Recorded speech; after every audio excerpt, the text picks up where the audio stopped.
vitamins. 7 times 5 is 35. 7 times 6, wait a sec.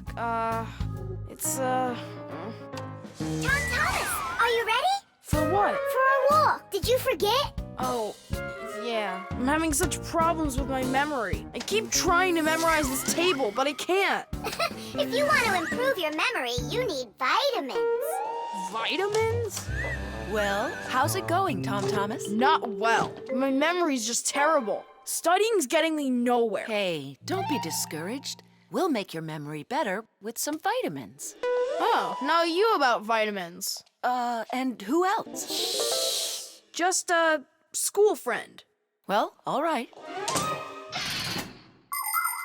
Vitamins are very important for people's health, even though you don't need much of them. For instance, vitamin A is necessary for good eyesight and normal growth. Vitamin C helps keep you from getting sick. Vitamin D makes your teeth and bones stronger. Usually, people get the vitamins they require from a diet of fruits, dairy, vegetables, and other healthy foods. But if someone still isn't getting the vitamins their body needs, then doctors recommend taking special vitamin pills. All right, take out some vegetables and some fruit. And some berries. They have a lot of vitamins, too.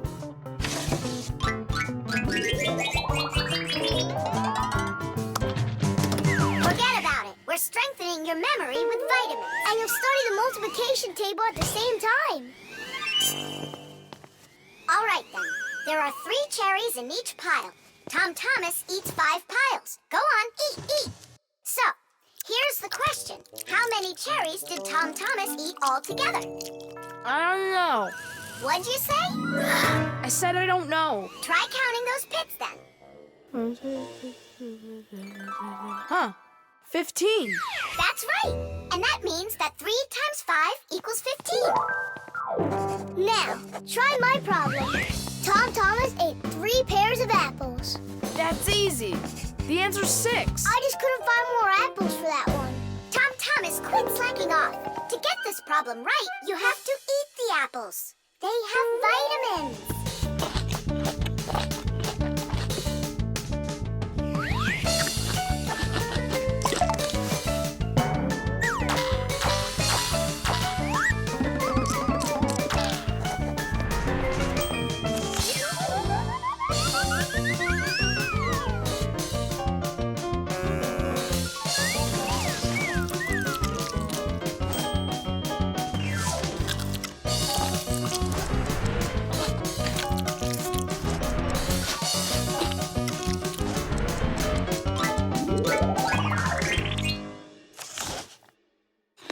That's all. I can't eat anymore.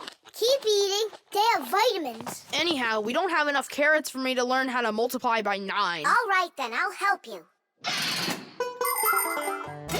To multiply 2 by 3, all you need to do is just add 3 2's together. It's much harder to multiply a number by 9. That takes too much time to add. That's why at schools they want you to memorize the table. But there's a simple way to multiply by 9 without the table or a calculator. Let's say you need to multiply the number 3 by 9. Put your hands face up in front of you. Now, find the 3rd finger from the left and bend it down. So what do we see? There are 2 fingers to the left of the bent finger and 7 fingers to the right. 2 and 7 means that the answer is 27. You got it? Great! Let's do another problem. What is 7 times 9? Here are 6 fingers, and here are 3. That's right! The answer's 63.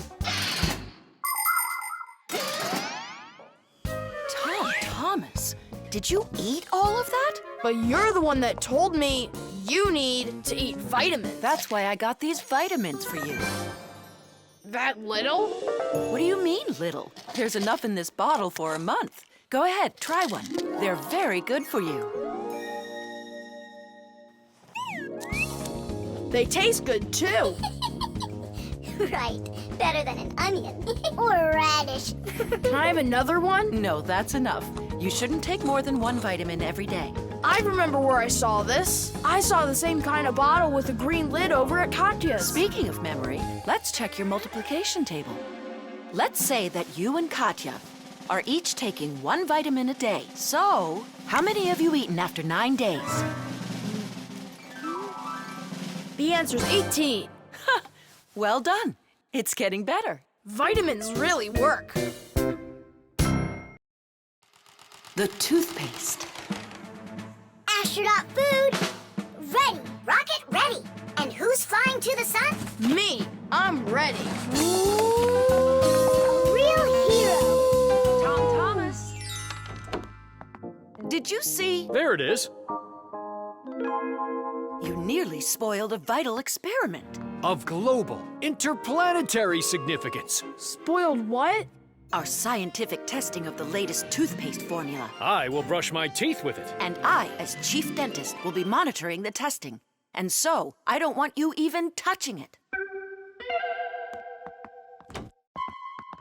Great. How am I supposed to fly to the sun now? Strange. They make that toothpaste for kids. So? Then why is your mom using your dad then? That's right. I'm gonna go tell her. Mom, that new toothpaste, I should test it. No, I'm using your dad, because he's a responsible person. And so am I. I'm very responsible. Who knew? Your room's a total mess. I had no time to clean it. You didn't water the plant. I forgot. Did you brush your teeth? Yeah, for a whole minute, too. You're supposed to brush your teeth for 2 minutes, in the morning and at night. Sorry. Great toothpaste, honey.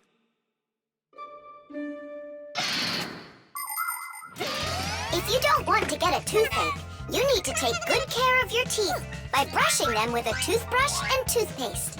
Toothpaste helps remove food that's stuck on your teeth, kills harmful bacteria, and keeps your teeth strong, healthy, and beautiful. Toothpaste should be in every house. Adults should use toothpaste made for adults, and kids should use toothpaste that is healthy and safe for younger teeth. It's important to make sure you're using a toothpaste that's right for your age.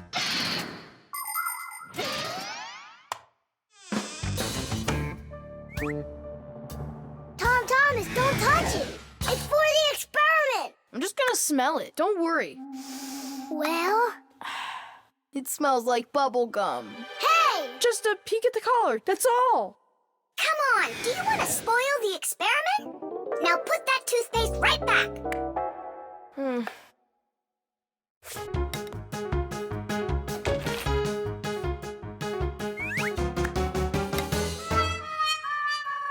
Again?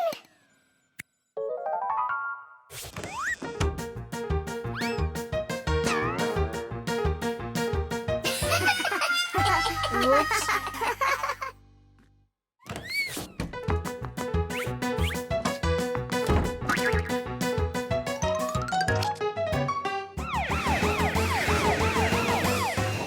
Well now, so we caught you again. I want to try this toothpaste so bad, but how? Well, what if you...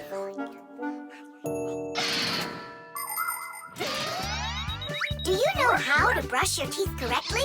Let's check. First, take your toothbrush and rinse it with water. Then squeeze on a bit of toothpaste. A small pea-sized drop is all that you'll need. Now 1, brush the outside of your front teeth up and down. 2, brush the backs of those teeth from the gums on down. 3, open your mouth real wide and brush the teeth in the back. These are the teeth that you use for chewing. Go back and forth, over and over. You should brush a full 2 minutes, no less. Now it's time to rinse out the toothpaste from your mouth and clean the brush. That's right, the brush needs to be clean too. And please, don't be lazy. If you brush your teeth 2 times a day, they'll stay in great shape for many years to come.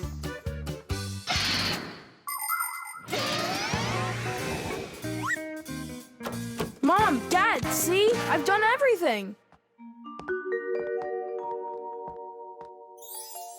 Well done. And I promise that I'm gonna brush my teeth the right way, as long as I need to, and... And twice a day? Only let me be a part of your awesome experiment. Please, would ya? Well, I don't know. I think we could try it. Oh. What? Well, we also have this foam for teeth. Who's gonna test that? Me! A real hero.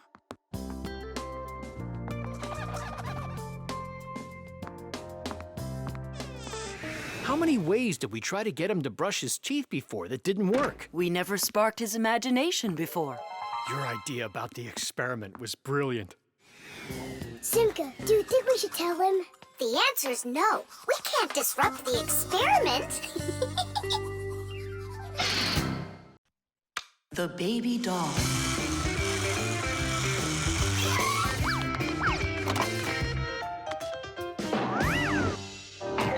Tula, you gotta get out. We can't all fit in here. This time we'll take a ride, and next time you can. And I'm by myself again? Hey, don't worry. I'm gonna be getting such a cool car later today, Tula. Will it be a big one? It'll be big enough for all of you. Tom Thomas! Here, your toy came, just like you wanted. Awesome!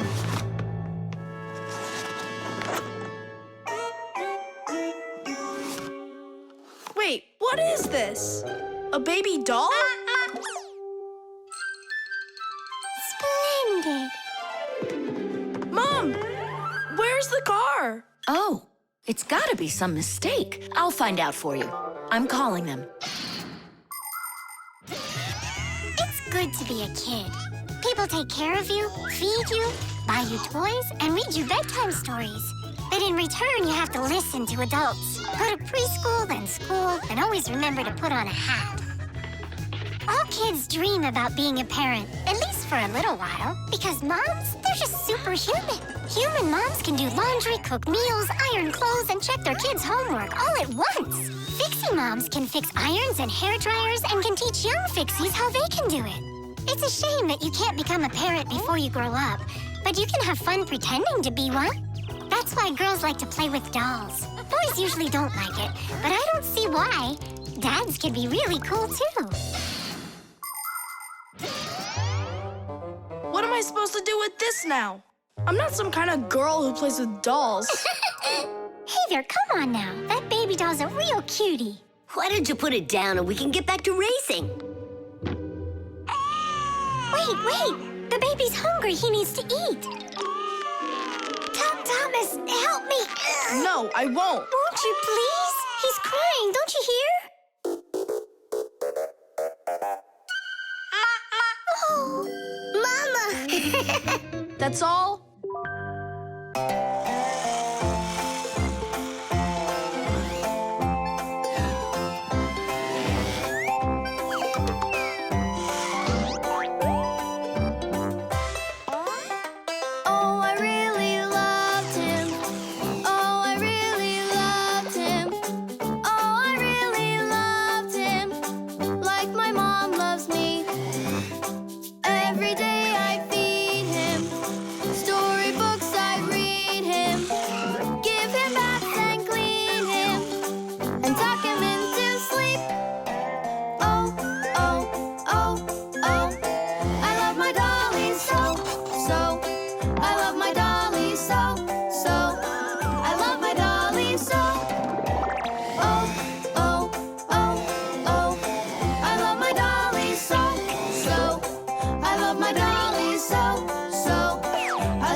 What happened? The dolly disappeared. How?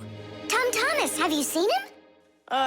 No. I'm not watching after that boy. But what if something terrible has happened? My dolly's eyes were shiny, toes and fingers tiny. He never acted whiny. I love my dolly so. Now my life is gloomy. How'd this happen to me? I can't find my cutie. My dolly's gone, oh no. Oh no, oh no. Where'd my dolly go? Go. Where'd my dolly go? Go. Where'd my dolly go? Oh no, oh no. Where'd my dolly go? Go. Where'd my dolly go? Go. Where'd my dolly go? Honey, don't be upset about the car. It's gonna get here soon. By the way, why did you put the doll in the cupboard? It was so hard to find. But is it still home? It's in the box over there. It's got to go back to the store. My poor dolly's gone. My dolly! We're supposed to send him back today. Oh, Only I told Mom that I'd rather keep him. Hey, and what about your big new race car? Later. did you do all this for me?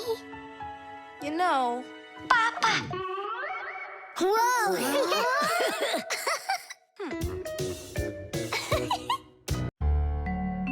The spray can. Uh-huh. Footprints. Just like I suspected. Are those your footprints? Not ours. Then what's on your shoes? What a mess I got into. Pew! It's bug spray! Elisa! What a terrible smell. What is it? It's poison. Why do we need poison? I've had this gnawing suspicion for quite a long time that something is living in our laboratory. And so, yesterday, after it got dark, I quietly dusted the table with flour. And so... Look, don't you see? Footprints. And I want to destroy them. Destroy who? You really haven't figured it out? Cockroaches live here. A cockroach. That's what you think you are. What makes you sure that it's a cockroach? What else could it be? Well, maybe a spider. Well, spiders are cute. And nice, too. But then where is the spider web? I don't know. Exactly. It's cockroaches. That stuff is gross. Where's that stuff coming from? It's from an aerosol spray can, Nolik.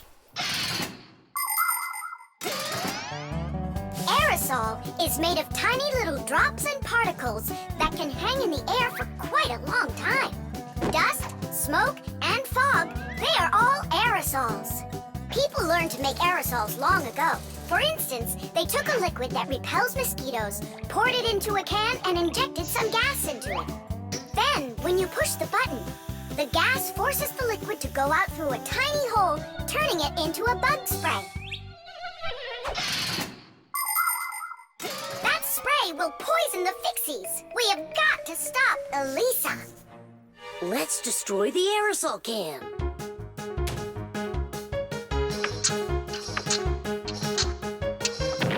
No way. We just can't do that. And what if we switch it with a can of whipped cream?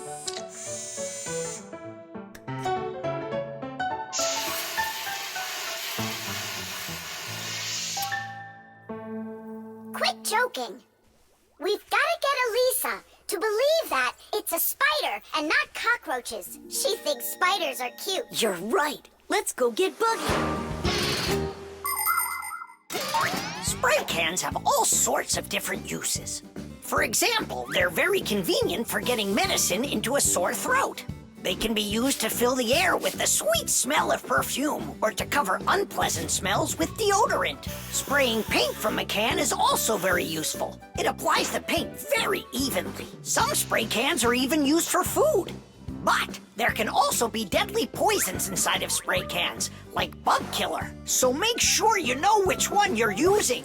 And you must always remember how to handle spray cans properly so that nobody gets hurt. You must never open, take apart, or pierce a spray can. And spray cans should never be heated or put next to an open fire because they contain gas that can explode.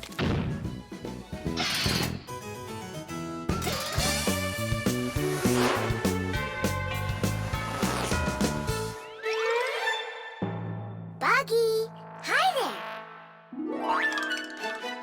Hey, Wait. where are you going? Buggy, we need your help. Hang on. Buggy, don't be scared. We're your friends, right? Would you help us? Please? There are new tracks here. Well, roaches, prepare to die. Are you ready? Go ahead. Run.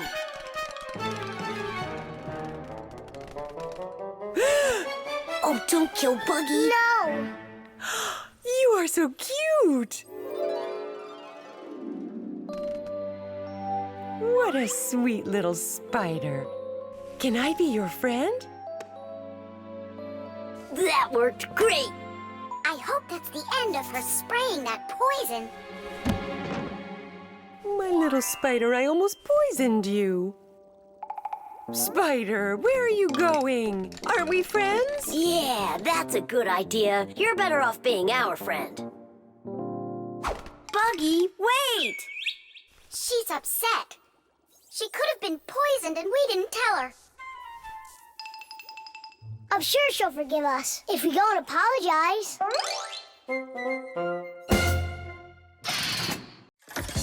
Hockey. Today I'm definitely gonna beat you. You already forgot? You're just one and we're a team, baby. Just you wait. 1-0.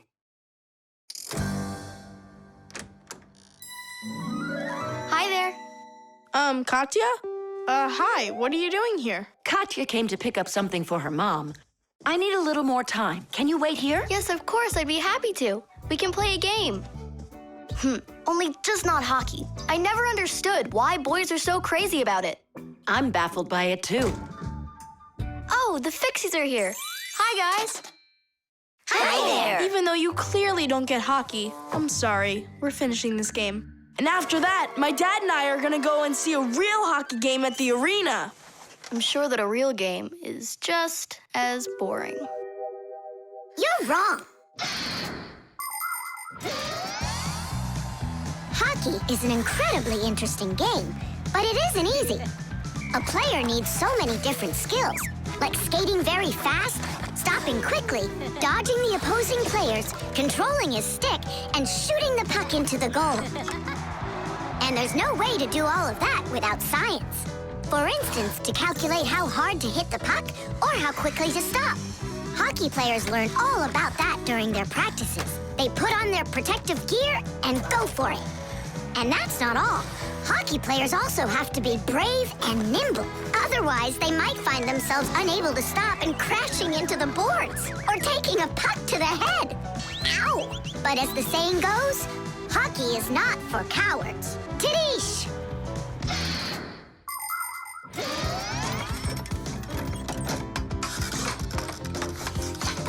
Goal!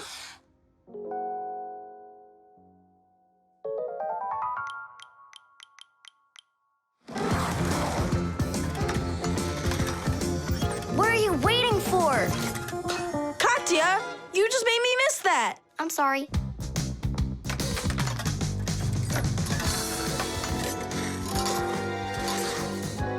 Bounce it off the board. Enough with that. I happen to be helping you, if you didn't notice. You said you don't like hockey, so quit giving me advice. Whatever.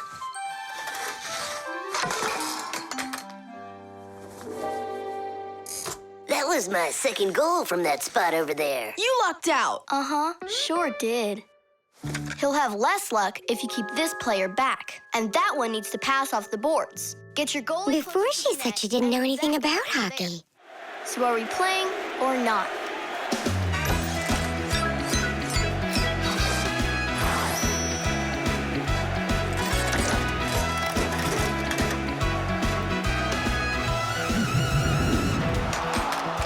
Attack and check, don't lose control.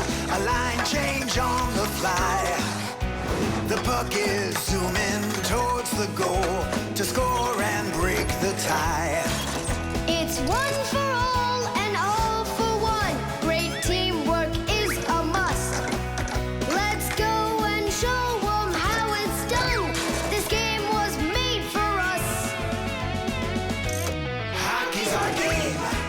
Hockey's our game. Hockey's our game. Hockey's our game. Hockey's our game. Hockey.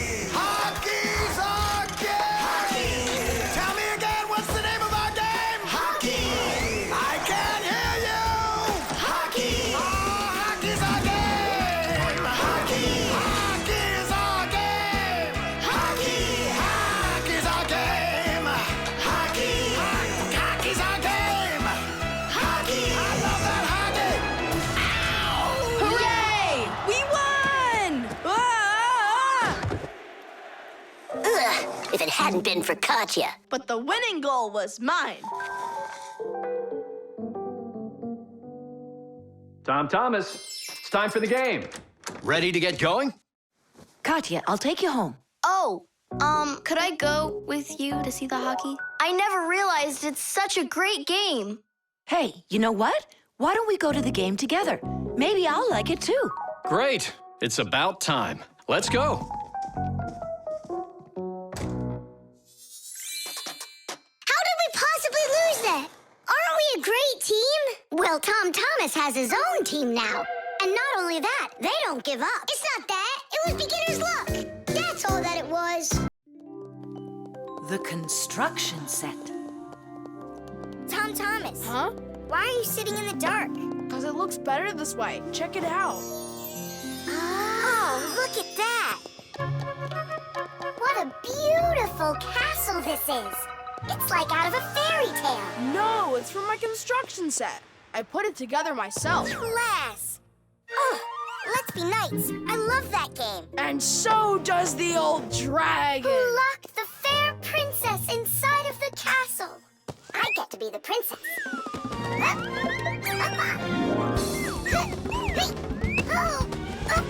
Oh, where's the brave knight who will rescue me from the evil dragon? Hang on, I'll save you, Simka. Nolik, you really don't look like a knight. You don't even have armor. Armor.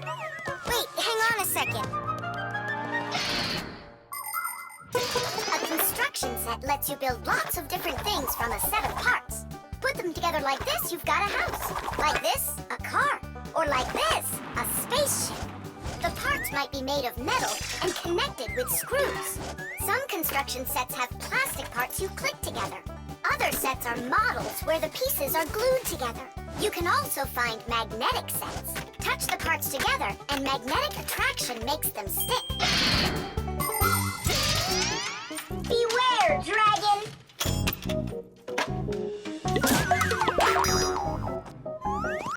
Oh, save me! Oh, help me! Where's that knight already? And where's the castle? The planet has been attacked by robots, and they have destroyed the castle. And they've kidnapped me. And are you still a princess? Of course I'm still a princess. Oh, save me, brave knight. Right. What's going on? This is a magnetic construction set, and your armor is made out of metal, so you got attracted to the magnets. Tom Thomas, it's not fair. Unattract me. Okay. Oh, rescue me! Help me! You gotta save me! Hang in there. I'll be right back. I gotta change my costume.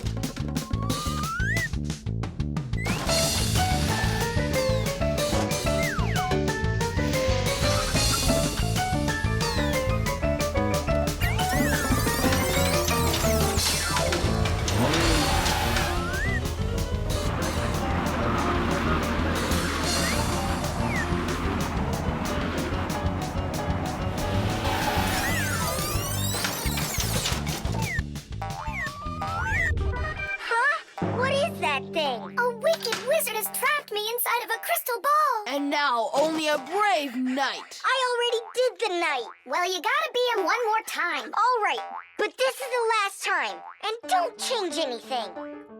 Simka, stay right there. And don't even think about running away.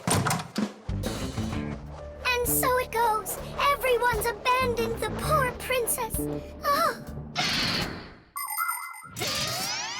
Simka's my older sister. That's why she thinks it's okay to get bossy with me. But I don't let it get to me because she's very smart and a quick thinker. She knows gadgets better than just about anybody. It's always interesting with Simka. And she's really smart, too. She gets nothing but A's at school. Everyone in our class loves her. Only she and Verda don't get along too well. It's because of fire. Well, you get it. Sometimes Simka can be way too strict with me. You can't do this. You shouldn't do that. But if an exciting adventure comes along, she's always right there with us. Simka's brave. She's got the skills. Yeah, she's always ready to take on a challenge. I've got an awesome sister. But just keep that between us. Because if you tell her, it might go to her head. How How long am I supposed to sit here? Hey, anyone? Hey! Help me! Help me!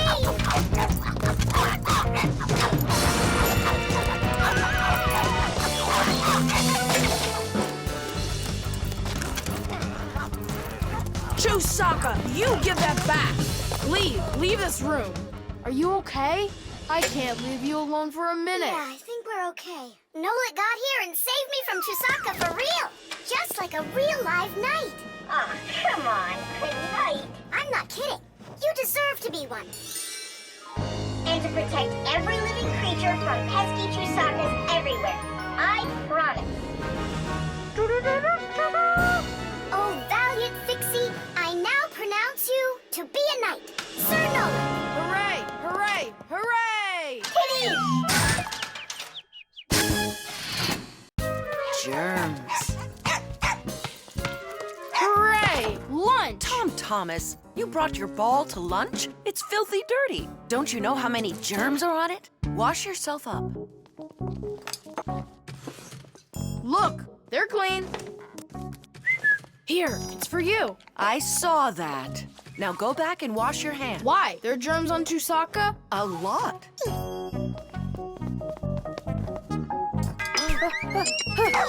Come on, give it back. Again? Hi, Tom Thomas. Why are you so angry? You go wash your hands 5 times solid. This is germs, that is germs. Maybe they don't even exist. Of course they do. It's just that they're so tiny, you can't see them without a microscope. Tom Thomas, let's go into your dad's office. He's got a microscope. We can take a look at some germs. Germs, or microbes, are such tiny creatures we need a microscope to see them. But they live everywhere. In the earth, the water, throughout the air. They're on everything, even on us. Some microbes are able to move around with the help of filaments or tails. Lots of microbes are harmless, but there are some dangerous ones too. If they get inside of you through your nose or your mouth, you could end up with a sore throat or a stomachache. Turn it a little more. Stop. Now, take a look. It's horrible. Hey, let me take a look. Wow, they're so scary. Hang on. Do I really have germs like that living on my hands too? You got it.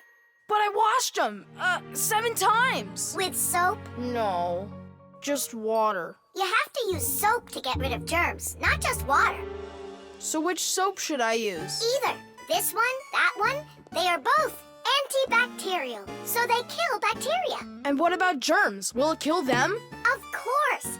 Bacteria is just another name for germs. They're the same thing. Wash. Tom Thomas, give me a drop of that liquid soap. I want my hands to be real clean. Good job. That's the spirit. Hooray! We're clean! Let's go put that puzzle together. All right, but doesn't it have germs all over it? And they're on the soccer ball. What are we gonna do? I think we should clean them with soap. No, clean the whole room. You're right.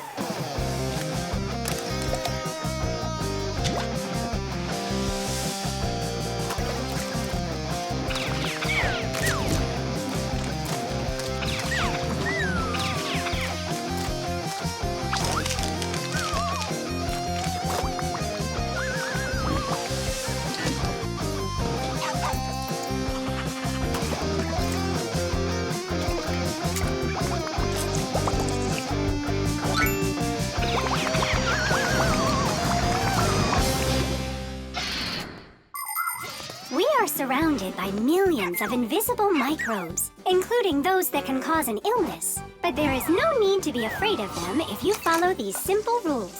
Eat only washed fruits and veggies, keep your home clean, and wash your hands very well with soap, preferably an antibacterial one, and every day. Antibacterial soap protects you for a few hours after it's been washed off. It not only cleans your hands, but also stops germs from reproducing. There are useful microbes, too. Some bacteria can be added to milk to make yogurt and cottage cheese. Others are used for purifying water. Even inside of humans are a lot of useful bacteria that help their bodies digest food. Nolik, what do you think? Are there microbes living on the soap? I don't know. We should wash that too, just in case. Hey, what are you two doing in here? Washing the soap. With soap? So there won't be any germs on it. You've gotta be joking. Listen, getting rid of all the microbes is impossible and unnecessary. You just need to protect yourself from the bad ones. Bacteria gone. Thomas, I need a minute so I can mop your room. But I already washed it. What a good boy. The table's sparkling. Just look how clean it is in here. Great job. What's going on? Nothing. You're not getting sick, are you? No. Thomas, you did a great job in here, only you're taking this cleaning way too far. Understand? I've gotcha. And do you get it? Me? Get what? That the most important thing is to make sure you wash your hands with soap. Okay. To the germ fighters! Making the world safer, one less germ at a time. The pencil. Well done, Thomas. Your mom's birthday's today and you're still sleeping. Hey, what's that? It's a drawing, a portrait of his mom. In my opinion, this mom doesn't look very much like Thomas's mom. Maybe he didn't get to finish the picture yet. He was tired and passed out. This is not good. We gotta do something. Ah, we can help him. The pencil's right here. A pencil has lead inside. It's the lead that makes the drawing. Only lead doesn't grow on trees. It's made out of a mineral called graphite that's mined out of the Earth's crust. But how does the lead get inside a pencil? It's simple. Pencils are made with rods of lead and 2 wooden boards. Grooves are cut into the boards, and the lead's placed in them. The halves are glued together and cut into pencils. The artist's tool is ready.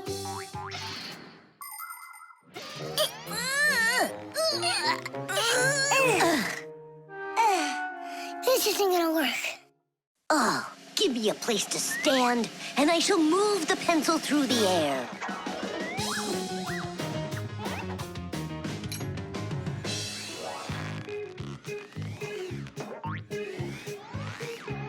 Try and get it closer to the drawing. You gotta lift it up a little. You gotta push it harder. Nolik, we're blockheads. Look, there's a pencil sharpener. A piece of lead. That's all we need. All right, let's check out how it was done by the old schoolers. By the great masters, like us. Yeah, she could use a little more hair. And a hat, too. And a bow around her neck. Beautiful. And Chewsaka's gotta be in there. Yeah, let's keep drawing.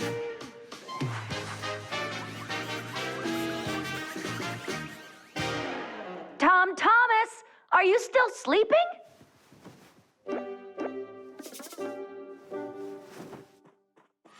Fixies? No need to thank us. Where's my drawing? What have you done to it? If Mom sees this piece of art you created, she'll go and faint. I know it. From happiness, right? Fright's more like it. Does that look like my mom? Well then give it to your dad. Your dad won't faint, I know it. But it's my mom's birthday, not my dad's. You gotta be kidding me.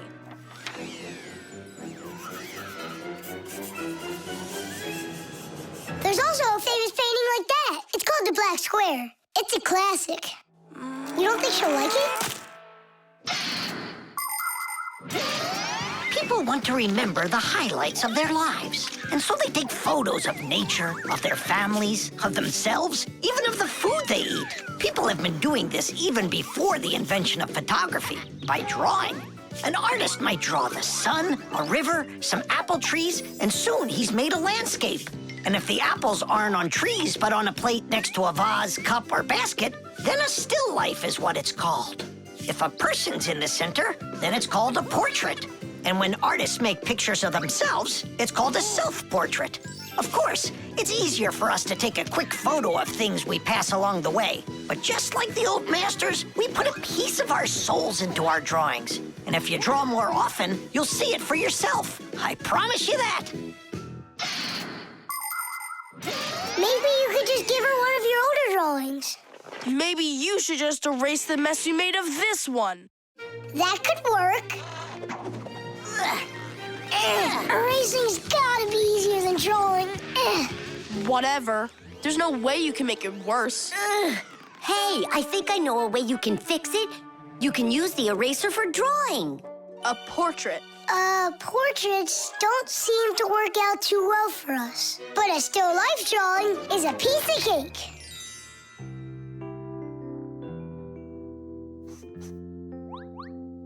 Super! Uh-huh. Pretty good, right? Tom Thomas, everything's on the table for breakfast. Mom, happy birthday. I drew this present for you. Thank you, Tom Thomas. What a lovely still life, so unusual. I tried really hard. We'll hang it up on the wall. Now, let's go eat. What would Tom Thomas have done without us? Yeah, whenever you get into a jam, your real friends will always show up to rescue you. The virus. Tom Thomas! Pass him on the turn! Good job! You're almost there! Now put the pedal to the metal.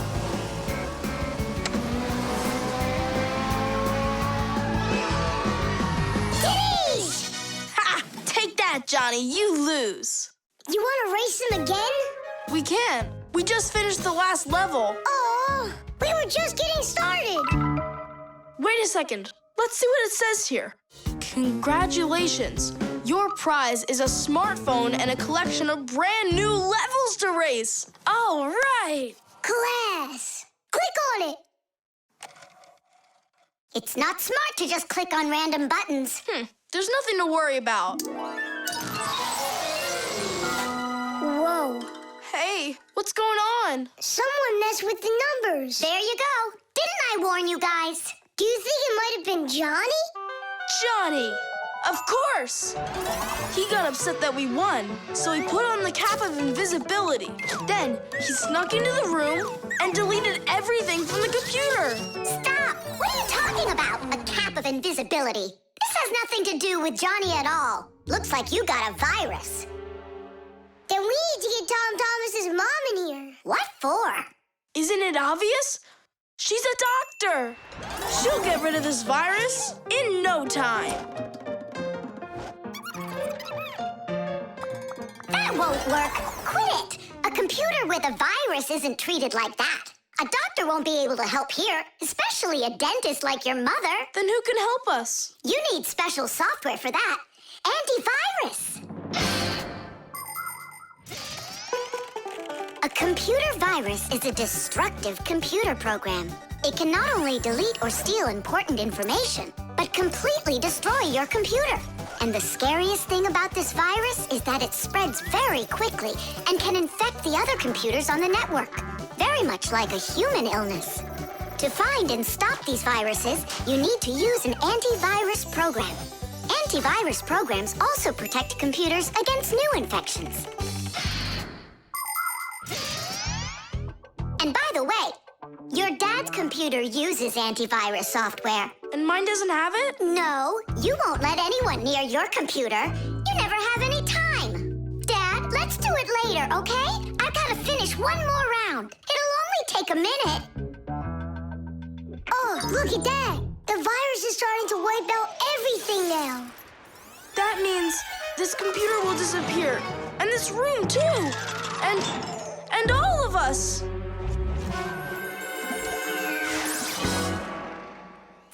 Stop! Quit panicking.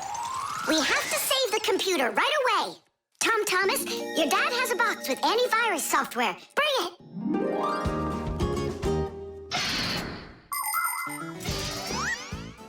Games, music, cartoons.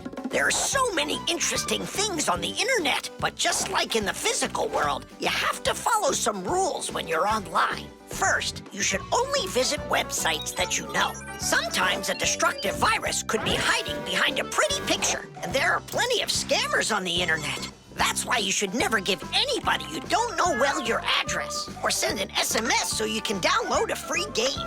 If you happen to get a letter or a text from a stranger, you should show it to your parents right away. Only communicate with people that you know. And don't just sit all day playing on the internet. There's still nothing better than going outside and playing with friends in the fresh air.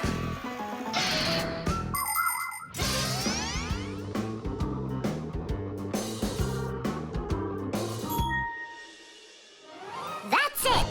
The enemy's destroyed! Well done! Let's check if everything works! Tadish!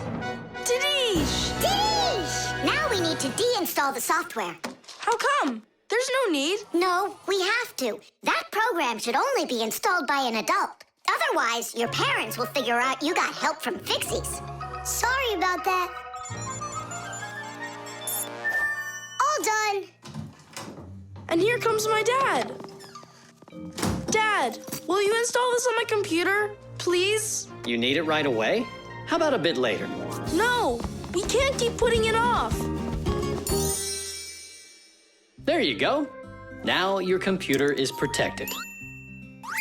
How come you became so responsible all of a sudden? Oh, Dad, you don't know what kind of viruses are out there roaming the net. You're so right. The traffic light. Red, yellow, green. All right, let's go.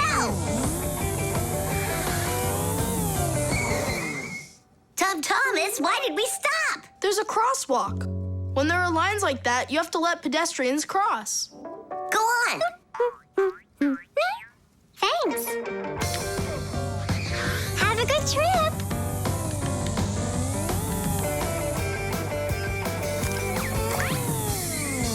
Why do we stop now? There's no crosswalk. But that's a crossing gate, Fire. You have to let the train pass. Wow, that is cool. Hi there, Nolik. Come on down. Check out this traffic light. It's new. Is that a real traffic light? Wonderful, isn't it? Yeah, it looks awesome. Nolik, where are you going? Stop! Stop the car! Oh! Oof.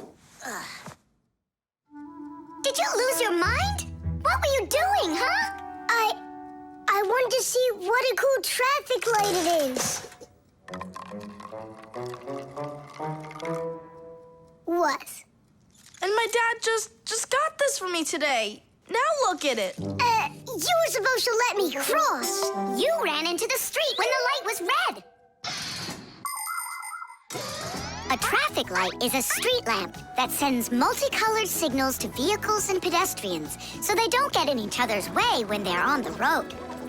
When the light is red, it means stop. You must stay where you are. A yellow light tells drivers, caution, prepare to stop. You are only allowed to start crossing the street after the traffic light changes to the color green. And even then, it's important to remember, look both ways before crossing. Got it? You can only cross on green, Nolik. Even really little kids know that. But the light was green. No, it was red. No, green. It was red. It was green, I swear. Maybe you're colorblind or something. Yeah, possibly. What does it mean if you're colorblind? It means you can't tell colors apart. So you don't know which one's red and which one's green. That's what I am. Right. You never mixed up colors before this. Okay. What color is that nightstand over there? It's red. And the plane up there? Oh, that's green. How about me, huh? What color am I? Greenish, bluish, brownish, gray. With polka dots. I'm what? It's true. He's colorblind. Poor kid. Told ya. Wasn't my fault. All right, we'll sort it out at home. And what are we gonna do with the traffic light? We can fix it, and we'll fix your car, too. All right, what color's the car? Purple? If you say so. We got work to do, so take a seat before you mix something else up. The road can be a dangerous place. There are so many cars and pedestrians on it, and all of them are in a rush to get where they're going. But be careful. Even if a driver notices a pedestrian on the road and brakes, it can still take quite some distance before the car comes to a complete stop. To avoid disaster, have respect for one another. If you need to cross the street, go to the nearest traffic light, crosswalk, or sign with a pedestrian on it. While you're still on the sidewalk, look to your left and then to your right, and see how far away any cars, motorcycles, or bicycles are. If they're close, then just stay where you are. If the driver is responsible and polite, he will stop for you if he sees you from a distance. If you want to make yourself more visible when it's dark, attach safety reflectors to your clothes, and then it will be safe for everyone on the road.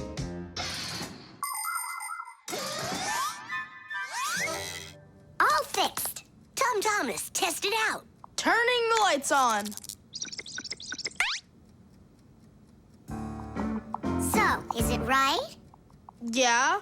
Take your places.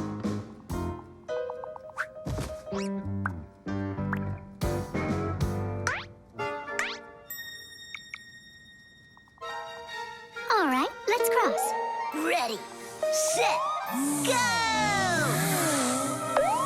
Stop! You got everything mixed up! The light is green in all directions! Ah! The game is up. You aren't colorblind, Nolik. You know what you are? You're a feigner. Me? Mm-hmm. Mm-hmm. Well, yeah. I got a little of it right in here. And once in a while it goes up here. What's a feigner anyway? Nolik's cube. Whoop. Tom Thomas, you'll be late for school if you don't stop. School? Don't you worry. What's he breaking this time? This time, nothing. He's solving a Rubik's Cube, Nolik. Whose cube is it? The Rubik's Cube is the most popular puzzle game in the whole world. It was invented by Professor Rubik from Hungary. A cube has 6 sides on it. And on a Rubik's Cube, each of these sides has 9 squares that are all the same color. You start by mixing up the colors. To solve a Rubik's Cube, you have to turn the pieces, and you keep turning and turning them until each side is one solid color again. For instance, red or yellow or light blue. That's nothing. Hey, Tom Thomas, how long have you been messing around with this cube already? It's been 3 whole days of turning. 3 whole days? We could solve that puzzle in 5 minutes, now couldn't we, Simka? Oh, really? Then go right ahead. I'm off to school. Well, you ready to show Tom Thomas who's boss? Just count me out. Hey, I thought you said Rubik's Cubes are easy to solve. I never said anything like that. This problem is all yours, Mr. Bragger. All right, I'll figure it out myself.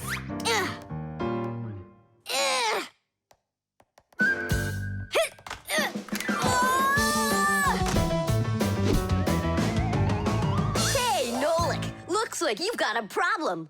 Oh, hi, Fire. No, I'm good. Just solving this Rubik's Cube. Yeah? Can I do it with you? What, you can do it? Of course I can. How hard can it be? You'll see for yourself. Try getting all the red squares on one side. Piece of cake. Now hold it tight. Great, I'm with you.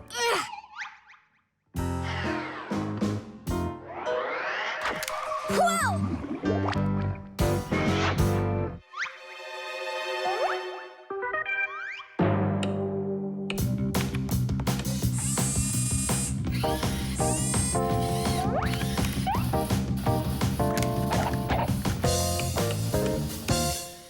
You mean like that? Class. And what about this side? What? This side's gotta be all blue. Okay, let's go fix it.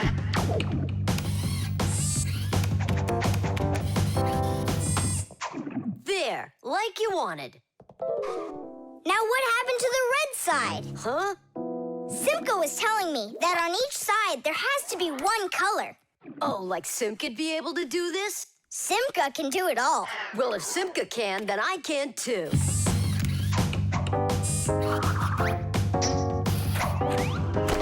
Oh! Fire! You busted the cube! I didn't bust it. I took it apart. Now let's put it together. And not just any way, but the right way. Puzzles are toys, games, or problems that force you to use your mind in a clever and creative way. Take a labyrinth, for example.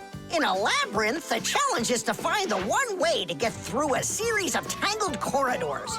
Another fun puzzle is a jigsaw puzzle. Here, you need to put together a picture out of many little pieces. For this, you need to not only pay attention, but be patient. And there are all sorts of puzzles for the computer. One popular computer puzzle is Tetris. In Tetris, different shapes fall down the screen, and you have to think quickly to get them to line up into rows. And solving puzzles isn't only a great activity for people, it's good for Fixies, too. That's right, puzzles are like exercises for our brain.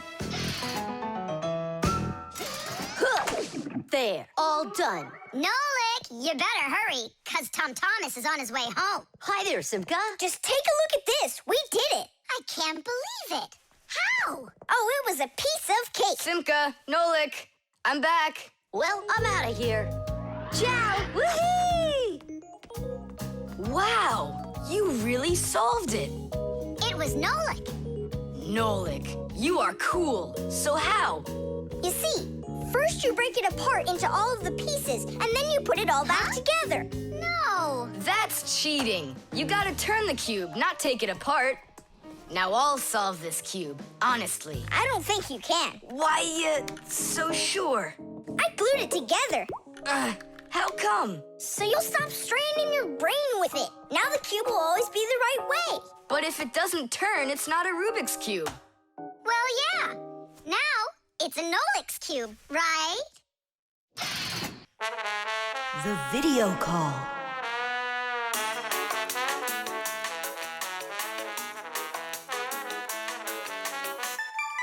Turn on the camera right away. It's me, Simka.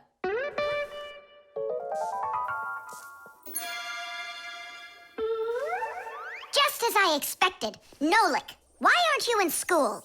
School? It started? No, but you'll be late if you don't hurry. I'm on my way. Simka, is that really your Fixie school? Well, actually, it's the laboratory where Professor Eugenius works at. He lets us have our school here. Who's that, Simka? Look. Is that the professor? Where? Oh, come on, Tom Thomas. That's the Manipulator. Who? Not who, what? It's a mechanical arm. For real? Oh, please show me some of the other things you've got. But how can I show you? Come on, with the camera. Computers and tablets are able to connect with one another through the internet. That's why you can talk to another person on your computer like you're talking on the phone. And if the computer has a video camera, then it's possible to send not only sound through the internet, but video as well. That's why it's called a video call. With video calls, it's possible to talk to your friends, to see them, and to show them all the things you can see yourself. All right, take a look. Over here we have chemistry equipment. And over here, hey, Tom Thomas, it's good to see you. Wow, you flew there so fast. Nolik, get out of the way. You're blocking the view of the lab. I am not blocking the view. Stop it! Go away! You, go away! Tom Thomas, what are you watching? Is it time to turn into screws? Too late. He already spotted us. It's just a cartoon about these funny little guys. Can I watch with you? Nah, it's boring, Dad, and I've already seen it. Next, that blue guy, he starts jumping. Watch. Now what? I say run. Start jumping. Make it cartoony. Now that redheaded character will sing. Watch. La la la la la la la la la. Then she starts dancing. La la la la la la la. These guys really are funny. And here are the super fast moves. That was funny. I gotta get going. That's all. You can rest. My dad went out. I'll get you, Tom Thomas. What are you doing over there, huh? Watching a movie. But why on my computer? Sorry, Professor. Yeah, will you forgive us? So how is it any good? Uh-huh. It's a super funny one. Really? Yeah. You see that boy there? He's gonna start waving his arms around like a maniac. He also crows like a chicken.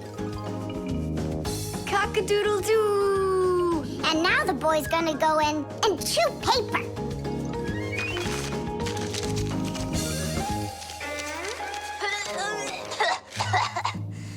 I can't do this all at once. A movie. That's what we're watching here, right?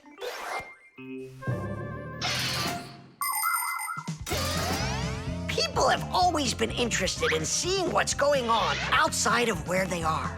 And with the invention of video transmission, it's now possible to see what's going on almost anywhere.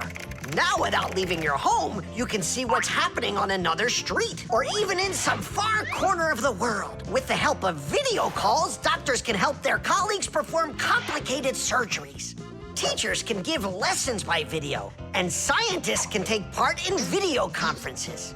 With video, you can watch a live theater performance in another country. And even in outer space, an astronaut can feel right at home just chatting away with friends and family. And it's not just for astronauts either. Now almost every tablet and phone here on Earth has video in it.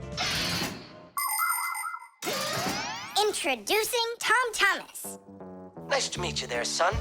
And I'm Professor Eugenius, so I guess you're also a friend of the Fixies. Yeah, only it's a secret. My friend, that's a secret the two of us share. And you know, keeping secrets is what friends do. The detective. All right, there that is. Wasn't it great that we got to stay after class and watch that movie together? Yeah, that film was great. That detective, what a guy. He figured out exactly who did it. Solving a crime's not easy at all. But it looks like a lot of fun. I think it would be so cool to go solve a crime. Where's my lucky screwdriver? I can't do anything without it. Here we go. This could be the crime of the century. Detective Nolik, are you ready? But we're not... There's no escaping our fate, colleague. Our time has come. In order to become a detective or an investigator, you need to be very attentive and astute. Because detectives solve mysteries, find missing things, and detangle the most twisted cases. For instance, who ate the whole cake without permission? A real detective will notice the minor details right away. Crumbs under the sofa, a trail of paw prints across the room. By following the clues, a real detective will easily discover the thief.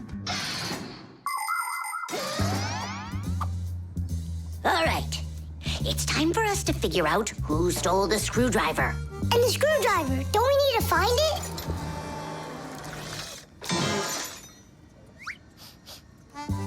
Not now. First, let's find the thief. Oh, look at that. It's Digit. Digit? Why are you back at the laboratory? Our school classes are over. I want to talk to the professor. I came up with the coolest thing to make. What cool thing? It's a secret. That's a bit hard to believe. All right now, suspect. What were you doing after school? What do you mean, suspect? There must be some mix-up here. You're trying to dodge the question? You want to change the subject on me? That's it. I'm leaving. No screwdriver, no experiments. Whoa! You want to take over for Eugenius, and that's why you stole his lucky screwdriver.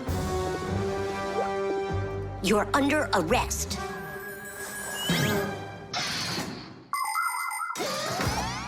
The main qualities of a detective are intelligence and logic. Logic is an ancient science that teaches people to think with reason, to help them solve problems, puzzles, and riddles. Do you want to feel what it's like to be a real detective? Then try to figure out what I'm describing to you. I'm thinking of an animal that you can meet at home or on the street. It has a tail and it's long. You have any guesses? A dog, a cat, or a mouse? Uh-huh. There's not enough information yet. But what if I add that it meows and sleeps all day long? Then the answer is clear. A detective works the same way. He collects the facts, decides what's important, gets rid of what's not, and only then figures out the right answer. Understand? Then you're ready for another puzzle. Tell me, who doesn't belong here?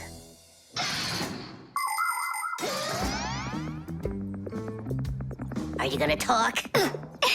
What funny mustaches you got there. Oh, it's a party, right? Mm-hmm. They arrested me. Is this a game you're playing? Tula, you believe that a lucky object can bring good fortune, now don't you? Well, yeah. And what? Now it's clear. You helped Digit steal Eugenius's lucky screwdriver. Yeah, because you like lucky stuff. Arrest her.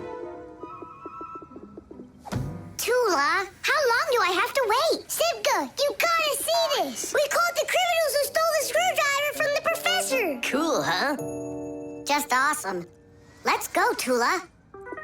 She stays here, under arrest. Yeah, I got it. Come on, let's go. We're not joking around. Oh, and exactly what proof do you have? What proof do I have? Well, Just what I thought. You have nothing, Fire. she's their partner, of course. Nolik, arrest her at once. What did she do wrong? It's insane. Now do what I said. I won't do it. Ah, you're with them. Stand with the crooks over there. Hey, we're partners, aren't we? Now wait a second. I'm wondering if you were the thief. Me? Yes, right. It's not me, I swear. I'm a detective. Nolik, please tell him. You put it away in the warehouse? Oh, Elisa, I've told you 100 times. Please, don't touch my mess. Appears I was a bit off track. You'd have been better off looking for the screwdriver, detectives. That's what I told you. All right, we'll look for a new tactic to use on our next case. What do you mean on your next case? Where's my lucky soldering iron? So, Detective Nolik, shall we begin? Reflexes. Add this to that. Now what do you get? Ah, 3. Don't you remember? Bark, bark, bark. All you have to do is bark 3 times. That's too hard a trick for Chusaka. Maybe you could teach her to jump through a hoop. I already tried. She just sits there. Come on, Chusaka, give it a try. Try showing her this sugar. Chusaka. Alley-oop. Come on, jump. See you, Tom Thomas. It's time for us to go to school. See you later, animal tamer. Great job, Chusaka. Our lesson for today is on the subject of reflexes. I'll write it here for you. What's the lesson? Someone's late again. Ah, colleague, my glasses are gone. Are they here? They're right there on your forehead. Ooh, how about that? Forgive me for interrupting. Let's continue our class. And so... Thanks so much. So you turned into screws again. Does anyone know why that is? Because we have to hide ourselves from humans. But you don't have to hide yourself from Professor Eugenius. But we didn't know it was him at the door. Right you are. You had already transformed before you had time to think. And that's what we call a reflex. To explain it in simple words, a reflex is when our body reacts to something automatically without needing any time at all to think about it. When we touch something very hot, we instantly jerk our hand back. When we're about to fall, we swing our arms and legs to try to keep our balance. Just imagine what would happen if we started thinking how and in which direction to move them. So it's fair to say that our reflexes help to protect us. Whoa! No kidding. They protect us. My nose itches. Achoo! Excuse me, I didn't mean it. Professor, sneeze. Is that also a reflex? It most certainly is one. Fire didn't want to, but then his nose tickled and achoo. Bless you, too. Thank you. And do dogs also have reflexes? Of course dogs have reflexes. All animals do. Yeah. It's something all good animal trainers know. They use the animals' reflexes to teach them tricks.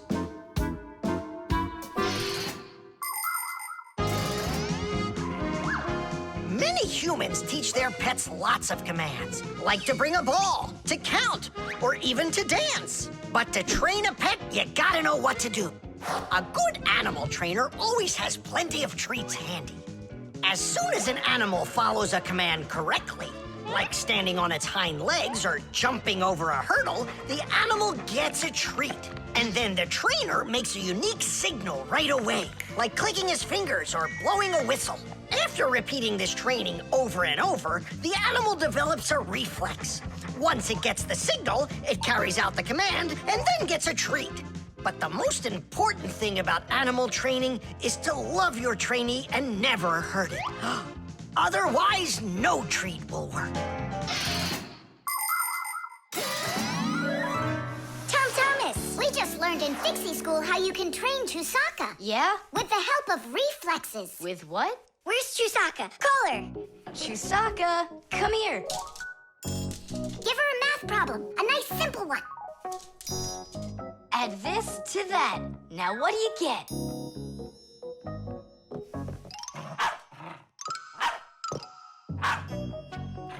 It's a miracle! 3! You got it! No, it's not a miracle. Science is what it is. You know how Chusaka barks whenever she sees a Fixie around. That's what we call a reflex, you know. I understand. And do you know how I can teach her jumping? Well, we didn't figure that out yet. Wait a sec, I know how. Chasing Fixies. Isn't that one of Chusaka's reflexes? Probably, although... That's great, so let's go and train the dog. Nothing's ever too much for a good friend. Chusaka.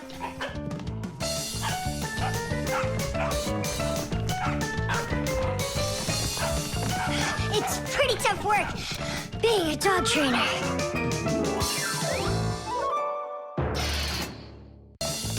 The elevator.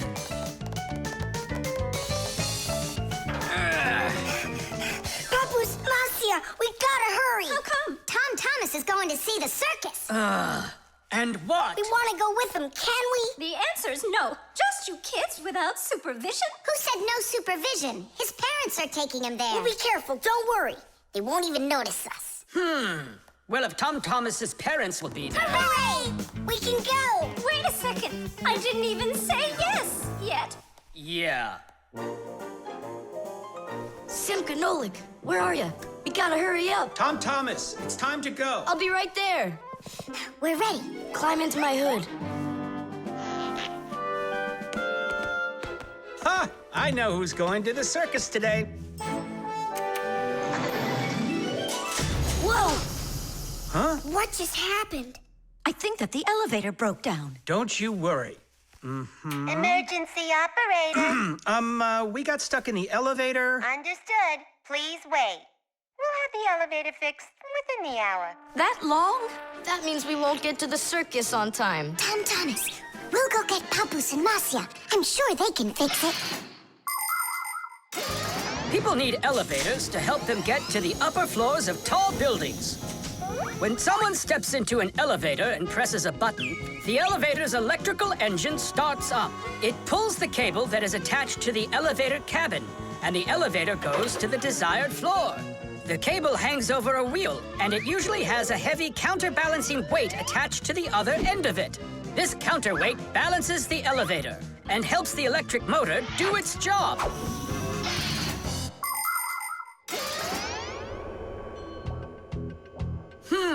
I wonder what the reason is.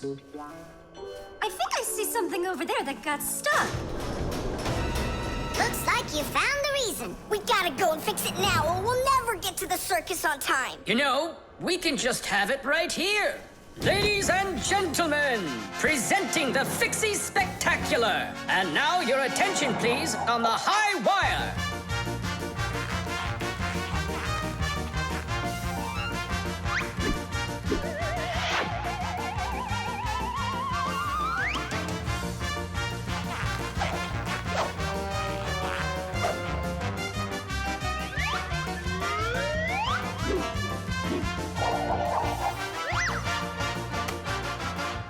Whoa!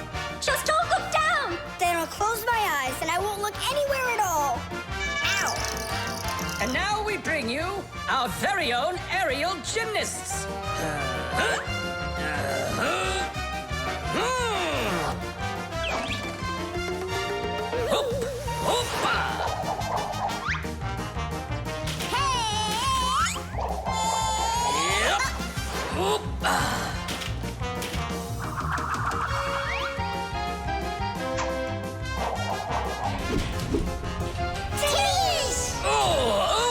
Tadish!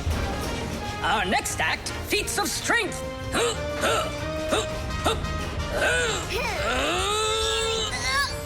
won't come out! I know how to fix it. With a death-defying circus act, point your eyes up. Marcia, where are you going? Up to the electric motor! Do you know the right way to behave yourself inside of an elevator? First of all, small children should never get into an elevator by themselves. They should only go in with their parents or other adults they know well. When getting onto an elevator, the adult should always enter first and then the child. When it's time to get out, it's the other way around. First the child leaves and then the adult. If you are taking a dog onto an elevator, make sure its tail and leash are completely inside so they don't get stuck in the door. And there's one more thing.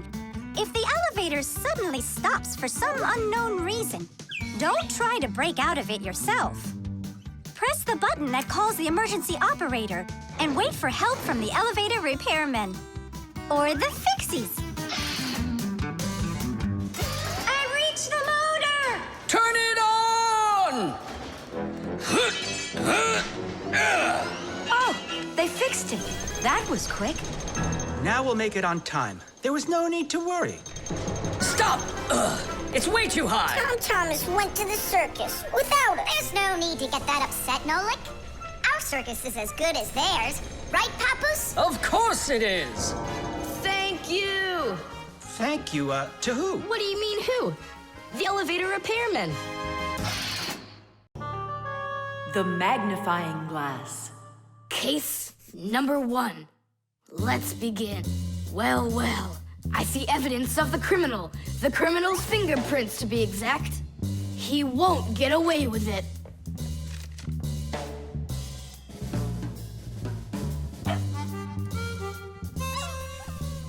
Why do you think she's just looking at us instead of chasing us? Oh, maybe she can't see us and we're invisible. Then how come I see you? Simka, Nolik, be careful. Don't destroy the tracks. What kind of tracks? Whose tracks are they? Shh, I have to solve a crime. A crime? What kind? Someone stole a wing from this plane, but I'm on the trail. Take a look at that fingerprint. I'm looking.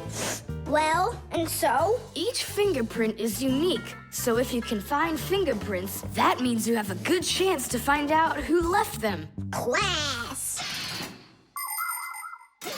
It's been known for quite a long time that all humans have their own unique fingerprints. It's true. No two people have the exact same fingerprints, and this fact helps the police catch criminals. It starts by finding fingerprints at the scene of the crime. Then the police compare those fingerprints with the fingerprints of someone who may have committed the crime. If they match, they found the criminal. This method is called dactyloscopy. Besides catching criminals, fingerprints can also be used to replace ordinary keys. When you press your finger against a special electronic lock, the lock recognizes your fingerprint, and then it's please come on in. By the way, unlike humans, we Fixies don't leave fingerprints anywhere, and that's why even the police can't find us. Now we'll put a dog on the scent of the criminal. Chusaka, sniff. Pick of the trail. Now go find. Hey, what's wrong? Chusaka's broken.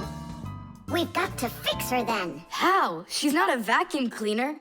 She's a real live dog. Fixies know how to fix it all. Not true. Almost all. The first thing we have to do is a thorough inspection. Let's see now. Her eyes are looking quite healthy. Good. Tails in one piece. Ears are clean? Yeah. Tongue, rosy pink. Tom Thomas, stand her up on all 4 feet. No, paws, I mean. Uh-huh. Chusaka, go on, you're fine. Now I understand. Here's what's out of order. It's her right paw. But I can't see what's wrong. I wonder if something's broken on the inside. Wait, maybe something really small is stuck in her paw there. Tom Thomas, we need your lens. Here.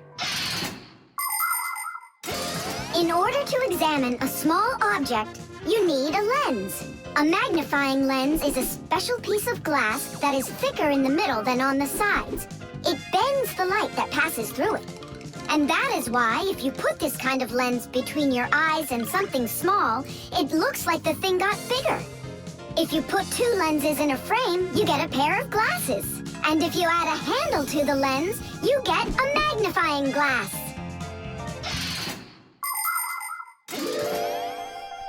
There it is, a splinter. It's glass, I think. Looks like it. You're right. It's possible it's from the lamp in the hallway. It broke yesterday, and I guess not every little piece got swept up. Chusaka, hey there! You're all better now. Looks like we fixed her. Tadish, she's all repaired and working. Maybe we shouldn't have cured her. Ungrateful dog. Simka, Nolik, here it is. The wing that was lost. Yeah, that's great, only you still have to figure out who hid it underneath the bed there. Yeah, you still need to match the fingerprints. The fingerprints on the wing are the same as on the plane. But whose are they? And did you check your fingerprints out? Huh, all the fingerprints are mine. So I guess it was really my own fault. I just lost it somehow. So it turns out that you were the criminal? Hooray! The crime's been solved! And you, Tom Thomas, are the criminal!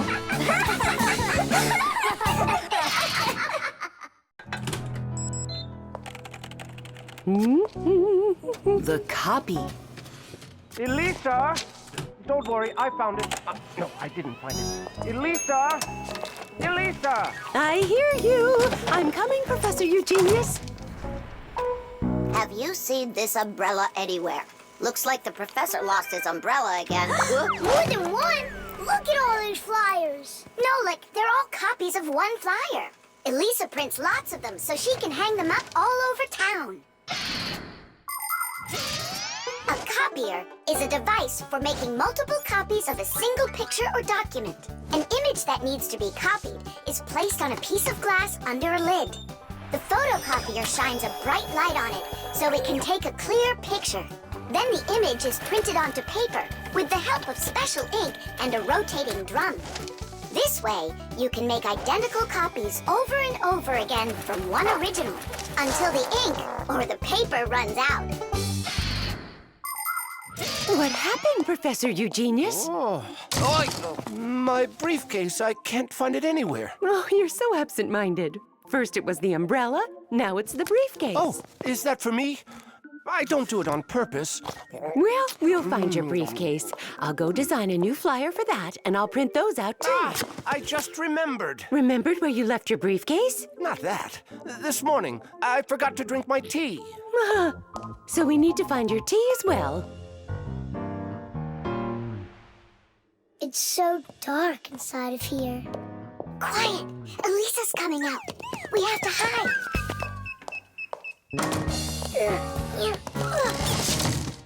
Where is that one about the briefcase? Here's the flyer for missing keys, the one for the phone, the flyer for when the professor gets lost. Here, a missing briefcase. Excellent.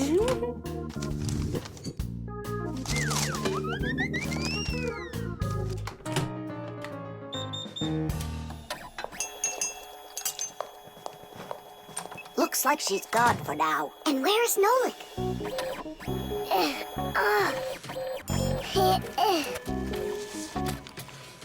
There's Nolik, in printed form. He got stuck inside the copier. We have to go and save him. Save him?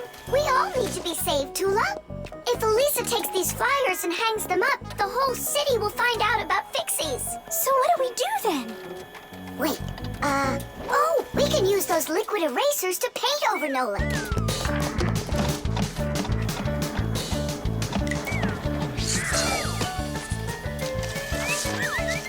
Simka, look! Here's another Nolik! Oh, here comes another one.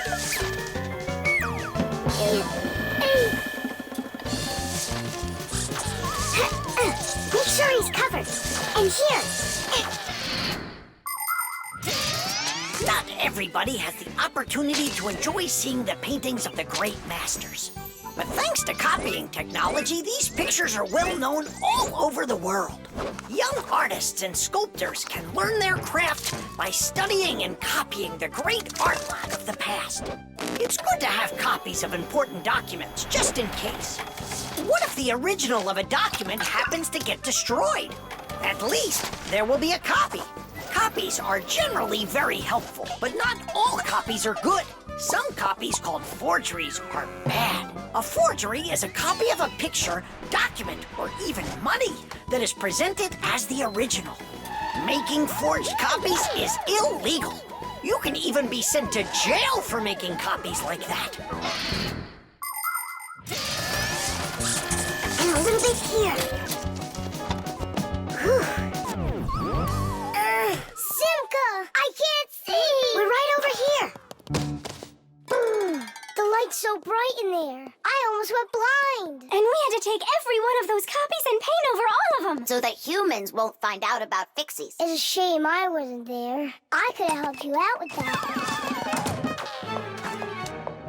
Professor! I'm leaving!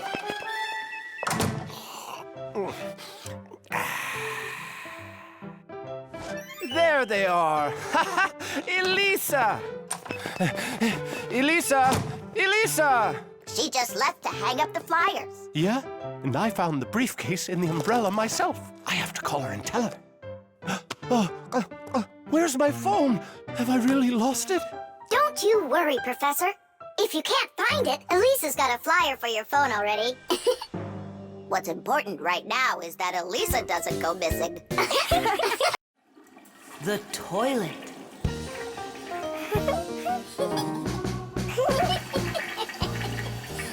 Hey, Thomas, you're not allowed to drink water from the toilet. I'm not drinking it. Then what? Washing up? In the toilet? Come on now. Then what are you staring at inside of there? Well, I think that the toilet's broken. The water just won't stop running. Yeah, so? What do you mean, so? We gotta conserve water. Simka, you're the one that taught me that. You're right, Thomas. It's important not to waste water. But the problem in this toilet isn't where you were looking. Then where? Here in the tank, not the bowl. Almost all toilets have tanks that are used for storing water. This water is flushed into the bowl when needed. Water flows into the tank through a water valve that has a float attached to it. As the water level in the tank rises, so does the float. And when there's enough water in the tank, the float closes off the valve and the water stops. But if the float happens to break, the water will keep running through the overflow tube into the bowl. We'll be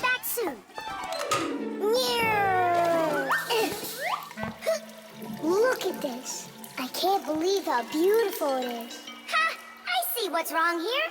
This float that we're standing on, it got disconnected for some reason. That's why the water keeps pouring out. I see. And it's going down that tube into the bowl. Well, what's the problem? It's the float. It got disconnected. Can you get it back on? Nope, sorry. Without Papoose, we can't fix it. We'll get Papoose. And you, Tom Thomas, you'll guard the door. Yeah, or someone could come and flush the toilet while we're working in the tank. And we'll get flushed away. To where? Straight into the sewer. And then it's bye-bye, Tom Thomas, forever. The sewage system is a huge network of pipes that run underground. This is where the dirty water from sinks and the waste from toilets is sent. The sewage pipes then carry this dirty water to sewage treatment plants, where the water is cleaned before it is dumped into a river or the sea. Before the first sewage systems were invented, people would just dump their waste right out their windows onto the streets. Oh, the smell in the cities was just awful. Even the first sewage systems didn't put a stop to this terrible smell. This smelly problem wasn't solved until the invention of the modern toilet. At the bottom of the toilet is a bent pipe called the siphon that's filled with water that keeps the smell from getting back into the house.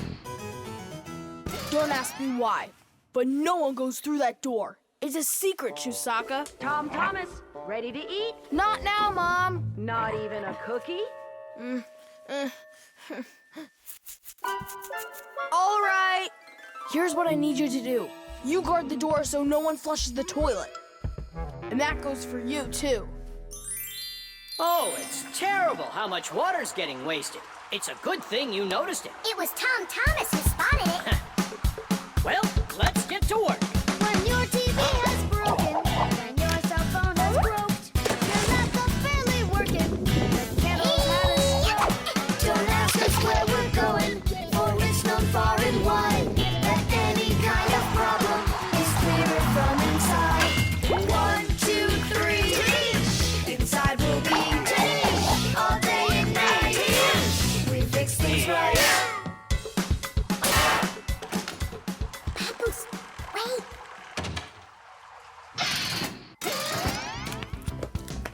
Chusaka.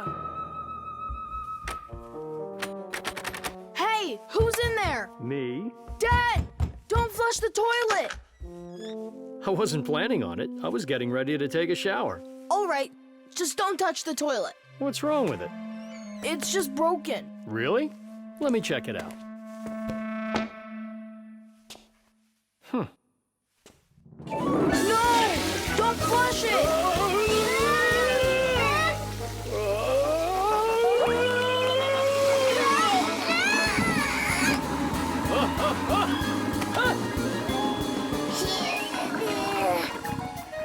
I told you not to flush it! Dad, why? Ugh.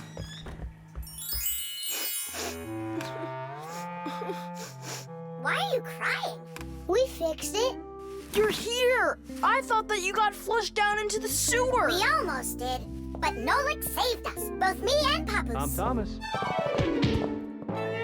What was it that made you so sad? The toilet? Uh-huh. No need to be sad. The toilet's working just fine. Really? Yeah, I had to check it. Now I need to go and check it too. Modeling clay.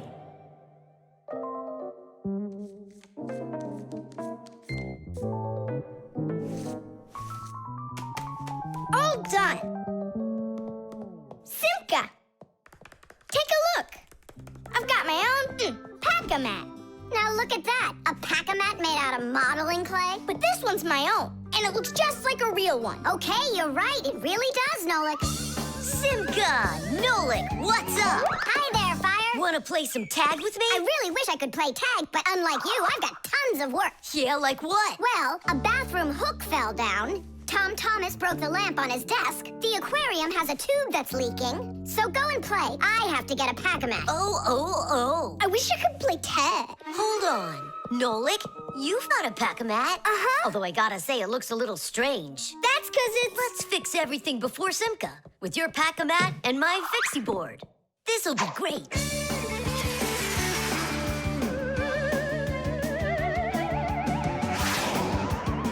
So where is that hook that fell down? All right. Nolik, get out some sticky stuff. From where?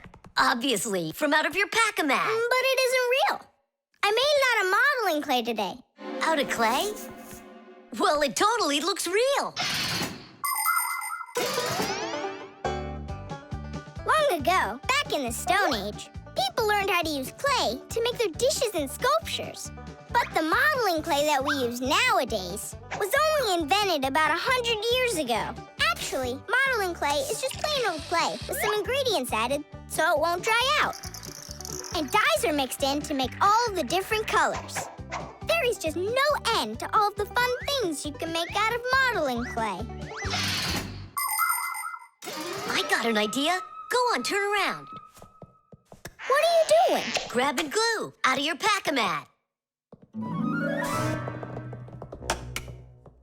All right, get up here. Will it stick? Yeah, of course it will. Let's go and fix the lamp.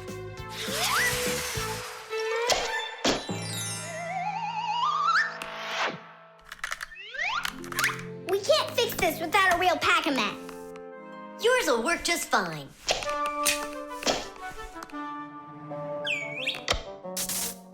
Tadish! So, what else did Simka have to fix? The aquarium. Hop on.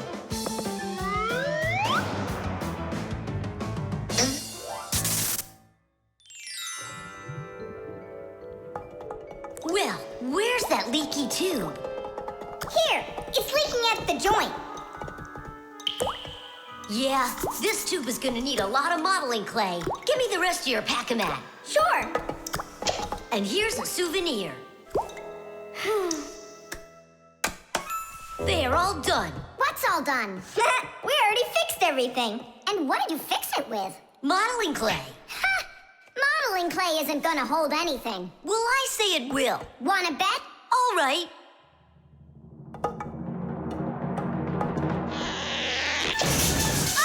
It's exploding! What in the world is happening here? Flooding water! You just do as I tell you, without panicking. Did you know it's possible to make modeling clay in your own home? Just write down this recipe. You'll need a cup of flour, a half a cup of salt, and a half a cup of water. Now, mix the salt with the flour and add the water little by little. Mix it together really well. What are you saying? That it looks just like dough? Well, that's exactly what it is. It's just not for eating. It's way too salty. But you certainly can sculpt things out of it.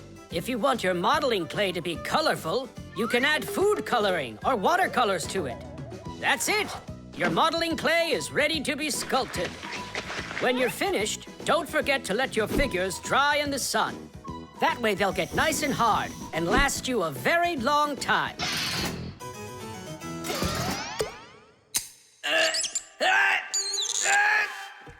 Phew.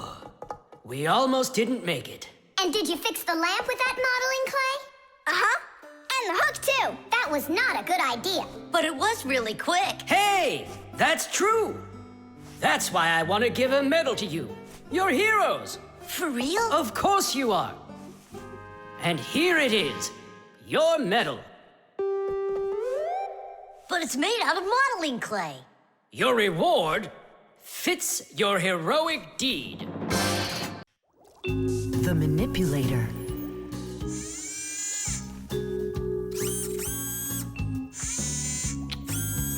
Well, what do you say, Professor? It couldn't be any more accurate.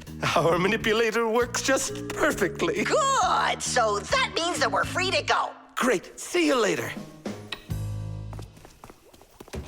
All right, finally. Now it's our turn to experiment with that manipulator. And do you know how to operate this manipulator? Why do you think we were spying? A manipulator is a kind of mechanical arm that people use for difficult or dangerous work. To control a manipulator, humans use a remote control or a joystick. The operator gives the command, and the mechanical arm grabs and moves the load. Some robotic manipulators don't even need to be steered by an operator. They're controlled by computers and can work without people being there at all, even on the moon.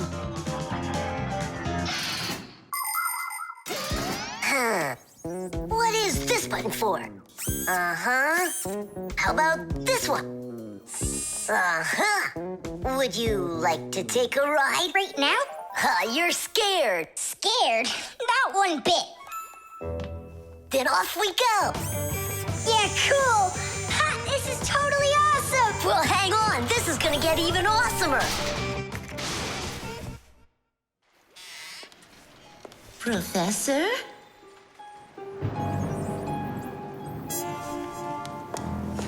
Strange. What made this ladder just fall over? Ah! Am I crazy? Or is someone here? Oh, calm down. Calm down now. Poor Elisa. Yeah, you're completely overworked. Whoa! Ah! Who's here? Achoo! Hang in there, Nolik. I'll get you out of there.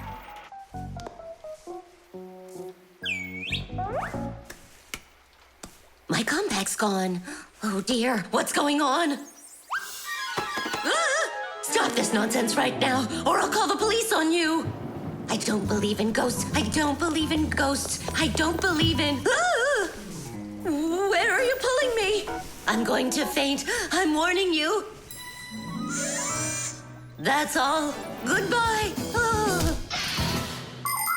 Throughout the world, humans use manipulators for all sorts of work. In factories, manipulators are used to lift and move heavy loads.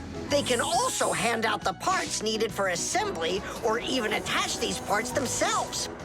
In hospitals, more precise manipulators are used by doctors to help perform operations. Manipulators are also used in places where the work is simply too dangerous for people. For instance, where there are deadly chemicals, or places where humans can't get to easily, like somewhere underground where there isn't enough space to move, or deep under the water.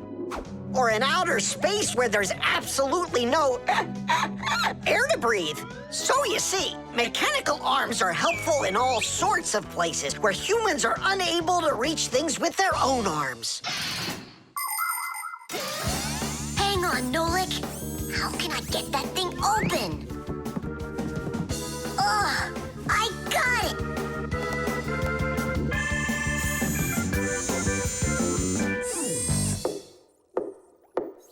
Yes? Who's there? Ah! What's going on? Achoo! Nolik? What are you doing in there? Achoo! We just took a little test flight. Is this yours?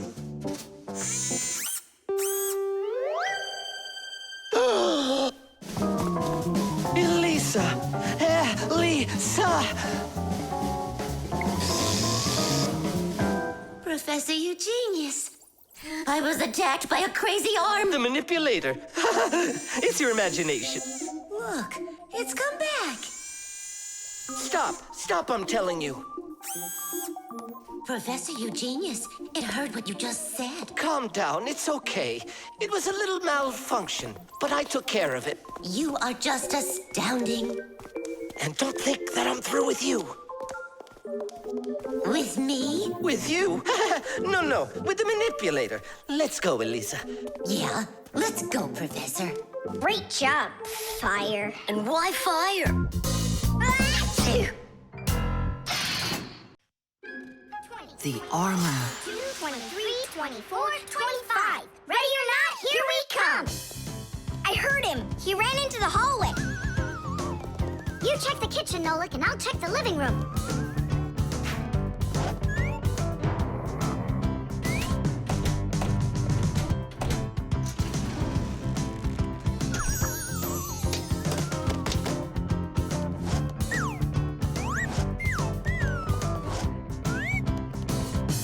Well, I just don't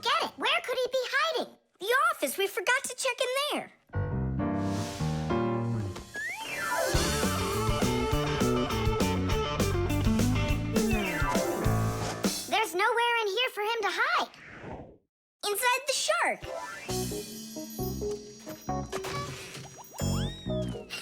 Nolik, Tom Thomas couldn't even fit half of himself inside of that shark. Yeah? Then in that huge vase. Uh-huh. He's all scrunched up in there and laughing at us. Oh! Simka! There, did you hear that? He is in there! There's no one, but I know that I heard a hee-hee. You imagined it. Let's go take a look in the bathroom. I imagined it. It's so stuffy inside this armor.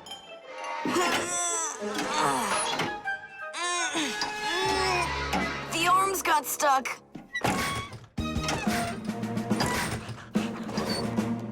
Where else could he be? Who is that? Simka the Knight! He came to life! Well, how much longer are you gonna look for me? Armor is very hard clothing worn by warriors to protect them against swords and arrows. People started making armor in ancient times, but the full body armor that knights wore didn't start until the Middle Ages. The armor worn by knights on horses was heavy. It could weigh 100 pounds, and if a knight got knocked off of his horse, he'd need help to get back up again. By the way, the knights' horses, they wore their own heavy set of armor for protection. Hey, did you turn into statues? Tom Thomas? Is that you in there? Who else? Lift up this visor, I can barely breathe. And how come we should do it? 'Cause I can't. Don't you see? My arms got stuck. We see? You look funny. Funny to you, but now I'm stuck and I can't get out of here. Come on, help me out, please. Great, Chusaka's just what we need right now. Chusaka, what's wrong with you? It's me. Hey, stop it.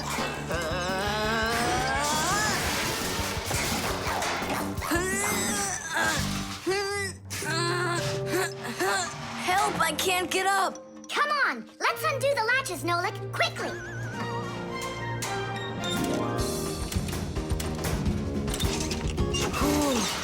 Thanks for helping me. It was nothing. I couldn't have done it without you. Let's put the night back together. Uh-huh. Before Dad gets back. Protective clothing isn't just for people who are fighting in battles. Travelers put on special nets to protect themselves against mosquitoes and gnats. And beekeepers wear protective clothes too. If they had nothing to protect them from bee stings, their job would be quite painful. Without their protective clothing, it would be impossible for firefighters to go into burning buildings and save people. And how could astronauts go into outer space without special clothing? It's freezing up there and there's no air to breathe at all. And that's why they wear a special costume called a spacesuit when they travel.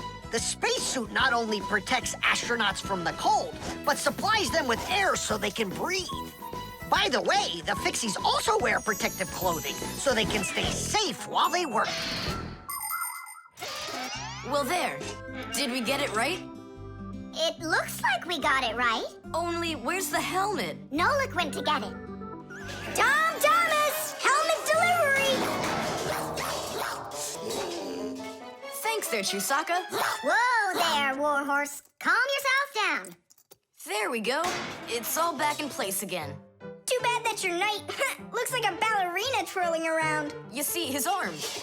I can't move it. It's stuck. Here's what we'll do. Give him something to hold.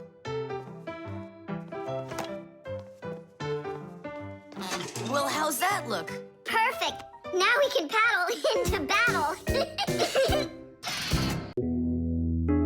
Friction.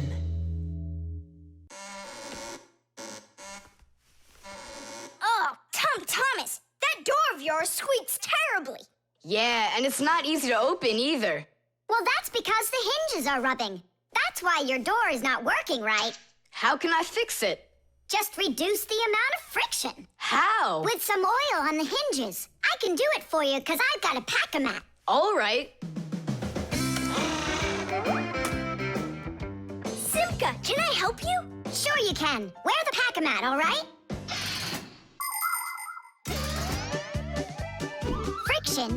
the force that tries to stop something from sliding or rubbing smoothly against something else. Rubbing can make things wear out quickly if there's a lot of friction. If you want less friction, you need to put something on the parts that rub against each other, like oil. There are special kinds of grease used to keep clocks and wheels turning smoothly. And for skis, a special kind of wax can be used to make them go even faster. That's it. Now the top hinge. It's all done. Go ahead and check how it's working. It's not squeaking. I told ya. You guys are the best. I gotta go. Go where? I'm gonna go sledding. Maybe you'll take me with you? Sorry, Nolik. You don't have a sled to ride on. I'll see you later. Simka, should I grease the saucer? What for? It'll slide down the hill just the way it is. Ah, okay then. Wait here for me, Nolik. I'll be back real soon with a surprise for you. Yeah, oil slippery. I know what I'll do.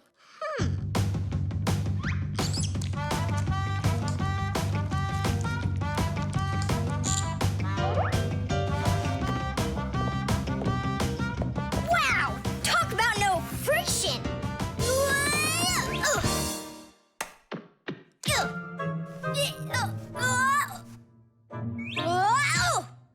Hey, anyone? Help! Help! Simka! Nolik, are you all right? Just stay where you are. I'll be right there.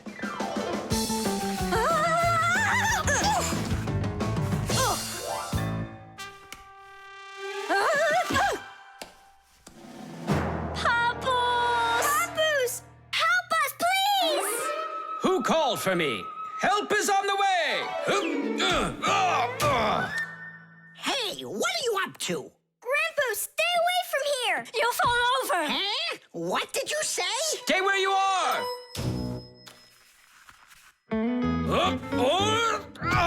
What happened here? I poured some oil on the table. Why'd you do that? To reduce friction. That's brilliant. Nobody move! I know exactly what to do.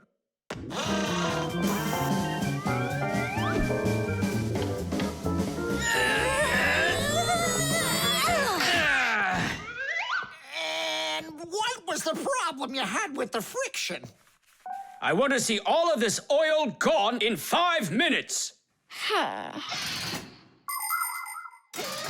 Engineers are in a constant battle with the force of friction. They want less friction so that cars will run faster and their parts will wear out less quickly. But just imagine what the world would be like if all of a sudden there was simply no friction at all. Everything would start slipping out of our hands and falling off the table. Knots would untie themselves, and that's not the half of it. Cars wouldn't be able to run without friction either. Wheels would spin around and around in one place, unable to grab onto the road. We wouldn't even be able to walk. Because when we walk, we move forward by pushing off the ground with our feet. And how can we do that without friction? We can't. So now I think you can see why it's not so bad to have a little bit of friction in our lives. Whew! We cleaned it. But it's still so stinky. Nolik, I completely forgot. I promised you a surprise. Look! What is it? I made you your very own saucer for sledding. Oh, that's great! Only, what good is this thing without snow?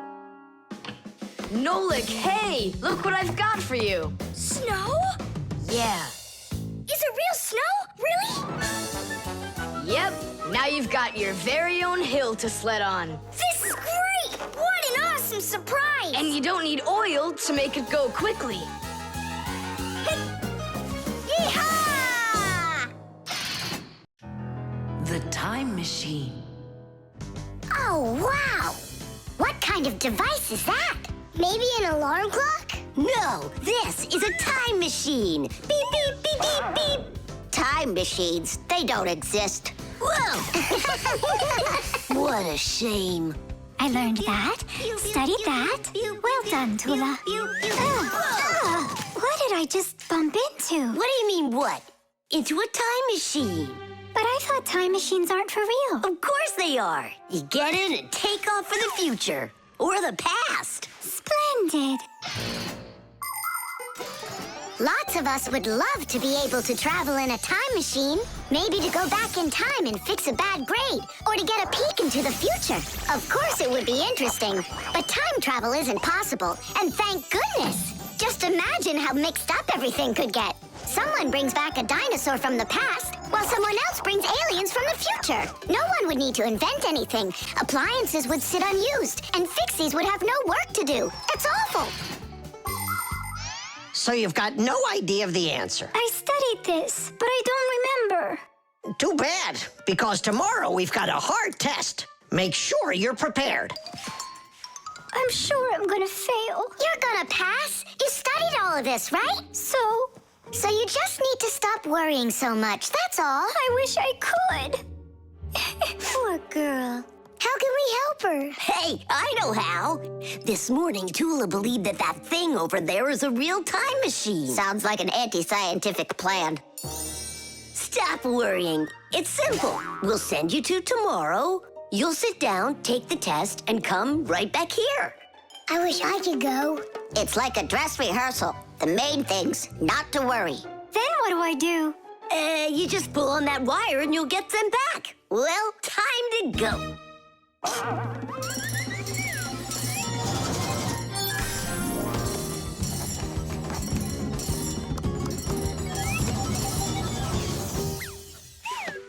Wow, it's tomorrow.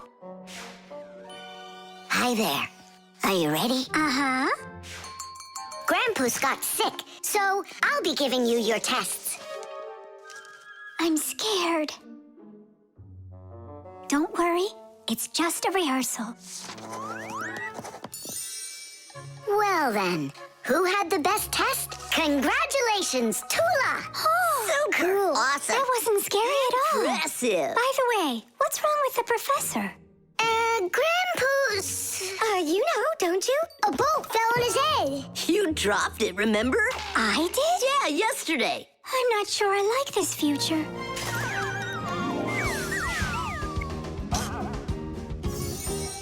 Well, how did it go there? Later.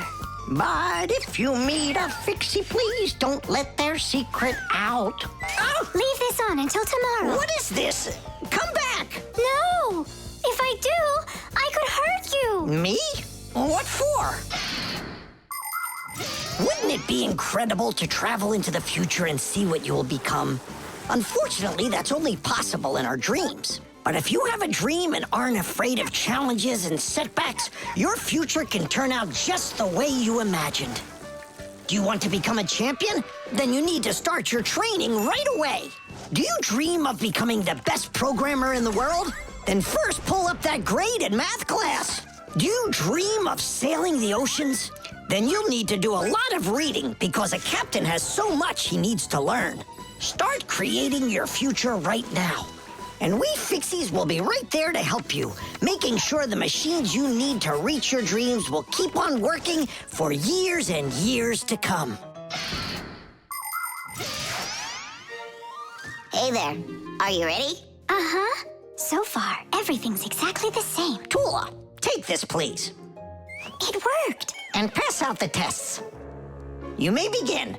These questions are different. Who had the best test? Congratulations, Tula! What am I worried about? I know everything is going to be fine. Tish! Well then, all of your test results are great. Only none of you could guess what this device is. What do you mean? Isn't it a time machine? No, it's for automatically watering plants, that's all. You see?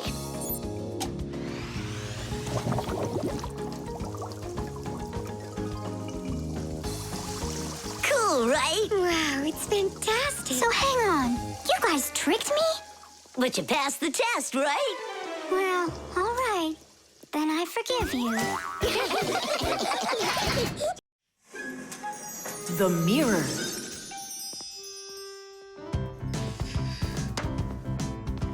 Hi there, Tom Thomas. Why has this mirror been standing here in the hallway for a whole week already? My dad can't seem to find any time to hang it on the wall. Are you sure it won't fall? It hasn't fallen so far.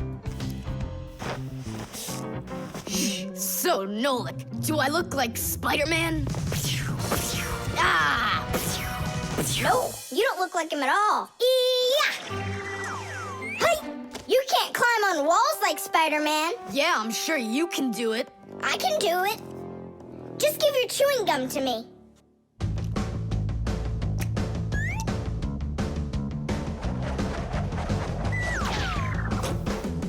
See that? Like in the movie. Oh, like that's really hard. Just keep watching.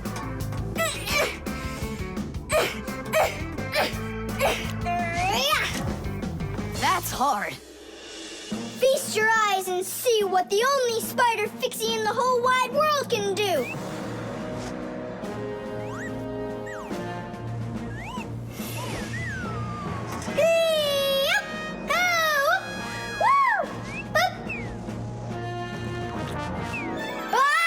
Catch me! I gotcha!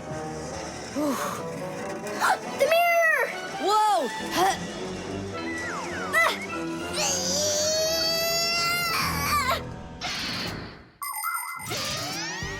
Long ago, the only way humans could see their reflection was to look into water. The very first mirrors appeared about 5,000 years ago. They were made out of silver or bronze. Legend has it that the Greek scientist Archimedes once burned down an entire enemy fleet with the help of mirrors like these. But humans only became able to see their reflections well after they started making mirrors out of glass. And we still use glass mirrors today.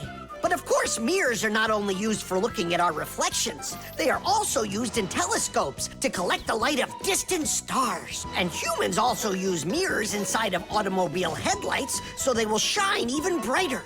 Just look at all the things mirrors can do for you. Whew. Looks like it didn't break. Help me lift it so we can lean it back up on the wall. Tom Thomas! I've gotten a reflection in the mirror. That's impossible, because only vampires can't see their reflections. Or ghosts. But I'm not in there. So then, I guess you've become a ghost. No, not a ghost. I don't like them. Hey, what's all the racket? Did you guys get yourself into trouble again? Suvka! Me and Tom Thomas were playing Spider-Man, and I turned into a ghost for some reason. Yeah, a ghost. That's silly. They don't even exist. Oh, you don't have any reflection either. Sivka, you're a ghost just like I am.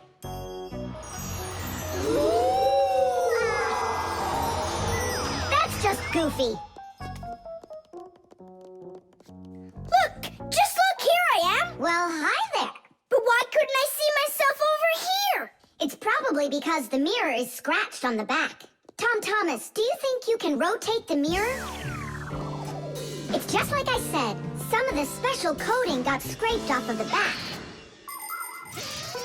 A mirror is not just a piece of plain glass. Plain glass lets light pass through it, but a mirror reflects light. To turn a piece of glass into a mirror, people spray a special shiny coating on one of its sides that reflects everything.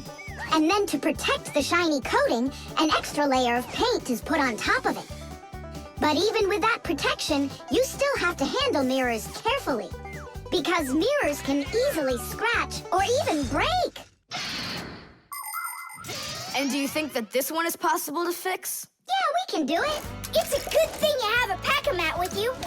I thought we might need it after you started screaming over here. Don't tell me you've got paint in there for a mirror. A pack-a-mat's got everything you'll ever need.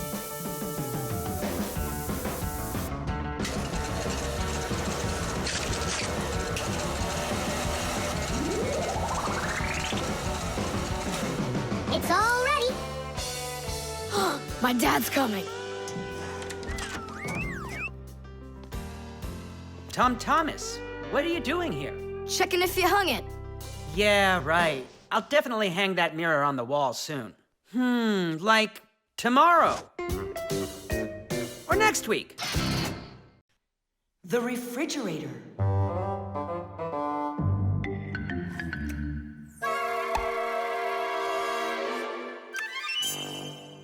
Good job. My homework is all done.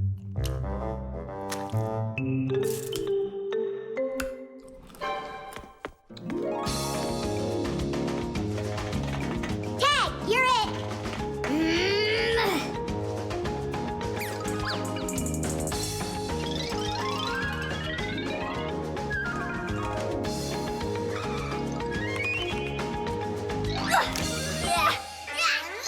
Haha, Tag, now you're it. Simka, I'm stuck. Help me. Just stay still.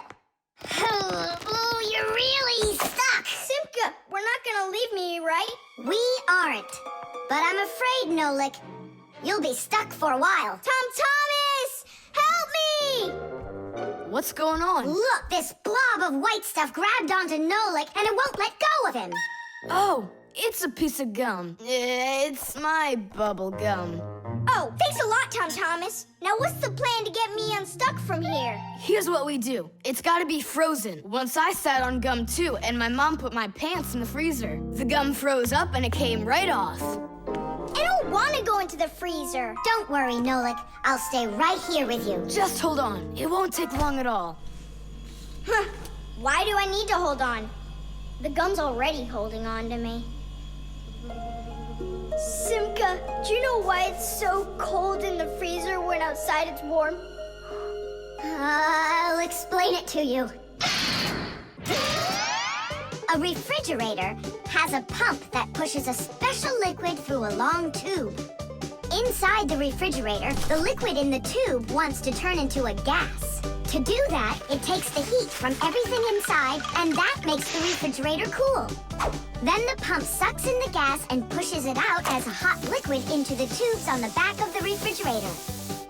That lets all of the heat collected from the inside escape into the air outside. I wish I was somewhere warm. Hold on. I'll go get us some warm clothes to wear. I don't want to hold on. I want to go with you. Just hang in there. I'm hanging. Tom Thomas, open up!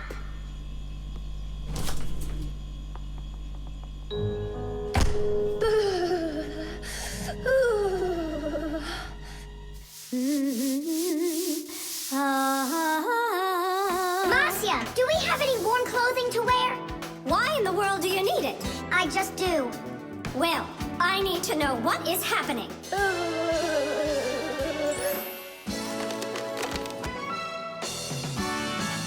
Hooray! Tom Thomas, Simka, open up the door!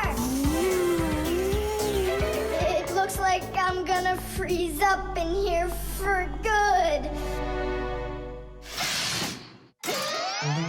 A Fixie is constantly surrounded by all sorts of danger. Inside a dark freezer, a Fixie can lose his way and freeze to death. If he's not paying attention, he can drown inside of a washing machine or inside of a dishwasher. And a careless Fixie is always at risk of getting an electric shock. Or suppose there's a short circuit inside of an appliance that starts a fire. If this happens, you need to run away if you want to survive. And what about humans?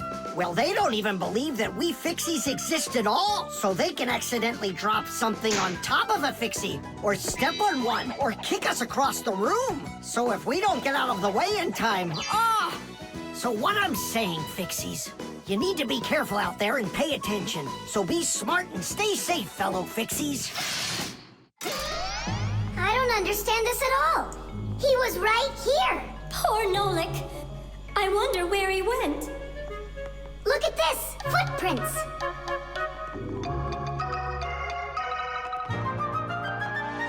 Nolik! You're alive! You scared me half to death! How did you get out of there? Well, you told me about how a refrigerator works. And so I found that cold tube and started crawling on it until it got hot, and then I was here. Hey, there's smoke coming out of you. We need to cool you down right away. Huh? Where? I don't want to go into the refrigerator. Stop! I was joking. Look Look how it froze. I could break my teeth on it. You aren't gonna chew it anymore. I'd never do that, not after Nolik sat on it. Well, you didn't need to stick it where it doesn't belong. Hey, I apologize. I'll go and throw it away. Maybe you'll try the trash can? Chocolate. Thomas, unwrap it already. In the morning, Nolik. I really want to see the toy that's inside. Be patient, Nolik. That's all. I'm going to bed. Please don't touch it, okay? And you won't open it without me, right? That's the deal. Good night, Nolik. Uh-huh.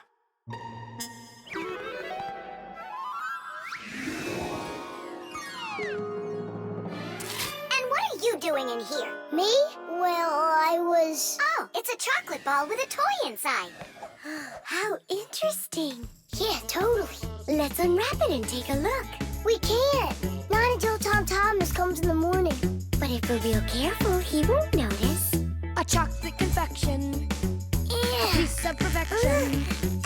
Perhaps like a gift that's shining bright. I am an affection for the chocolate confection. All that I want is to take a bite. A bite. A bite. Well, yeah. We sure took a look. Tom Thomas won't be happy at all when he finds out you touched his chocolate ball. And you? Like you didn't touch it? I didn't. Oh, then what's that, Nolik? Chocolate? Absolutely. It's 100% natural milk chocolate. It says so right here. The key ingredient in chocolate is cocoa beans. They are roasted, crushed, and ground. After that, the ground beans are pressed to extract the oil from them.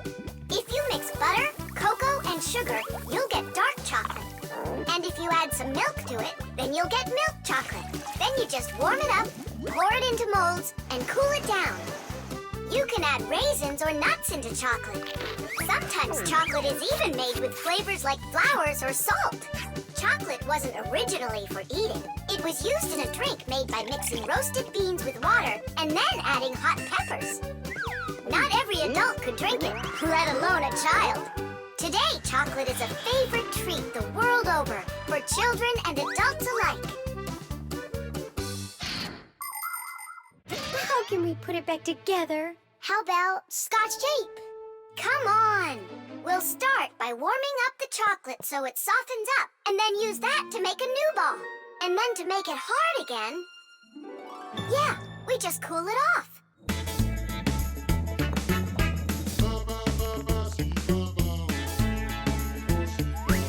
My chocolate confection has got an imperfection.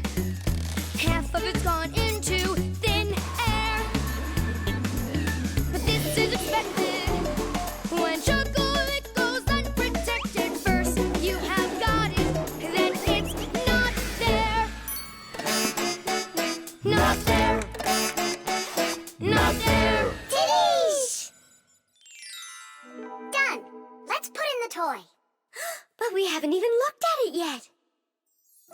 Oh, it's so pretty. Tom Thomas is gonna love it. Oh, wait! Oh, what do you think of this idea? I've got a new confection of chocolate perfection. Safe in its wrapper, shining bright. Oh, what perfection! My brand new chocolate confection. I'll try my best not to take a bite. Hi there. Oh, what's that? A chocolate ball? You're lucky. Could there be a toy inside? Mm-hmm. But I can't take off the wrapper without Nolik. You really can't do it without him? I can't. I told Nolik I wouldn't. Your chocolate is gonna be delicious. Go on, you can eat a little. If you say so, I'll eat the chocolate. But we won't open the toy without Nolik. Good chocolate. Come on, don't you want to know what the toy is? We won't tell. All right, just a peek, and we'll close it right up.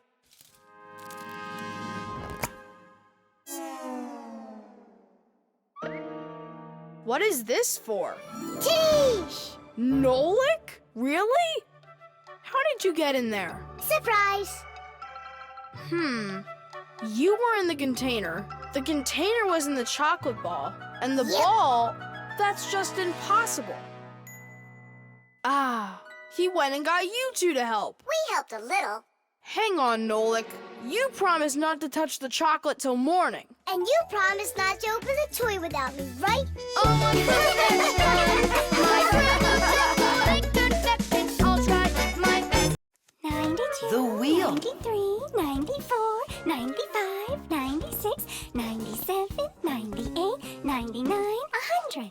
And 101, 102, 103, 104, and 100 and... Nolik! Hey, come on! Tom Thomas promised to give me a ride outside on his bicycle. I gotta get going. Lucky you. I'd love to ride on a bike. Yeah, it would be a lot of fun. You're not allowed to go. Why can't we? Tom Thomas isn't your friend, all right? He only invited me. If you want to take a ride on a bicycle, then go find your own human friend to invite you. Well, Tom Thomas, you ready to go? We can't. There's no way we can ride this. The tire's got a hole. I try to fill it, but the air comes out. Well, then what should we do? I thought you'd know what. You're the fixie here. I didn't study it yet. Hang on! Tula, Digit, wait a sec. We found a hole in one of the tires of the bicycle. You mean the one that only gives rides to friends? Don't be like that. Please help me out. I thought Tom Thomas was only a friend of yours. Why don't you go and ask him yourself? He could be your friend, too. For thousands of years, wheels have been helping people all over the world. The wheel's ancestor is a log. People would put logs under heavy loads to move them. Then people came up with the idea of slicing the log and connecting the slices with an axle. And there it was, the wheel. Wheels made life more convenient. Later came wheels with spokes, metal rims, and rubber tires. Soon people were wheeling around the world in and on all sorts of vehicles. Potters, mills, clocks. There are just so many different uses for a wheel. And with the steam train, steamboat, and cars, wheels spread all over the world. They even reached the planet Mars. The wheel really is one of the simplest and yet most amazing of all human inventions.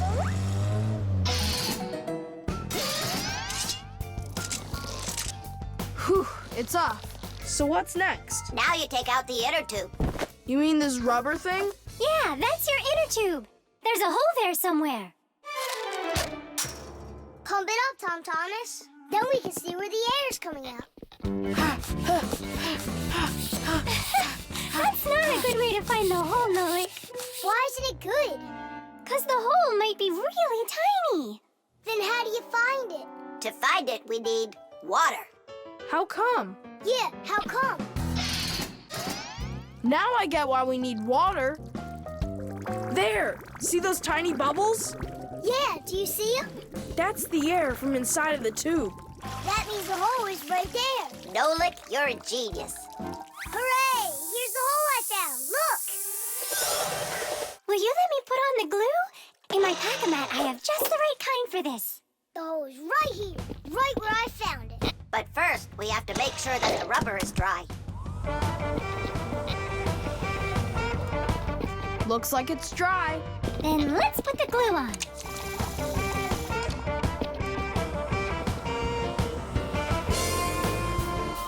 It's all fixed.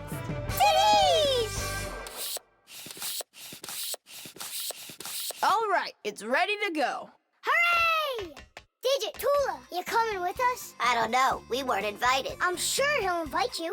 Right, Tom Thomas? Of course I will. We're friends, aren't we? Let's get going. See the wheel spinning round. Through the cities and towns it is rolling. Spinning wheel, spinning round. Spinning wheel, it just keeps on going. See the wheel spinning round. Through the valleys and hills it is zooming. Spinning wheel, spinning round. Spinning wheel.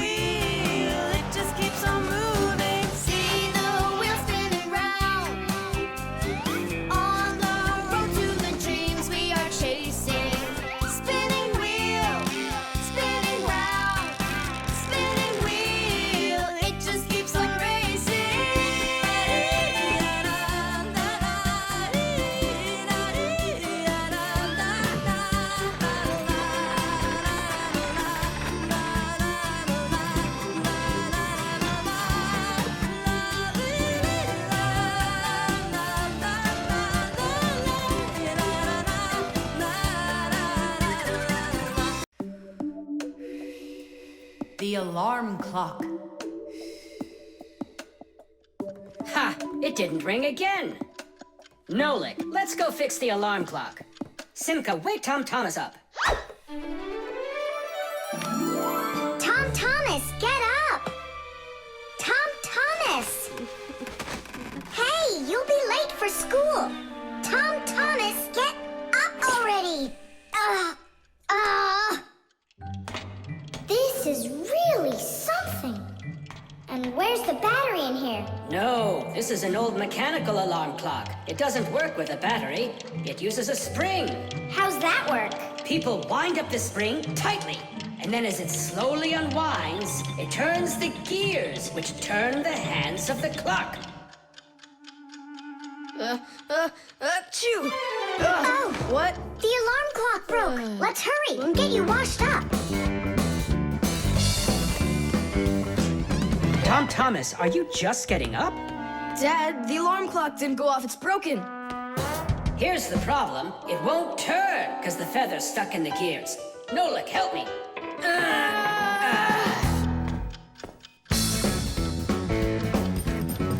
Papas! What's going on? It looks like it's an earthquake.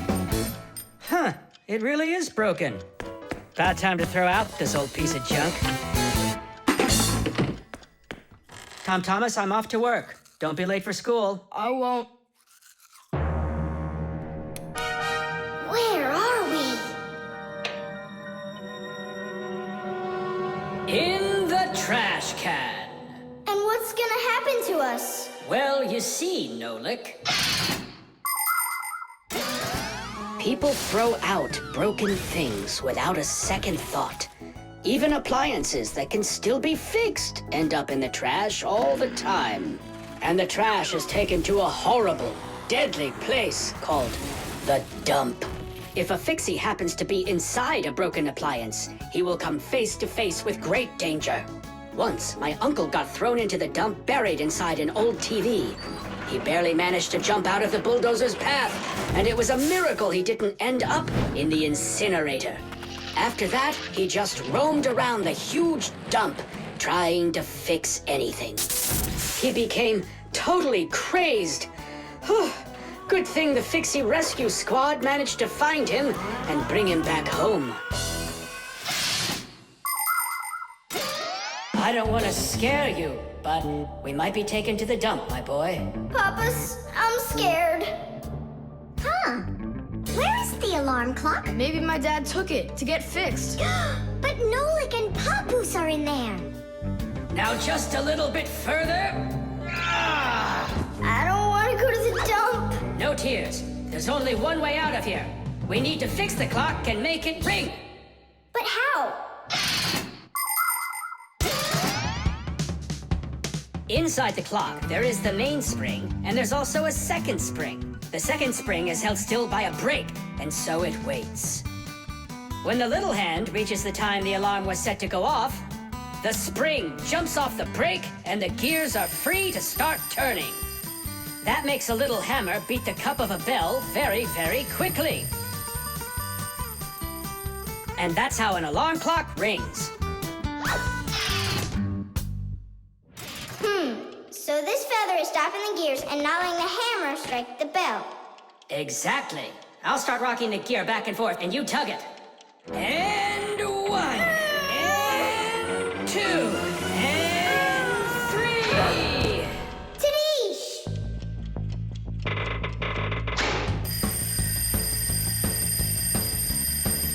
Simka, I think I can hear my alarm ringing. Run to the sound, quickly! Someone turn the alarm off. Whoa! And here comes that earthquake again! Nolik! I'm here! Nolik! We fixed the alarm clock. So what was wrong with it? A feather got jammed in the gears. And how could a feather get in a clock? Oh, it's probably from when I put the alarm clock under my pillow, so it wouldn't wake me up. Huh, so you mean because somebody doesn't like to get up in the morning? We almost ended up at the dump? By the way, if that somebody doesn't hurry off to his school soon, he'll be late. Oh, you're right, huh? Knots.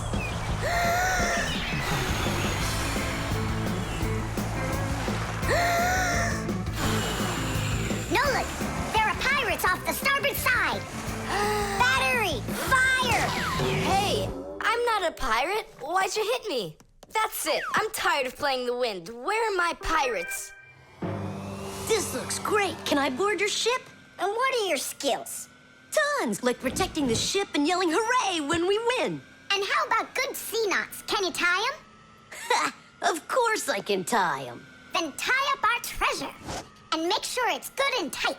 Pirates, prepare to attack! I got it. Whoa!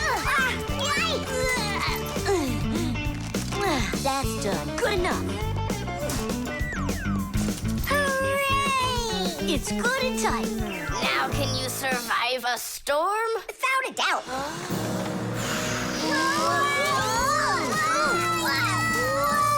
Our treasure! It's sunk into the sea. That was my mom's necklace we sunk.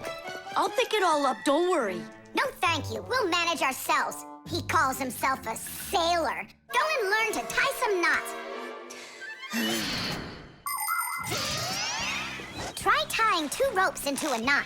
You think it's easy? A badly tied knot will untie itself before you know it. Here's one way to tie it right. First, cross over the 2 ends like this. Now, to finish the knot, you've got to cross them over again. But not this way. It's got to be in the opposite direction. When it's done, it looks like one loop inside another. This kind of knot is called a square knot.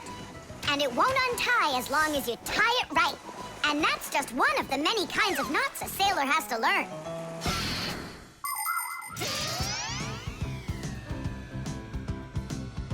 Oh! Okay. I knew I could tie it. Now what else is there to practice on around here? I found some more of our treasure. Here's another one. That's 19, but we're supposed to have 20. I know it because I'd counted our treasure. So what happened to the last one? Well done there. So what else could I tie? Perfect. I even remember what it looks like. It's a different color. It's a bright red one. Oh, Mom's gonna notice right away that the red one's gone. I gotta go find it. Yeah, I think it's on the floor. Who tied my laces together? I was just practicing, sorry. And what else did you tie up to practice your knots? Not sure you want to know. You're funny. Let's go untie them.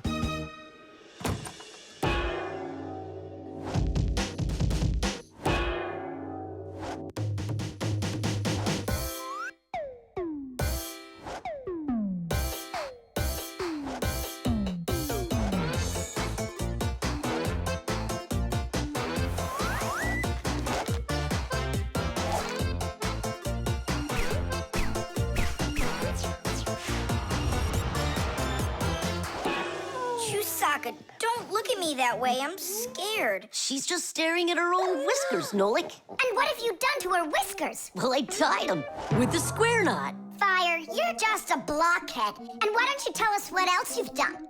Well, okay. I tied a decoration on her tail. That's where it is. We were looking everywhere for that thing. Fire, go and fix everything you've done. Chusaka, don't run away. Don't be scared. We just want to untie the knots. Sailors have developed all sorts of different knots. Without them, they couldn't control their sails. But we couldn't get by without knots on land either.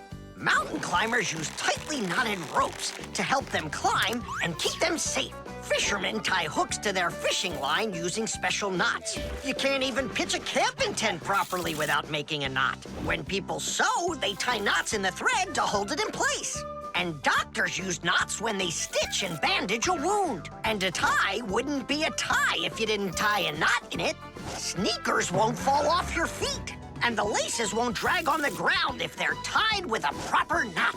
But sometimes things can get knotted up by accident. And that's one time when you don't need to know how to tie knots, but how to untie them. All aboard! Like that. Now the only thing left to do is tie a knot. Should I tie it? Are you sure it won't untie? You're joking. Why don't you go ask Chusaka if I can tie a knot like a sailor?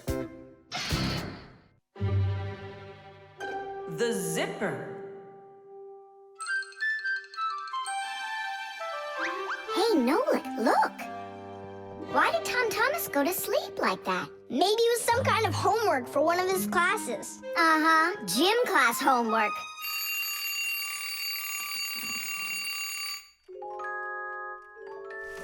Good morning. Good morning. Hi there. You're looking good. My parents just bought it for me. Isn't it a cool jacket? And what, you slept in it all night? Yeah, once I tried it on, I didn't want to take it off, and I fell asleep in it. Yeah, life's never boring with you around. Oh, I think the zipper got stuck. And so what? You can leave your coat on no problem. You're about to go to school, right? And you think I could sit in my class like this? How could I have broken the zipper? Don't worry, you haven't broken it, not yet. Here is a simple zipper. It is made with 2 rows of small teeth that pass through a slider. The slider has 2 holes on the top and only 1 hole on the bottom. When we pull the slider up along the zipper, the teeth grab onto each other and the 2 rows join together into one. And zip! The zipper's closed. To open it, all you need to do is pull the slider in the opposite direction. Then the teeth will come apart. But on mine, they're stuck together. And now what? What do people do in the morning? Do what they do. Exercise. And I'll have time to think it over. 1, 2, 3, and 4. 1, 2, 3. And then what about me? Go exercise too. 1, 2, 3, and 4. And 1, 2, 3, 4. 1, 2, 3, 4. 1, 2, 3, 4. Simka, come on, think of something. I'm sweating already. Soon, okay? Go get washed up in the meantime. Whew. Do you think I could help you think? I think not. I think you'd be better off washing. How's it going, Tom Thomas? Did we think of anything yet? What? Did we think of anything yet? Ah, gotcha. Nope, she hasn't thought of anything so far. It's so hot. Just pretend you're a polar scientist. They always work in their parkas, and you know what? I'll be the penguin. Hey, where are you going? I can't take it anymore. All right, just sit right here, and I'll try to find the problem.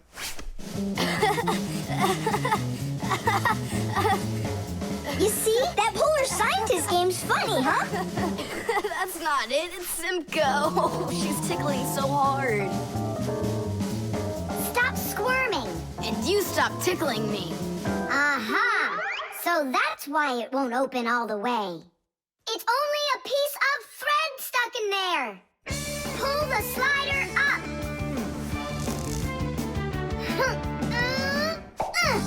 Tidish! You can unzip it now. Thanks so much.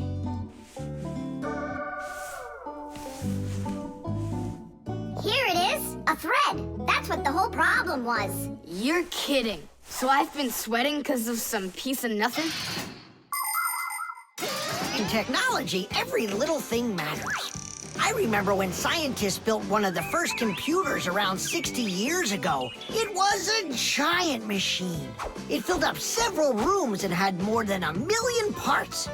It was a technological wonder. But all of a sudden, this technological wonder went kaboom and broke, and no one understood why. The computer just stopped working, and that was that. The scientists were going crazy. They couldn't find a problem. Turns out that this huge computer broke because a little butterfly had flown inside the computer and got stuck in between some contacts. Yes, it's true. This huge machine went crazy because of a little butterfly. And that's how it goes. So you see, every little thing really does matter. Tom Thomas, breakfast is ready. What are you doing in your jacket? It's 'cause I was playing Polish scientist. Simka, what took you so long to figure it out? I just thought it would be funny to see Tom Thomas do his exercises and brush his teeth in his coat, that's all. That was your plan? Well, yeah. Can I joke around a bit? The aquarium. The coast is clear. The humans have left. Come on, let's go.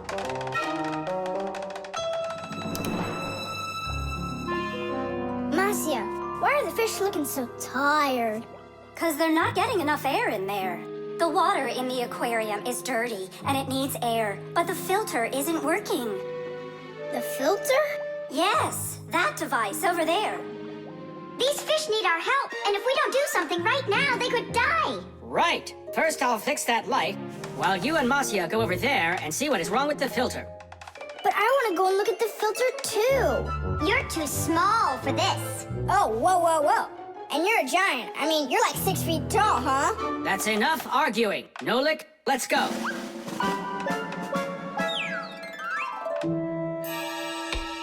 Well, let's check it. Not working. Nolik, where are you? I'm up here. What are you doing up there? Nothing. Holding on. We don't have time for that. Get down. We have to get this switch working.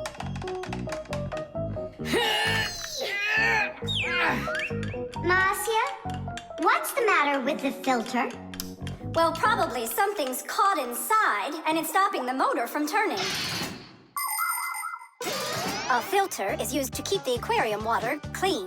A motor in the filter turns the paddles and pumps water through a fine net or a sponge.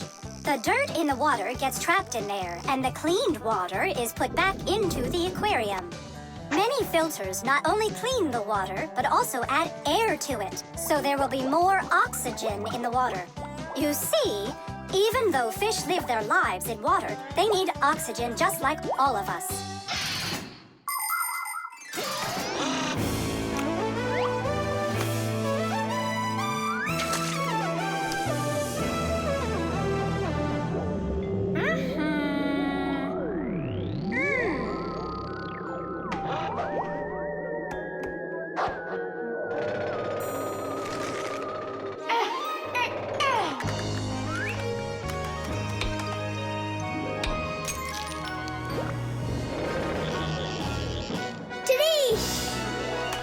Way to go there!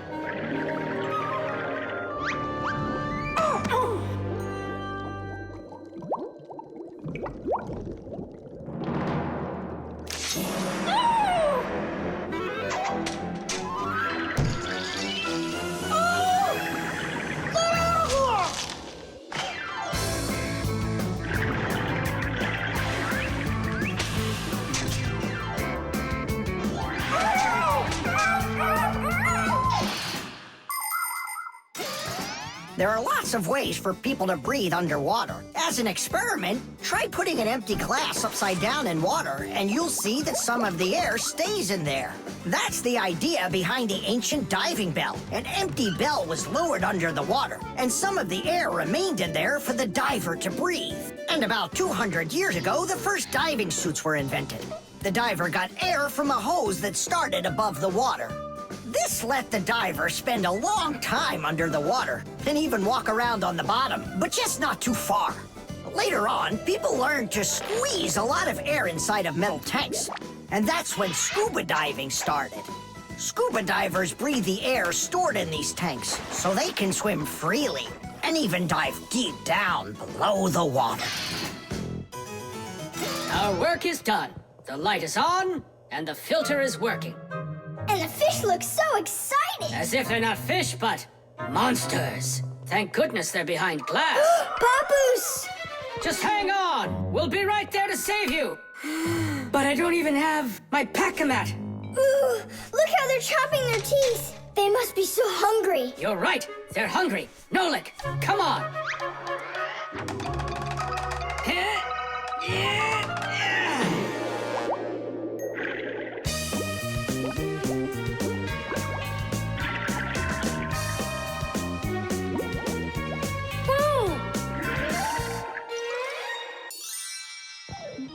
I can't believe those fish. They're so ungrateful. We went ahead and fixed their filter, and all they wanted to do was gobble us up. And I'm the one who saved you from them. I was the one watching what was going on.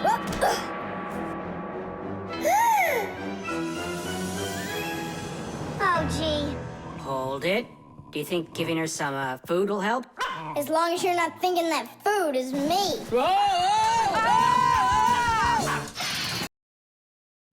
The window.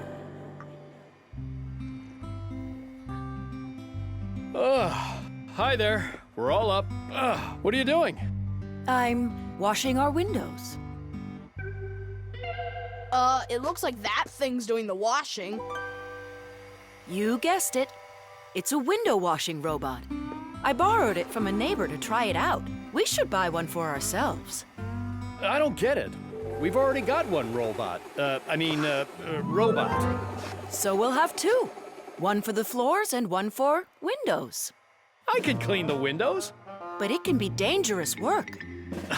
What's so dangerous about it? I'll just go and wash them right now. And instead of a robot, we'll buy something useful. Like a skateboard for a boy. I've already got one. So you'll have two. Class. Uh-huh. If you say so. There just so happens to be a dirty window in your office. Let's see how you do with that one. Consider it done. Mm-hmm. And we'll clean the tiles with the robot. A window is much more than just a hole in the wall. Windows provide houses with light, ventilation, and views to the world outside. Modern windows are made with several layers of glass. Between each layer is a space that's filled with air. The air works as insulation to keep heat from escaping outside. Do you know how to tell how many layers of glass your window has? Just shine a flashlight at it. The number of reflections tells you the number of layers.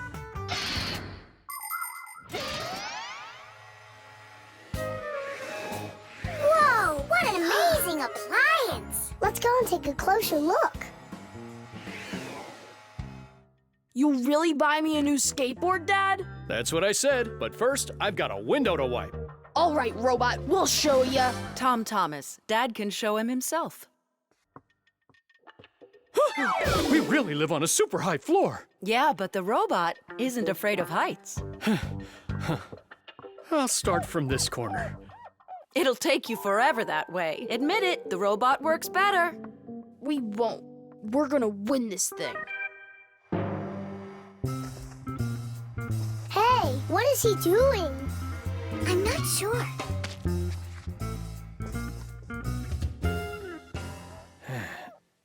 Huh? Mom! The robot made such a mess in there. It's impossible. Look. Good joke. Just wait.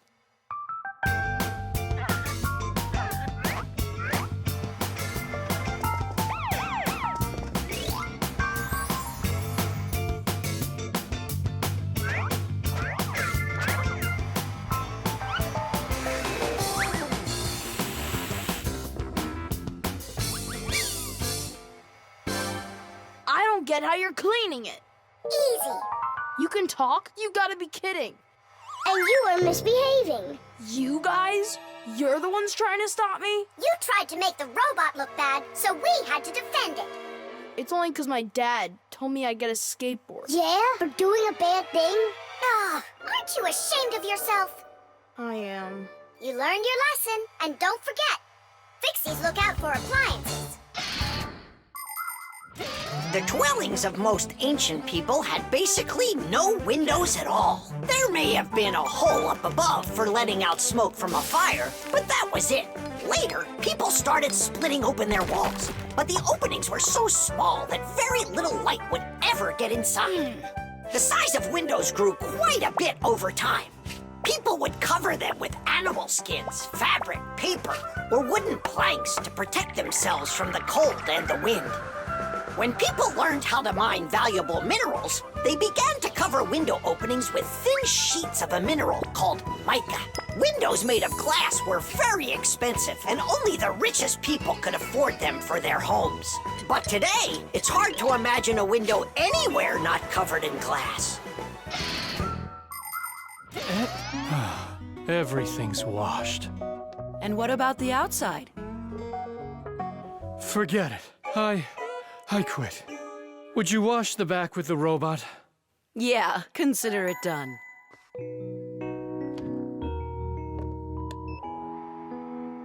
Yeah, you're right. I see. It really is a great appliance. And that washer's defender is even better. You're right about that. Geesh! The scale.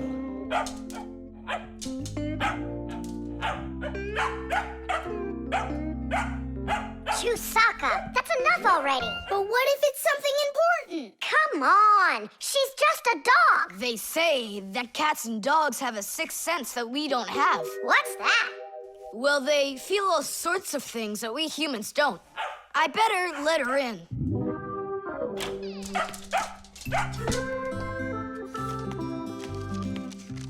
Mom and I will be home before dinner. Please remember to give Chusaka her food. Love, Dad. Oh, how could I have forgotten this? I just can't believe it. You believe in a sixth sense now, don't ya? Uh-huh. Only it looks like for Chusaka, it's a sense of hunger. How much food should I give her? Look, it's all written on that chart. For each kilogram of the dog's weight, serve 1 level scoop at every feeding. Uh-huh, I got it. How many scoops is Chusaka? Oops, I mean, how many kilograms? I don't know. Then what should we do? You don't know? We'll weigh Chusaka, that's what we'll do. With what? With a scale. There's one standing in your dad's office. You're right, let's go.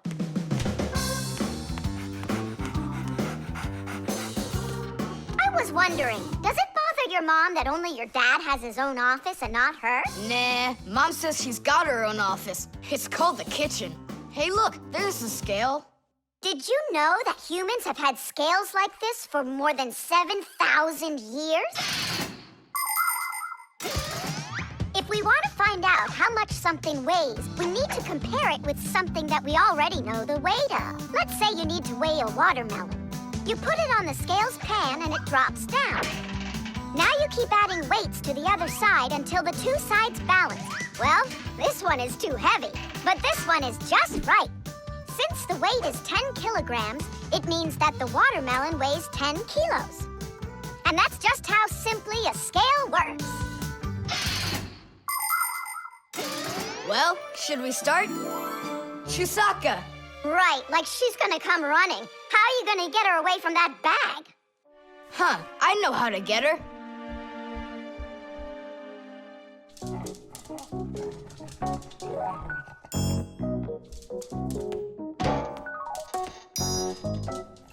Here, hold this little piece of food while I weigh her. This may be literal, but it's way too heavy. Just hang on. Please, hurry up!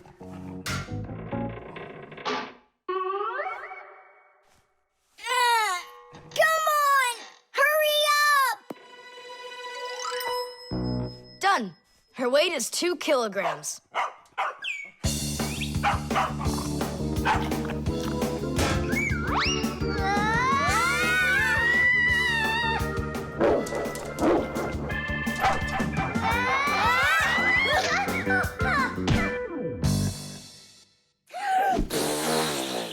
Okay, now we can feed Chusaka. Chusaka weighs 2 kilograms, so 2 cups will be just right then. Do you think that you can feed your pets any kind of food at all? Oh, no! For them to be healthy, pets just like humans need to have a nutritious diet. Today, there are special pet foods for birds, fish, dogs, cats, and all sorts of other pets. These foods are made with everything your pets need to stay healthy, like meat, fish, fruits, grains, vegetables, and vitamins. These kinds of foods give pets a well-balanced diet, and there's no need to cook them. They're ready to eat. Just pour them in a bowl and your dog will be happy. And so will your cat, and your bird, and your fish, too. Just be careful not to mix them up, because what's good for a fish isn't good for a dog. Each animal needs its own special food.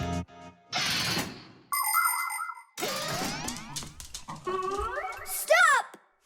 What's wrong? What's wrong? You have to take out a piece. She ate one already.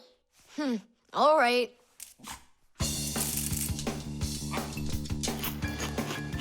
So, that's 6 cents. You still think it's true, right?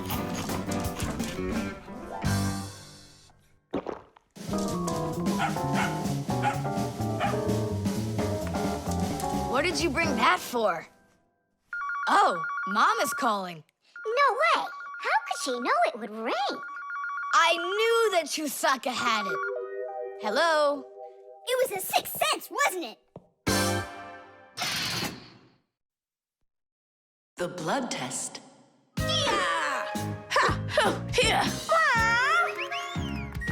Hi, Tom Thomas. Huh? What are you, fighting with flies? No. Dad signed me up for a class. I'm starting to learn martial arts. Are you gonna fight like in the movies? What do you mean? I'm gonna star in the movies. I'm gonna play a superhero. Yeah! Ah! He'd be a great windmill for sure. Tom Thomas. Is first period free for you tomorrow? Yeah? Excellent. Then in the morning I can take you in for a blood test. Oh, blood test? Why do I need that? To make sure that you're healthy for your martial arts class. And remember, don't eat anything before the test. Don't worry, it's just a little needle. A little what? Mom!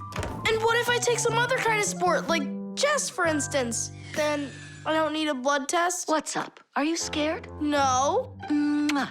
I'm proud of you. Dad never told me I need a blood test. It looks like our superhero's a little scared. I think I'd be too. Blood sounds scary. Nothing scary about it. A human body has a huge number of little tubes called blood vessels with blood flowing through them. The blood carries oxygen and nutrients to the cells, takes away carbon dioxide from them, and protects them from harmful microbes. To be sure if you're healthy or not, it's often necessary to have a blood test. The most accurate results come from blood that is taken from a vein. The sample is analyzed to see if everything is all right, and if not, the doctor will prescribe a treatment. You see, it's totally safe. And there's nothing scary about it. Mm-hmm. Oh. Blood should only be drawn on an empty stomach. What's that mean? It means no eating before the test. And what happens if I eat? Well, then they won't take any blood from you. That's an idea. What's an idea? I got no idea. Okay. Good night. You're really not scared at all? Mm-mm. For some reason, I don't believe him.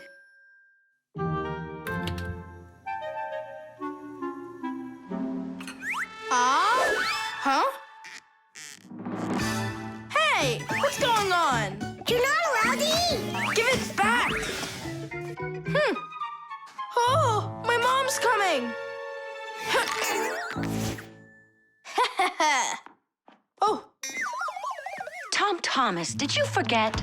You're not allowed to eat now. Do I have to have this test? Go on. Go get yourself ready.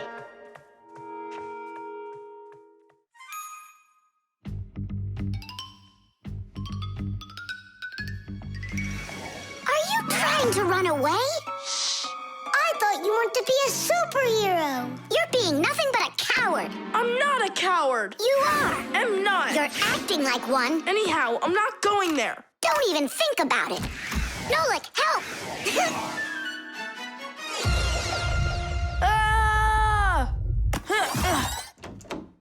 Ready to go? All right, Tom Thomas, get up. It's time. Well, thanks a lot. And from now on, we're not friends.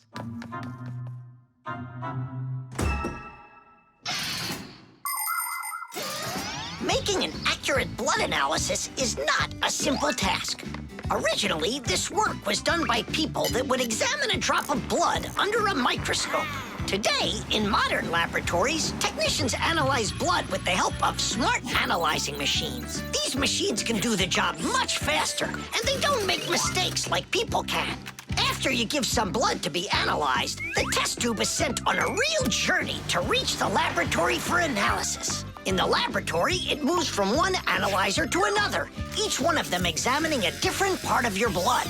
Then, all of the data is put together, and that's it. The blood test is done. You can get an email when the report is ready and check the results online, so you don't even have to go out to pick it up. Pretty cool, huh? Thanks to you, we just lost our friend. It's because he was being a coward. And if it's my fault at all, it's only a little bit. Fixies! Are you here? We're here. Look what I've got! A certificate for bravery. You had the blood test, and you weren't scared? Look! Way to go! So, are we friends again? Of course we are. All right. Then can you teach me a few of those moves? Yeah, sure. Wow! Yeah! Buttered bread.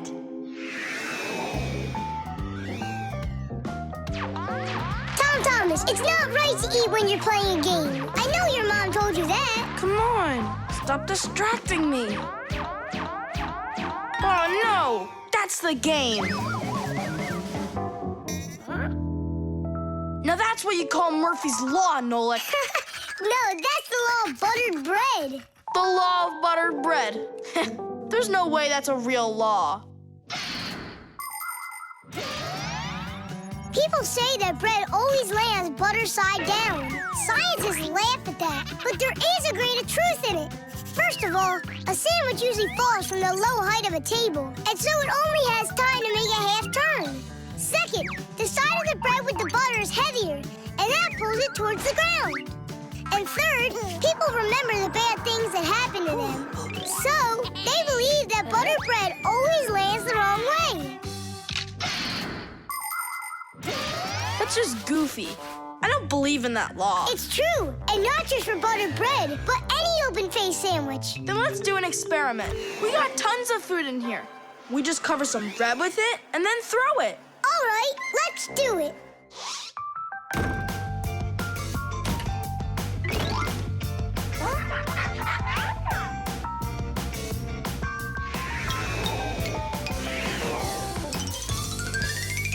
Didish!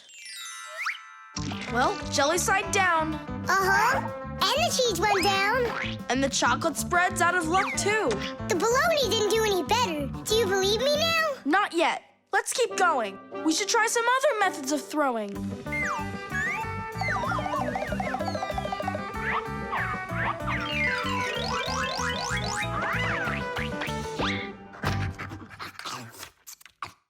Oh, that's everything. There's nothing left. No, there's still some turkey. Where did you see that?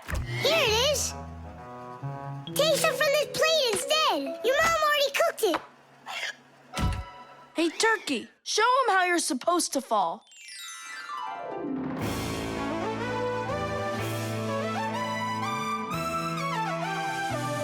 Aha! Didn't I, tell ya? You vandals! Why are you throwing food all over the place? It's simply awful. Hey, give it back! Please, we're testing the law of buttered bread. You gotta be kidding. Your mom is gonna love you for that. Can you please put the sandwich on a plate already? It's too heavy for us to keep holding it up. Good. There you go. Thomas, do you have any idea at all how nutritious that turkey is? And delicious, I'd imagine. And turkey's a healthy food that has lots of protein, vitamins, and what do you call them? Microelements. That's not all. Eating that turkey could make you grow. If you eat that sandwich, you could grow a centimeter. I think that's true. Yeah, and it'll give you some extra strength, which you're gonna need when you clean up your kitchen.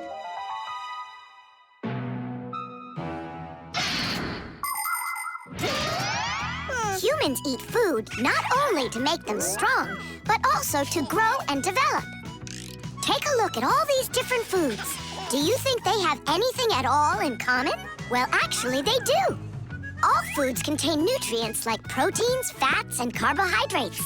Combining them properly is the science of nutrition. Foods with fats and carbohydrates give humans energy, while those with protein are essential for helping children grow. People love to eat food that is delicious, fresh, and assorted. Try to eat all sorts of good foods like salads and soups, cereals, potatoes, vegetables, and meats, and not just sandwiches. But when it's time for a little snack, a sandwich can be just right, and it's so easy to make.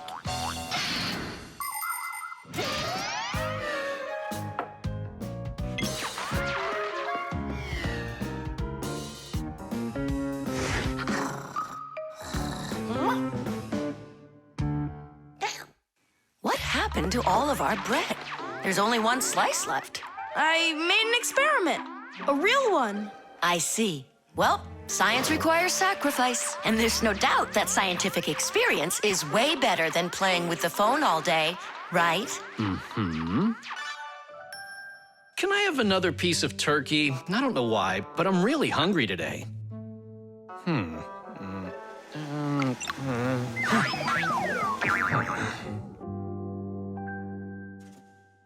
No, that's what I call Murphy's Law. No! That's what they call the law of buttered bread, Dad. Did you hear? The law is a law.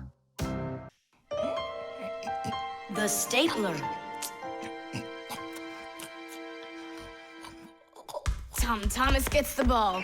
He makes an incredible move. He's wide open.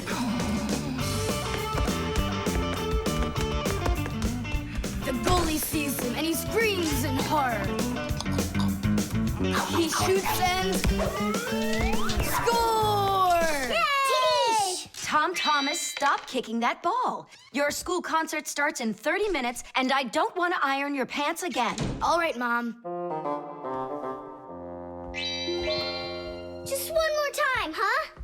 No, I'm sorry. Mom said I have to quit kicking the ball. But Mom said nothing about dribbling the ball. Go, you can do it. You can do it. Yeah.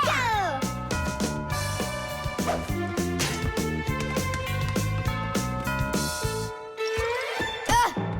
Whoa!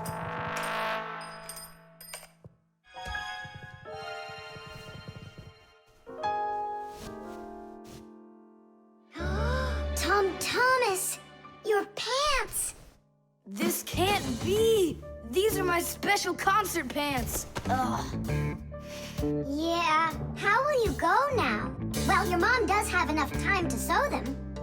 I'm scared to even tell her about it. She said that I had to stop playing. Hey, I've got it!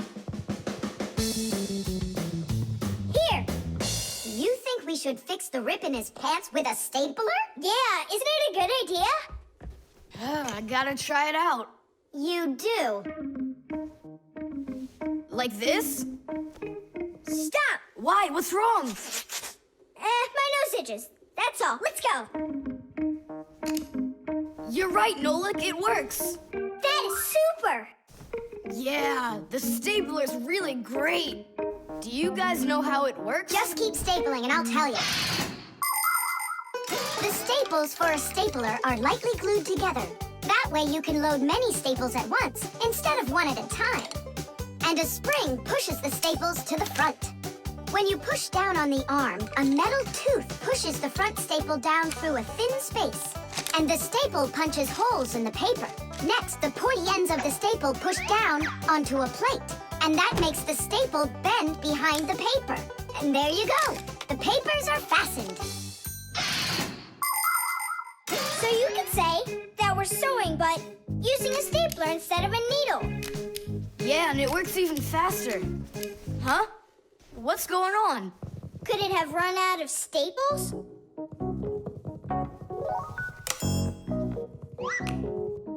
There's still a lot more staples, but one of them got jammed here in the slot. Tom Thomas, we're leaving in 5 minutes. Okay, Mom. So, did you get it? No. Why don't we get Papa's to help us? Because he's really strong and he's got a pack-a-mat. We can do this ourselves. Tom Thomas, find something we can use to push that staple out.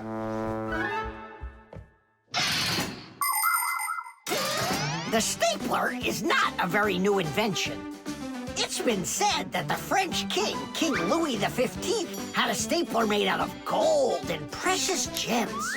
Unfortunately, it could only hold one staple at a time. Modern staplers are much more convenient, and people have come up with so many kinds for paper, for plywood, and even for skin. Yes, surgeons often use them during operations. Then there's the staple gun that's used to upholster furniture. And its older brother, the nail gun, can even be used to hold together the walls of a building. And here's an invention almost as important as a stapler. It's the staple remover. With its help, it's possible to remove the staples put in by a stapler. How about the screwdriver? That'll work.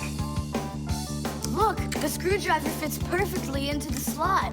Ah, that's great. Now push that staple through, only keep your fingers out of the way, or you won't finish sewing. Tadish! It's still not Tadish. You haven't fixed your pants yet. That's it, they're done. Now we can say, Tadish! Tom Thomas, are you ready? Of course. My idea with the stapler was smart, wasn't it? And Tom Thomas's mother won't notice a thing. Will too. Just wait till she washes them. The backpack. All right, homework's all done. Time to play? Tom Thomas, is that how you pack your backpack? Why not? What's wrong with it? I don't know how you think you're going to find anything at all in there. I will too. Then go and find your ruler. Here you go. An eraser? Hang on, I'll get it. Where is it? You can't find it. What a shame. It's because this backpack is so lousy. The backpack is just fine. If you don't want to lose anything, you gotta pack it carefully. Or have a pack-a-mat that can just hand everything to ya. Oh yeah, that's just what I need, a pack-a-mat. Only Fixies have pack-a-mats. And I'm gonna have one. I'll make my own. There's no way. Way? Because I'll help him do it. Sure, Nolik. A backpack is a bag with shoulder straps attached. It was invented to make it easier to carry heavy loads for long distances, and also for freeing up the hands. Backpacks help us maintain good posture and avoid slouching by putting the load's weight onto our back muscles and our spine. And you can fit so many things into a backpack, especially if the backpack has lots of separate compartments and everything is packed nice and neatly. The first backpacks were quite heavy and uncomfortable. They were made out of wood and leather. These kinds of backpacks were worn by ancient hunters. Later on, lighter backpacks appeared that were made out of canvas and became quite popular with travelers and soldiers. Today's backpacks are so light that even kids can carry them. Testing of the world's first pack-a-mat design, especially for humans, begins. Ready? Ready to go. First thing out of your backpack, pack-a-mat, an eraser. Got it. Watch me.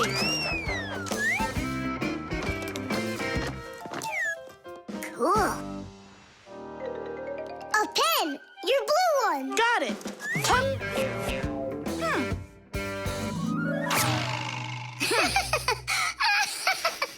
We're experiencing technical problems. We need a break.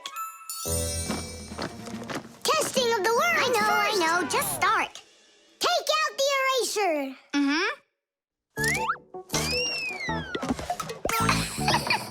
We'll say you did it. Take out the blue pen. Oh, wow. The ruler's next. That's some pack-a-mat you got. Class. Testing of the world's first pack-a-mat design. And where's Nolik? Don't worry, he'll come later. Testing. All right, already. Let's get it started. Go ahead. The eraser. We've seen that pen. Can you take out the ruler? Sure I can. Drum roll, please. Whoa. It's not possible. Let me see. Now I get it. Why don't you take out your science book? Science book. Cuckoo, did you get the textbook? There's no way. It's huge. Yeah, some inventors you are. Your invention calls for a little improvement, and I know what it is. What? Just make sure that when you put things into your backpack, you do it neatly. Do it neatly. Takes forever and it's boring. I'm gonna show you how to make it fun. Ha-ha! Whenever it's a school day, a backpack's all you need. A backpack's all you need. A backpack's all you need. Your pencils, books, and papers will fit inside indeed. Will fit inside, will fit inside, will fit inside indeed. Without a backpack on your back, you won't get by, you won't succeed. But with a backpack on your back, you will go far indeed. Whenever you go hiking, a backpack's all you need. A backpack's all you need. A backpack's all you need. Whatever you've collected will fit inside indeed. Will fit inside, will fit inside, will fit inside indeed. Without a backpack on your back, you won't get by, you won't succeed. But with a backpack on your back, you will go far indeed. Without a backpack on your back, you won't get by. Plastic. Chug it! Go! Chug it! Go, Tom Thomas! Faster! You can do it! Faster! Come on! Chug! Chug! You're almost there! Tidish, that was one fast time. If you could just keep up your training, you could beat the record! Yes, you're right. Time to take matters into our own hands. Please hold on. Tom Thomas, did you take out the trash? I didn't have time yet. Good. That's just what I wanted to hear. And that bottle on your desk, do you need it? That's great. Thanks. I've got 5 more of them. And this is only the beginning of our mission. Operation Rescue. What is your dad up to? Operation Rescue. Could be... Your dad might be a superhero. Do you think? Nolik, you're too funny for words. What's so funny about that? Who else would be taking part in rescue operations? And those bottles, you think he needs them for heroic deeds? Or maybe he decided that it's time to sort your plastic waste. Do what? Plastic is a durable and practical man-made material. Lots of useful things are made out of it. Packaging, toys, appliances, and even furniture.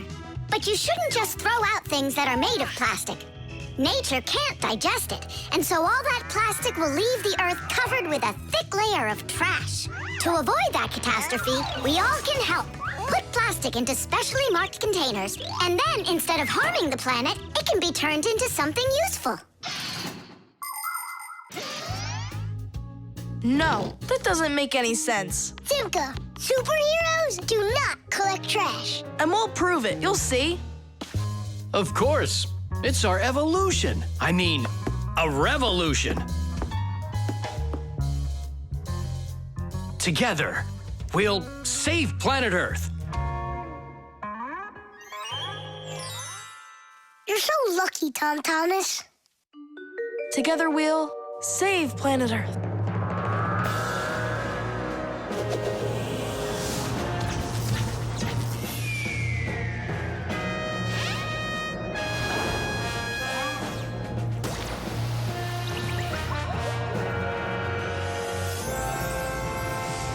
Tom Thomas, do you have any more plastic in your room here that I can take? 1 second.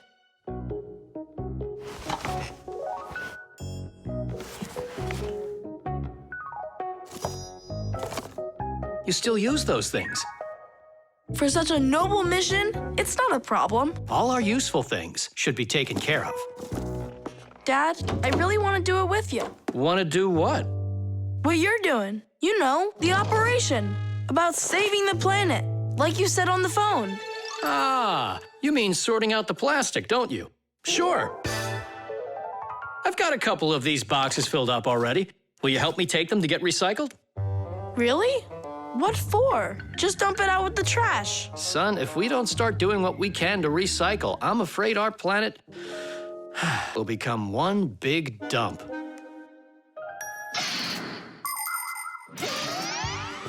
There's lots of stuff that humans just throw out that can be transformed into something totally different. For instance, an ordinary plastic bottle can be turned into a ballpoint pen, or a watch, or a chair, or dishes, or even some clothing. For example, there are some factories where old plastic is sorted, ground into pieces and cleaned, and then stretched into thread that can be used to make brand new clothing. Isn't that fantastic?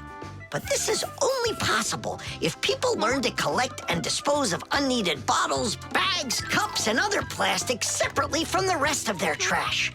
Imagine how happy nature will be when the piles and piles of plastic disappear from our woods and from our seas. Let's take care of our planet together. I thought you were trying to rescue the planet, like a superhero. Actually, we are superheroes, and we're also a bit like magicians. Really? Give me a second. See this shirt here? It's made out of recycled plastic like that. Cool, right? No joke! So, you ready? Then it's time to go. Those lucky humans with their trash to sort, and we Fixies do all that we can to make appliances live longer. That way they don't get thrown away. And we should sort our trash as well. That's a good idea.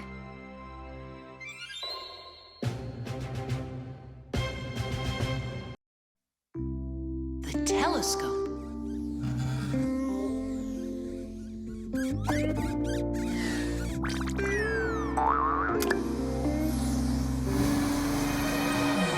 Ooh, Buggy.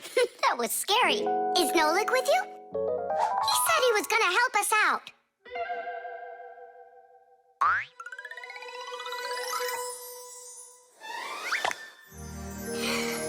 Beautiful.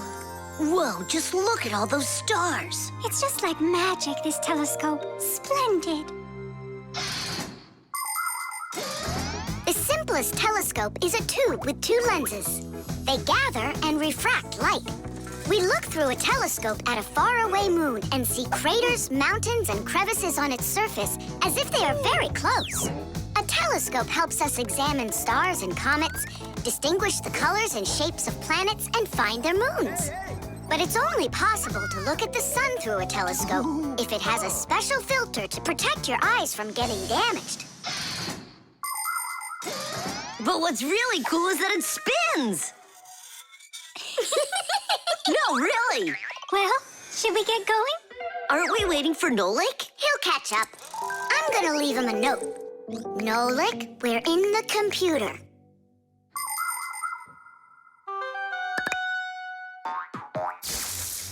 Hey! Here I am. Hello? Where is everybody?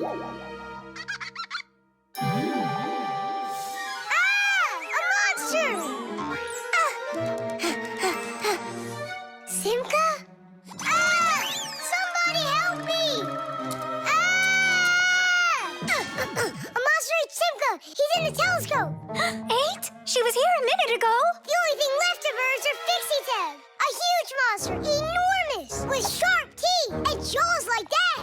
Mamma mia! And horns on its head? It's got everything. Ah! The monster! I know you are, but what am I? What's all the screaming about? You aren't eaten. What do you mean eaten? By the monster that was after you. The monster attacked fire. An unfortunate left turn. Fire! Did it want to eat you? Who? The monster. It's enormous, with jaws like that. Yeah, and horns on its head. And what about tentacles? Oh, yeah. I think I know who that is. It's a Fixie Eater. He's gonna eat us. don't exist. For real? It could be from another planet. This is our sun, and the Earth isn't the only planet revolving around it. But people couldn't even imagine that idea until the telescope was invented. Then astronomers could finally see how our solar system is organized. The closest planet to our sun is a small planet called Mercury. Then comes the planet Venus, then our Earth, then Mars, Jupiter, Saturn, Uranus, and Neptune, the furthest planet. Is it possible that life only exists on Earth? So far, not even living bacteria has been found on any of the other planets, let alone human life. But we'd like to believe that deep in space, someone is looking through a telescope, and just like us, dreaming of finding their outer space brethren.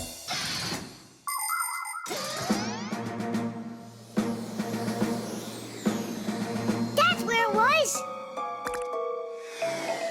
Come on out, Fixie Eater. We're gonna need to use live bait. Where are you gonna get it from? It's me? Nolik, he knows you already. Don't be afraid. We won't let him hurt you. There's no way. Fixie Eater, come out right now. Ah! I'm not afraid. I'm not afraid of you. Barely. Ah! Help me! Ah! Catching fire! I gotcha! It's Buggy! That's who you just caught! Then where's the Fixie Eater? Did you see the monster?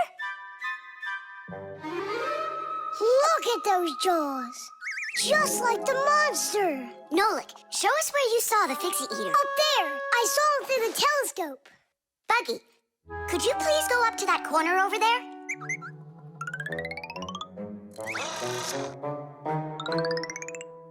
Uh-huh. And now yawn. Take a look. Ah! The Fixie Eater! Or Buggy? What do you think? The coffee maker. Tadish!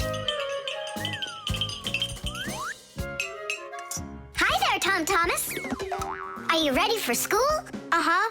And you? I'm helping Marcia today for school. 3 more patients? How in the world can I do it all? I have that new equipment being delivered, and I'm leading this week's case presentations. Oh well, somehow I'll have to figure out how to do it. Good morning. Yeah, just great, huh? I got work piled up to the ceiling.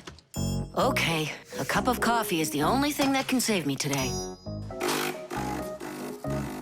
Now what? The last thing I need's to be late. The coffee maker started its cleaning cycle. She'll have to wait.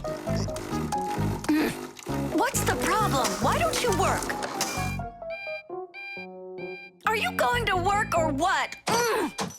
Oh, the poor coffee maker. Tom Thomas's poor mother. That's enough! Work already! What is going on today? Hey, Mom, come on.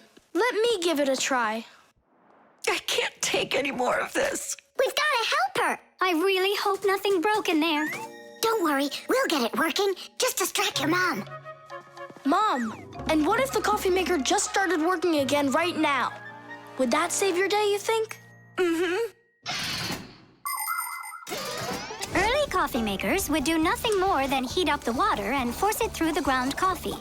Today's generation of devices are often called coffee machines. They can do so much more and even remove the mineral deposits themselves. These machines can make your coffee any strength and add milk and sugar if that's how you like it. And most conveniently, they can grind the coffee beans right before brewing. Just press the button and the fresh cup of coffee is ready. And that aroma. The main thing with any coffee maker is to be nice to it. Then you just give it some time and it starts working by itself. That is just absurd. Restarting it is the first step. Simka, get over there and open and close that contact.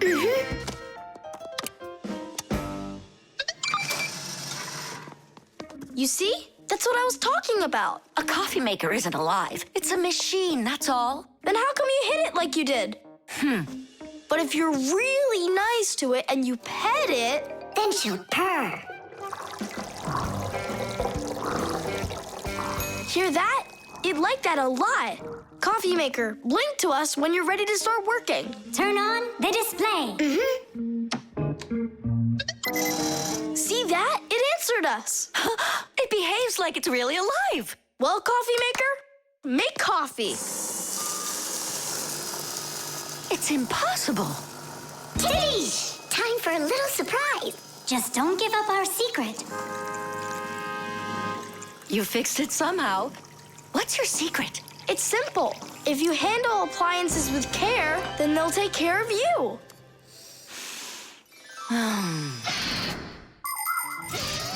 The magic taste of coffee was first appreciated in Arabia, and that's why the most well-known variety of coffee is called Arabica.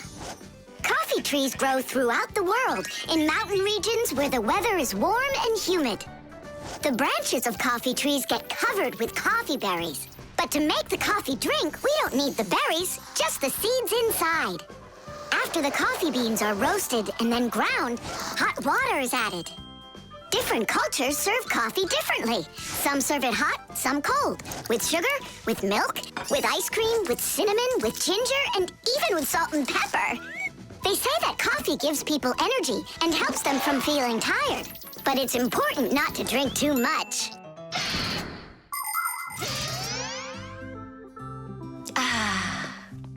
Tom Thomas, you're a powerful wizard.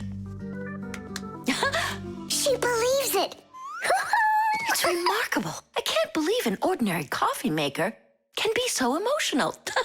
Poor thing. Forgive me, huh? And that's not all. If you take care of your coffee maker and you're nice to it, it can even sing a song.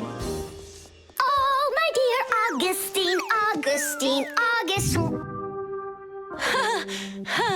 I've got to be hearing things. You've got me under your spell, Tom Thomas. Time to go. Augustine. Oh, my dear Augustine, Augustine. Why did you start singing? Sorry, I got carried away. And I got carried away. Sing me that song again, will you? Oh, my dear Augustine, Augustine, Augustine. Oh, my dear Augustine, everything's gone. The drum. Now, let's turn it on. It's buzzing. You hear it? I would love to, but the only thing I can hear is Nolik's banging.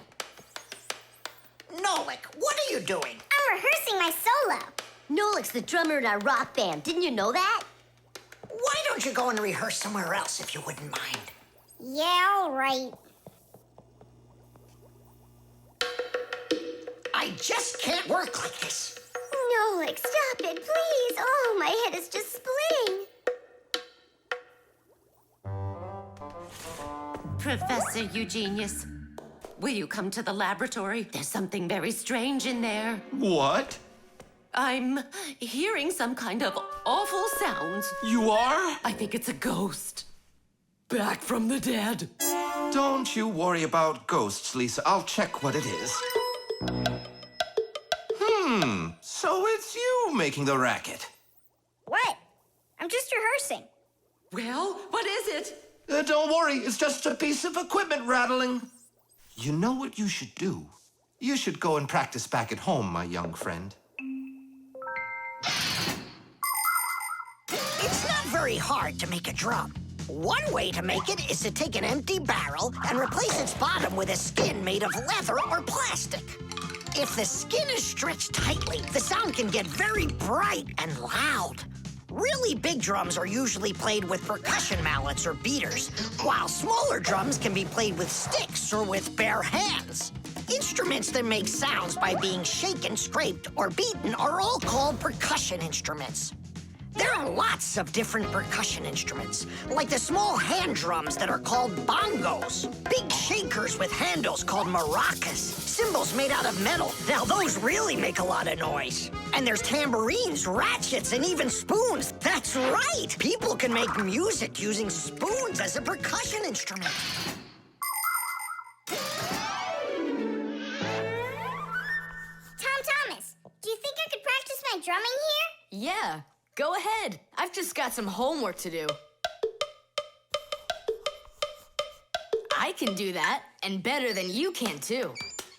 And what if I play like this, huh? Then I'll go like that, or like that. Ever since I had decided that a drummer's what I want to be, there is nothing that I won't bang on, 'cause the world's a drum to me. So I bang on radiators with a spoon, the pot goes boom, bam, bum. Maybe someone will take pity and they'll buy me my own drum. Bang it, boom, bang it, boom, bang it, boom, bang it, bam, bang it, bam, bang it, bam, bang it, bum, bang it, bum, bang it, bum, bang it, bum, bum. Bang the drum. Bang the drum. Both my father and my mother wish I'd play a violin instead. I don't want to. I'm a drummer, but I can drum that in their heads. So I bang on radiators with a spoon. The pot goes boom, bam, bum. Maybe someday they will get it and they'll buy me my own drum. Bang it, boom, bang it, boom, bang it, boom, bang it, bam, bang it, bam, bang it, bam, bang it, bum, bang it, bum, bang it, bum, bum. Bang the drum. Bang it, boom, bang it, boom, bang it, boom, bang it, bam, bang it, bam, bang it, bam, bang it, bum, bang it, bum, bang it, bum, bum. Bang the drum. Tom Thomas, let's take a break. But I'm not done. Keep going, Nolik. This is fun. Maybe it's fun for you. Bang the drum. Stop, that's it. No, Bang the drum. And now, let's turn it off. Can you hear that? It stopped buzzing. It did. Hey, everybody, it's Nolik. Yo, what's up? So, our noisy ghost is back. I thought you were practicing at home now. Tom Thomas is drumming there. I had to run away. Well, our excursion is over. And now I would just be so happy to listen to your rock group. Hooray! Bang the drum! Bang the drum! Come on, not so loud! Bang the drum! Did you say something? Bang the drum! I beg you, not that loud, please! The jewel. Tom Thomas, it's time to eat. Where did it go? Chusaka, did you see this tiny little... I can't believe now I'm asking a dog. Tom Thomas, are you looking for us? Hey, Fixies, maybe you can help me. One of these stones is missing. And so? And so, this pin is very valuable. And so's the stone. If I don't find the stone soon, it's gonna be the end. Honey, your lunch is getting cold. There's no reason to panic. Your precious stone will be found. Wait a sec. Can stones really be precious? Of course they can. Gemstones are the most rare and beautiful of all stones, but it's not easy to find them. Diamonds, emeralds, rubies, sapphires, people find them underground and inside of mountains. Brave divers go to the bottom of the sea to find pearls. People have performed heroic acts and committed daring crimes to get these precious jewels. The magical shine of gems can both enchant and ruin. Remember, only gems acquired honestly bring happiness.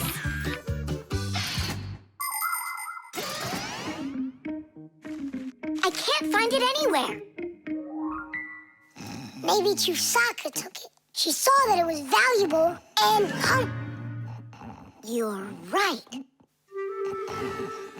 Chusaka, give us back the gem, all right? Give it back, we said. Why are you making Chusaka angry? Because she has to give the stone back. What stone, Simka? One that costs a ton. Dogs are supposed to keep treasure safe, but this one eats them. Maybe you didn't look carefully. For example, did you check inside that flower pot?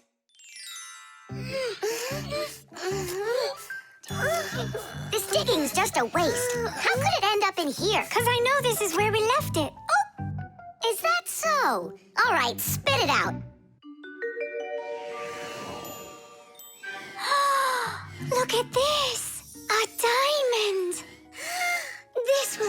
absolutely perfect on my Back-A-Mat. But I was the one that found it. It would look perfect on mine, too. Let's bring our Back-A-Mats and try it on them. We'll put it here for safekeeping. Well, who could have taken it? We still need to check inside of Chusaka. You gotta be joking. She'll eat you up. Where are you going, huh? Inside Chusaka to get the stone out. No, don't, please. I'm ready to do anything my friend needs me to. By any chance, are you looking for this? Where in the world did you find it?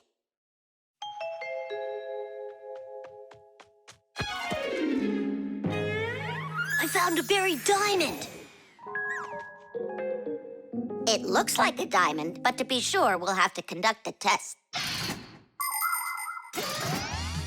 A raw diamond looks like an ordinary stone, but after cutting and polishing each of its facets, that special stone transforms into a rare and very expensive jewel that can adorn a necklace, a crown, or a museum's display case. The truth is, only a small part of all found diamonds is used for jewelry. It's because a diamond is also the hardest rock on the planet. That makes it perfect for cutting glass. Diamonds are used in making strong drill bits and cutting blades. Many important medical instruments could not be made without them.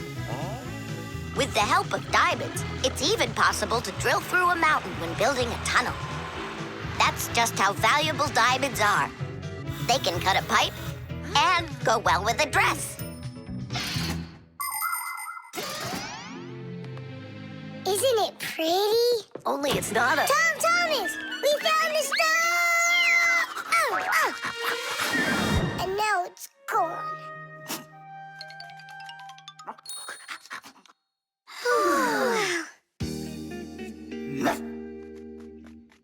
Chusaka did great!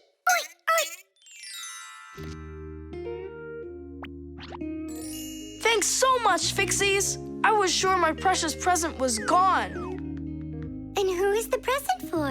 Katya, I think she'll like it. I've got to tell you, Tom Thomas, that's not a precious stone. You got nothing but glass there. I know. But it doesn't matter. What? I was risking my life for the sake of a piece of glass? First, it was for the sake of your friend. And second, the cost of the gift doesn't matter. It's only the thought that counts. The Draftsman.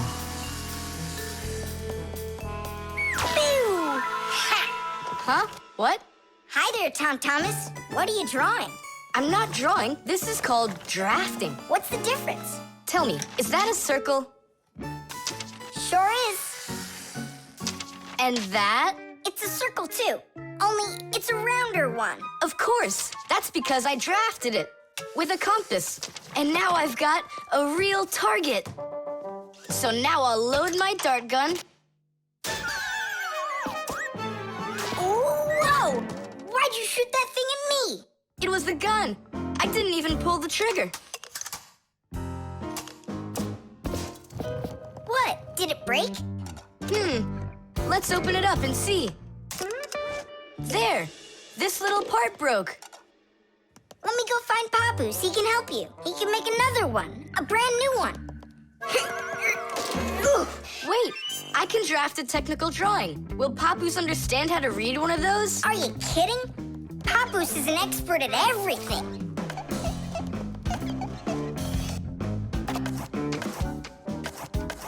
Done. Wow, Tom Thomas, you're a real technical drawer. A draftsman, Nolik. That's what they call it.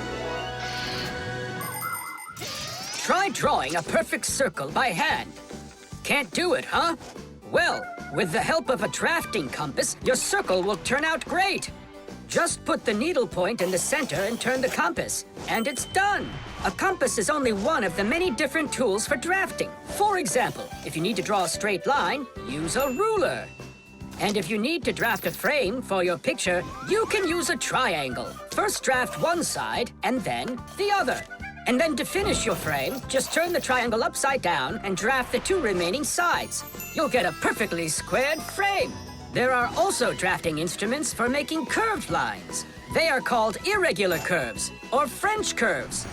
But actually, now people use computers more and more for drafting technical drawings. Papoose!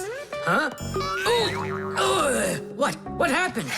We really need your help. One of the parts broke in Tom Thomas's dart gun. Could you make it? What kind of part exactly? Look, here's a technical drawing. So, you even got a technical drawing. Very good then, let's take a look at it.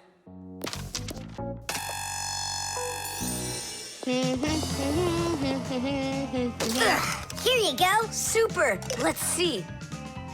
It's not gonna work. You see, it sticks out here on the side. I need to draft another technical drawing. Papoose! Huh? Nolik, you scared me again. Forgive me, but the part has to stick out over on this side. And you're sure that's all? That's all, for real. Tom Thomas, it's done. Listen, while you were gone, I realized that the part needs to have a hole right here.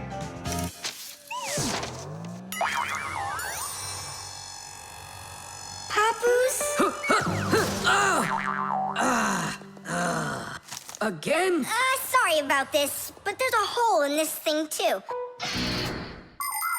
A technical drawing is a special kind of drawing. It has to precisely describe the thing that needs to be made. To do that, the drawing must be very accurately drafted and include all of the measurements. And that's not all. If the object is complex, it must be drafted from at least 3 sides, including the front, the side, and the top. You see?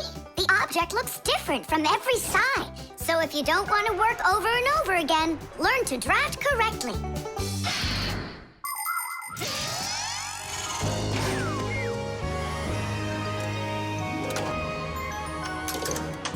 Kaboom.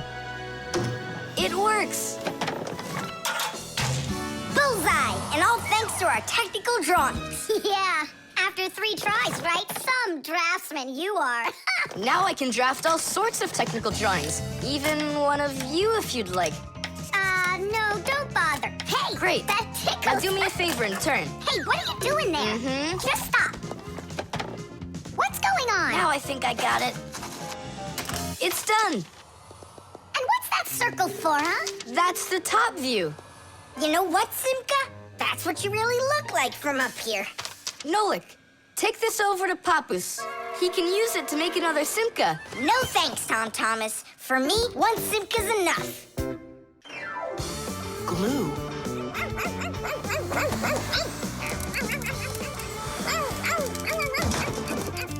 Nolik, let's split up.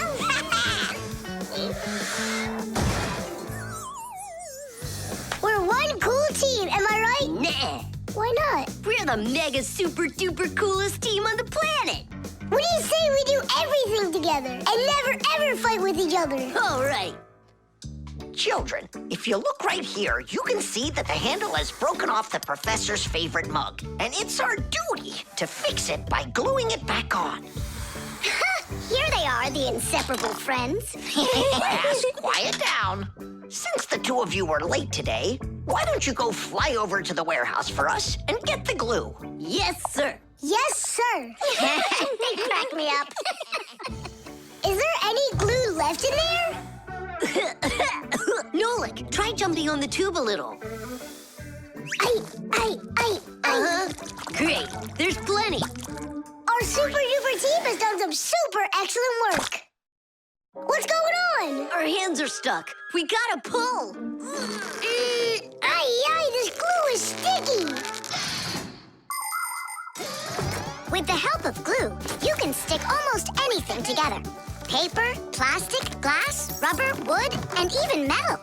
The reason that glue works is because everything, even an ordinary sheet of paper, has a rough surface. Just look at those pits and ridges. If we take 2 sheets of paper, fill those pits with glue, and press them together, the molecules of the glue will start joining with one another. After After that, all that's left is for the glue to dry. Now what? How about we fly like this? Good idea. Everyone will laugh at how funny we are. Heads up, everybody! Mission complete! Well done. Take your places. And put your hands on your desk. We can't do that. We got glued together. It's all right. Come on over here. We don't want you to take our hands apart. We're sure this glue's gonna make our friendship stronger, right? You really think friendship can be measured like that? Jump!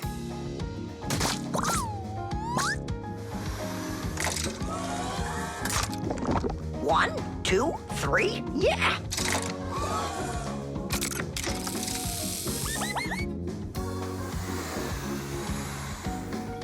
Tish! Tish!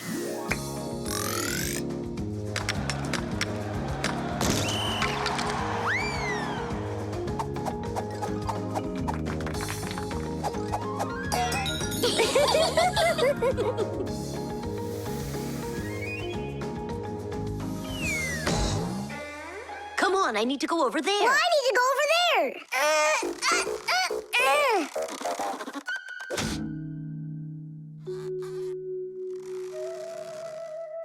It's your fault we got into this mess. Mine? And who was the one that told me to jump? Enough! I'm done with your nonsense. From now on, you're not my friend. And you're not mine, all right?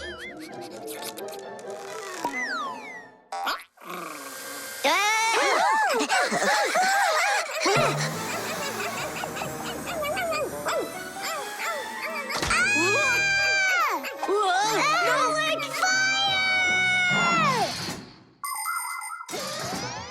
Like many of the common substances people use, glue was invented by nature itself. For example, fish glue their eggs together, and mollusks produce a sticky liquid that lets them stick to any surface. A spider smears glue on its web. A swift uses saliva to bind its nest, while caterpillars use their saliva to spin their cocoons. The sap from a pine or a birch tree is glue, and an egg's sticky whites can be used as a base for glue. But today, most of the glues that people use are made in factories. When working with glue, it's important to air out the room from harmful fumes and to follow all other safety instructions. And try not to get glued to anything. It might be very hard to tear yourself away from it. Nolik, hang on!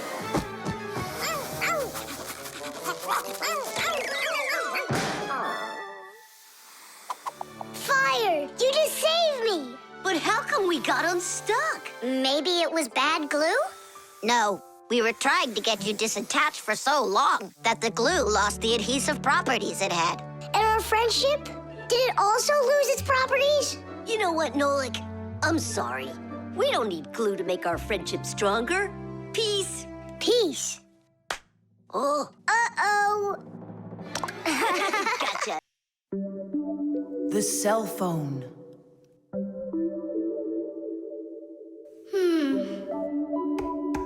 Hey, Nolik. Come on out and play. He's not allowed. He was punished. Can you tell me what you did? I grabbed a Pac-Man, and I forgot to ask. How long do you have to sit there?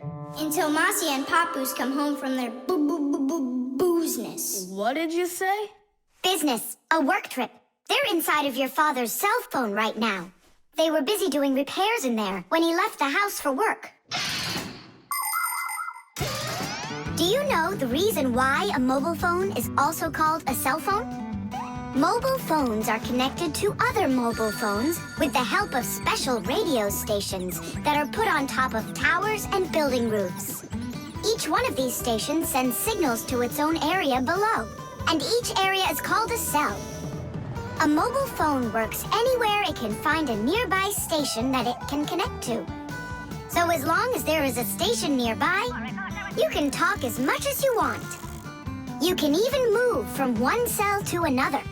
And without you ever knowing it, your mobile phone will switch from one station to another one. So your conversation can keep on going, even if you're running after a bus or riding on it. Tom Thomas, hello. There you go. My dad came back home already. Hi, Dad. How are you? Can you believe it? It looks like I lost my phone. What do you mean you lost it? Where? I have no idea. So what?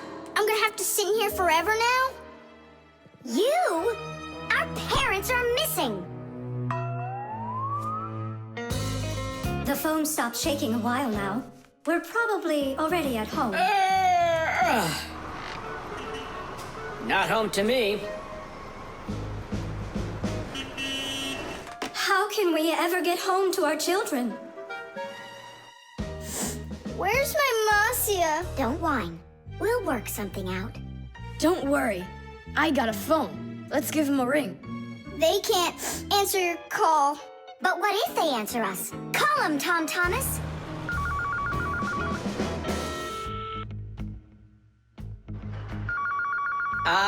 Don't even think it. We're not allowed to talk to humans.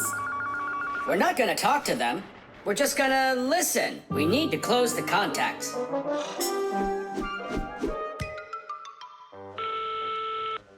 It's no use. Oh, they answered the phone. Let me talk. Papus, Marcia, it's me, Simka. Simka? Yeah, Marcia, where are you? In the telephone! The phone part is not what she's asking you. Oh, it smells a lot like gasoline in here. Ask your father. Was he anywhere around gasoline? Dad! Dad, did you go anywhere today where it smells like gasoline? Gasoline? I had to go to the gas station. That's the place where your telephone disappeared. Are you sure? Yeah. Well, I've got... Intuition. Intuition? Intuition, huh? You know what? I'll go check.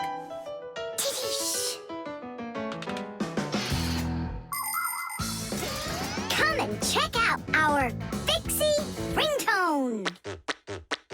Telephone is, your telephone is, your telephone is, telephone is, telephone is, ring, ring, your telephone is, ring, ring, your telephone is, ring, ring, your telephone is ringing, won't you answer please? Ring, ring, your telephone is, ring, ring, your telephone is, ring, ring, your telephone is ringing, won't you answer please?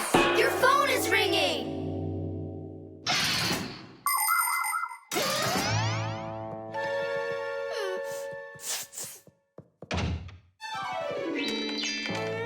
It's just incredible. You see? I found it. Son, you're one clairvoyant. I didn't notice when it fell out of my pocket back at the gas station. My children! Oh, my Marcia. Papus. Aw, my sweeties. So, just by any chance, you think you might happen to know where I can find that nice watch I lost? No. Don't worry, there's no rush. Just use that intuition you've got.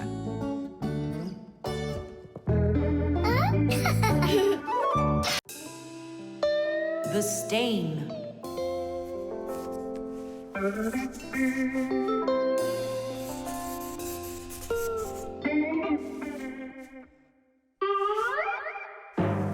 Tom Thomas, what's going on? If you really want to watch TV, then you gotta turn it on first. I'm not watching it, I'm looking at my reflection. I'm working on a self-portrait. And which shelf will you be painting in your shelf portrait? It's not a shelf portrait, it's called a self-portrait. It's when an artist draws or paints a picture of himself. Of himself? Ha! You think you've got muscles like this superhero I see here on this paper? How can I see exactly what my muscles look like? And anyway, let the artist do his work. Tom Thomas, your shirt! There's a spot! Oh no! Wipe it off, quickly! It's even worse, so now what? What we really need is Marcia. Ordinary dirt can be cleaned off with a brush or washed off with water. But there are stains that are not that easy to get rid of. Stains from fruit need to be soaked in hot water first. Blood stains, on the other hand, should never be washed in hot water. You can clean stains from paint or rust as well. Only for those, you'll need to use a special stain remover. But stain removers should only be used with the help of a parent or other adult that knows how to use them safely. Hey, I know a great way to do it. What do you use to get rid of pencil marks? An eraser. Only this shirt isn't paper. And so what? Let's try it. What's the harm? Now I've got 3 colors to get off. New idea. We should paint over it with this correction pen. With whiteout? Yeah! That was a bad idea. Now I got it. You have to use some water.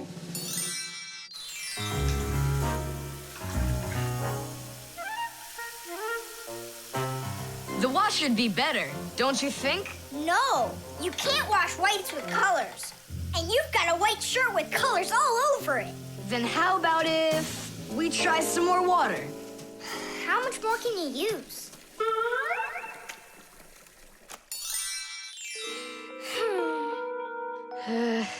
Any more ideas? You know what? It's possible we did something wrong. Everything you did was wrong. You should have used a spot remover to clean off that stain. A spot remover? No way! Oh, take a look at it, Simka. I think it's marvelous. They painted that white shirt so nicely. Tula is Simka's best friend. She's very tall, almost as tall as Papoose. Yeah, she's the tallest one in her class. And she's strong, too. Tula loves to laugh, and she does it louder than everybody. That's just the way she is. Cheerful and kind. Ready to help anyone who needs it, and making sure her friends are getting along. Of course, I don't like that she treats me like a baby, especially since she's the one that's a scaredy cat. She can even get scared of a cute little spider. And she believes in all sorts of silly superstitions and horoscopes. Tula will believe anything you tell her, which is really great because it makes it so easy to play tricks on her. But she takes it all in good fun. That's because she's Tula. It was on purpose, wasn't it? Well, yeah. Tom Thomas, no! Your mom will punish you for just one of them. And now you're gonna make more stains? Don't worry, Nolik. I forgot that this is an old shirt, and I'm allowed to get it all dirty if I want. And I tried so hard to clean it. Put another spot there. And over here. One in the middle. And a line over there. Splendid. That looks great. And how about down there? Wow, it's like fireworks. Splendid. There's a name for this style of painting, and properly speaking, it's an abstract painting. They have lots of lines and spots, and everyone sees whatever they want in them. Yeah, look! A golden ball by the river! And there's Tom Thomas with an F on his report card. Tom Thomas, what did you do to your room? And your shirt? You know what they call it?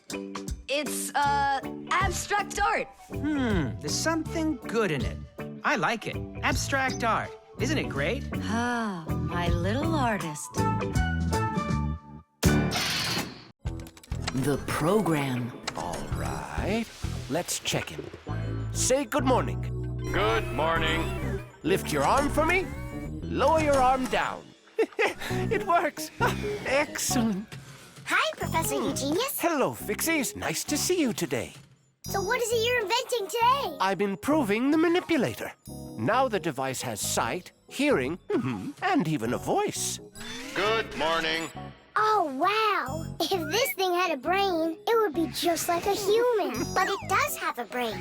See how Professor Eugenius attached a computer to the mechanical arm? The computer's a brain, you mean? Well, not quite. The computer's just a piece of metal. Good morning. What makes a computer intelligent are the programs inside. Imagine that you came home from school and found a note from your mom. Change your clothes, eat lunch, clean the dishes, and do your homework. That's about what a computer program is like. It's a set of commands that a computer carries out in sequence, one after another. Programs are also called applications. There are a lot of them in computers, tablets, and phones. It's the computer programs that make these devices so smart. There we go. I have tweaked the program. Let's see. Now the manipulator, upon my command, is going to wash this dirty mug. Manipulator, a dirty mug. Now, eliminate the problem. Executing. The problem has been eliminated. I don't think it understood what you said. Let's try it again. Clean up the shards. Don't understand. Well, just sweep the floor. Don't understand. How about rid the laboratory of any foreign objects? Understood. Executing. I see 2 foreign objects. Hey! What are you doing? Hey! Stop it right now. They're not foreign objects. They're my friends. That's better. Another foreign object. I'm not foreign. Another foreign I belong object. here. Foreign. I belong here. Foreign. I belong. Foreign. Enough! Stop it! Down!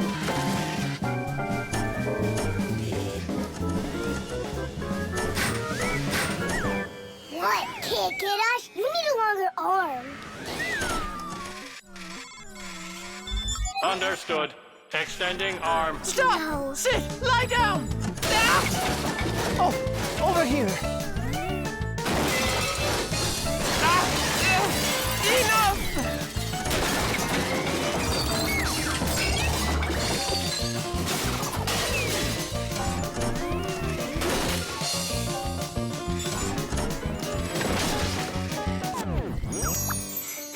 Your program doesn't seem to be working right. For sure. It must have some glitch. Modern devices often work under the command of different computer programs. And these programs can malfunction. For instance, a car alarm might go off for no apparent reason. Or a computer stops following your commands and starts doing strange things on its own. Or your phone freezes up and doesn't respond no matter how many times you poke at it. If this happens to one of your devices, it's recommended that you restart it or turn off your device and turn it back on again. Sometimes it helps and the device comes back to life. But if that doesn't help, you may need a repairman to figure out if it's a problem with the program or with the device itself so he can fix it. How are we gonna stop this thing? Oh, we need to disconnect the manipulator from the computer. That's brilliant. I'll distract him and you pull the plug out.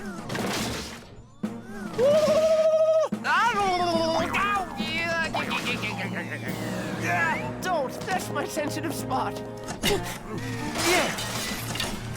Yeah. Are you ready? And 1. Ow! And 2.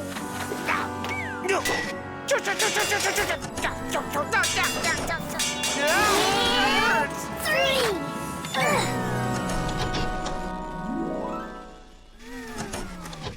Taste! I see what's wrong. What? The program has a little mistake. There we go. Now the manipulator won't act up. Let's check it. Hang on, no way. That's enough for today. We still have to clean up this mess. Don't worry. The manipulator can help us out. The motion sensor. This part has to be replaced with one that's new. I've got an idea. How about we run to the warehouse and get it? You don't have time to go there. And that way you can keep on working. All right then. Only remember the code for the part. A8375. I'll remember it for sure.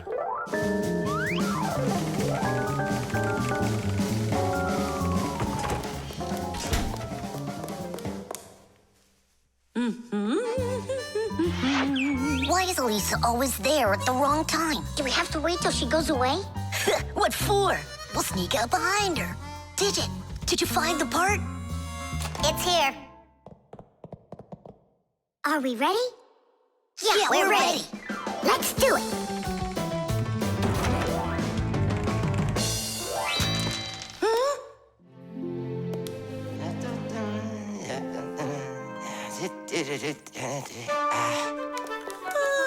Professor Eugenius, you're in here. Do you know why this door just opened and closed by itself? Of course I know, Elisa. It's because I converted it into an automatic one. You see, I installed a motion sensor above it. A motion sensor is like an electronic eye that watches everything that moves in front of it. Did you ever wonder how doors open by themselves at places like stores or at the airport?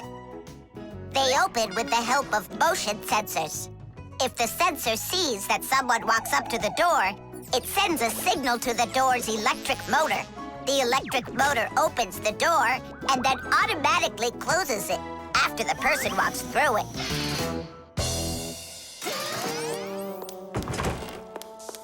That man is just astounding. Only a bit untidy.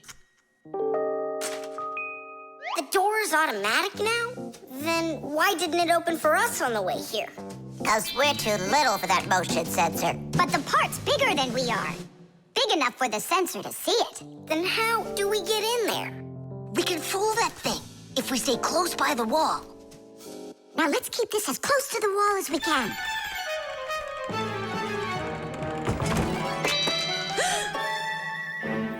This door is a little too automatic. And these parts are here again. Didn't I put them away? The sensor still noticed us. Here's what we gotta do. Let's break it. Why do we gotta break it? All we have to do is deactivate the unit. Sensors are used to help people in all sorts of different situations. For instance, motion sensors notice when someone is moving so they can automatically open a door or turn on a light. Some automobiles are equipped with rain sensors. If it starts raining or snowing, the sensor automatically turns on the car's windshield wipers. There are also sensors that react to how much light there is. In the evening, when it gets dark, light sensors can be used to turn on street lamps. And in the morning, when it gets light again, the sensor switches them off. A smoke detector can sense when there's smoke inside. The sensor can be used to turn on a fire alarm or even an automatic fire extinguishing system.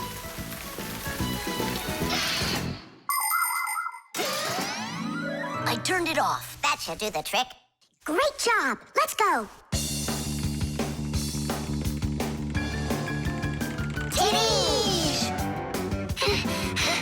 Professor Eugenius, mission accomplished. Well done, Fixies. Actually, not that well. This part here is A7583. Uh-huh. And I asked for A8375. Digit, didn't you say you knew the code number? I did know it, but somehow forgot it. Digit, I can't believe that you forgot it.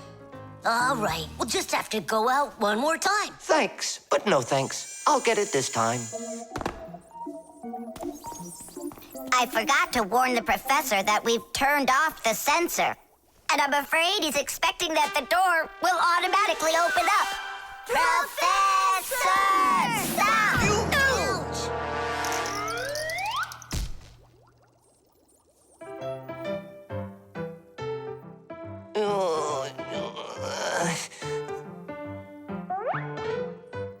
Forgive us, we didn't mean it. The Kaleidoscope.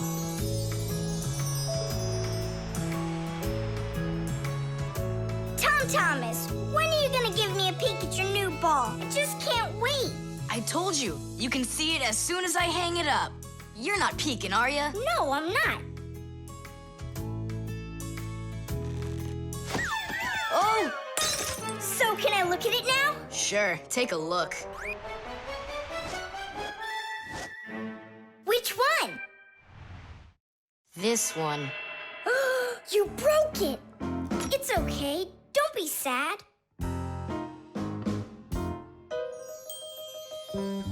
I know what to do.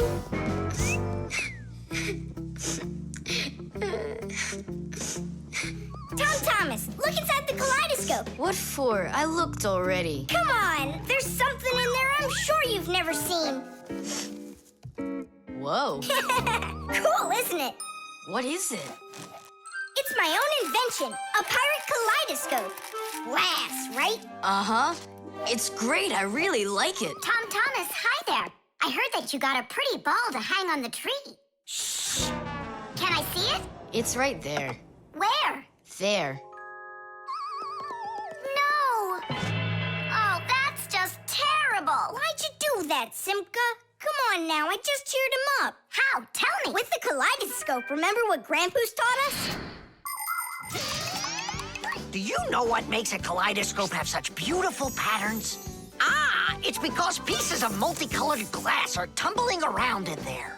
And it's also because it has mirrors inside. Usually there are 3 of them, and they are arranged facing each other. That way, each piece of glass makes many, many reflections that create the kaleidoscope's beautiful symmetrical patterns. By the way, you can put just about anything you want inside a kaleidoscope, and each different thing makes its own special pattern.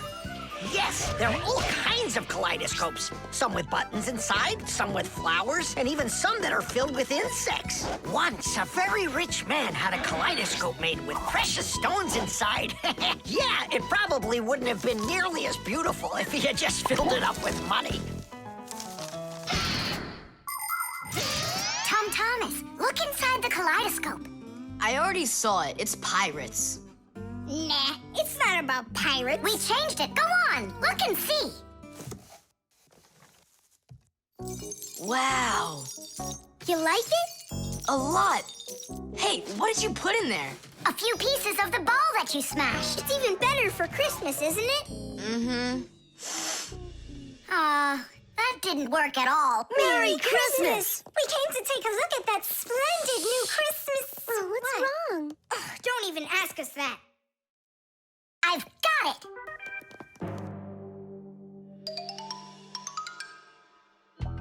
Tom Thomas! What? Look inside the kaleidoscope! Again? I don't want to. And I'm telling you, you've got to. Fine. Cool, yeah. Merry Christmas! Thanks so much. Now don't you feel good again? Yeah, it's really something. And you're the first human in the world that's ever seen it. How about that? Turn it! It's great, isn't it? Wondrous designs that tickle the eye in the kaleidoscope. Shimmering scenes, gingerbread trees in the kaleidoscope. Magical flowers just blooming with light, petals that glisten and gleam. Kaleidoscope, kaleidoscope, a crack to the world of dreams. Kaleidoscope, kaleidoscope, a crack to the world of dreams.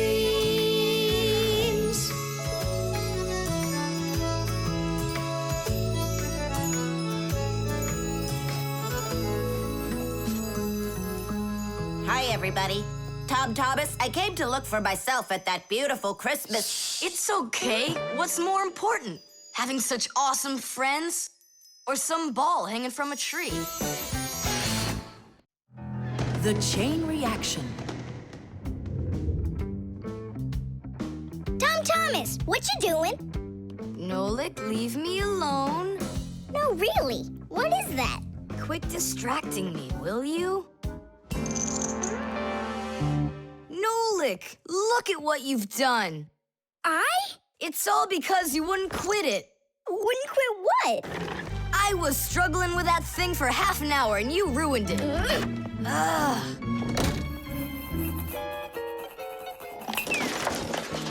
Whoa! Ah! Oh! Hey, Tom Thomas, can you hear me? Tom Thomas,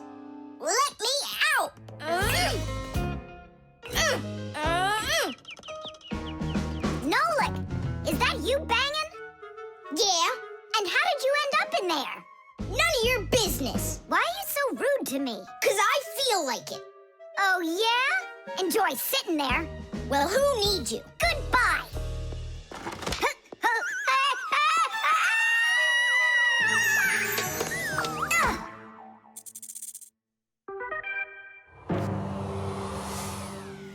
Oh, Simka, what happened to you? Did you bang yourself? And so what? Does it hurt? Leave me alone, Tula. You always have to be fussing over everybody. Come on, why are you so angry, huh? Nolik was rude to me. That means you have to be rude to me? Forgive me, Tula. And where's Nolik right now? There. Let's go see him. Nolik, it's Tula. Are you all right? I'm fine. Why were you so rude with your sister? 'Cause Tom Thomas was rude with me. I get it. It's a chain reaction. A what? Setting a log on fire isn't easy. But it's easy to light a match. Use the match to light kindling, the kindling to light a twig, and the twig to light the log. Have you ever seen a fire grow? It's an example of a typical chain reaction. So be extra careful with fire, because just one match or little piece of smoldering coal can lead to a huge disaster. Yes, they can make a whole forest burst into flame and burn down to the ground. And all because of a simple chain reaction.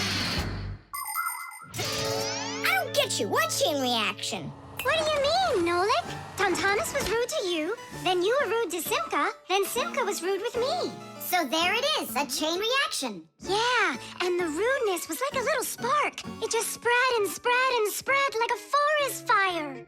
Will you forgive me, Simka? Yeah, all right. I've got an idea. Why don't we try starting our very own chain reaction the other way around? What do you mean? Well, instead of spreading angry and rude feelings, we could spread happiness. But how? It's simple. All we need to do is smile and say nice things to each other. What a great idea! We could work together and fix Tom Thomas's mood. And I know how. Come help me pick up this domino, will you?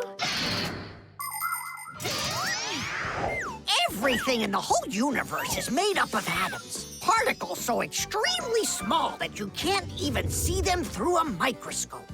But when a tiny atom splits, it makes a tiny explosion. And that explosion can start another explosion, and another explosion, and another. And now you've got a chain reaction.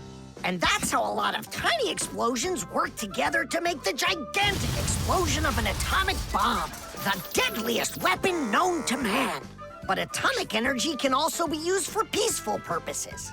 For example, nuclear power plants use this energy to produce electricity and hot water. And nuclear-powered icebreakers can break through the thick Arctic ice so ships can sail on their way. There, all done. Nolik, bring him in.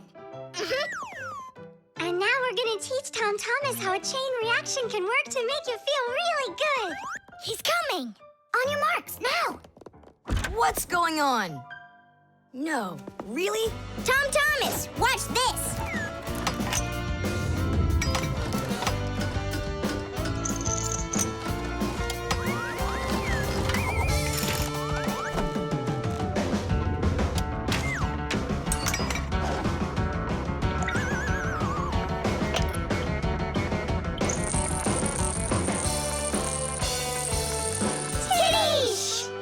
That was so totally awesome! I can't believe what I saw! How did you do that? It was just a chain reaction. What?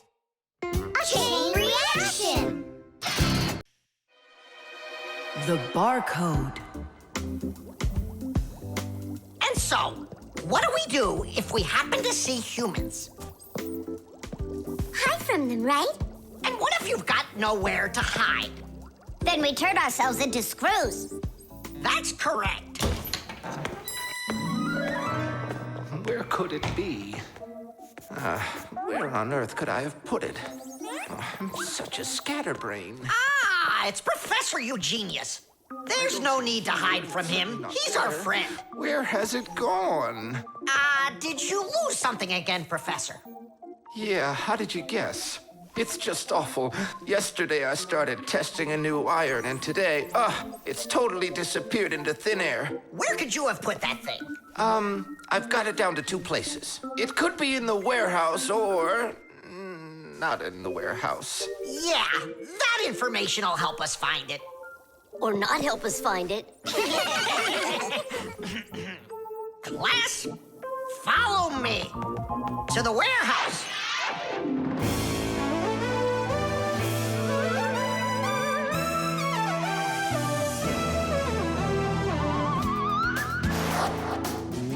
Wow, look at all these boxes.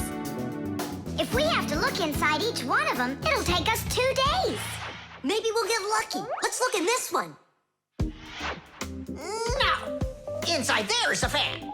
A fan? Wow, it's a fan. And what's inside this one? A mixer. Yeah, amazing. And what's in this box? An electric kettle. Made in Germany, by the way. He's right. There is a kettle in there. Professor, is this some trick? I don't get it. Grandpus, how do you do it? It's gotta be magic. What else? Here's how I think he's doing it. I think the professor has glasses made to see through the boxes. Of course not. I only know how to read the barcode that you can see on each of those boxes. Oh, that. Exactly. If you look at the printing on packages and boxes, you will often find a symbol with a lot of black lines and numbers. These symbols are called barcodes. Each barcode has all sorts of information. What the item is, what country it came from, and even in which factory it was made. With the help of a special reading device, a scanner, it's possible to read all the information the barcode holds. It really is an excellent system for stores to know what they've got. You don't even need a scanner to do it? I can figure out barcodes without one. I'll teach you if you want. Class. Let's see. We're looking for a box with an iron. There. Well, bring in the professor. Today, on almost everything that is sold, there is some kind of mark. For instance, this kind of mark is called a barcode. And this one, a QR code. These marks help us find out a lot of information. Suppose you walk by a building and see a QR code on it. Just point the camera on your mobile phone at it, and information about who built it and when it was built will appear on the screen. Isn't that great? It's a shame not every phone can do this yet. And that's not all. There are also marks that work without pictures. There are electronic chips that can hold information. These chips can be put inside of ID cards or travel passes, and all you need to do is press the card near a reader so it can check if you're allowed to go on through. You just made my day. You found it so quickly. What would I do without you? Huh? Is something wrong? This is not an iron. Whose sandwich is that? Mine. Yesterday I wanted to put it into the fridge, only I guess I put it into my... I just get distracted so easily. Look, we need to think this through logically. If you went and placed your sandwich into the box where the iron should have gone, then you must have put your iron... in the refrigerator! Oh, here you are. Here you are, my new iron. Oh, I looked everywhere for you. Thank you, my friends, once again. There's no need to thank us at all. You're always there when we need help. You've even let us open our own school here in your laboratory. And we don't have to hide ourselves. Yeah, that's because you're so kind and you love Fixies. The vent. Tom Thomas. Tom Thomas. Okay.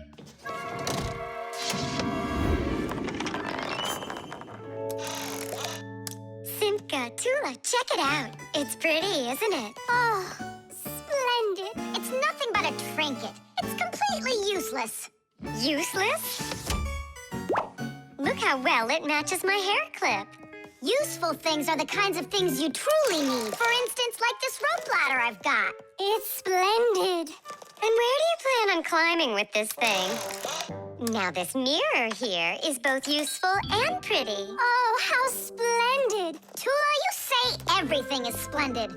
Well, here's something super splendid that I bet you don't have. Oh, what is it? It's a mechanical super claw. It must be just perfect for scratching your back. Now look what I have. A photograph of Vector. And he signed it for me, too. Are you sure that's Vector? You've got a photo of the bravest Fixie on the face of the entire planet? Yeah, and the most beautiful. Is it him for sure? No way. Let me take a look. You'll smudge it. You've been fooled. No. Yes. Jealous? You are. My photo!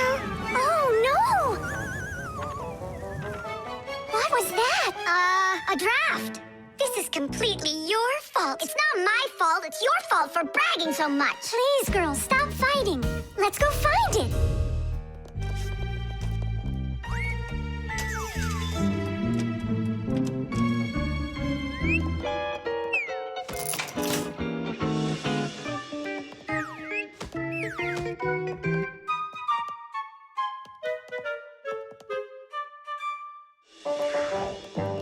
It's just horrible to lose a picture signed by the most famous Fixie ever. It will be horrible when that picture of a Fixie is found by humans. So where could it be? I know how we can find it. Exactly. We'll blow a bubble and watch which way it goes as it floats away. We'll follow it and find your picture. Do you know why you can blow bubbles out of soapy water? At the surface of any liquid, there's an invisible film that is very thin but very strong. If you want to see it for yourself, fill up a glass with water all the way to the very top. Now you need to take a coin and carefully drop it into the water sideways. Then drop in another coin, and another, and another. You'll see that the water doesn't pour out, but rises up and forms a hump. That's because the water at the top sticks together. Why? Because of a force called surface tension. Thanks to surface tension, water can form drops. It also helps us blow soap bubbles, because when we add soap into the water, the film gets even stronger, but still not strong enough to stop the bubbles from bursting. Okay, it's ready. Now we need to blow. Do it together. And... I don't think this way's gonna work.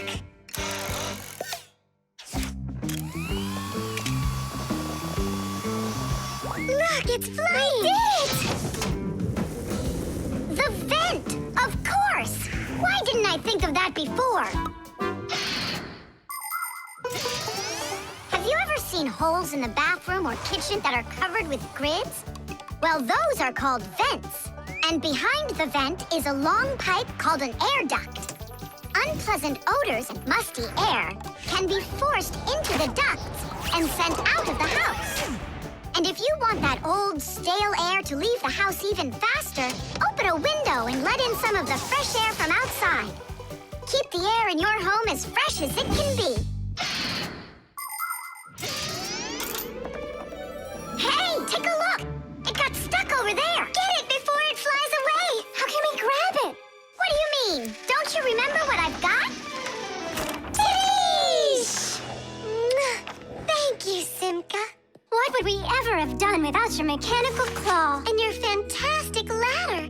Then here you go, a present for you. Oh, thanks, it's just great. And I want to give you this. Oh, gee, it's just splendid. Simka, are you here? Huh, what you got there, Simka? A little mirror. It's pretty, don't you think? Oh, you girls. You're all the same. The pyramid. Tom Thomas, can I open my eyes? Not yet. Hurry, will ya? That's it. I'm ready for the contest. Ta-da! Wait, that's a pastry. This is a pastry, Nolik. But this is an Egyptian pyramid. Oh, wow. Doesn't it look just like an anthill? Sure does. I remember when Grandpa's told us that inside of those is a labyrinth and a mummy of a sparrow. No, a pharaoh. The Egyptian pyramids are simply amazing ancient structures. The biggest one of them is the Great Pyramid of Cheops. It's more than 4,000 years old and over 100 meters tall, like a 40-story building. How it was possible to build such a giant way back then is still a mystery. There were no hoisting cranes in those days. Some people believe that the pyramids were built by aliens, but I have a feeling that they couldn't have been built without the Fixies' help. So, is there a labyrinth in there? Of course. Show me. You joking? I just put it together for the contest. No way I'm gonna break this apart. Hey, isn't that a way in? Where are you going? I'm just gonna look at the labyrinth. And the mummy. Mummy, what are you talking about? Well, which way now? Stop, you'll get lost. I won't get lost. So, I think I'll go this way. And then this way. Come back, Nolik. I was already here. And I was here. Oh. I did get lost. You were right. What?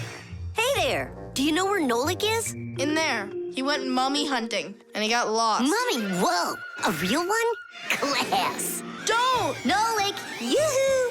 Are you in here? No! Then where? Who knows? Who builds labyrinths like this anyway? Hey, nobody asked you to go in my labyrinth. Who you talking to in there? Digit, Fire and Nolik are inside, and I need to go to school now. Nolik! Fire! Well, I, for one, have never gotten lost in a labyrinth because I know the rule for getting out. You need to always keep your hand on the wall. I can find them for you. Where are you guys? Over here!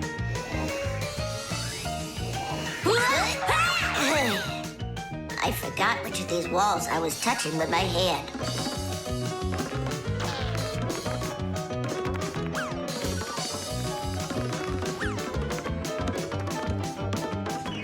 Did you find him?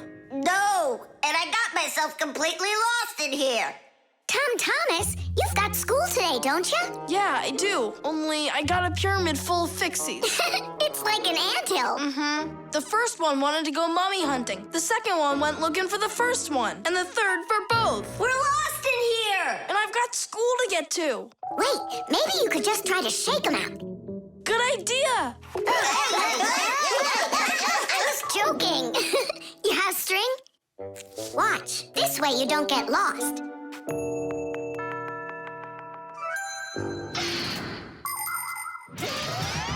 When you're going on a trip, think about how to keep from getting lost and how to find your way back. Don't just rely on maps and the GPS in your phone. Take a compass with you. It will show you the cardinal directions without needing phone service. You can also find north and south by looking at the sun, stars, or even an anthill in the woods. Take a good look. The slope that's gentler faces south, and the one that's steeper faces to the north. And if you find yourself walking through a labyrinth, don't get lost. Just walk with one hand always touching the wall, and eventually you'll get out. Another way to get through a labyrinth is to tie a rope at the entrance and unreel it along the way. Then you can follow its path back out.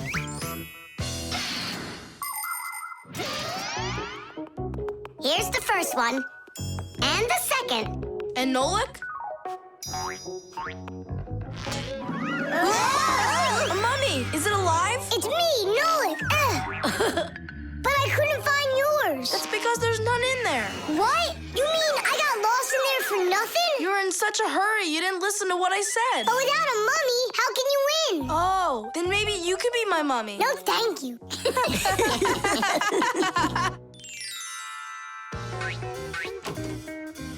Well, did you win a prize? Uh-huh. My pyramid won. And here's a special extra prize for being the only one of us who knew how to get out of the labyrinth. Again? Another box of those pastries? That's fine with me. I really love them. They're awesome. I wish Fixies ate food.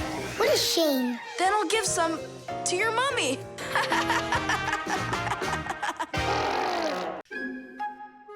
Batteries. Oh, my little lemon, just you wait. One Someday you'll be a strong and splendid tree. She's talking with a flower pot.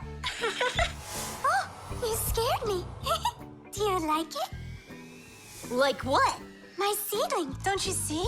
It will grow into a huge tree. And there, amongst the green leaves, will be beautiful yellow lemons. Class! From that thing? Lemons? Oh, yeah. It'll grow into a tree. All it needs for that is to gather energy. Get energy from where? From our sun. The sun? It'll be so slow. Oh, batteries would be faster than the sun. Batteries? I really don't think so. Tula, do you know how much energy they have? Let's just bury a bunch of those batteries in here, and you'll be watching your lemon plant shoot up into a tree. Are you positive? Absolutely. And where can we get the batteries? Over there. Professor Eugenius has a whole box full of them.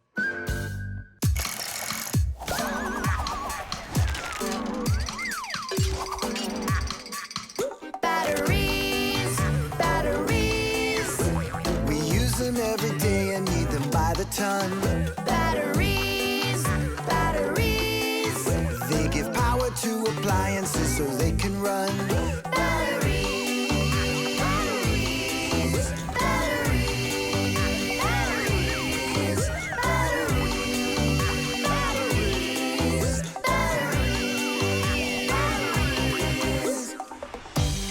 That does it.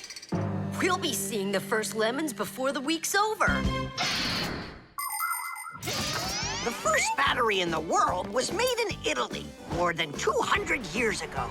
When two different kinds of metal were placed in salty water, electricity started flowing through a wire from one piece of metal to the other. Many years have passed since then, but batteries still work in pretty much the same way.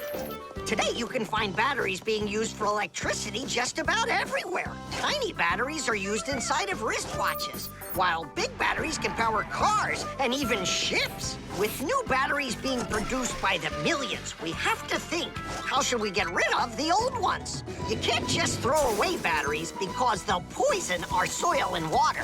The best way to dispose of batteries is to take them to a special collection station that sends them to factories for recycling. Yes, it's a terrible idea to bury batteries. You can kill any plants that are growing there. And this is the very reason why Professor Eugenius puts all of his used batteries in that box over there, so he can dispose of them properly. Hey, where are they? Oh, my seedling! We harmed you! What? Where are the batteries? They're in the flower pot. How come? So the lemons would grow faster. From the batteries? Who came up with that idea? It will die! Hurry! We gotta go save it! The soil's contaminated. We've got to find a new home for the seedling. But where? Over there. There's a pot with healthy soil. Let's do it! Batteries, batteries. They come in different sizes, shapes, and colors too. Batteries, batteries. Could be yellow, might be green, or maybe red and blue. Batteries, batteries,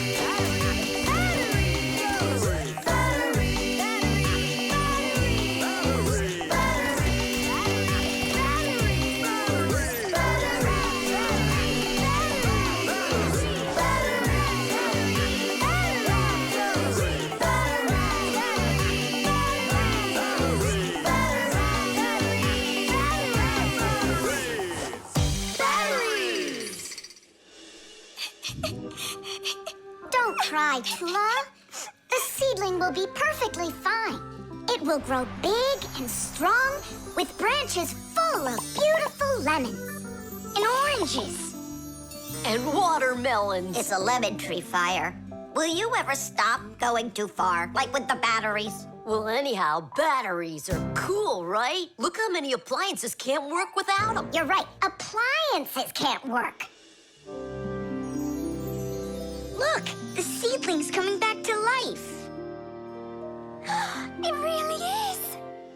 Lola, tell us, isn't it splendid? Splendid. The robot. Did I already tell you what I'm hoping you'll get me for my birthday present? Yes, honey. Only 1,000 times or so. A Robotizoid R300 would just be the greatest. With Megavision, I want it. I really do. I do. Well, tomorrow you'll find out. But now it's time to sleep, Tom Thomas. Wow, that is one great present. And we got Tom Thomas absolutely 0 for his birthday. We're just terrible friends. So, how does this robot work? Okay, so let's give this a try, shall we? First, we'll take a walk. And how does he have any idea where the robot's going? I can tell you. One of the robot's eyes is a video camera. The robot sends the picture to the screen on the controller so the player can see where the robot is going. Yeah! And that's just one thing they know how to do. A robot is a smart machine that can do very difficult or dangerous work for humans. With its strong metal arms, a robot can move heavy objects or put together parts to build cars and other machines. Robots are often sent into outer space or to the bottom of the ocean to help scientists. There are also robots that can understand what people are saying, and robots that can talk and even make jokes, just like people. I've got it. Now let's turn you around. What was that? Look. You know... He destroyed him! Nolik, stop! You were playing with that, right? You think Tom will notice? I know what you're doing all night. I'm off to bed. I'll get him to work. I'll stay up until I do. Simka, let's try and... No, we're gonna need some help.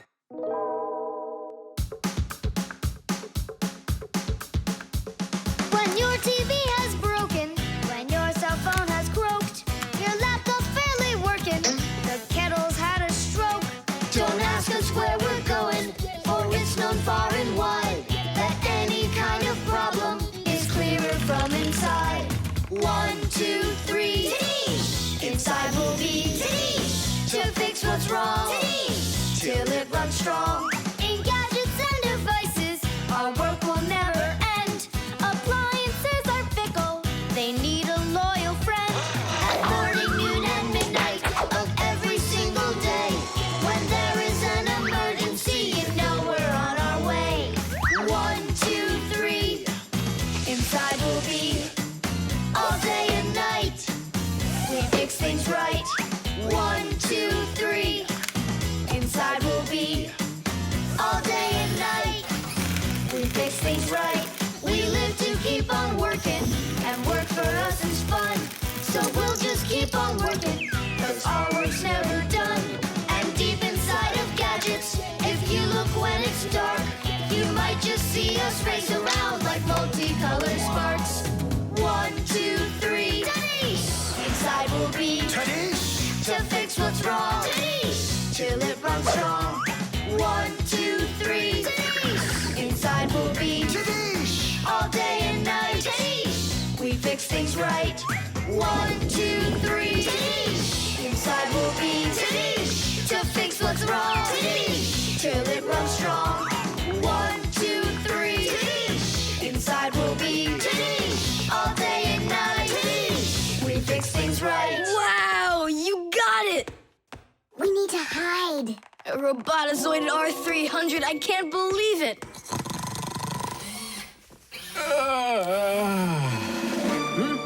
Well, happy birthday to you, Tom Thomas. I'm sorry, Tom Thomas. Last night, your robot, you know, I broke it. Dad, it works perfectly! Don't you see?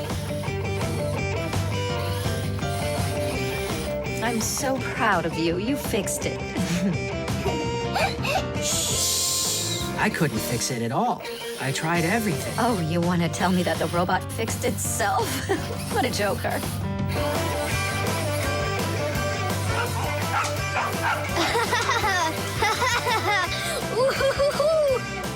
Mom, Dad, thanks so much.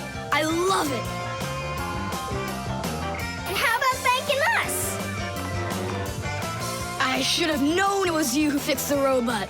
Happy birthday! Happy birthday! Yay! The electric train. Woo woo woo woo!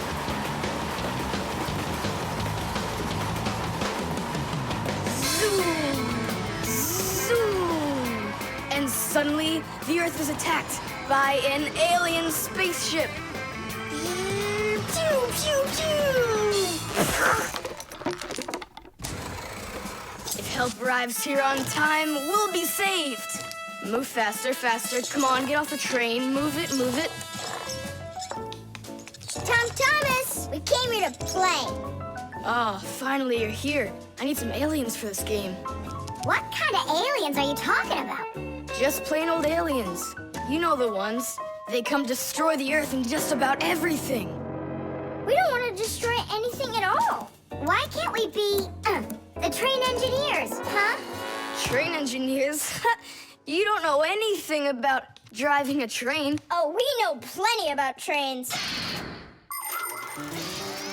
Humans invented the railroad long ago, but back then, the rails were made out of wood. People didn't start making metal rails until the end of the 18th century. But the first railroad cars had no engines to give them their power. Instead, they used horses to pull them along. Later, horses were replaced by the steam engine. Wood and coal would burn in their furnaces to boil the water in the boilers, making the steam that turned their wheels. And the Fixies were there to help those trains go, making sure all of the parts could work together smoothly. But now steam engines have long gone away. The railroad uses electricity now for its power. These electric trains race along the railway at almost the speed of an airplane. So you might know trains, but you'll still be the aliens. This railroad is mine. So you're gonna play the way I want. The train is unloaded and leaving the station. Woo! You can play choo-choo by yourself. And I will. Pew, pew, pew, pew, pew.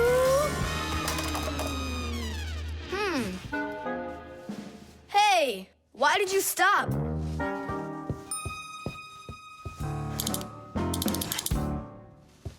This doesn't help either. It's not going at all. Simka!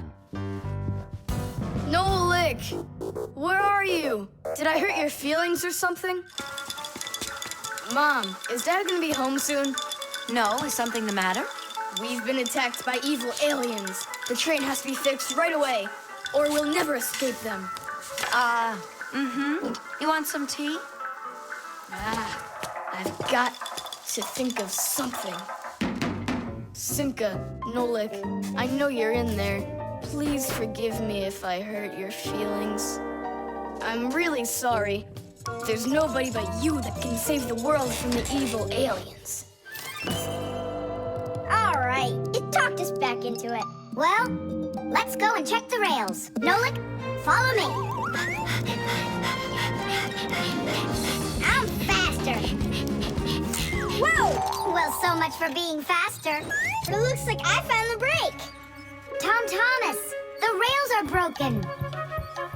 I know, and so? You know, but that's why your train's not running. Just like a real train, model trains run on electricity. But there aren't any batteries inside the locomotive to pull the other cars. The engine gets its electricity from the rails. Each piece of the rail has a wire in it. If the rails come apart, the electricity can't flow through the track and get to the train. And without electricity, the train's engine just stops going. So reconnect the rails and your train will run again.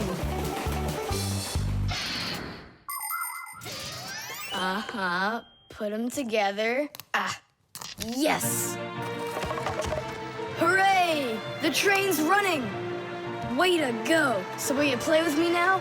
And which way are we playing this time? Whatever you want, I'm with you.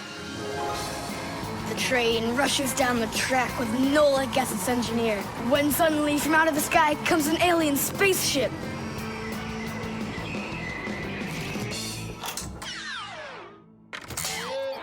Greetings to you, O people of planet Earth. I come from far away, from another galaxy. Have you come to destroy everything? No, I've come to fix it all. Oh!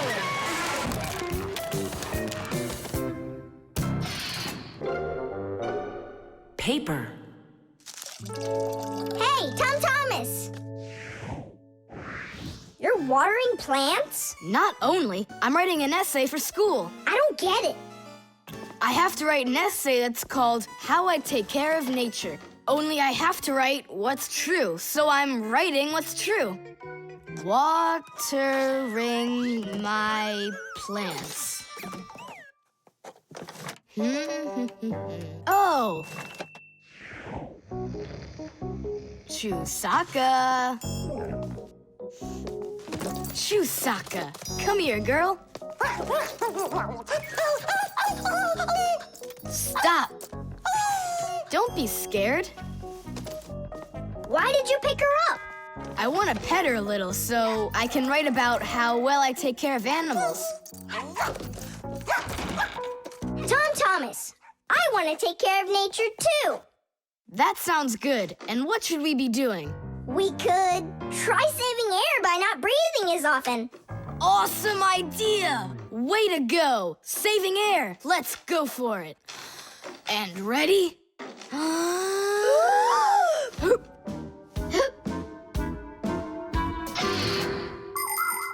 Humans invade nature and destroy more and more of her riches with each passing year. They extract her minerals and oil, cut down her trees, and pollute her air and water. They do all of this to produce food and all sorts of other things. It's a shame that people don't really need all these things that they produce. They often buy something and then just toss it away when it's still almost new. And then there's all the food that humans buy and just throw away. So if you want to help nature, try not to buy anything that you really don't need. And take good care of the things that you do buy. And you can be sure that we Fixies will do everything we can to make your things last as long as possible.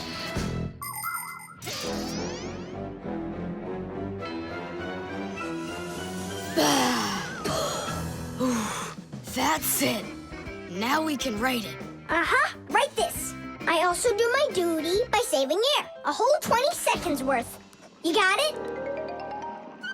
What's that noise?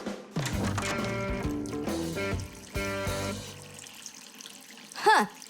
I must have left it running when I needed some water for my plants. Tom Thomas, I think you should write that you're saving water, too. It really matters, because there's not enough of it. Nolik, that's a good idea. Let's add that.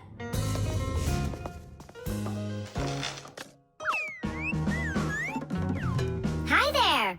What are you guys up to? We're writing about how Tom Thomas protects nature. It's a homework assignment for school. Uh-huh. I've already written how I'm watering the plants, I'm good to living creatures, how I'm saving air and water, and how I'm conserving carrots, too. I never want to eat them, especially in soup. Not eating your vegetables? No way. Doesn't count. You sure that? Mm-hmm.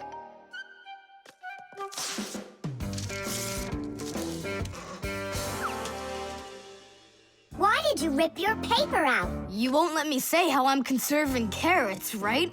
So I'll have to rewrite it. You're not taking care of nature. What? Where'd you get that idea from? That's all I'm doing. No. When you keep on throwing your paper out, it means you're not taking care of trees out there. What trees are you talking about? Didn't you know humans make paper out of trees? Humans make paper by cutting down trees and shredding the pieces into chips.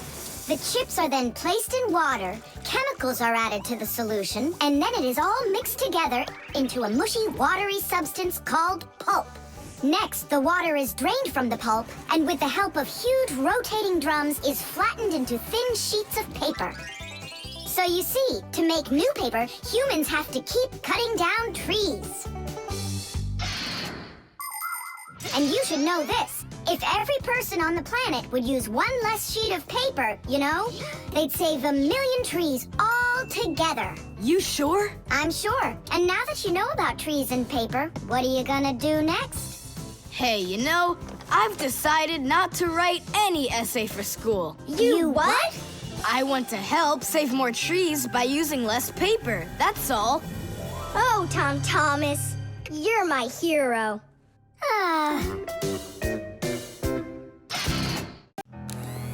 The mixer. Marcia, why are we going to the dishwasher again? We have a busy day ahead of us, and we all need to be charged up with energy. I don't like charging myself up in the dishwasher. Then how about the microwave, Nolik? Or the kettle? No, thanks. I don't like it when we go inside anything at all in that kitchen. There's not one interesting thing in there. And where's it interesting, huh? In the computer. Marcia, will you let me get charged up in the computer? The energy there is sweeter. Our diet has to be nutritious, Nolik, not just delicious.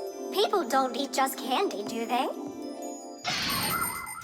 Humans get energy from food, while the Fixies get their energy from appliances. Humans eat all sorts of foods, and so do Fixies. They need the energy that comes from different devices. Getting charged up in a car makes a Fixie faster. In a computer, smarter. And in a clock, more accurate. To get a balanced energy diet, Fixies mustn't stay inside of one place all the time like a television. It's healthier for us to move from one device to another.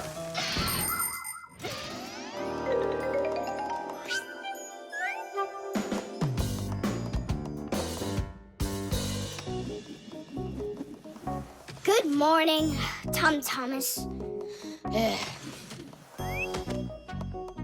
What's the matter? For breakfast, I got cereal with milk. Mom says that milk is so healthy, but I think it's just awful. Aha, Nolik, there you are. Go get charged right now. I'm not going. Look at Tom Thomas. He doesn't want to have breakfast either. Why don't you? Milk tastes awful to him. Taste awful? He just doesn't know how to drink it right. Look what we've got here. What? What? A mixer. A mixer is a kitchen appliance that's used to mix together different foods. With a mixer, you can make things like frosting, sauces, or an omelet. But the most delicious thing you can make with a mixer is a milkshake. It's easy. Just put some fruit, syrup, juice, ice cream, or anything else you'd like into a container and then add milk. Now use the mixer to stir it all up until it's smooth and creamy. And that's it. You've got yourself a milkshake. Guys, what do we have for a milkshake? We've got a jar of jelly. Will it work? That'll work. And strawberry jam? That'll be great. Here's a banana. I found some chocolate, too. And I found strawberry ice cream. Start up the mixer. When you get up from your bed, yo. When you get up from your bed, open your favorite cereal when your day is ahead. Open your favorite cereal when your day is ahead. There is still something you need, yo. There is still something you need. A little milk poured in that bowl, yo, will make it delicious indeed. A little milk poured in that bowl, yo, will make it delicious indeed.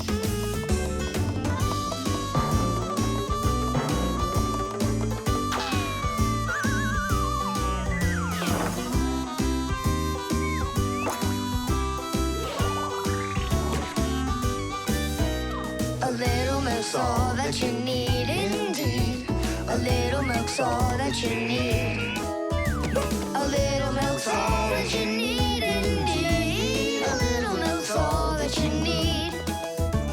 A little milk's all that you need indeed. A little milk's all that you need. Wow, this mixer's cool, isn't it? You think we can make one more shake? Just one. They were good. Sure, if you want to. Oh, where did all the milk go? Way to go! Looks like you drank all of it. And I remember when you said how milk is awful. I didn't know how to drink it right.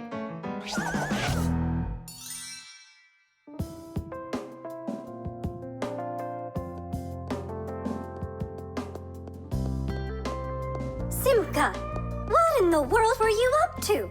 And what happened to Nolik? Shh. Just come, I'll show you.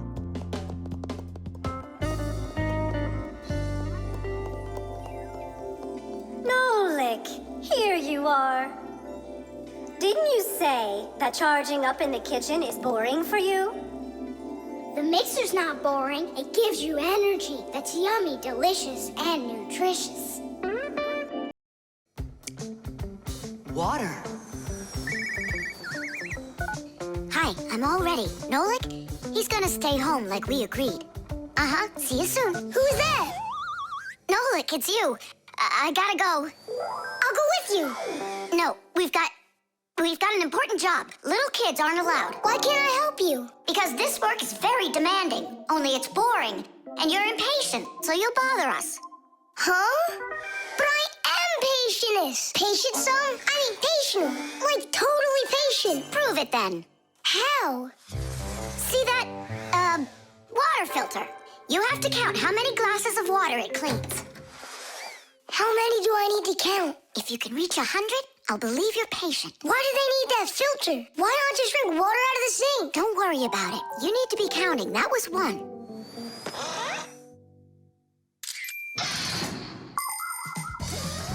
Without water, life is not possible. The human body is made up of 2/3 water, and people need to drink it all the time, but only when it's clean water. Water is transported from rivers and lakes into houses through pipes. Along the way, it gets cleaned of debris and dirt. But even so, this water might still contain toxic substances or harmful microbes. That's why people use filters to clean water for drinking. No bad stuff can get through this last line of defense.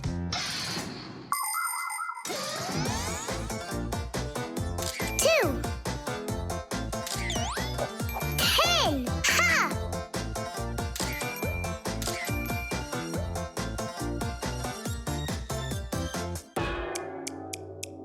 Where did they all go? They're not drinking anymore. How long do I gotta wait here? Tom Thomas, are you thirsty? Then drink some water. But I don't want water. But you gotta. Don't you know that your body is almost all water? And so? And so what if you run out of it? Then all that'll be left of you is just some skin and bones. Oh, that's what my mom is always saying, that I'm skin and bones. There you go. That's why you need to drink water. Drink some more. And some more. Come on. That's all. I ran out of room. You have to have plenty of room left. Why do you care about how much water I'm drinking? Because I gotta count how much water is going through the filter. I really gotta. Yeah, and what? It's gotta go through me for you to count it? I'm totally full. What am I supposed to do? I've been waiting here in the kitchen all day, but nobody's drinking. What's going on? The filter is broken. You gotta call Simka right away.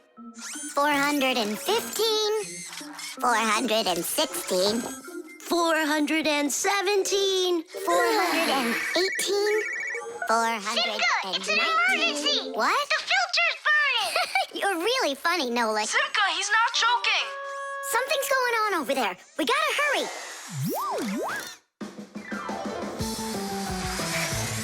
Where's the emergency? Look! So, what's going on here? Great. Now we're stuck fixing the filter. It's not broken. The flashing red light is an indicator. It means it's time to replace the cartridge in the filter. Since ancient times, people have been coming up with ways to remember things or to not mix things up.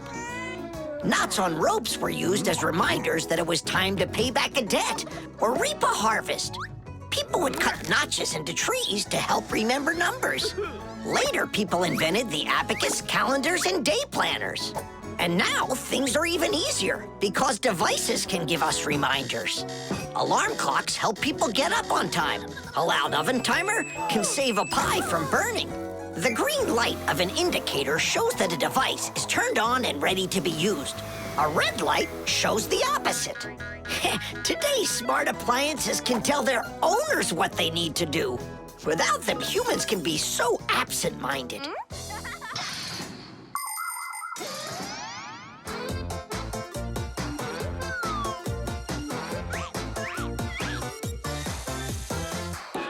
It's all ready. Titties! This cartridge is enough for another 2,000 glasses. 2,000?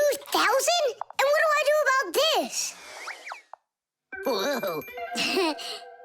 All right, Nolik, you've done a good job there. Way to go. Yeah?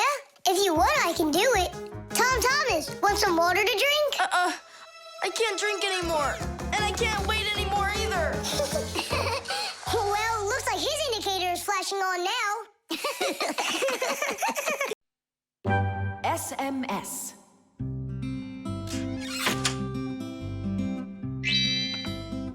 Hey. All clear. Oh, take a look. A mobile phone. You think they bought Tom Thomas a new one? Oh, wow. Nolik, stop. Awesome. Turn around. Oh! Tom Thomas, help us, please. We're trying to save your telephone. That's not mine. Oh, Katya left it behind. Katya! Katya! She's gone. It's too late. Oh, an SMS just came in. You won't read it, will you? Of course not. But what if it's something important? Tom Thomas, don't you even dare go and read her letters. Uh-huh, pretty interesting. Looky, there's just a ton of these messages. Now, Nolik, you go and distract him from the telephone. Uh-huh.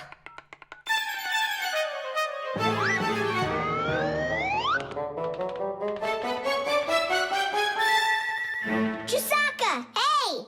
It's me, your buddy Nolik.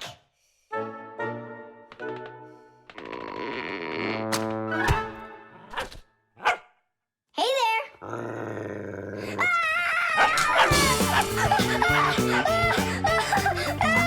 Chisaka, cut it out.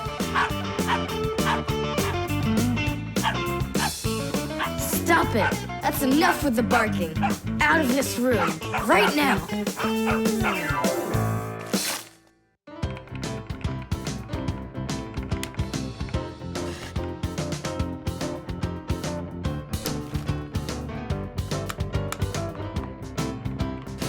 Done. Well, power's off now.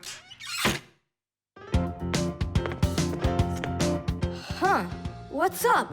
It stopped working all of a sudden. Oh, it looks like you've broken it. What? No way. You did too. Well, Tom Thomas, now you'll have to give Katya her phone back like this. I just don't get it. It happened because you were reading someone else's mail.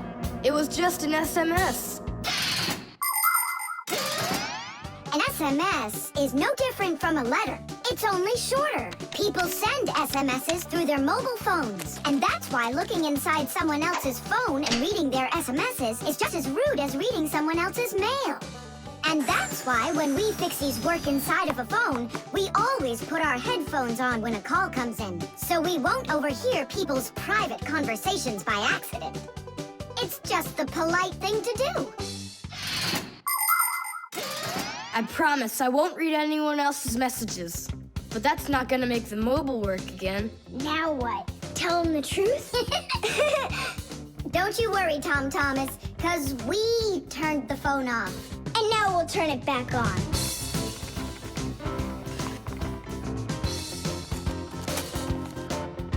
See that? The contact's barely attached. We just need to write a note to the Fixies who work over at Katya's. I'm sure they'll fix it. There are Fixies living in every home, and the work they have to do can seem endless. The TV starts acting up, then the doorbell breaks, the washing machine stops running, and then the phone won't ring. And besides all of that, there is cleaning and there's oiling. Like the appliances in the kitchen or kids' toys and all those other things. Modern houses are literally stuffed with all sorts of devices. And that is why the Fixies keep working day in and day out. Unfortunately, this can make Fixies get carried away by their jobs. And they can forget about their Fixie relatives and close friends that live in the neighboring houses and apartments. And that's not right. Just like humans, Fixies have to remember to go and visit each other more often and write each other letters, or at least send their regards. That's all. It's working again. You're the best. Now I can give a call to Katya and tell her she left her phone over here. Thomas! Is that you calling? Yeah? And to who? Katya? And her phone is where?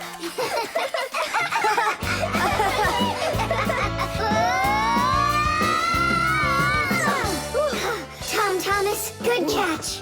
Boy, you're fast. Just like a... Like a Fixie. Tubes.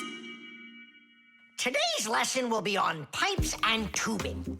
Right here inside of this laboratory, you can see them all over.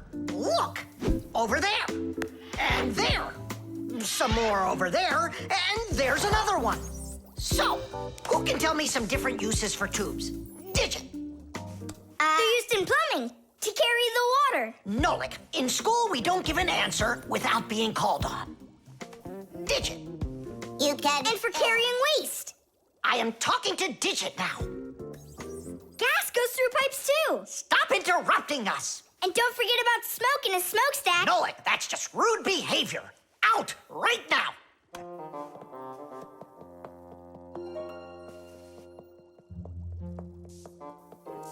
All right. And a shower hose. That's also a tube, right? I told you to get out. Yikes! And a vacuum cleaner's got one too.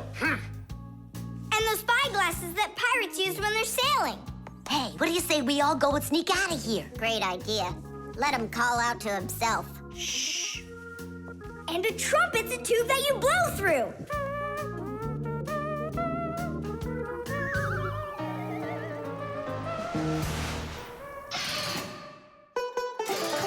Nolik is my younger brother. There's a lot he still doesn't know, but that doesn't stop him from getting involved in things he probably shouldn't. Unfortunately, that can get him into trouble. So, every once in a while, me or my parents have to rescue him. No, I wouldn't call Nolik a pest. He's just a bit curious. That's why he broke the #1 Fixie rule, hide from humans. Nolik's the one who first became friends with Tom Thomas. Well, I was there too, but Nolik started it. Actually, first it was Grampus. Many years ago, he befriended Professor Eugenius. And after that, the professor let us have our school in his laboratory. So it turns out that Nolik is just like his grandfather.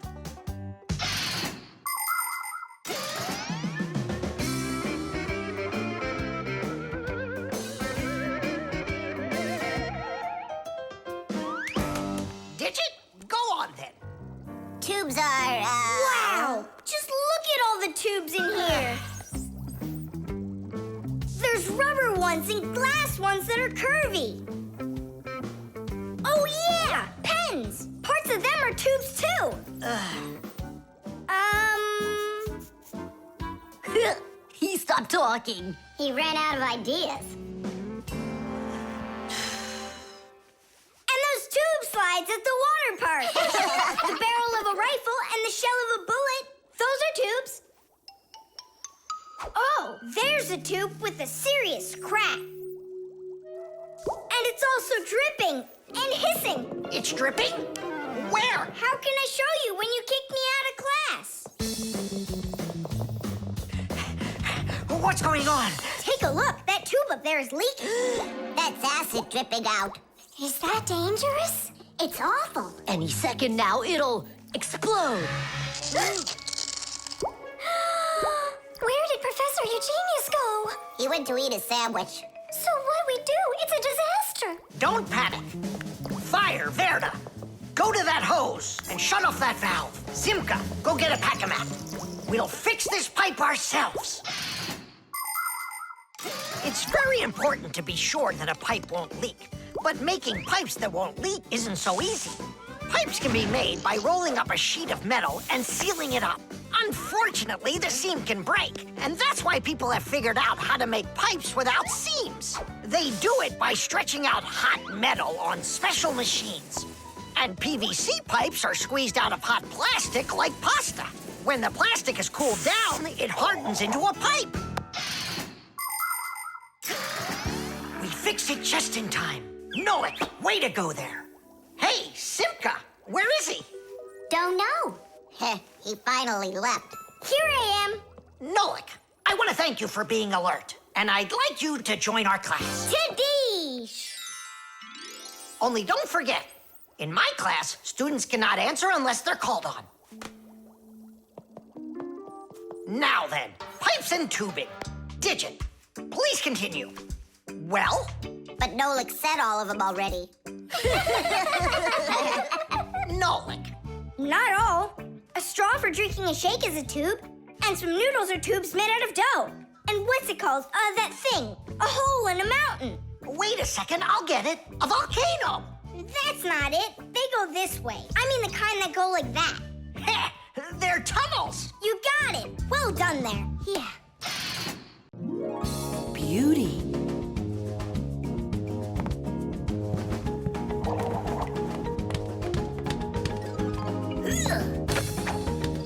Okay, come on. Wow. You're such a show-off, Derda. And one. Ha! Check that out. What's going on? It's a shame Fire didn't see that. I'm just training for school. You're the one that's doing all these twists and turns for Fire. Me? It never even crossed my mind. Nolik, slow down! Tula, why don't we go and play some chess? Don't you think that figure skating's beautiful? Turn me. How cool! Why did you yell like that? I just got a pair of tickets to see the one and only Vector. Splendid! And who's going with you? Actually, I don't know. I haven't thought about it yet. What's there to think about? Just invite the most beautiful girl in our school, right? Yeah, not a bad idea, my friend. Woo-hoo-hoo! Did you hear that? The most beautiful one will get invited. Well, I'm not even interested. And you know what? Neither am I.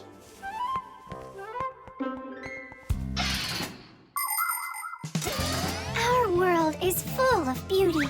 There seems to be no end to the beautiful plants and animals, and the gorgeous mountains, forests, and lakes. But even that's not enough for people. They create their own handmade beauty, too. Artists paint beautiful pictures. Composers write beautiful music. Architects create beautiful buildings, and fashion designers make beautiful clothes. Not even scientists stay out of it. They create beautiful ideas. These ideas can be the basis for the creation of new technologies that make people's lives better. Everyone has their own idea of what's beautiful. There are as many opinions as there are people, but everyone tries in their own way to be beautiful, both people and Fixies. Please help me, Tula. How can I become beautiful? I don't know. Go and ask Verda. Look at her. She's got it. What has she got? What's the most beautiful thing about her? Oh, well, her hairpin, her hairstyle. The green looks great on her. Green looks great. Aha. Okay, see you later. Tula. Huh?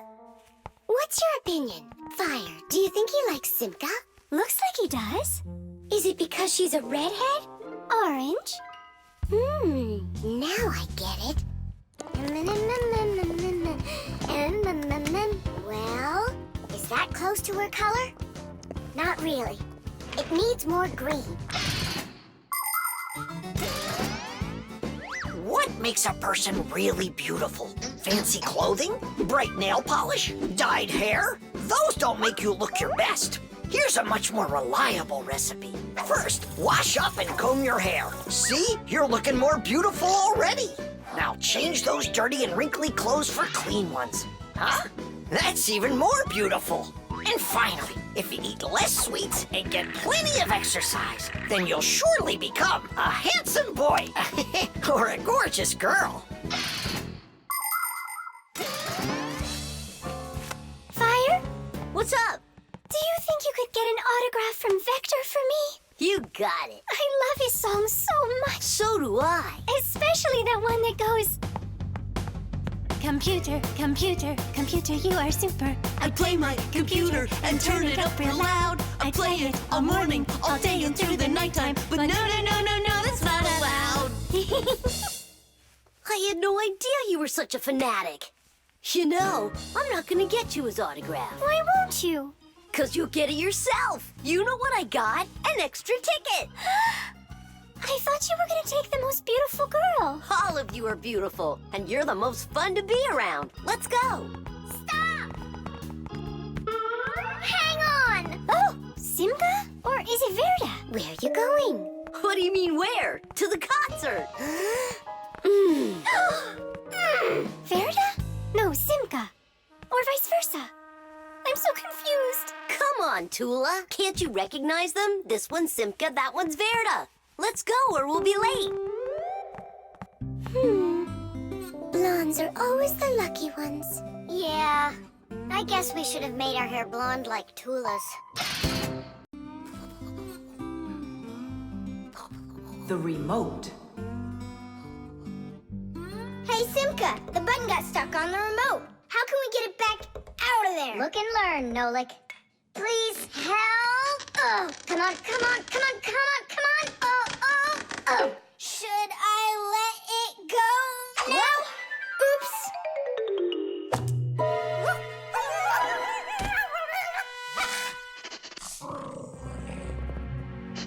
Nolik, hide somewhere.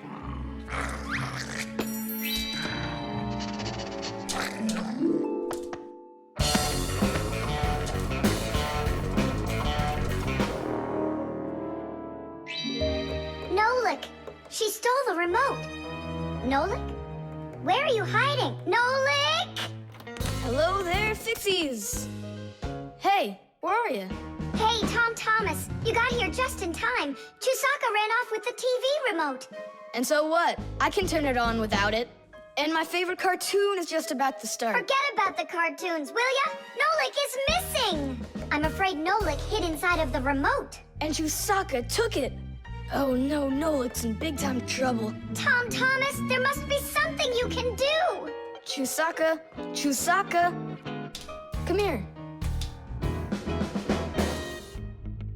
Where is that dog hiding? I'm gonna go look in the other rooms. Simka! Tom Thomas, here I am. I'm over here. For now, I'll wait here. Chusaka's not out there. Where are you? Hey, Simka. I ran to get a pack-a-mat. What are you gonna do with it? I'm gonna search for the infrared ray that comes out of the remote. That's so great! But what is it? I'll explain it to you. Inside of most remote controls, there's a special type of light bulb called a light-emitting diode, or LED for short. When we press a button, the LED sends an invisible infrared ray. And in the TV, there is a receiver for these invisible rays. The TV understands the command that comes from the remote control and carries it out, like changing the channel or the volume.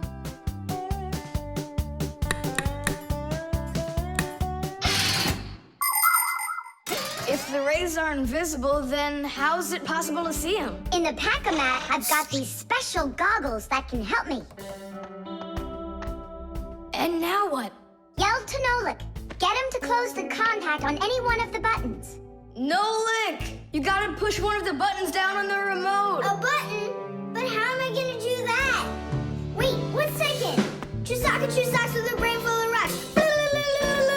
Meow. Meow. Oh, Mamma Mia. Now she'll eat me together with the remote. Nothing for you here. But here's something. There he is.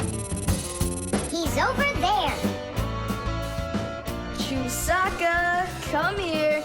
Do you want a hot dog? So you want to play tough? All right then.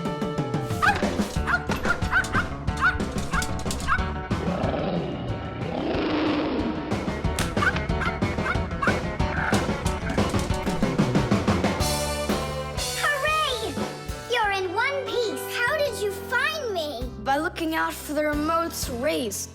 It's just a shame it's impossible for me to see him. What are you saying? You can! If you want to see infrared rays, all you have to do is look through a digital camera. Try it for yourself. Turn on the camera on a mobile telephone. Now go ahead and press any button on the remote control and point the camera toward the front of it. You'll see a bright dot on the screen of the camera. That's the light-emitting diode working. It's letting off a special light that can't be seen by the naked eye. It's also possible to point the remote control at a mirror. And then through the camera, you can see how the light-emitting diode turns itself on. So what that means is that invisible rays bounce off of a mirror in the same way that regular light does. So you can control the TV by bouncing the light from a remote control off of a mirror. You don't believe me? Then go ahead and try it yourself. By the way, if your toys weren't all stuffed under the bed, we would have found the remote without the goggles. Don't worry about it. When the cartoons are over, I'll put them away. So, you done watching? Time to clean up. The cartoon. Yeah.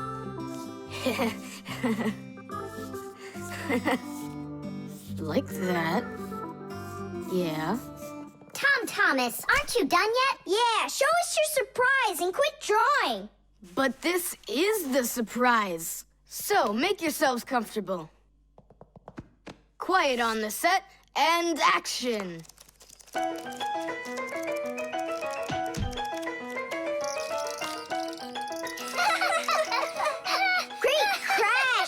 You should put a huge bump on his head. It's just like a cartoon that you drew him there. He did draw us a real cartoon there. Oh, right.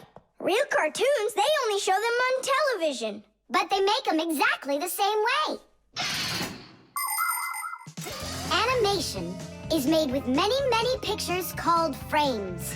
Each one of the frames is a little bit different from the one that comes right before it. For example, a character can lift his arm up a little bit at a time. And then, if you watch the frames very quickly, one right after the other, it looks like the character is really moving. And that's how cartoons are made. And you know what? To make 1 minute of a cartoon, you might have to draw more than 1,000 frames. Oh, wow. I'm not patient enough for that. It's no big deal that your cartoon's short. Especially since it's funny. Yeah, it's so funny. Tom Thomas, who's this kooky guy you drew here? You're just joking, Nolik. You don't recognize yourself? So this is supposed to be me on here? Did you already forget what happened to you this morning? Simka, you're it. You can't catch me. I'm too fast for you. You weren't too fast for the pole.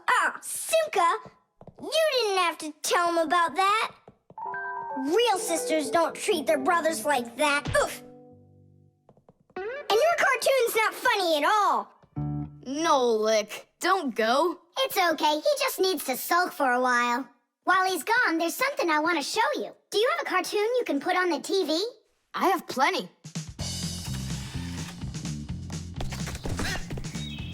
What should I do? Let's watch it again. But now I want to show you the same cartoon a frame at a time. Here, take a look. This is a frame, and here's another and another. Isn't that cool? Uh-huh. So cool. And then back at regular speed, there's 25 frames every second. What should I do? It's magical. Simka, you know, I feel awful for Nolik. Yeah, I feel awful too. There are many different ways of making animation. Hand-drawn animation is, of course, drawn by hand, and stop motion is made like this. The animators pose the model and take a picture of it. Then they move the model a little bit and take another picture. And they do it again and again and again until there are enough frames to make the characters look like they're moving very smoothly across the screen. Another popular style of animation is clay animation. In these films, everything is built and rebuilt out of modeling clay. But today, most of the cartoons are made on a computer. At first, they make a computer model of a character, a sort of digital puppet. After the models are built, they are colored and animated to move. This is the kind of animation that's used in the Fixie cartoons.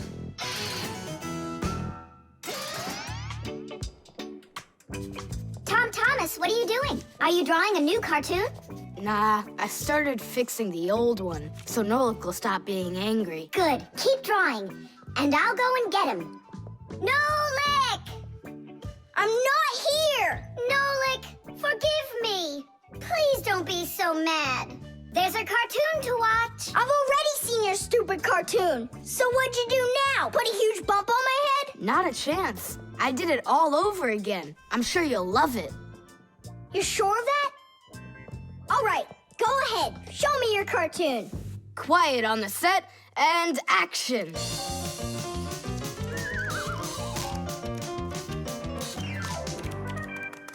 There you go. Now that cartoon I really liked. Good, 'cause I'm all out of paper. Well, I think the first cartoon was funnier. Whoa, but this one's much better, of course. Yeah. Musical notes. Yeah! No. Yeah! No. Yeah! No. Hey, what a thoughtful conversation you're having there. Been going on for a while? Yeah! No. Simka, please tell Nolik what this is. A present, right? Uh-huh. From Katya. And it's got a secret code right here, you see? There's no secret on there. They're just notes. Musical notes. Ha! See? I told you. Those squiggles could have been music. I don't believe you. Come on, two people said the very same thing. Simka is not a people. She's a Fixie. Anyway, there are two of us. You're ganging up on me. We're not ganging up on you, Nolik. Music is something you can play or listen to with your ears. But that's not all. You can also write it down. When we want to write down words, we use letters. And if we want to write down music, we use special symbols called musical notes. There are 7 notes: do, re, mi, fa, sol, la, and ti. The higher the sound, the higher the note sits on a set of 5 horizontal lines called a musical staff. Notes that look like this last longer, and notes like this are short, quick notes. Thanks to sheet music, people can read music like reading a book, and then sing or play it.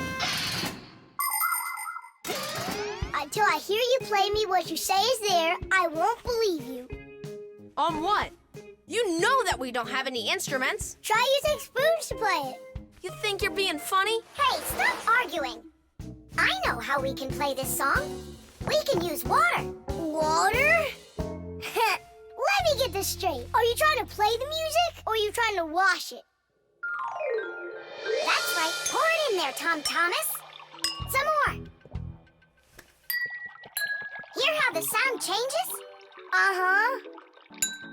Stop. Now, start pouring water in this next glass until you hear the note called T. Stop. You got it. Now pour here? Yeah. We still have 1 note left. And what do I do if my mom comes home? What do I say I'm doing? That you're learning to play music while you're washing the dishes. That's it. That's the high do. Now we have all the notes we need. Do, re, mi, fa, sol, la, ti, and do. Class. Go on, Tom Thomas, play. How about we all play it together? Musical sounds can be produced in a variety of different ways. Violins and cellos are played with a bow. When the bow is rubbed against the string vibrates like it's shivering, and that produces a beautiful sound. A guitar also has strings, but they make sound when they are plucked. And inside a piano are special hammers that hit the strings when the piano player presses down on the keys. Instruments like trumpets, trombones, flutes, and pipes make sound when air is blown through them. That's why they call them wind instruments. There are even instruments that make sound when they are rubbed by a wet finger. Try wetting your finger and carefully moving it around the rim of a wine glass. With a little bit of practice, you'll hear a lovely sound. Well, are you two ready? Yeah. Great! All together now.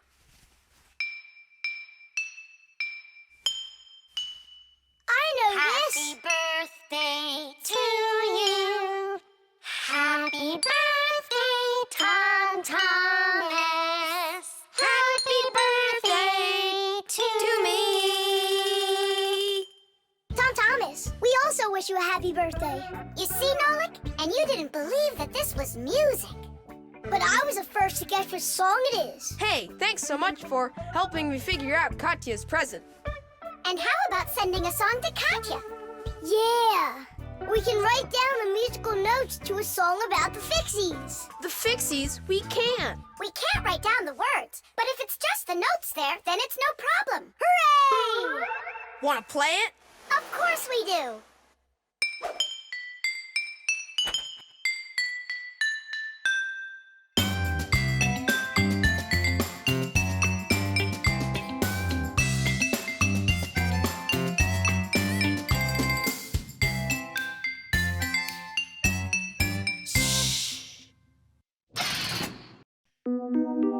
The crowbar. Everything's fine here, too. I wish something would break for a change. It's already been a week and nothing's broken in here. Stop worrying. Everything breaks at some point. Well, nothing seems to ever break inside of this house. That's because we take such good care of it. No, Marcia, it's boring with no real work to do. We should move somewhere else. When Fixies graduate from school, they must choose the place where they want to work.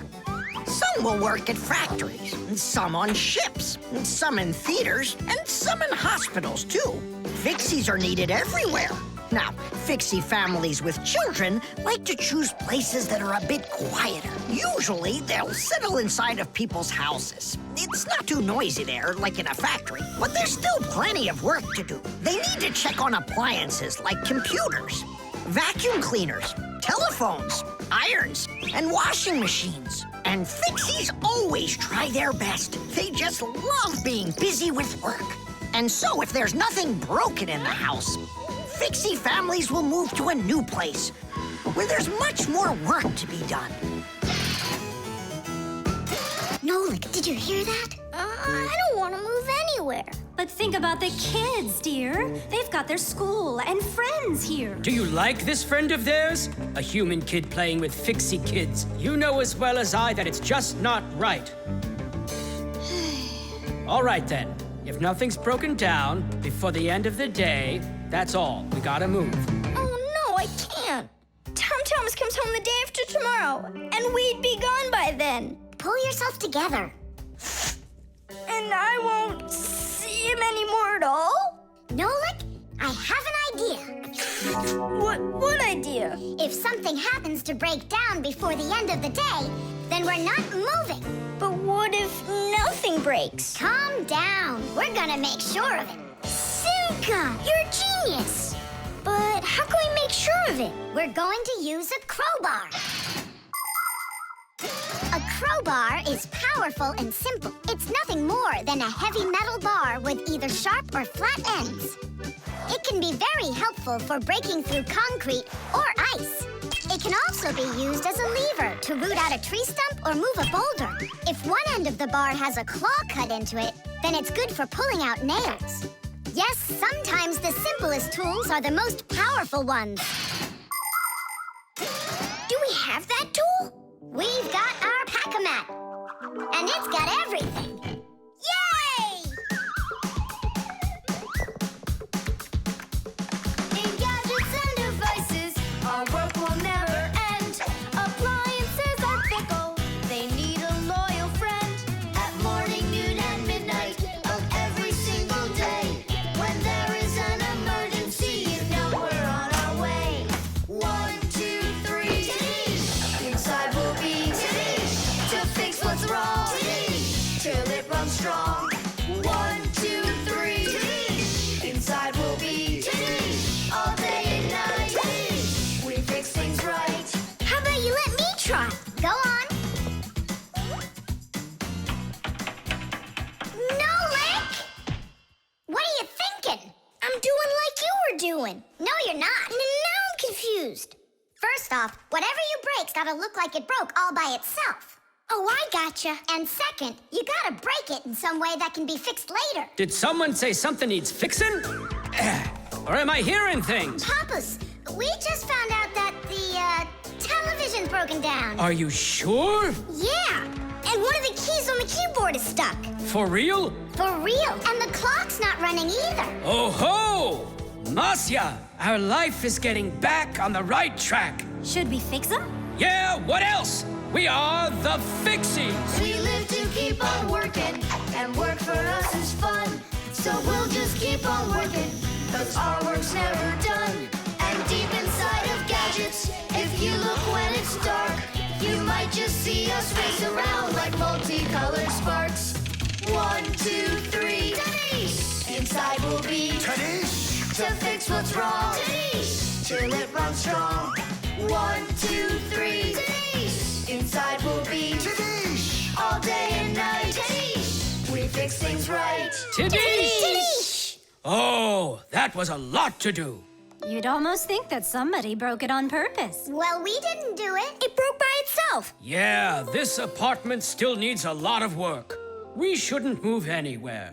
I like it here. So do I. It's the best. See, we don't need to go anywhere. The magnet.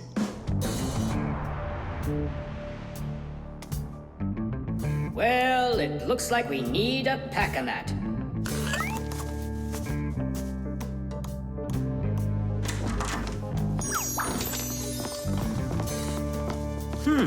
Where did this screw come from?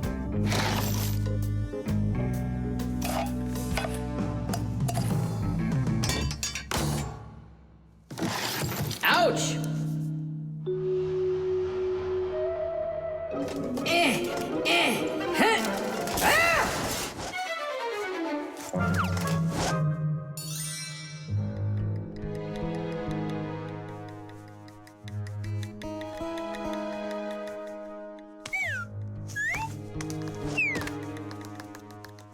Papoose isn't in there either. It's awful. He's probably disappeared forever. It's already been 5 days. Don't worry about it. We're gonna find him for sure. Yeah, we'll find him for sure. Let's go take another look in the kitchen. But we already looked in there. We'll look better this time.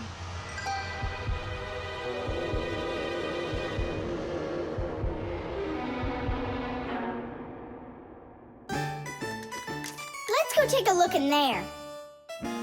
We looked so many times already. Simka, Nolik, what do you keep searching for in here? It's not a what, it's a who. Our Papoose is missing. We've been looking for him everywhere. Oh, no. He's probably already turned into a screw, because he doesn't have enough energy. Maybe I could help. Surely. Let's start with you picking us up. We're just exhausted from running.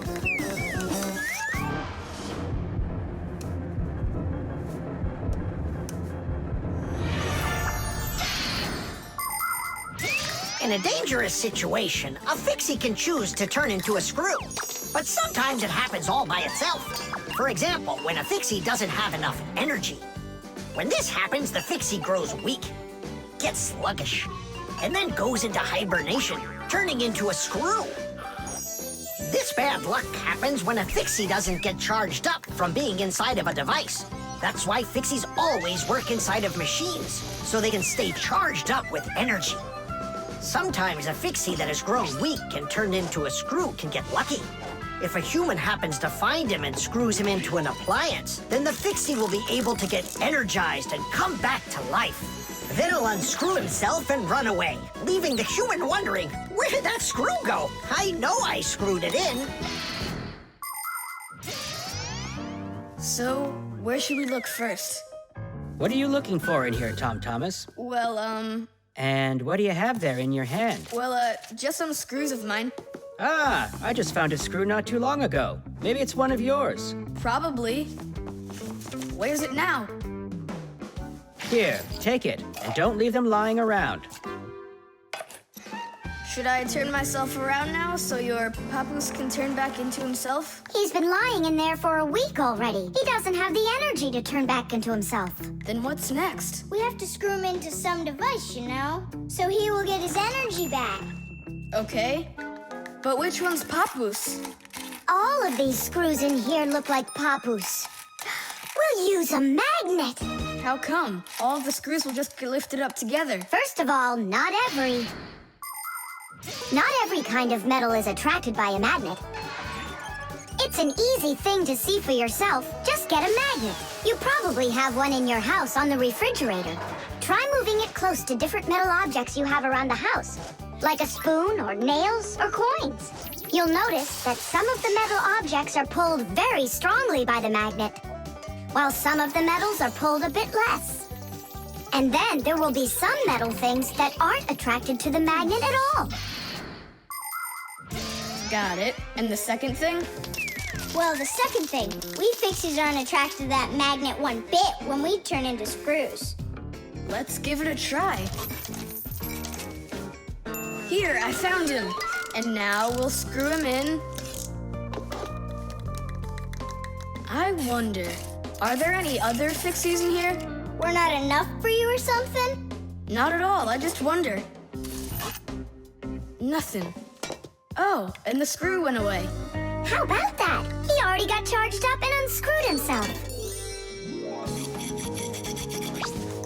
Why don't you take a little rest after such a big adventure? No thanks, I've had plenty of rest.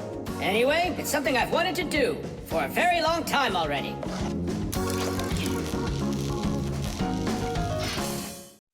The heart. Where's my pack-a-mat? It's not here either. I think my head's got a screw loose. Oh! Tom Thomas, why are you throwing your stuff around? Oh, because I got a real problem. What is it? I can't decide which club I should pick. Johnny signed up for robotics, and Katya's gonna be in chess. You call that a problem? Go with Johnny. And why not Katya? Then go with chess. But they don't have robots. My mom told me I should listen to my heart. Do you know how to do that? I found it. See you. Gotta go. Nolik. Simka can tell you. She knows everything. The heart is the main pump of a living organism. It's a unique muscular organ with a multitude of blood vessels attached to it. The main function of the heart is to continuously move blood throughout the body. The human heart pumps about 6 liters of blood every minute, even though this pump is not that large. Make a fist. Your heart is about the same size as that. To make sure your heart stays healthy, you need to strengthen it with plenty of exercise and a healthy diet.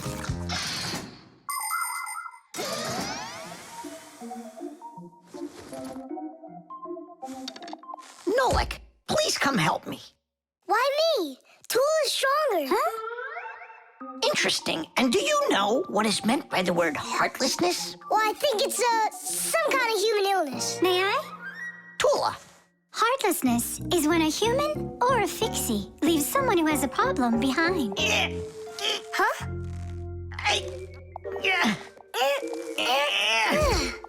Thank you very much, young man. I mean, young Fixie. Heartlessness. Does it last forever? Of course not. We just need to help one another more often. Uh-huh.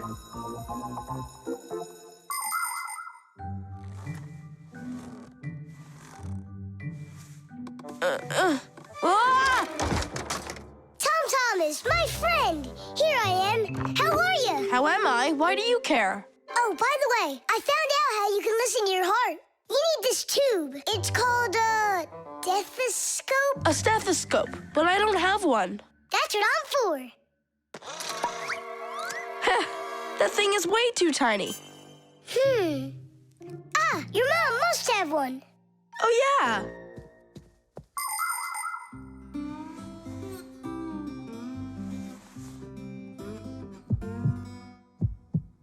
Well? It's beating. Loudly. And what is it saying to you? Not a word. And now? It's beating.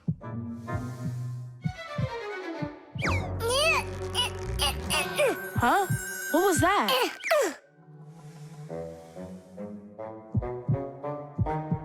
This is just absurd. A heart can't talk. You know what? Why don't you just try again?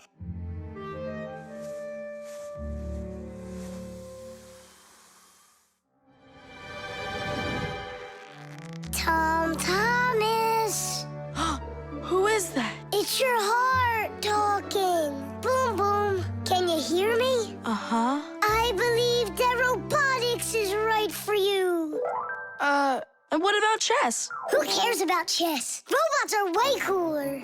This voice reminds me of someone.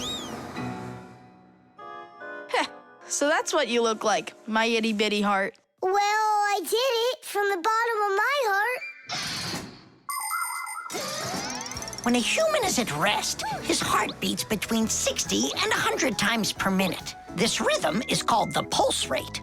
Place 2 fingers on your wrist or your neck. Can you hear it? Boom, boom, boom, boom. You can count the beats. When you're sleeping, your pulse slows down. But when you get excited, run, or get worried or afraid, your heart begins to beat faster and pumps the blood harder.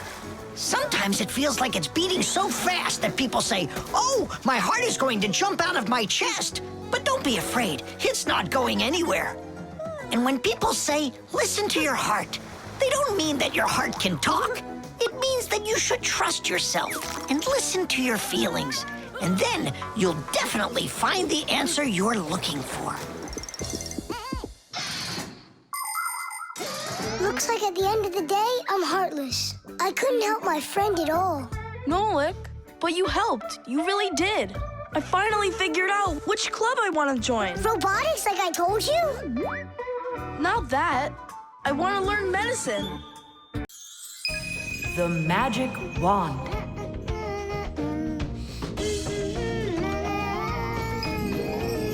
Oh, Tom Thomas, how did you get here? It was a piece of cake. I just got this cool magic wand as a gift, see?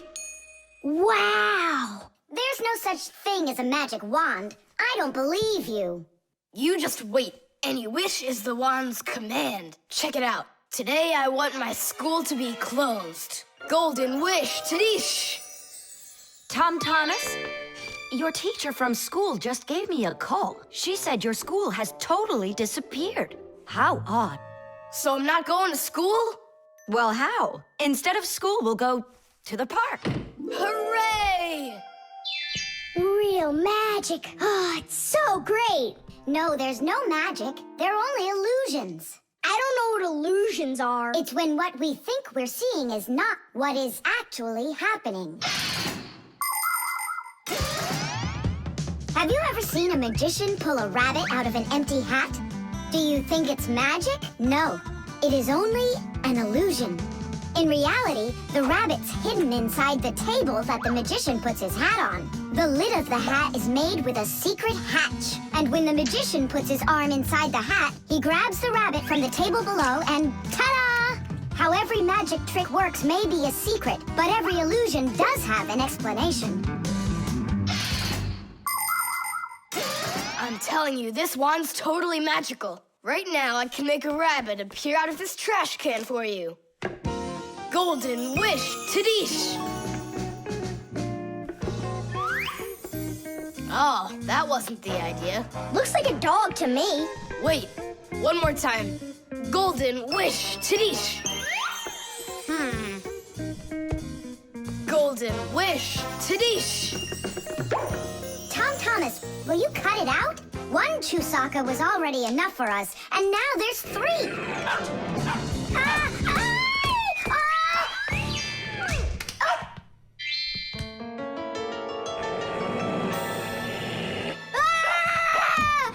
Hey, Tom Thomas, please tell your rabbits that they can stop barking so loudly.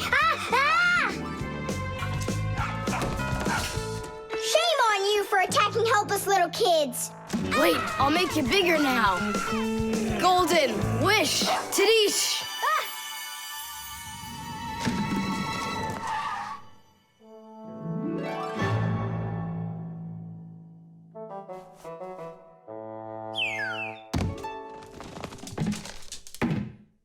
What? You scared? So you're only brave enough to chase little kids around? Wow, I'm huge. I'm as huge as Tom Thomas. I'm huge! Oh, Nolik, be careful!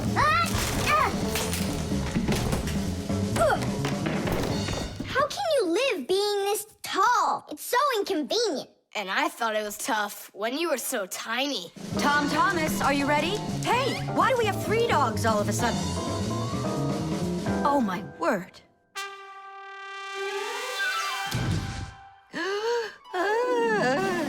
No! Why are you screaming? I was dreaming that someone had given me a magic wand. And then I had to make it big, see? And my mom saw you. That's awful. That would have made me scream. I wish I had a magic wand of my very own. We Fixies aren't ones to believe in magic, but we do believe in what humans can do, because humans often work wonders. For ages, flying in the sky seemed to be an impossible dream. But today, anyone can take off to the sky in an airplane. It used to be that humans thought that only magic could take them to the moon. But now astronauts have already walked on its surface. In fairy tales, people were able to see and talk to each other through a magic mirror. But today we have the internet and telephones we can use. Refrigerators, televisions, automobiles, computers. There are so many things that humans have created. Wondrous things that they used to only be able to dream about. Like a miracle from a fairy tale. A magic wand? Why do you need it? First, I'd skip school today. Tom Thomas, are you ready? I told you, we're going to the park. And what about school? I'll skip it? Good joke. Could this be a dream too? No, it's just that today is Sunday, and that's the magic of it. The hairdryer. Nolik, are you here? Yep, I'm here. I got a cool trick to show you. What? Oh! That was real magic, dude. Took long to learn it? No, that's not the trick. It's a trick with helium. Oh, what is helium? Well, helium's a very light gas they fill balloons with so they float in the air. That's not magic at all, you silly. Who's never watched a flying balloon? The trick's not about the balloon flying. I need to get its gas. Ugh. How can I get it down from there? Get a hairdryer. That's the way to do it. Yeah, what for? So I can show you a trick. All right. Mom, can I use a hairdryer for a minute? A hairdryer is a great, simple invention. Inside a hairdryer is a fan that sucks in the air from behind it and pushes it out the front to blow your hair around and make it dry. To heat up the air, there's an electric coil inside of there. When the coil heats up, it warms up the passing air. And the hot air helps your hair dry faster. Of course, you don't have to turn on the heat setting, but then you better like that cold wind.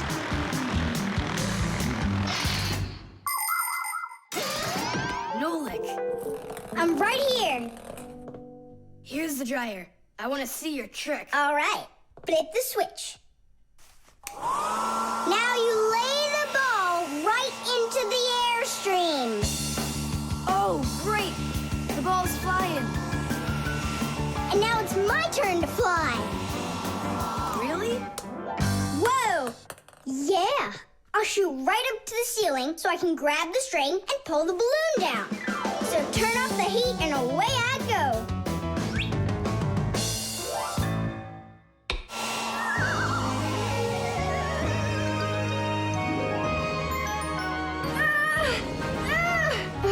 Switch it on to high. Got it. Give it to me. I can't get it down. It's probably because you're little and weigh like nothing. And what? Do I have to wait till I'm heavier and older to get down? I don't know. Then you'd better get my sister. She'll tell us what to do. Simka, come on out. Well, what's going on? Look. Hi there. How'd you end up on the ceiling? I was just showing off that funny hairdryer trick. I'm laughing out loud. Ha, ha, ha. I can try flipping on the hairdryer and lifting you up to Nolik. So both of us can get caught hanging up there? Well, thanks, but I don't need it. Then what do you need? Just a broom or a mop. You know how to do a trick with a mop? Uh-huh. Just make it fast. They can be quite ingenious creatures, those humans. Sometimes they figure out clever ways to use ordinary devices, like a hairdryer. Of course it can be used to dry hair, but it can also be used to dry a wet spot on clothes. And a hairdryer can even be used to remove a sticky price label. Now, suppose you buy yourself a new cup that has a terribly sticky sticker that just seems impossible to peel off. Well, try warming it up with a hairdryer. The glue will dry up a bit and the label will come off easier. There's no doubt that a hairdryer can be very useful in any household. But you need to be extremely careful with it, especially in the bathroom. If water gets inside a hairdryer, there's a real risk of getting a horrible electrical shock that can seriously hurt you and destroy the hairdryer as well.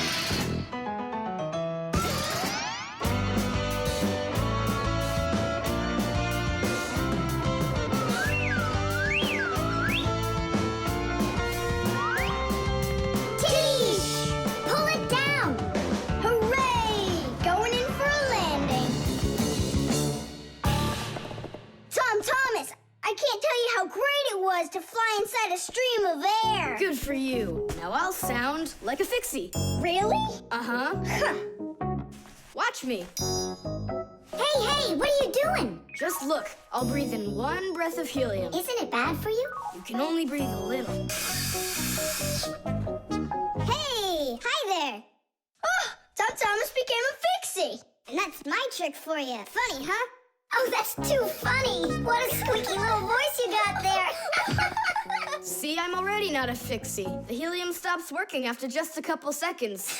That's good. Because such a humongous Fixie couldn't fit inside any machine. The balloon. No way. You'll miss for sure. No problem.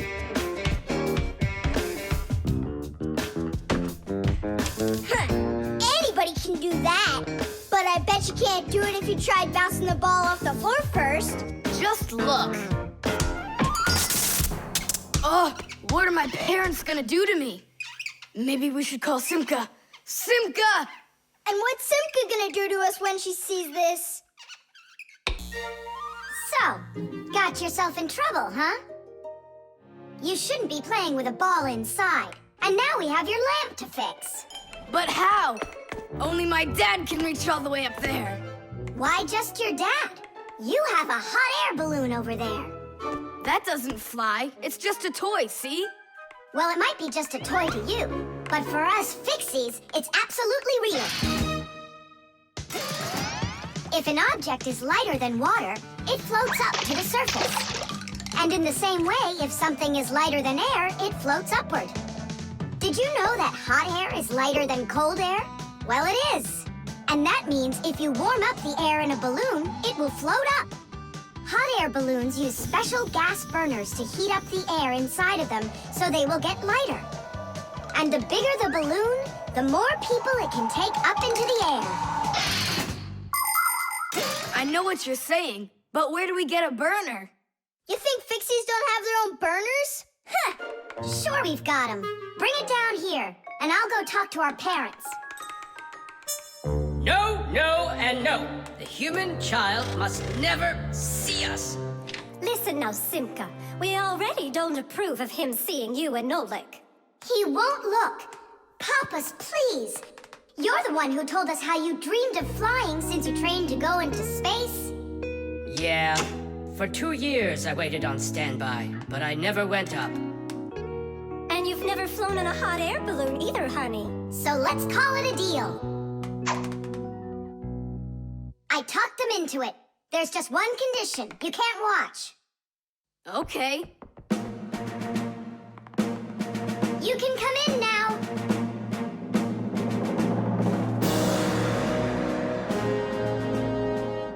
Now prepare the burner. Coming right up. Permission for takeoff? Permission is granted. And off we go! Hooray! It's flying! Don't you peek. Turn around. Oh, it was an accident.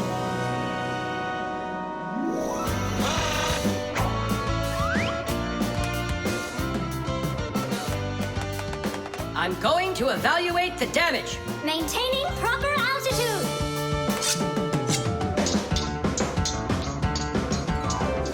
So, they've reached the spot. Air balloons are really awesome. I wonder, who figured out how to do that? It was the Montgolfiers. The hot air balloon was invented in the 18th century by the Montgolfier brothers from France. In those days, there were no gas burners, so they heated the air inside the balloon by burning straw. At first, there were no passengers on their balloon. Not counting the Fixies, of course. I mean, how else could a balloon get up in the air without them? Unfortunately, the names of the first Fixies who took that flight were not recorded in the annals of history. Following the Fixies' flight, the next passengers were animals: a ram, a rooster, and a duck. And it was not until those three safely landed after flying a full 4 kilometers that humans dared to fly in hot air balloons themselves. Ever since their invention, hot air balloons have also gone by another name: Montgolfiers.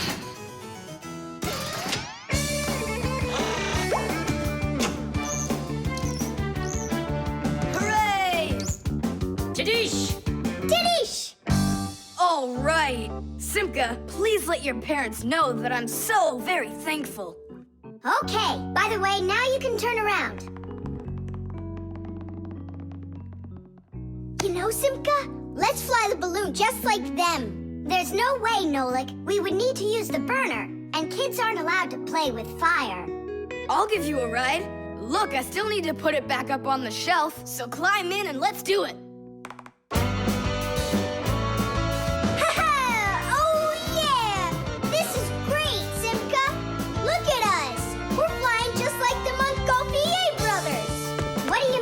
Brothers. Okay then, like brother and sister, Montgolfier.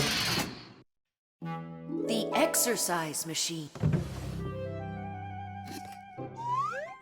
Nolik? I'm not here. You haven't seen me today at all. What's up with you? There's gonna be this race and it starts really soon. It's the boys against the girls. Their team against ours. And what?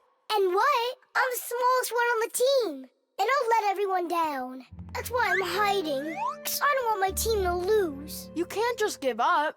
You can learn to run faster if you want. You think? Of course. That's what exercisers are for. You need a treadmill to get stronger. Glass! And where can we get one? We'll make it ourselves. Exercise machines were invented so people could work out without going outside. For instance, a treadmill lets you walk or run for a very long time while moving in one place. A treadmill's main part is a conveyor belt that is driven around by an electric motor. Today's smart treadmills have the ability to measure your speed, the distance that you've run, your heart rate, and even the results of previous workouts. There, it's all done. Tidish! It's time to start your first training session. How will I learn to run really fast if you keep turning it so slowly? Hey, that's a little too fast. Sorry about that. I got it. That's what you call training.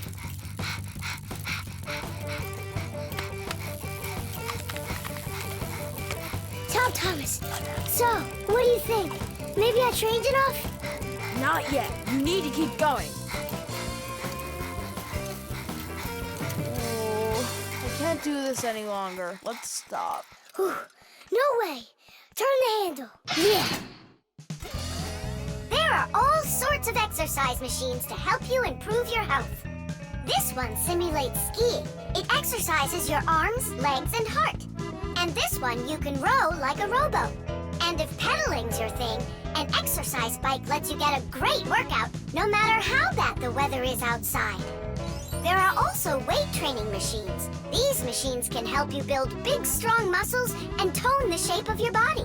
However, you can still get great exercise without these bulky machines. There are plenty of much simpler devices that you can find room for in any house.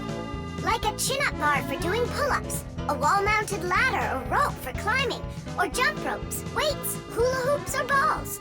The important thing is to just exercise.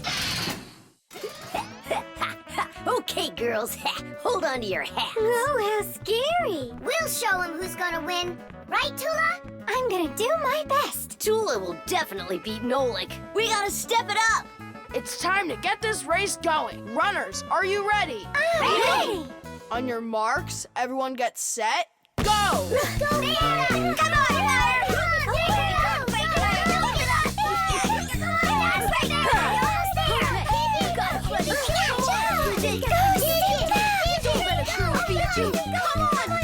Come on, Fiona! Come on, buddy.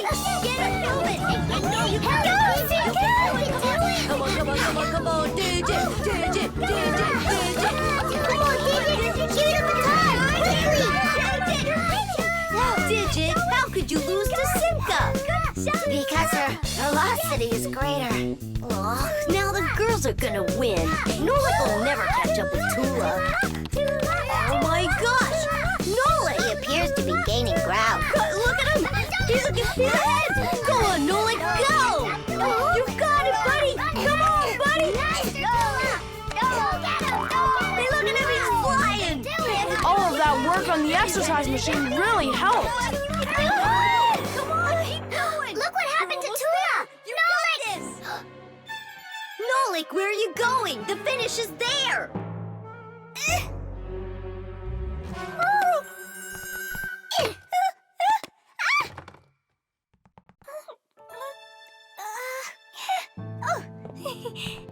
Thank you, Nolik. You're my hero. Come on, Tula! You can do it, Tula! Hooray! Hooray!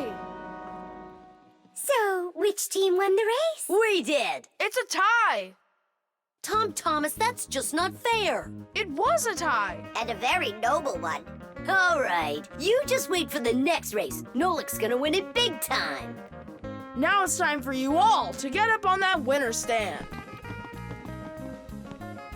Oh no, all the first places are taken. For you, we'll find one. The nightlight. They're very close. I can feel them. Help me! Help me! Help me! That's all. You've had enough monsters. It's not good to watch these kinds of movies before bed. Mom, really, I'm not scared. Let me watch the end, would you? I told you, that's all. Well, good night, honey.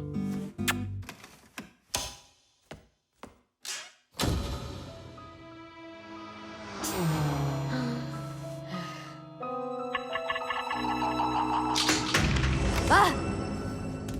Who's there? They're very close. I feel them.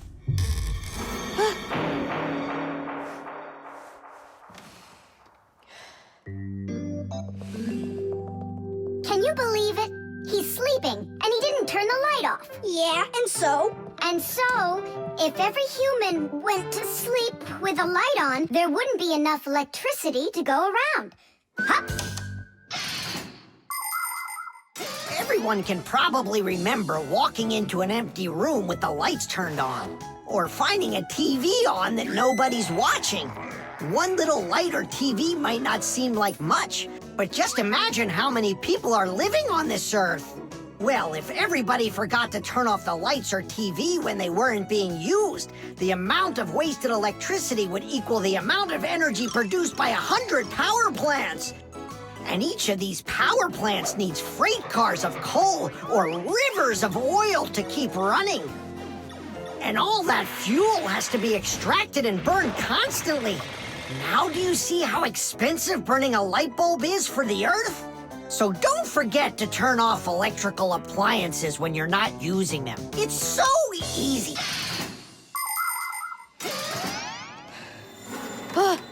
Who turned off the light?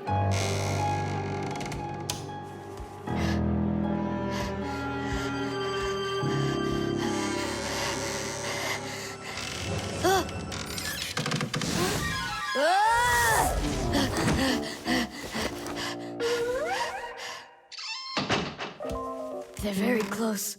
I feel them. I feel them. I feel them. Look, what's up with him? I think he's playing sleep hockey. Looks like his position is left out. Ha ha. Anyway, he should get a penalty for wasting electricity. Monsters! Hey, what do you think we are, hockey pucks? Nolik, Simka, forgive me. Who did you think we were? Monsters. Well, I see how you could mistake Simka for one, but obviously not me. Tom Thomas, what are you doing? Why are you sleeping with the light on? I was so dumb. I watched this monster movie on TV before bed. Now I'm scared to sleep without the light on. And that dumb old monster flick, why were you watching it? I felt like getting scared. You're great at getting scared. Keep quiet, or we'll wake up your mom and dad. How am I gonna fall asleep now? Here's a good idea. You can use a nightlight. A nightlight is a little light that humans who don't like to sleep in the dark use in their rooms. The nightlight has a dim glow. That's because it works with a special kind of light bulb that uses very little electricity. These kinds of light bulbs are called energy efficient. That's hard to say. And you can find nightlights that use such low energy bulbs that they can work off of a battery. But you know there isn't a nightlight here. How would you get by without us? Tonight, I'm here to help you. I'm gonna be your nightlight. Look, right there. There's our lampshade.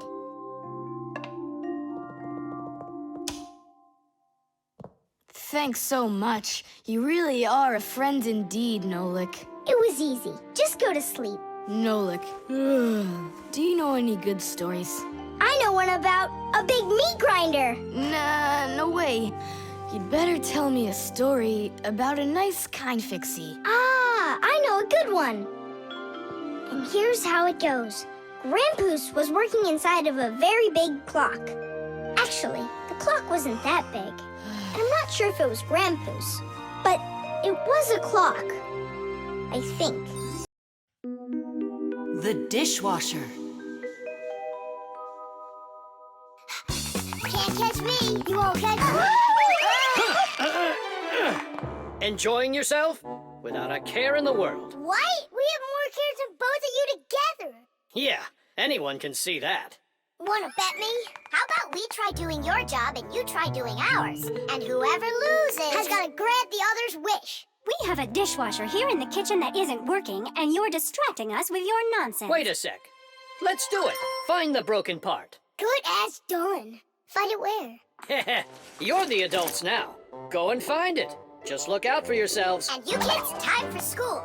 And I better not hear that you were misbehaving. Was I there when they taught us about dishwashers at school? The main element of a dishwashing machine is this part called the sprayer, which looks like a propeller. After the dishwasher's pump delivers water, it is warmed, mixed with detergent, and then pushed up with high pressure.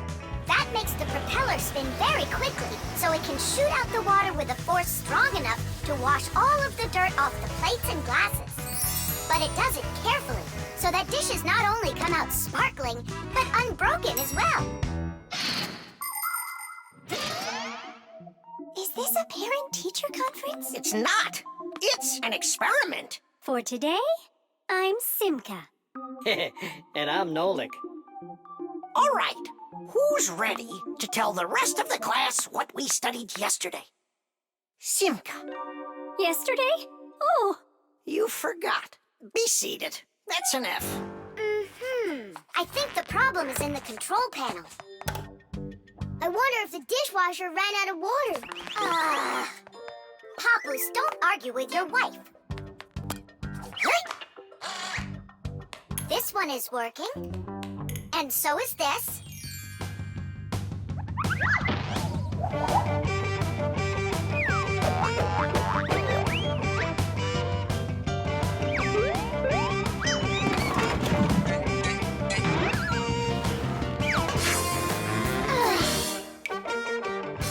You know what? Why don't we just wash those dishes? But that would be cheating. No one will find out. The dishes will all be nice and clean, and bam, we're the winners.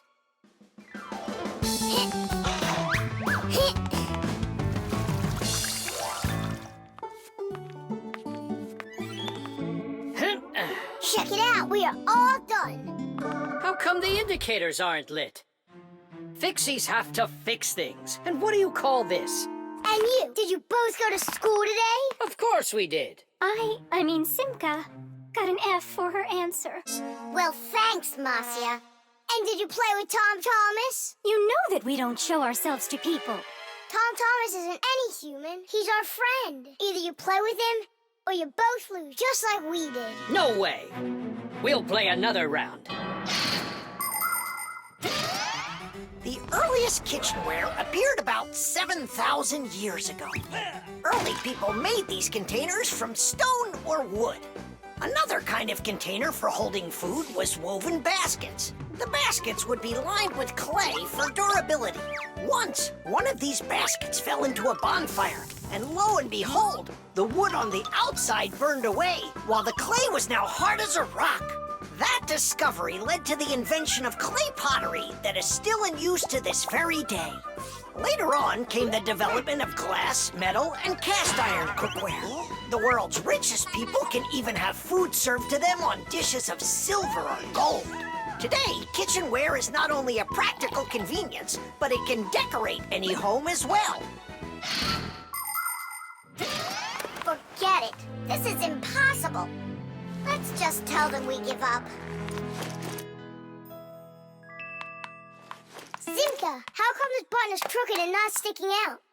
'Cause the button got jammed. Yeah, Nolik, you figured out what was wrong.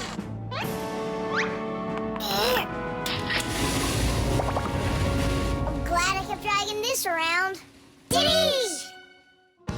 1, Papoose, two, we fixed everything. Really? Does this mean you're playing with him? What, you think we're some quitters? Ha! Then which one of us is the ready winner? or not, here I come. Let's call it a draw. Each team gets one wish. Our team wants you to fix my F. And you finish this game with him. Piece of cake. Mwah. The laboratory.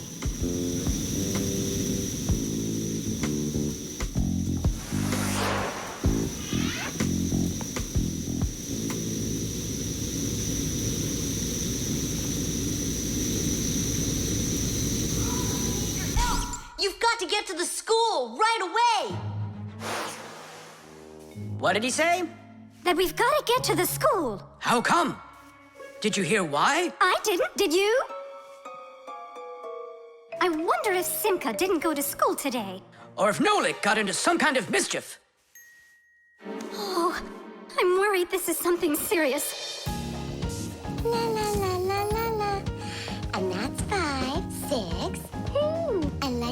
hairstyle.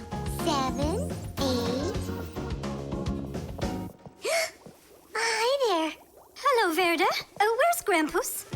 I'm not positive, but go and look in the chemistry area over there. Over in chemistry? Tell us, was Nolik doing anything wrong today? Nolik? He's always fooling around. Right. So we're not here for anything Nolik did. Maybe something awful happened to him. Like what? Well, how about anything? This isn't just a school for Fixies. This is a laboratory. The laboratory where Professor Eugenius works is always humming. In the mechanical zone, Professor Eugenius tests all sorts of different devices to see how well they're made. In the chemistry zone, he conducts experiments on the quality and safety of food. In the electrical zone, he repairs electrical devices and checks their safety. Unfortunately, the professor can be absent-minded, and that can cause things in his laboratory to bubble, spark, or even explode.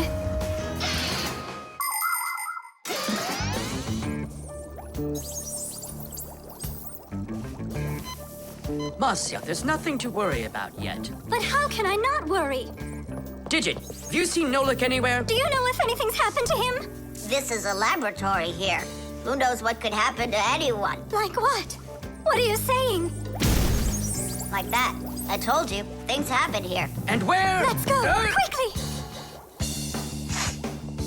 Marcia, no need to panic. Tula, it's so good you're here. We really need your help. What is going on? There! Grampus! What? Where? In the mechanical zone, there! And Simka and Nolik, there! They're all there! Oh, my children! Don't lose your head.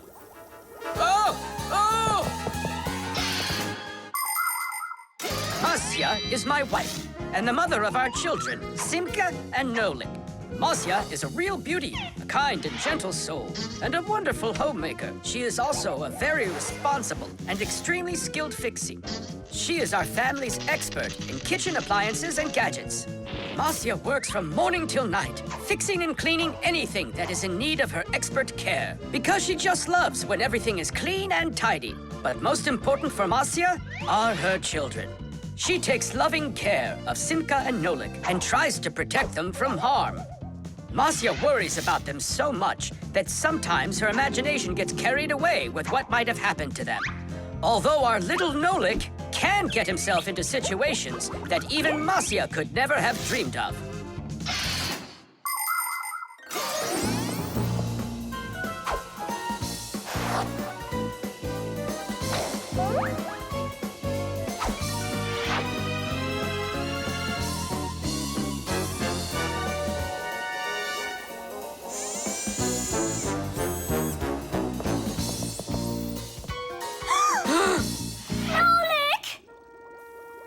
Tight! We'll save you! Hey! You're alive! What's going on? I don't need to be saved from anything. So it's Simka we need to save, not you? I don't need saving either. I'm fine. And what are you so worried about? Everyone's alive. Then why did you make us come here? I need you to help with a little accident we had.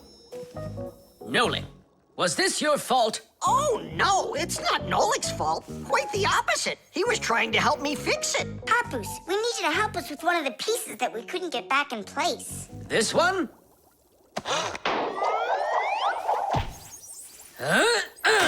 Tadish! Oh, a perfect repair. Huh, that was really the only reason we had to rush here? Why not?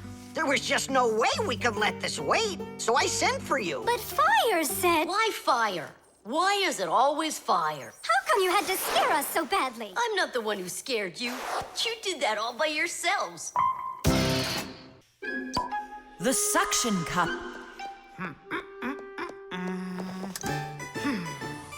Where's Professor Eugenius? Did you see him? Not yet. Strange. He told me he'd be here today to conduct some tests. Grampus, right here under the glass. There's a note. Dear friends. That means the note's for us.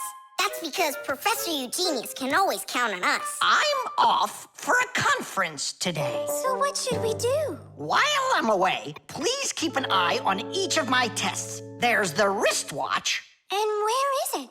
It's right there.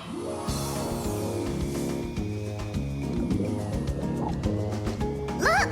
How come the watch is in the water? So the fish can know what time it is? Nolik, don't be silly.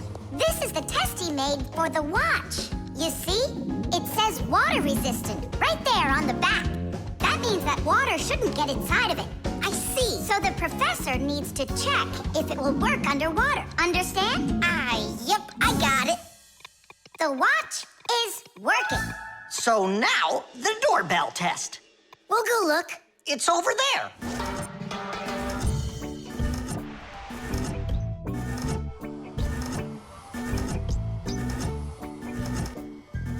What's that thing doing? It tests the button to see how fast it wears out. To check the quality of appliances, toys, sporting goods, or just about anything, they need to undergo serious testing. Take, for instance, telephones. They need to be tested with both heat and cold because they have to work in places as hot as Africa and as cold as the Arctic. Computers are tested to make sure they can be shaken and rocked, too. That way you can be sure they'll work on a desk at home, or outside in the park, or while you're taking a ride. Different kinds of products need different kinds of durability tests. For example, athletic shoes and car tires are rubbed and squeezed over and over to see how long they are going to last. Yes, testing's very important. Without testing, a machine or appliance could let you down at the very worst moment. If guests come to visit once a week, and once every month a hooligan comes, pushes the doorbell, and runs, then I figure this doorbell will last right around 400 years. That's long. The doorbell is still working. That's very good. And also, What? I don't know. We need to turn the note over to read the end. But how? Oh, raise the glass, that's all. Hup, hup, hup.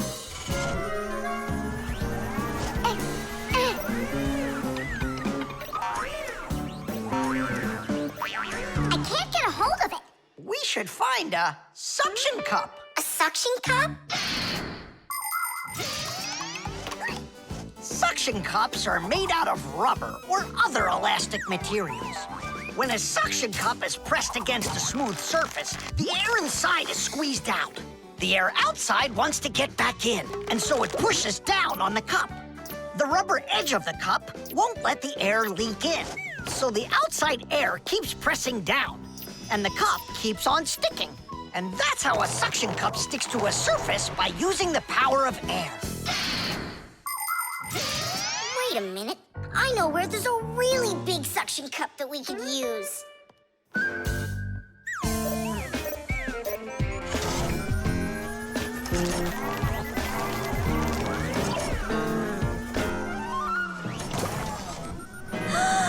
That's a huge suction cup, Nolik. Stiddy! Well done, Nolik. Only we need to hurry before air gets under this suction cup and it unsticks. My suction cup will never unstick. Well, let's see what it says here. Simka, you'd better hurry. And make sure nothing gets broken here in the laboratory while I'm away. Huh, and what could get broken around here? Ah, the glass, look out!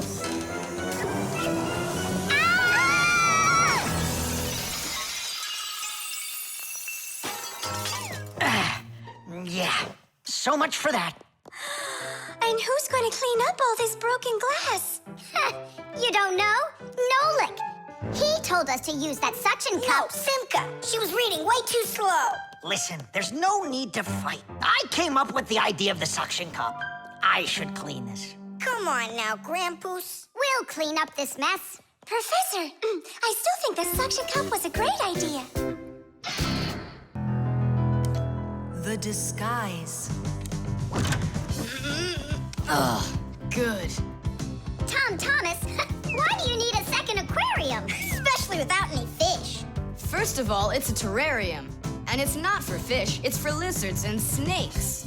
Ooh. My friend Katya asked me to take care of him while she's away. That's why I brought him here. Take care of who? There's no one in there. Ah!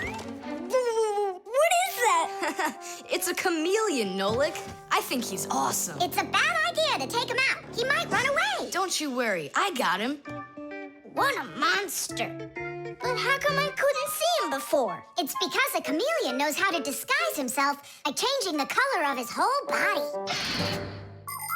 Have you ever seen a military uniform? They have special patterns and colors that help soldiers hide. That's called camouflage, and people learned it from animals.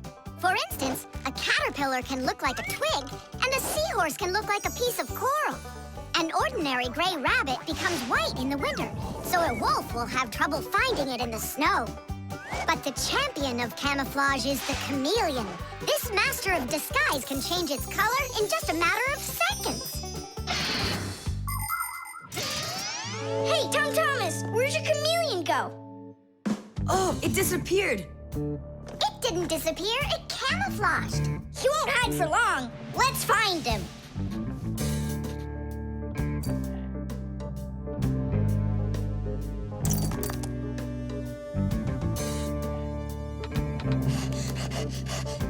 Chusaka, have you seen the chameleon? Where is he?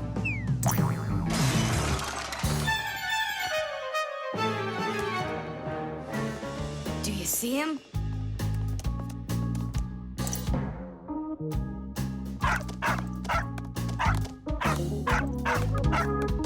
No, he's not gonna let us catch him. We're gonna have to trick him into coming to us. Uh-huh. We can set a trap with something that he likes. What do they like, I wonder? What else? They're food. And what do chameleons eat? Well, like flies or caterpillars, roaches. Where's the fly gonna come from? Well, what if... What?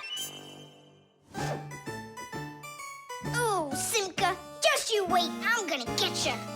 Hey, we've gotta help Katya. You don't see the caterpillar complaining. Quiet.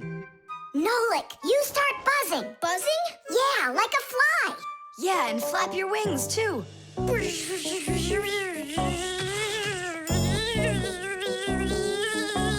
Simka, how long do I gotta keep doing this? Until the chameleon shows himself. Just keep buzzing.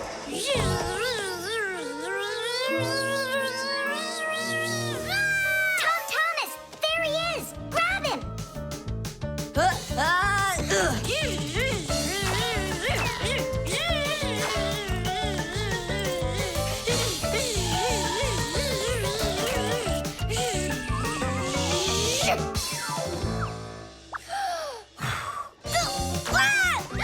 Let go of my brother. Tom Thomas, quickly. I've got a hold of him.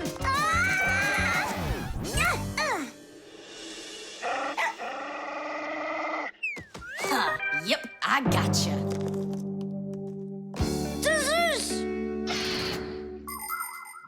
In the army, they use camouflage all the time. They use nets that look like bushes, paint their tanks in colors that make them blend into their surroundings, and even fly in special planes that can't be seen by radar. They do everything they can to disguise their location. But it's not just the army that uses disguises. Photographers camouflage themselves to take pictures of wild animals. People use makeup to camouflage their blemishes. And artists, they disguise old walls with bright, happy pictures. And people just love to put on masquerade parties where they disguise themselves in costumes and masks. And of course, Fixies have their own great disguise. Remember? Well, what is it? Now he won't run away. So, Mr. Master of Disguise, what are you gonna say now? If only I could disguise myself that well. Nolik, what are you talking about? You know how to disguise yourself 100 times better than him. You're right. Hey, chameleon, look and learn. Here's a real disguise.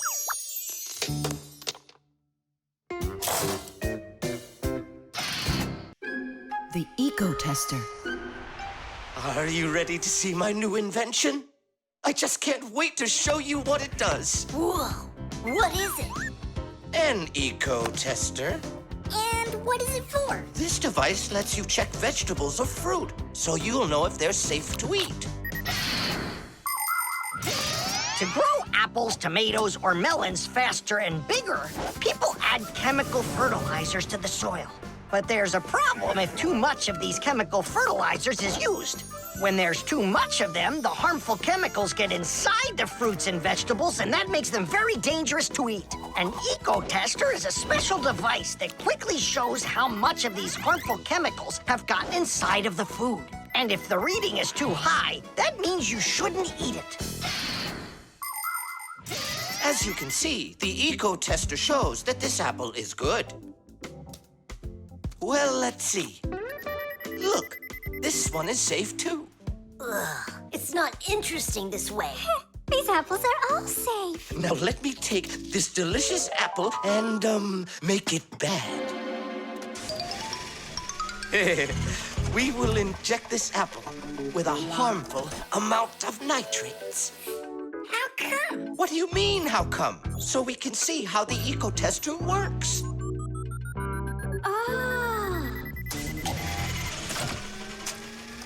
Whoa! Aha! So you see, the Ecotester clearly shows this apple is poisonous and can't be eaten. Is it only for apples or for any kind of fruit? Any fruit or vegetable.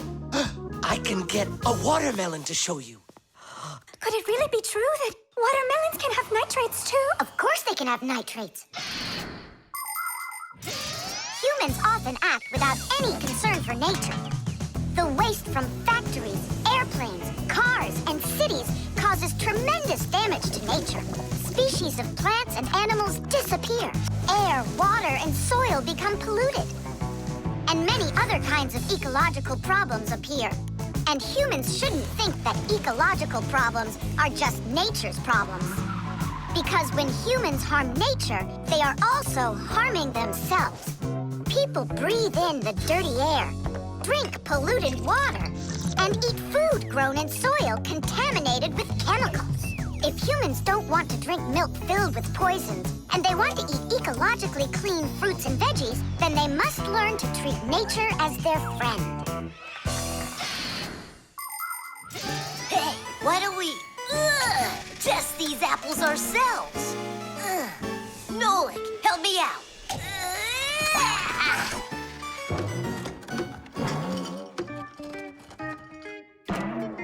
Oh, it rolled away.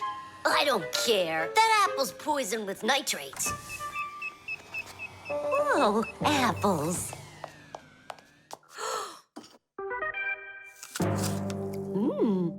Elisa, don't eat that!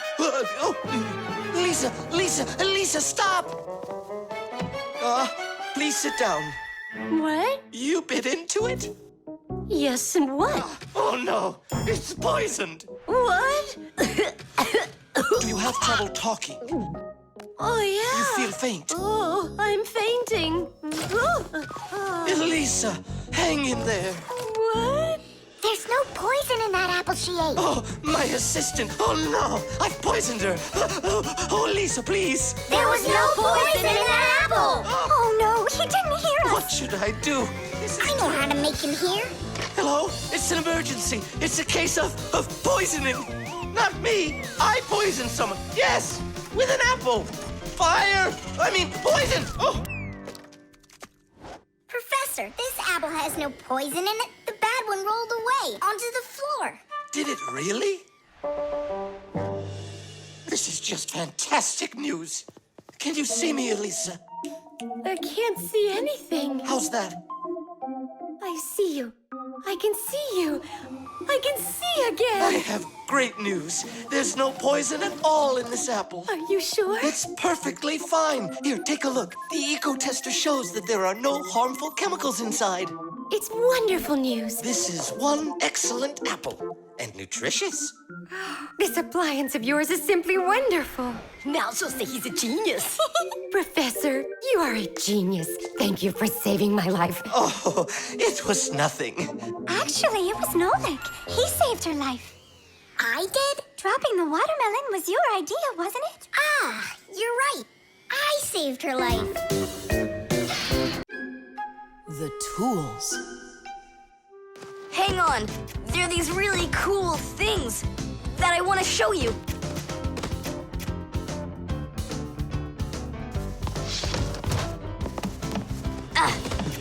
Whoa! Whoa! Look how many things you got all at once! Your dad's gonna be so angry when he sees what you did with all of his tools. I'm gonna put them all right back where they were. And where were they? Open the box and you'll see. It's neat. There's a special place in there for each one of the tools. Try hammering in a nail or drilling a hole with your bare hands. Uh-huh. There's no way. But with the help of the proper tools, it's a piece of cake. But of course, that's only if you know how to use them. Tools need proper care. If the head of a hammer is loose or a drill is dull, then you shouldn't work with them. It's dangerous. And when you're done working, put the tools back in their places, or you'll be tearing your house apart trying to find them the next time you need them. Huh. The pincers go here, and the wrench goes over there. This drill bit's too long for this spot. Let's see if it fits in this one. Huh. Any idea what this tool is for? For splitting wood or carving stone that chisels what you want to own. Wow, Simka, you're a real poet. Now try to answer this little poem. When you have a thing to measure, this round tool is quite a treasure. This tool, right? I know what it's called. It's a measuring tape. Let me measure you, Nolik. Wow, you've grown. You've almost reached 1 centimeter. Class! I also have a rhyming riddle for you. What bangs a nail into the wall to make sure pictures never fall? A hammer! I was first, and the hammer goes right here. And now I have one for you to guess. If you need to screw in screws, here's the tool that you should use. A screwdriver! I was first, again. You got it right. All right, Tom Thomas, we'd better hurry. We still have a lot of tools here to get sorted out. Humans, just like Fixies, use hundreds of different tools to do their work. Picking the right one depends on the task at hand. For instance, if you need to hammer in a nail, use a hammer. But you don't use a hammer for a screw. For that, there's a special tool called a screwdriver. A wrench is the tool for tightening nuts and bolts. A vise is used to hold a part in place, and a drill to drill a hole. If you need to cut a piece of wood, you should choose a saw. You could use a handsaw, for example, or a hacksaw. Different kinds of pliers can be used for snipping, gripping, or bending. If you need to smooth something down, you use a file. If you learn how to work with tools properly, you can build just about anything. Looks like we did it, just in time. Oh, and how about this? Do you know what kind of tool that is? I don't know. There's no place for it in here. Just throw it out.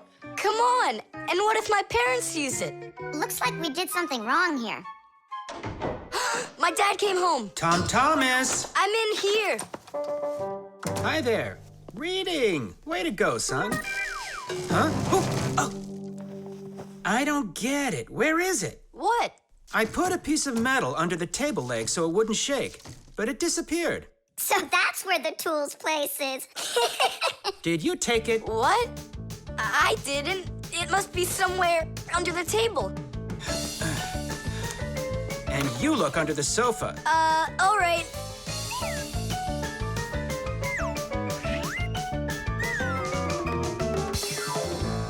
What do you think he wants? He wants us to get that metal thing out of his dad's box. Come on, let's go. You got it.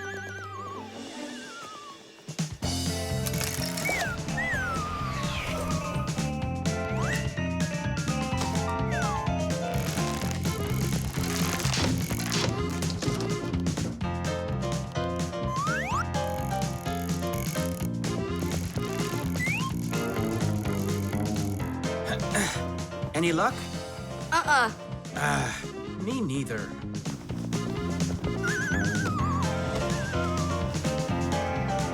I found it, Dad.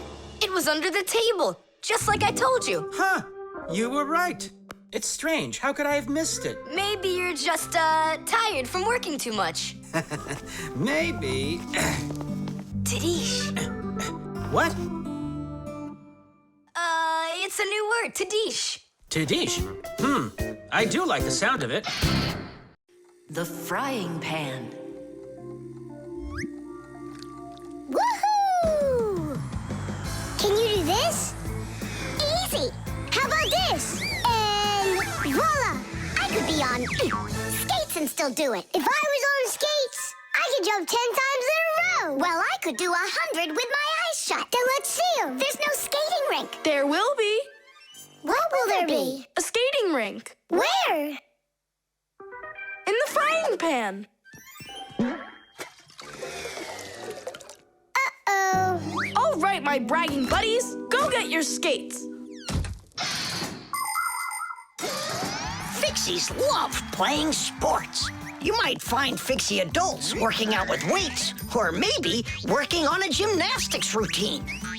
Fixie kids love having Fixie board contests, or taking part in parkour competitions, where they have to run, jump, and hop over all sorts of obstacles. These kinds of competitions usually take place inside of sophisticated appliances. Orienteering is held inside these appliances too. That's when Fixies use a map to follow a complicated route. And the route is quite exact. You can't make one wrong turn. But the Fixies' favorite game has got to be hide and seek.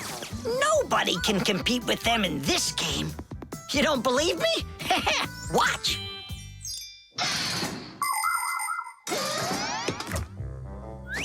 The rink is frozen. So, who's first? Nolik, come on.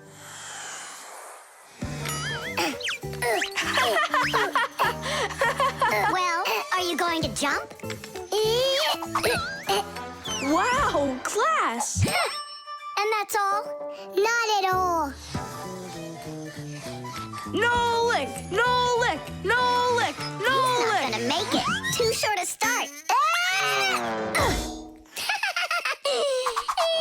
I can't do anymore because I'm injured. Sure. Say no more, Mr. Braggart. Then it's your turn, Simka. Now watch and see how it's done. La, la, la, la, la, la, la, la. Oh, wow. Nolik, you never had a chance. La, la, la, la, la, la, la, la, la, la.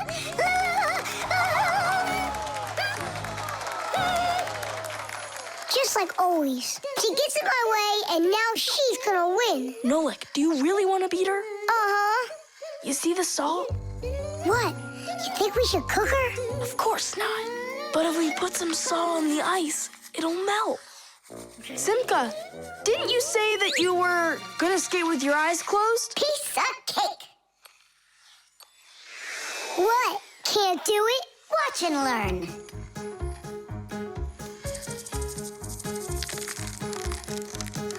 One. And two. Well done. And three.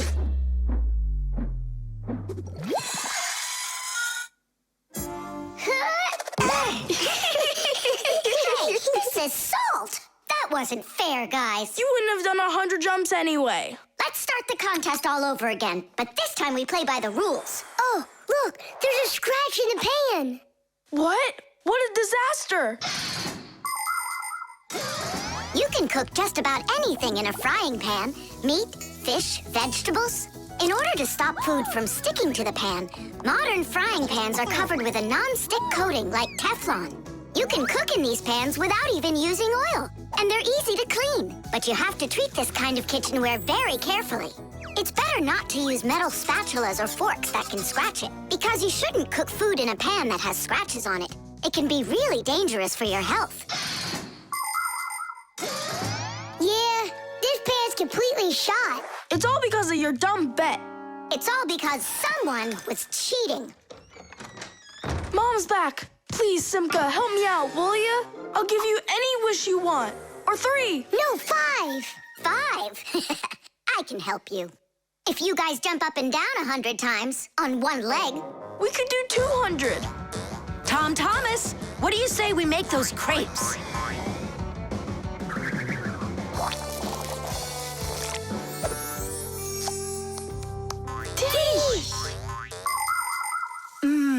These crepes are perfect. I just love cooking with this pan. Why are you jumping? I want to make my legs stronger. Anyway, you never could have jumped 100 times in there. Bet on it?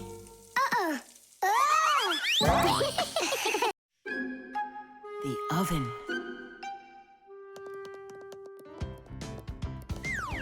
Now here he is, our death-defying acrobat.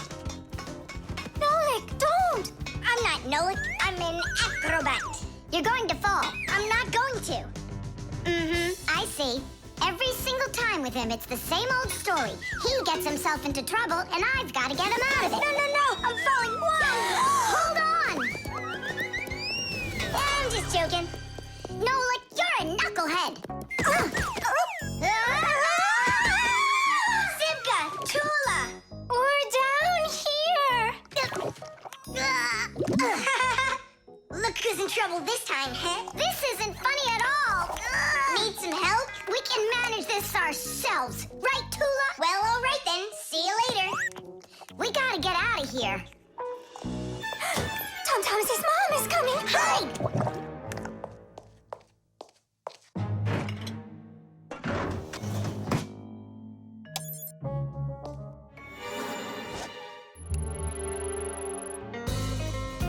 Hi, Tom Thomas. Hi, Nolik. Are you up for a ride? Because this train's leaving the station.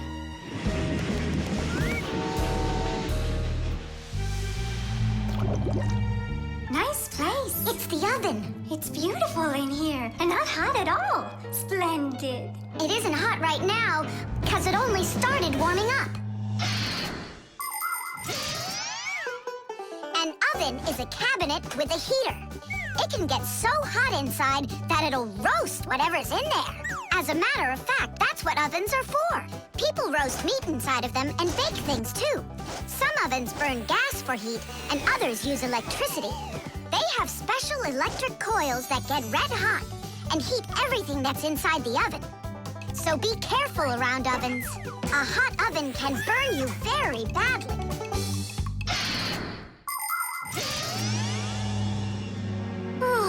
It really is getting so hot. We gotta get out of this oven right away! Simka, we're about to get roasted in here. Yeah, inside of a fresh-baked Fixie cake. I don't want to. You think I do?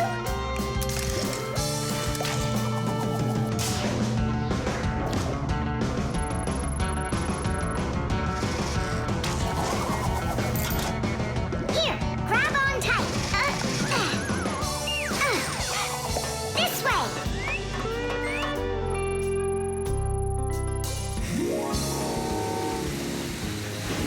Be careful, you'll fall off. You're just like Simka. She told me the same thing, and then she was the one who fell. Right into the batter. Together with Tula. What? They both fell in the dough? Oh, yeah. And they're probably still stuck in there, too. Tom Thomas, the cake's fresh out of the oven. Do you want to try some? Where could they be, huh? I don't know. Maybe they're inside the cake. They could have turned into screws. We gotta find them. Hey, what are you doing? Eat. Stop playing. Hey, watch out. You could break your teeth.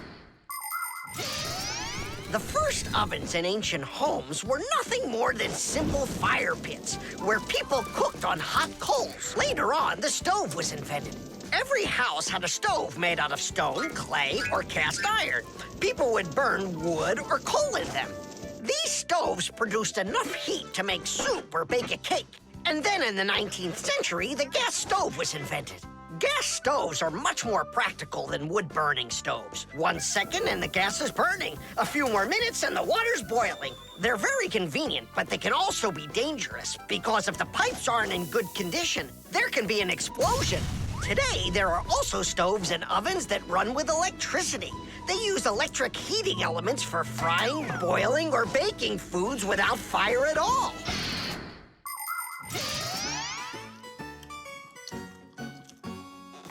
Tom Thomas, I think you'll explode.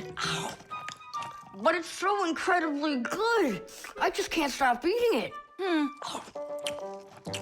Keep chewing, Tom Thomas. That's as much as I can chew.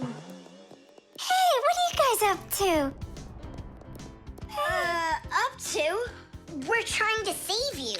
You're not in the cake? Then how come I was eating all of this? I hate cake. Maybe it's because that's what good friends do. Yeah, he's a good friend who's got a really good appetite. GPS.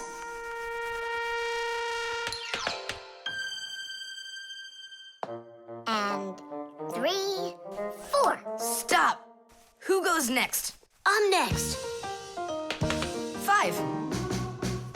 1, 2, 3. 3. And? Wait, I gotta choose a route. Should I go here or there? Choose already. Nolik, what are you doing over there? Nothing at all. Just waiting at my place. Good, and don't get off it. Wellfire? What was that? The alarm on my Fixie tab. Oh, our lesson's about to start. Hurry! What about the game? Later!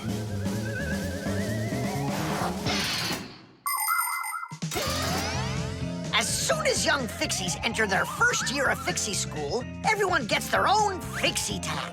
It's a little computer that can do anything at all. Well, almost anything at all. Studying with a Fixie tab is fantastic. You can read it just like a book and write in it just like writing in a notebook. You can use a Fixie tab to listen to music, watch movies, find your way around, and talk, text, and send letters to your friends.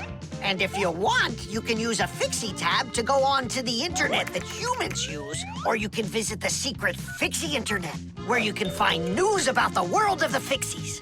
And Fixie tabs have games on them, too. Of course, these games can be a lot of fun, but you shouldn't play games until your homework is all done. Faster, or we'll be late. I know a shortcut we can use. This way.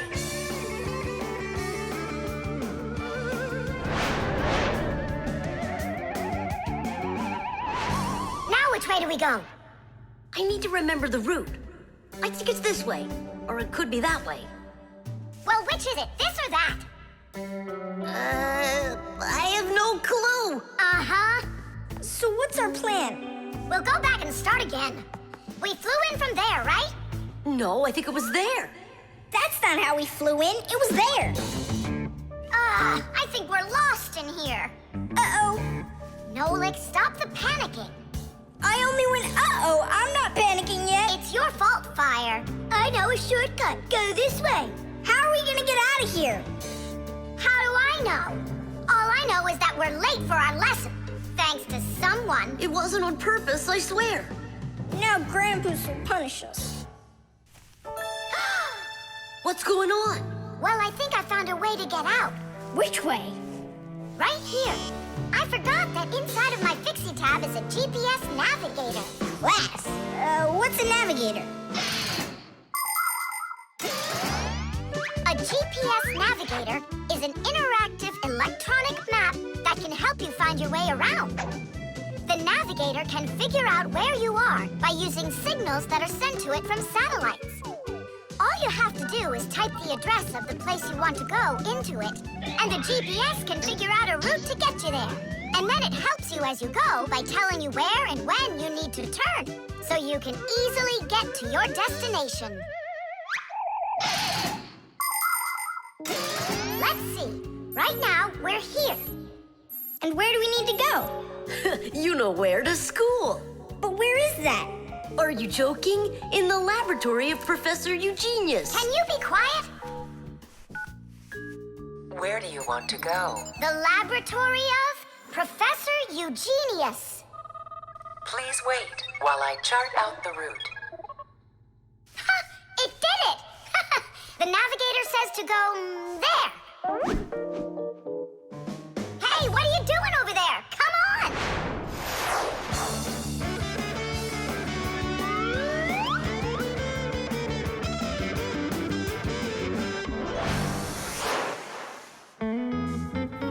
And if you happen to go off route, the navigator will give you a different way to...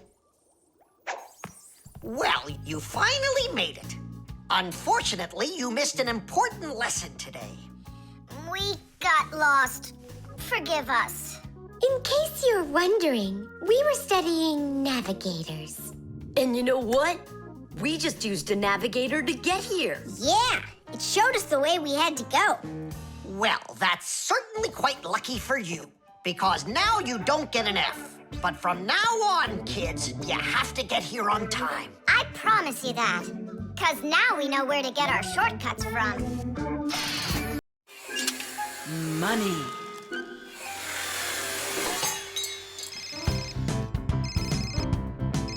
Hello?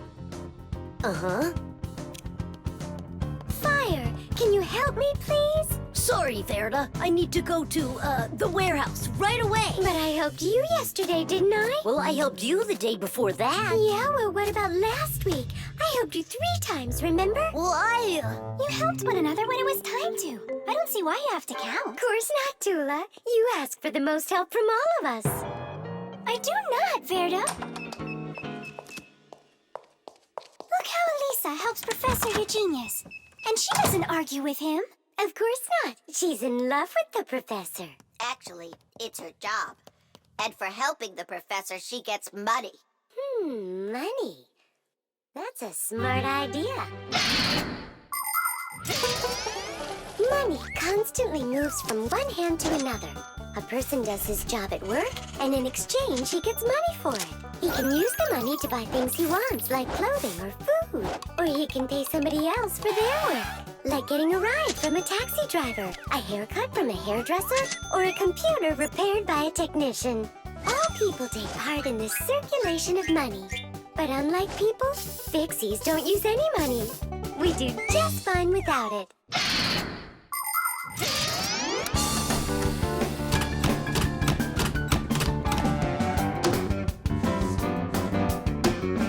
From now on, we'll do it like people do it. If you work for somebody, they give you money for it. And if you need some help, then you pay. And that'll stop the arguing. And all the false accusations. And those are for Simca and Nolik. Now it's all fair.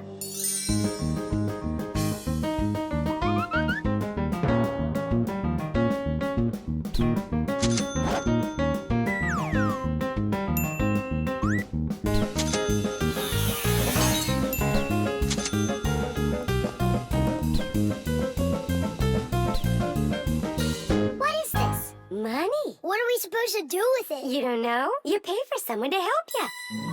I don't like this new idea at all. At all.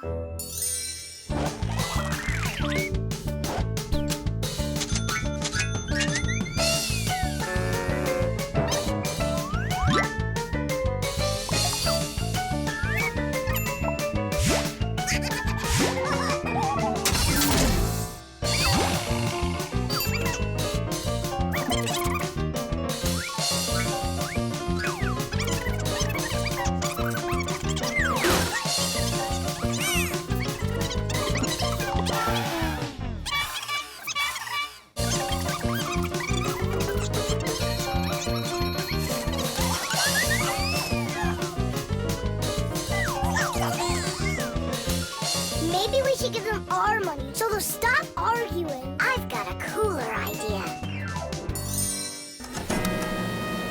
Hey, who needs money around here? 'Cause we've got it. Now there's enough for everybody. Where are you? We're in here. This is all your fault, Fire. And your fault. No, it's the money. That's whose fault it is.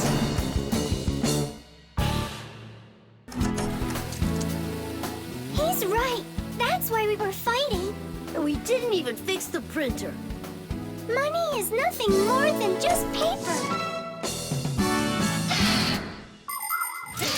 Although money is printed in strict secrecy, we still know something about the process. The paper used for money is made out of cotton and linen. It's stronger than normal paper made out of wood, which means it doesn't rip as easily, even if you fold it thousands of times. The ink used for printing money is special too. It won't rub off the paper or fade in the sun. And that's not all. The ink has secret additives that can only be seen if you look at the money under a special light. This helps protect people from fake money. It is for the same reason that watermarks, metal strings, and teeny tiny writing is also used on money. This writing's very hard to read, unless you happen to be a fixie. I hope I didn't say more than I should have. Well, all done. It's time for a test. But what are we going to print? A word with real value. Yeah, something really precious. No, it's not money. Right, it's so much better.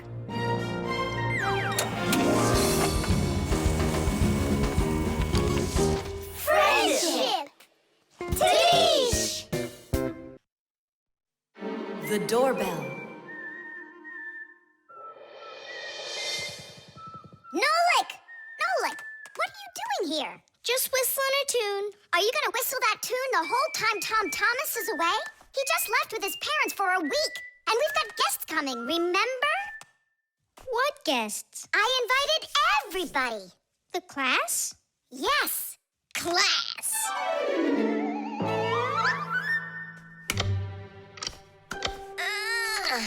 Are they sleeping in there, what, huh? First they invite us, and now they don't want to let us in? I'll share the present with you then. Fire. Maybe you'll get it to work now. When they get here, they'll ring the bell. How come? Why don't they just do what they always do and climb through the keyhole? No way. It's not that simple, Nolik. Today, they're our guests. Ah. The guests ring the bell, and the hosts let them in the house. It doesn't ring. You think the doorbell's broken? I say we go fix it. Before we fix anything, we need to know what went wrong with it. First we'll fix it, and then we'll know what it was. Back in the olden days, people would hang a bell over their doors with a string, and guests would tug on it to make it ring. Today, doorbells are electric, and they make all sorts of different sounds. Some buzz, some ring, and some even chirp like birds. The sound comes from a box inside the house called a chime. To make the chime ring, you push a button that's located outside. The button works just like a light switch, but instead of turning on light, it turns on sound. Verda, will you join me? Whoop! I gotta think about this. Yeah. Simka! You think your guests are gonna come at all? Simka! Tula? Hey! The doorbell doesn't work. It must be broken. That's odd. We heard it ring this morning. Nolik, let's go. First, we'll examine the contacts. Yep, good and tight. Okay, let's check the speaker.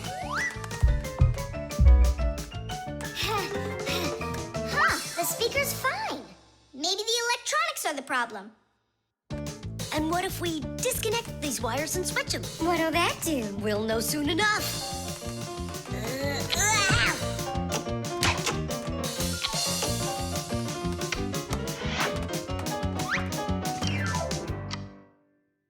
You know what? Why don't we connect the wires straight together? Isn't that dangerous? We'll find out. Don't worry, nothing happened yet. Fire. He's the engine of our class. He's the fastest, the nimblest, and the bravest. Fire never sits still for a second, and he's always looking for adventure. New ideas just burn in his head, and that's why his name is Fire. But not all of his ideas are very good, so he's constantly getting bumps and bruises. He just can't help getting carried away.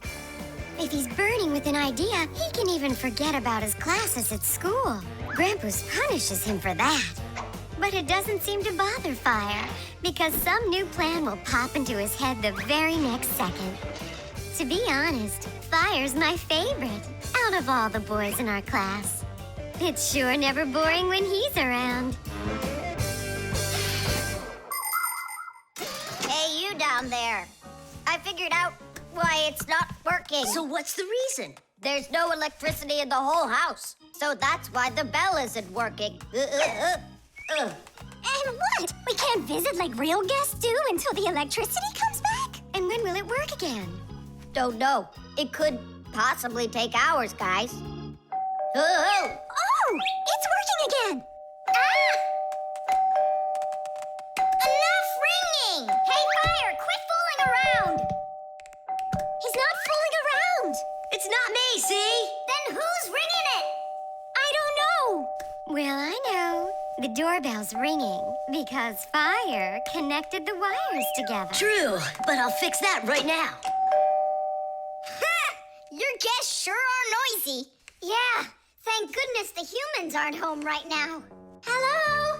Hello there, dear guests. Let yourself into our home through the keyhole. So, should we go in?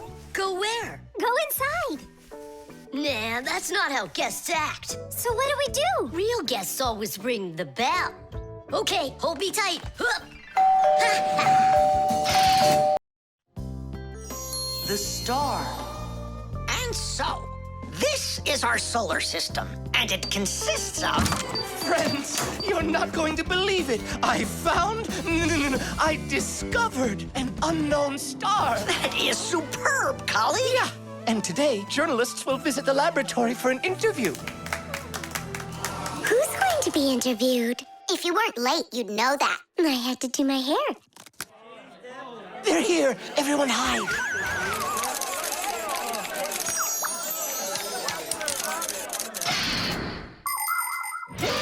There are lots of galaxies in the universe with billions of hot glowing spheres that everybody knows as stars. Stars are each born out of huge clouds of gas and dust that are called nebulas. We see stars in the sky as tiny dots, but that's only because they are very, very far away. The closest star to our planet is the sun. Even though the sun isn't the hugest star, it still gives us the heat and light we need to live. Professor Eugenius is a celebrity now, on a global scale. Yeah. Hey, did you see? Verda also got on the cover. No joke. Where? And I think we look pretty good together. So, who wants my autograph? We'll have to wait till after school. It's time to go. Hey, aren't you going? Not right now. My colleague and I have more important business. What colleague? The professor. Both of us have become celebrities. Verda, you got on that cover totally by accident. Somebody's jealous. Well, we've got our new star. Now, what should I name it? Colleague, why don't you name the new star Verda? After all, it does sound pretty. Verda. Like a vertex whirling around. That's a great idea. It's a shame you didn't get my autograph, because that new star now has my name, Verda. And now an elaborate celebration needs to be thrown in my honor. I mean, mine and the professor's, of course. What celebration you talking about? With a red carpet and flowers. Why are you just standing there? Make it happen. The poor girl thinks she's a star. Absolutely. So what can we do about it? With lunatics, it's better not to argue. That's what I read. Then let's play your silly game.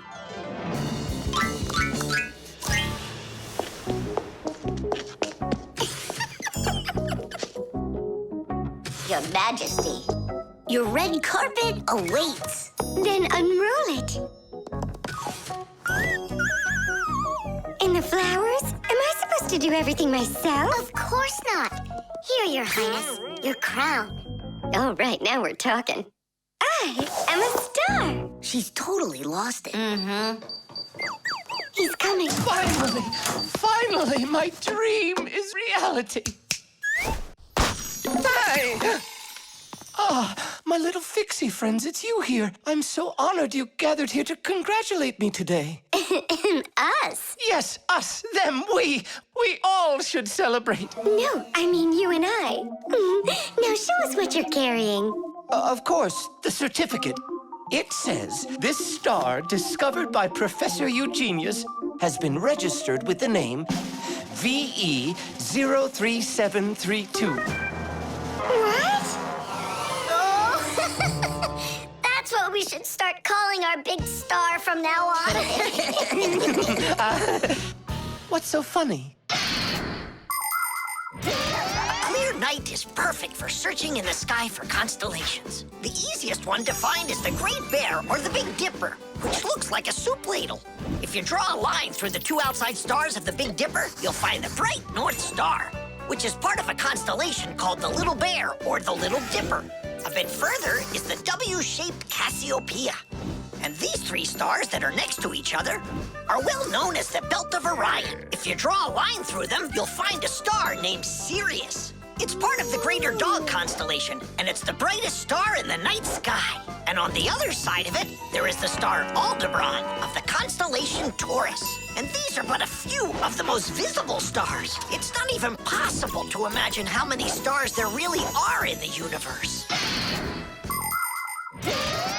Tula? I'm here.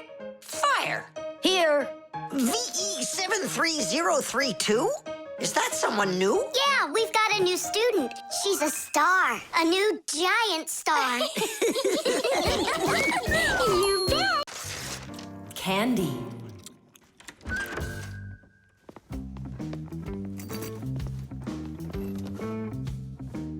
Nice black eye. Tom Thomas, did you fall? How did you hurt your eye? I had a big fight with Johnny. Oh, wow! How could you? What was the fight about? We argued over who's cooler, a racer or a boxer. A race driver's cooler. Of course! That's what I said to him. But Johnny had to prove it's a boxer. Well? He proved it all right. Can't you see? You don't prove anything at all by fighting. What a profession, a boxer. Yeah, now your dad, he's got an amazing profession, a journalist. He gets to travel to different countries and brings back all sorts of funny stuff. They even show him on TV. No. What do you mean? Boxers are cooler. Everyone's really afraid of them. Don't be gloomy, Tom Thomas. Have a candy. I've got a good idea. How about a taste tester? That's the best job. And what is he testing? A taste tester is someone who tests the tastes of drinks and food. Yeah, how come? They want to find out if the food is delicious and what all the flavors are in it. Super! What a great profession. But a taste tester's not a job just anyone can do. I can do it. Then let's check. So open your mouth and then close your eyes.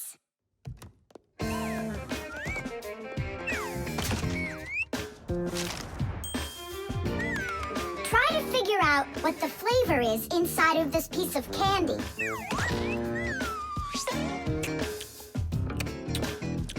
Strawberry. That's right. Good job, Tom Thomas. And this?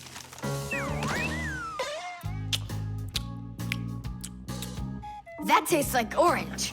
You missed that one. It was lime. Yeah, Tom Thomas. If you want to be a food taster, you're gonna need to do some serious practicing. Let's do it. Raspberry? You got it! Simka, how do they get the candy to be hard on the outside and filled with liquid on the inside? Don't get distracted. You're training. Yeah! Hard candy is made like this. First, a sweet syrup is cooked until it is thick and stretchy. Then the mixture is pulled into long, hollow tubes that are like noodles. As the tubes cool down, they start getting harder.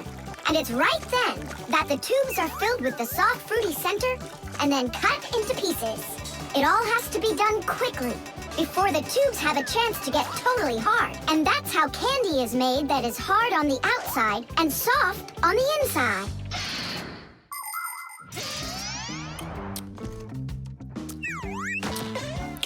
It could be strawberry, only I just can't tell anymore. Ouch! What's wrong? My tooth. Was I hearing things? Or did someone yell? Oh, I got it. Come on. Let's take a look at your tooth.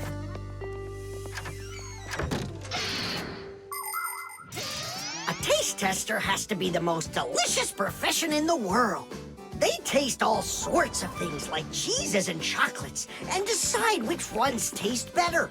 Everything is tested for taste, even water, because different waters taste differently. There are also testers who don't test food and drinks, but rather they test the smells of things like deodorants or perfumes. Not everybody can become a really great tester. First, you have to be able to tell apart all the different tastes and smells. You also need to know when it's time to stop, or you can make yourself sick and lose your ability to tell things apart. That's the reason why taste testers only take very small bites of food and very, very little sips. If you're gonna have a bad tooth, it's good to have a mom who's a dentist. That's true. She's a good dentist. She'll fix it in no time. She'll pull that tooth right out.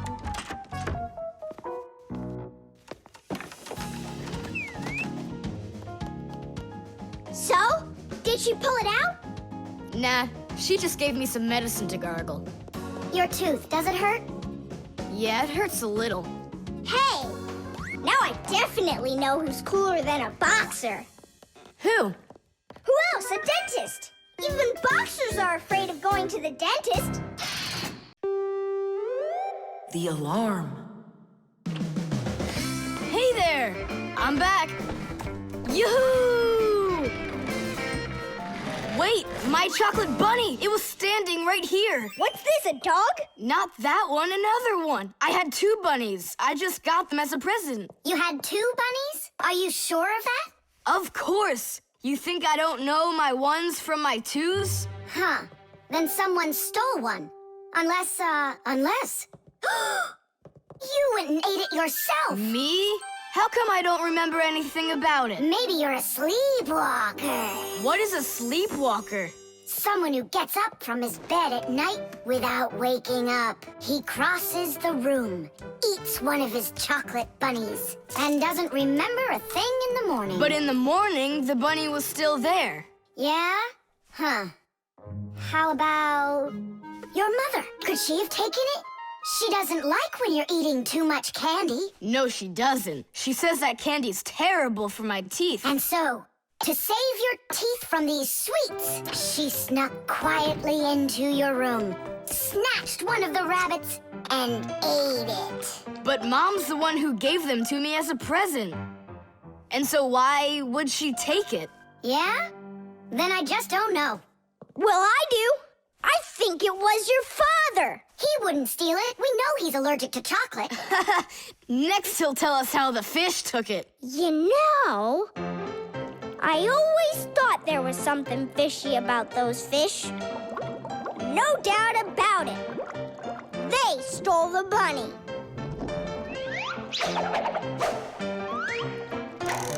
Uh-huh. And then they hid it in their aquarium. Oh, Nolik, that's funny. You know what, Tom Thomas? You need to protect that other chocolate hair. Exactly. It has to be eaten right away. Now, before it disappears. Just wait a little. You don't have to eat it. Let's think of something else. Of course, we need a security alarm. Need what? The alarm was invented to keep houses, cars, and other valuable things safe and secure. The simplest alarm is a siren or light bulb that is connected by wires to a door or window.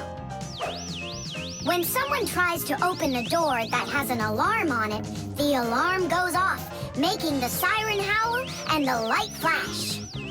Alarms can also be set up to call the police if they go off. Super! But where can we get ourselves a security alarm? You have an electronic construction kit, remember? You're right. Then bring it over here.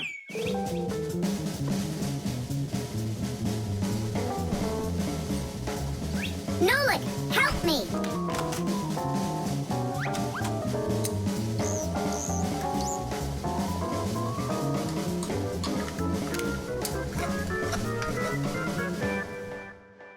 Tidish! Tidish is the Fixies victory call. When a job is well done and we Fixies are proud of our work, we exclaim, "Tadish!" and raise up our hand with our thumb and first two fingers sticking out. You want to know what it means? It's very simple. Fixies love solving problems and fixing things that are broken. And do you know what you need to do to solve a problem? First, you need to find out what's broken. Second, understand why it broke. And third, repair what's broken so it works again. So do what the Fixies do and first, find it. Second, understand it. And third, fix it.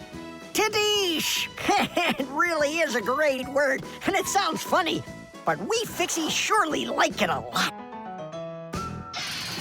Well, Tom Thomas, turn on the alarm. You sure the alarm will work? I'm sure, without a doubt.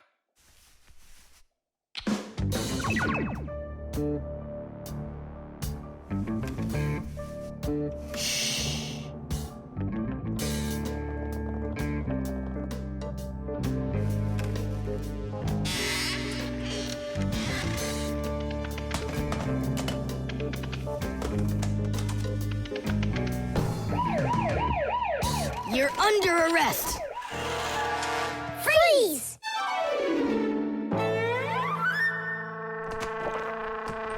Chusaka? Why are you stealing my chocolate? The spare part.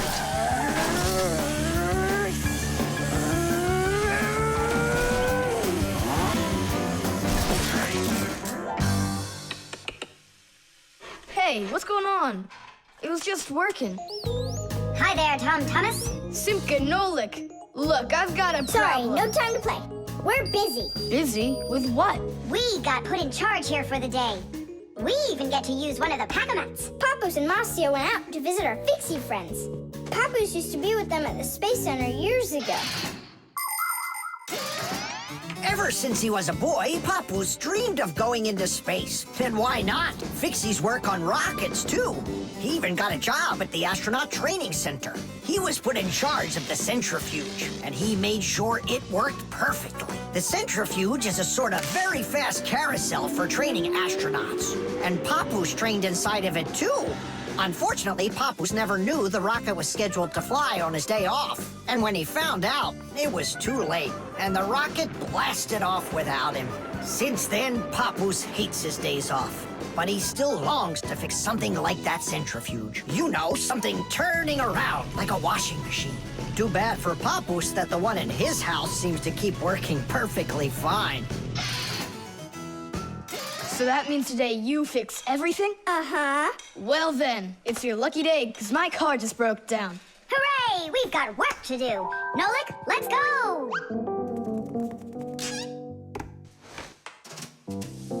Well, what broke down here? Wait a sec. Here, this part burned out. It's all covered in black. I wonder where we can get the same part, but a clean one. A clean one? Nolik! Genius! There's the same exact part inside the dishwasher. We can take it from there. Come on!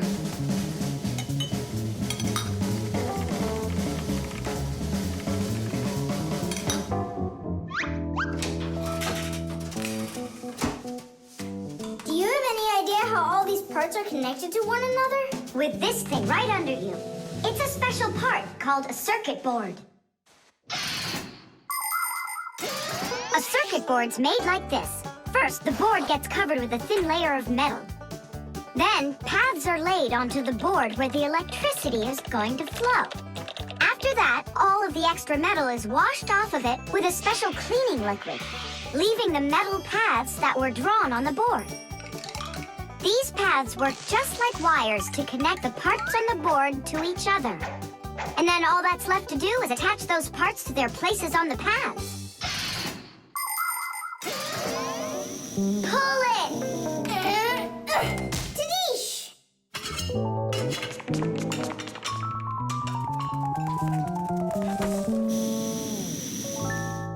Tom Thomas, Tadish! Hooray! It works again. Tom Thomas, I'm about to start the dishwasher. Are there any dirty dishes in your room? Nah. Slow down. Slow what down? Slow down your mom. We took the new part out of the dishwasher, see? Mom, wait, don't start it. You need to put in this one dirty cup. Nolik, follow me. Inside the TV's the same part.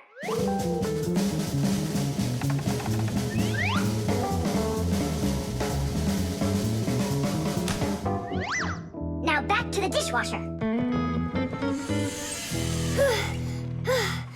We barely made it. We grabbed the part from the TV in the living room. Not the TV, my mom's favorite program is about to start.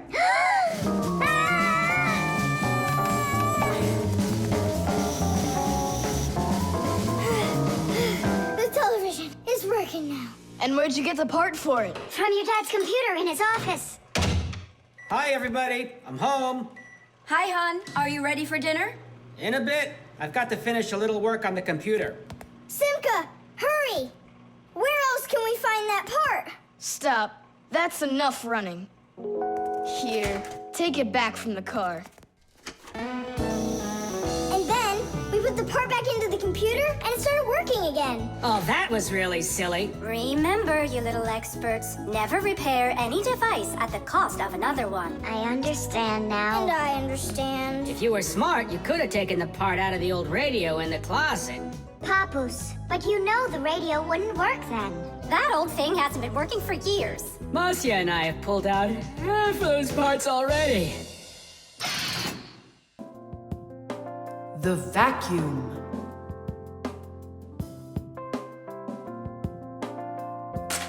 What's the point of cleaning up toys?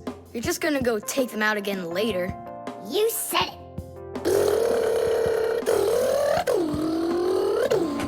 Tom Thomas, if you're done cleaning up, go and eat your lunch. Okay, be there soon. Nolik, you wait for me? Uh-huh.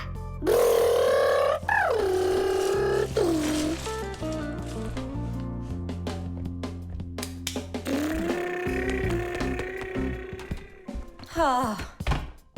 He calls this cleaning up.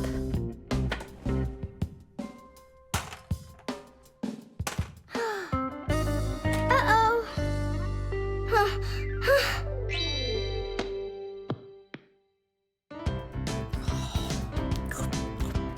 As we say, bon appetit. Thank you. You're not gonna eat me up, are ya? How? Fixies, I don't eat them. Well, that's my mom. She started vacuuming.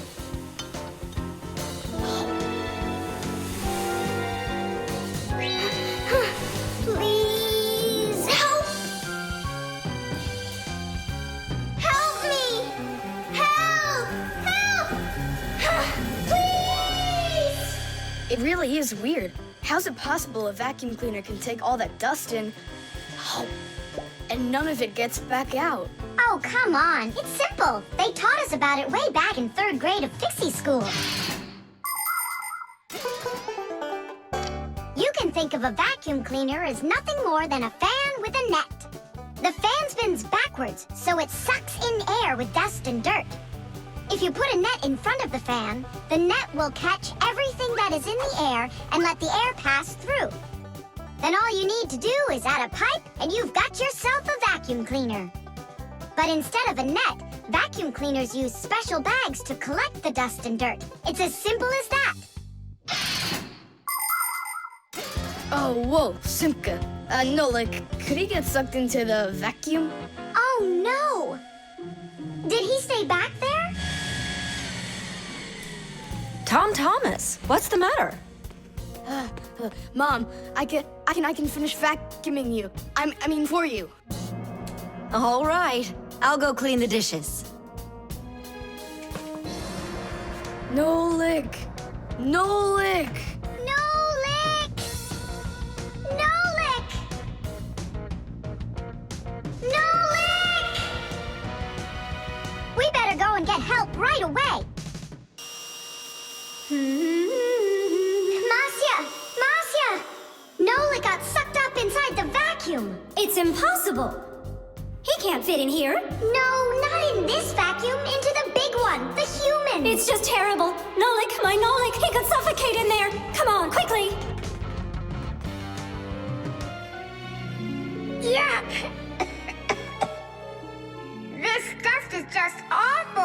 And it's awfully bad for you, too. Dust is a tiny enemy. It's so small and unnoticeable. But if dust gets inside machines and appliances, it's a disaster just waiting to happen. It can keep gears from turning properly. Dust can make appliances overheat. And if dust gets onto electric contacts, it can create a short circuit that can even cause a fire. That's why we Fixies have to constantly clean the insides of appliances from dust, even though a lot of us are allergic to it. Ha-choo! If only people would just dust a little more often than they do right now. Ha-choo! At least people could dust more on the outside. That would make our work so much easier, and their equipment would break a whole lot less often.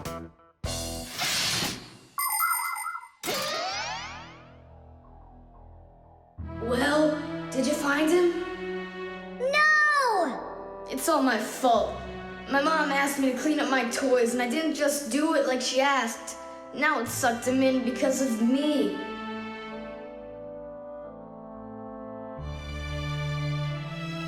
Nolik! Nolik!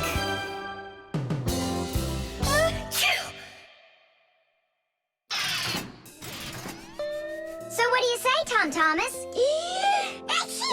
What? I already apologized, and I already promised to clean up my toys. And why are you sneezing? To keep you company, so you'd feel a little better. The team. The first period is almost over. Tom Thomas's team is leading 2-0. There's no getting around the difference in class. Simka, pass to me!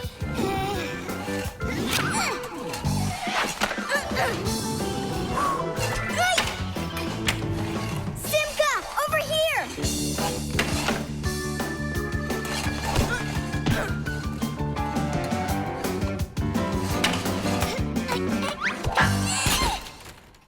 Goal!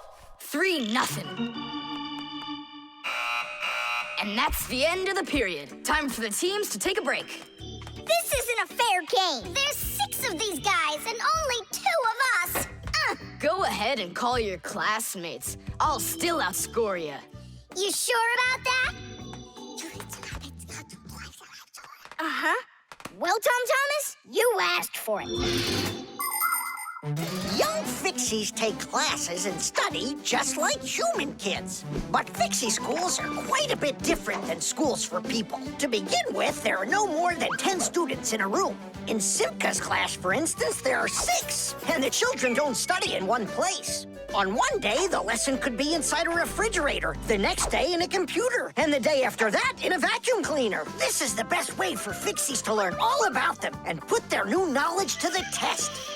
But the most important thing is that they have to learn to work as a team and help each other. Stronger Fixies helping weaker ones, and older Fixies helping younger ones. This is a must for Fixies, because appliances are so very big that if we didn't work as a team, we little Fixies could never get by. As the second period is about to begin, our full team comes to the ice. Huh? Introducing the engine of our class, Fire! My motor's roaring. And now the brains of our class, Digit! Okay, what's the score? Now here is the spirit of our class, Tula! Could I be our goalie? And here she is, the face of our class, Verda! And oh, what a cute one. So you want to quit, Tom Thomas? I'm not afraid of you.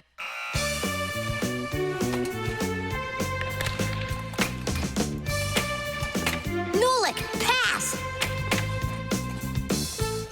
Shoot! I'm calculating the angle to use. Whoa! Oops! Pass it quick! Quit sleeping! If you're gonna scream at me, I'm not going to play at all. Wow, that's some team you got there.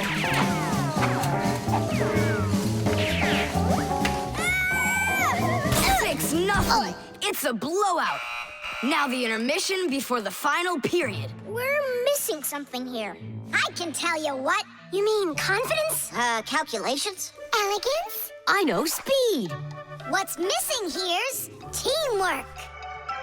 Simka, you're right. It's one for all and all for one. Then here's what we're gonna do. We got it.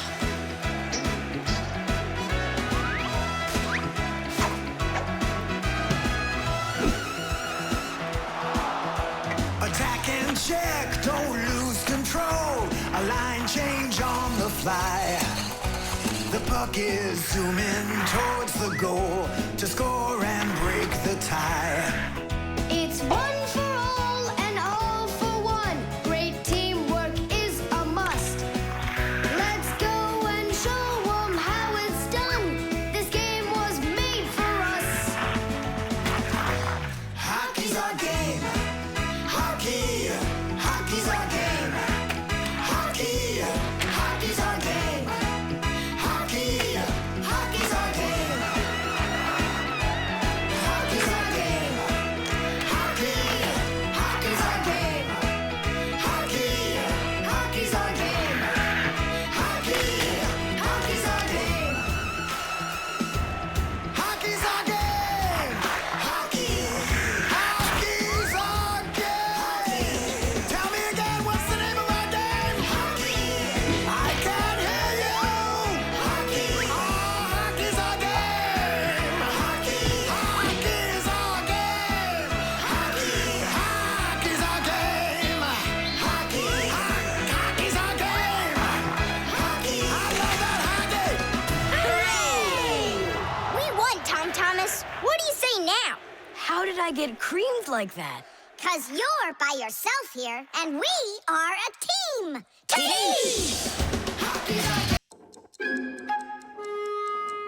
The combination lock.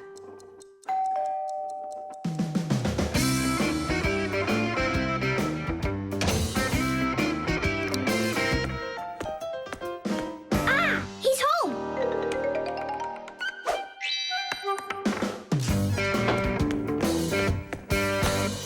Nolik, are you here? Stop your hiding. I'll still find you. Nolik, is that you? Hey, come on, that's not fair. You saw.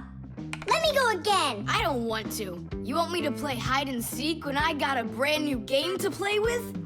Where is it? I don't see it anywhere in the room. I took it to school with me. For what reason? To show it off.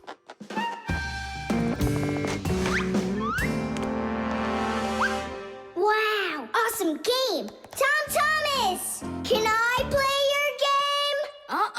'Cause I'm not done playing with it yet. Now just try asking me to do some favor for you.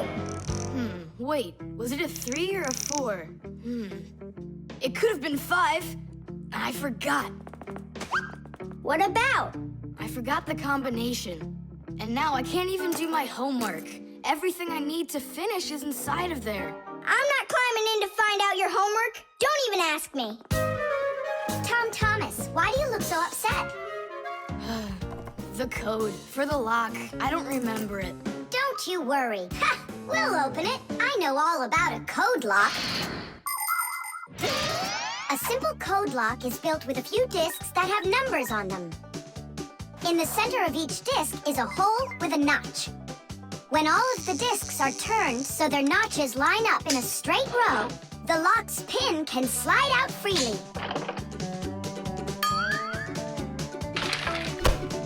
And to get the notches to line up, just turn the discs to the lock's code and the lock will open. It's that simple. Looks like we gotta take a look inside the lock. Ah, I see. Nolik, where are you? There's work to do. I won't do it. I'm not gonna help such a greedy boy. Nolik, won't you help me out here? And I won't be so greedy anymore. All right, you broke me down. Only as soon as we're done, you're gonna let me play with the game, right? There's no room in here. Hang in there. We'll start turning the discs one at a time, and you yell stop when they're lined up. Stop! Turn the next one now.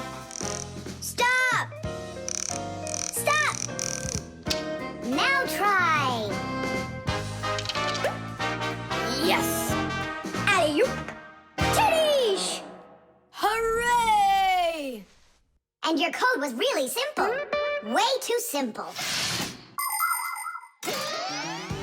The secret numbers and letters that you use to lock something up are called the code or the password.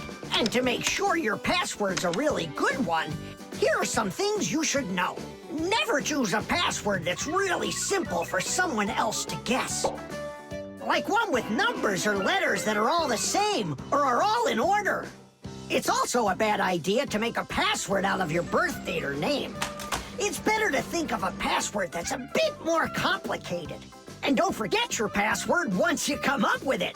Write down your password on a piece of paper and keep it in a safe place, but don't show it to anybody else. And then, if you happen to forget your code or password, you'll be able to remember it with the help of that piece of paper.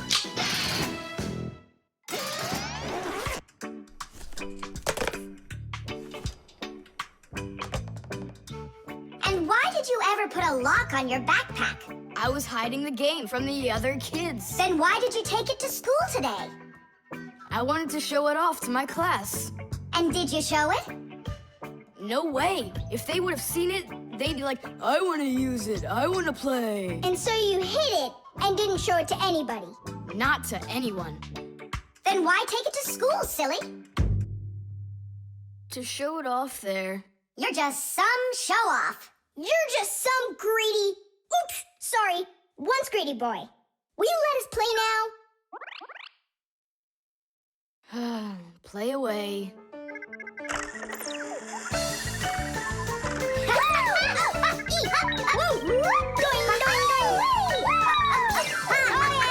We're not bothering you, are we? Can you jump a little easier? You're shaking the whole desk. The parrot. Adisa, do you want a cracker? Wow, Tom Thomas, who is that? Simka, Nolik, this is Adisa. My dad brought him from Africa. I can't believe it! You've got a real parrot! Can he talk? My dad said that he can, but I haven't heard him yet. Well, let's see if he can. Okay, say, Adisa's a good bird. No, he should learn my name. That would be awesome. Adisa, say, Nolik. That's my name. He doesn't want to talk about you, Nolik. Maybe he doesn't know how to speak human language.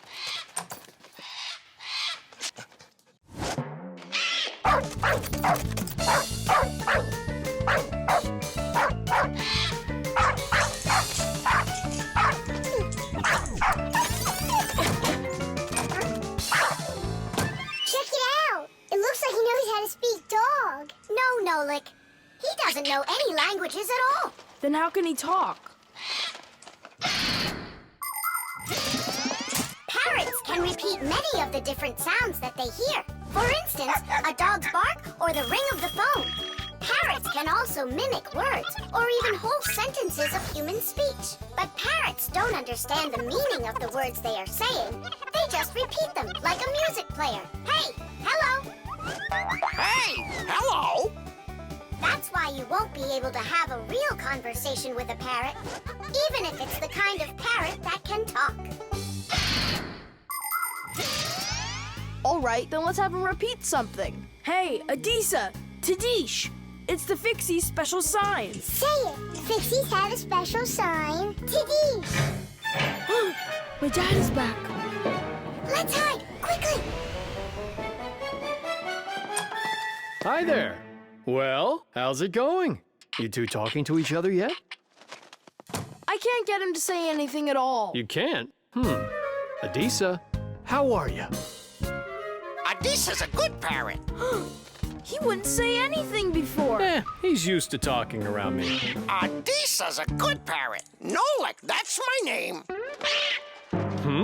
Whose name is Nolik? No. He was saying he's got no luck in this game. What kind of game? Let's hide, quickly. Hide. We were playing hide and seek. With the parrot? Uh-huh. Fixies have a special sign. Fixies have a special sign. What? Fixies? A special sign? No. It was physics. It's a special science. That's what we're studying about right now at school. You know how special physics is. Wow, that's impressive. Well, keep up the good work, son.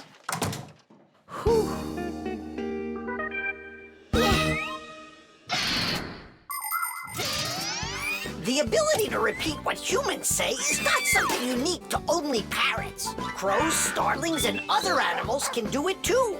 And besides animals, there are also machines that can repeat human speech. For instance, when you call somewhere and hear, "Leave your message after the tone," what you're hearing is a voicemail machine using a recorded voice to answer the call. Another example is the voice on trains and buses that is used to announce the stops. Those voices are usually recordings that are repeated over and over. Today, there are also artificial voices on computers, tablets, and smartphones that can read text and say it out loud. But even if a machine knows what you are saying, it can't know why you are saying it. Only people can figure that out. And Fixies, of course. Huh? Tom Thomas, you're a hero. You really wiggled your way out of that one. And Adisha, bad parrot. He almost gave up our secret. Be careful with that parrot. I get it. Adisa, listen, you. Forget everything we said. And don't ever say Nolik, okay? Yeah, nothing about the Fixies at all. Yeah, so if you meet a Fixie, please don't let their secret out. Got it? Oh, he's nodding. Looks like he understands. Let's get out of here so he'll forget about us as soon as possible.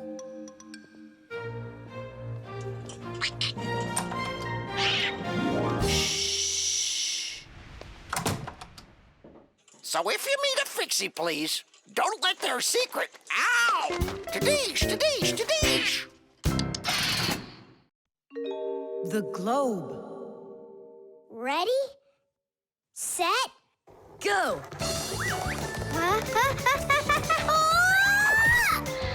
Yay! Again, I couldn't do it. I told you. There's just no way to hold on when the globe is turning that fast. But I know I can do it. Give me that piece of rope there, would you? Now you can't throw me off. Spin it. Go on. Whoa!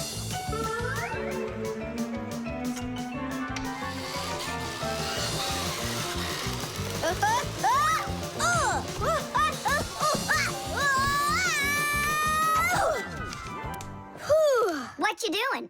Trying to learn a bit about the Earth's gravity? That's a globe, not the Earth. Well, a globe's a model of the Earth, isn't it? Hey, come on, Simka. The globe looks like a ball, but the Earth is flat. We walk on it. The Earth also looks like a ball. It's just a very, very big one. It's not true.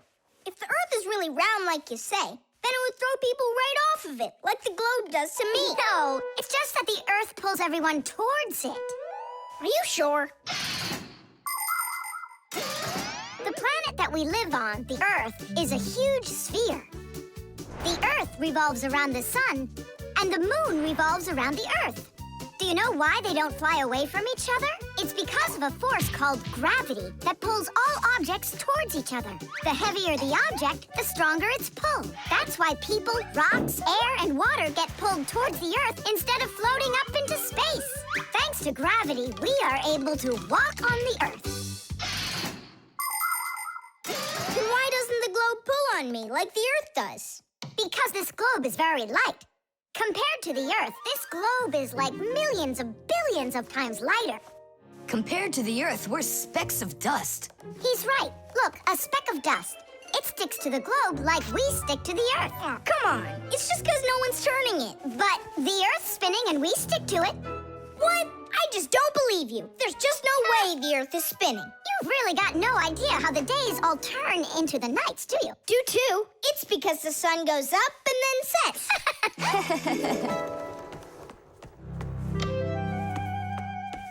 Watch this. Our sun's here, and you're over there.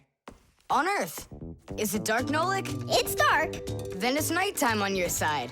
And here, it's day. All right, now we'll turn the Earth. Hooray! Now it's daytime for me. And night for me over here.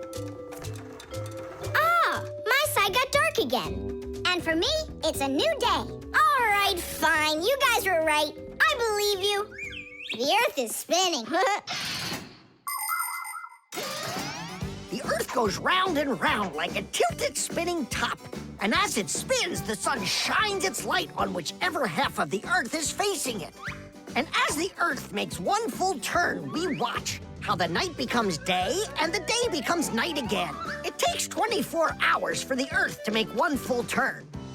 But that's not all. The Earth is also traveling in space around the sun. It takes the Earth 1 year to make a full circle. As it goes along its way, the top and bottom of the Earth take turns being closer to the sun. That's because the Earth is tilted. When the top half is closer to the sun, it's summer there, while at the very same time on the bottom half, it is winter. And when it is winter on the top half, it is summer on the bottom.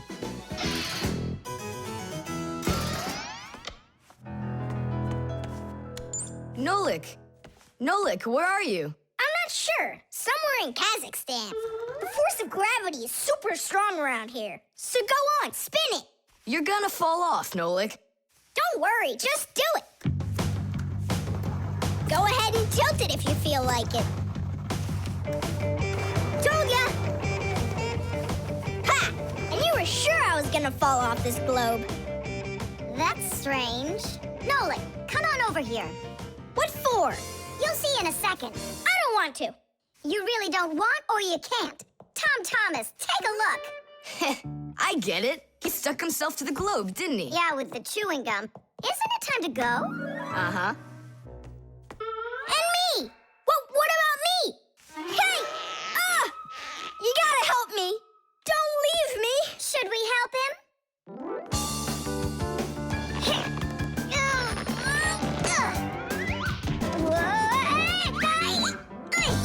I never would have thunk it, but the pull of chewing gum is even stronger than the Earth's gravity. The drain. Hey, Nolik, come help me. The fan in the computer needs dusting. Not right now. Me and Tom Thomas are painting a card for his parents' anniversary. Oh, look, poor you. You must be so tired. Hi, Simka. It's really great you're here. I have a question. 12th anniversary, is it spelled with an F or is it with a V? You know what? First put down the number 12, and then put a dash on there, and then a TH. Oh, right. But first I'll change the water. I'll be right back. Oh, Mama left her ring here. Whoa! No! Oh no, what have I done? I spoiled my mom and dad's special day. Where? In the bathroom? My mom's ring was lying there, and I dropped it into the sink, and now it's washed away. There goes the day. It didn't wash anywhere. Don't you know anything about how a drain trap works? About a what? A drain trap's a special curved pipe under the sink basin. Water flows out of the faucet and flows down into the drain trap, and after that it goes down to the sewer. But when you turn off the water, not all of it washes away. Some of it stays down in the drain trap. It's made that way so the smell from the sewer won't get back into the house. A ring is much heavier than water, so if you happen to drop it down the drain, it won't wash away. It will stay at the bottom of the drain trap. And that means we still got a chance. Yeah, but how in the world can we get it out of that trap? Who knows? I don't know how to swim. Don't worry, it's all under control. Do you have any thread? Plenty of it. Go get it, and I'll be back in a flash. I can't fix it like this. I need my welder. Papoose, I need to borrow your pack-a-mat for a little while. Now that's a coincidence. I need to use it too. Marcia, then I need to use your pack-a-mat. What? Dishwasher doing, dear?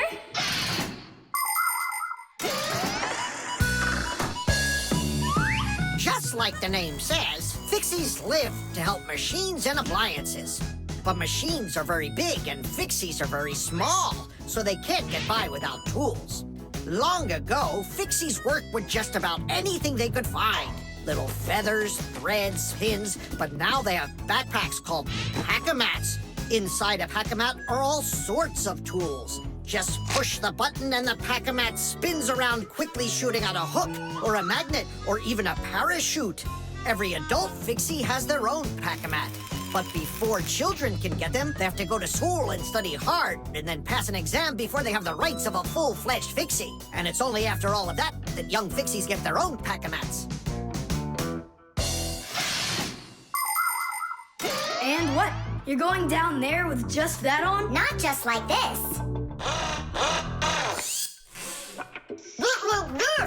Yeah, like that. Huh? She was just saying, when I tug on the thread, you need to pull me up. I got it. He just said, I got it. She said she doesn't need me to repeat what you say.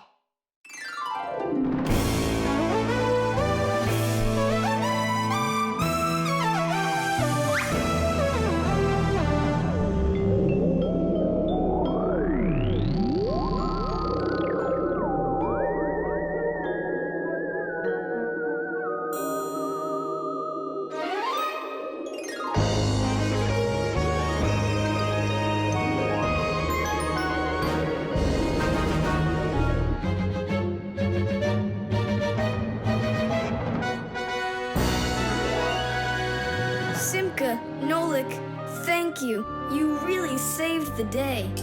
That's what Fixies are for. I said that's what Fixies are for. Tom Thomas, who are you talking with in there? Oh, your mom came back. No one. Hey, can you turn back into Fixies? I gotta ask you a question. I forgot. Should I write 12th anniversary with an F, or do I write with a V? Just write the number. You're right. The lever.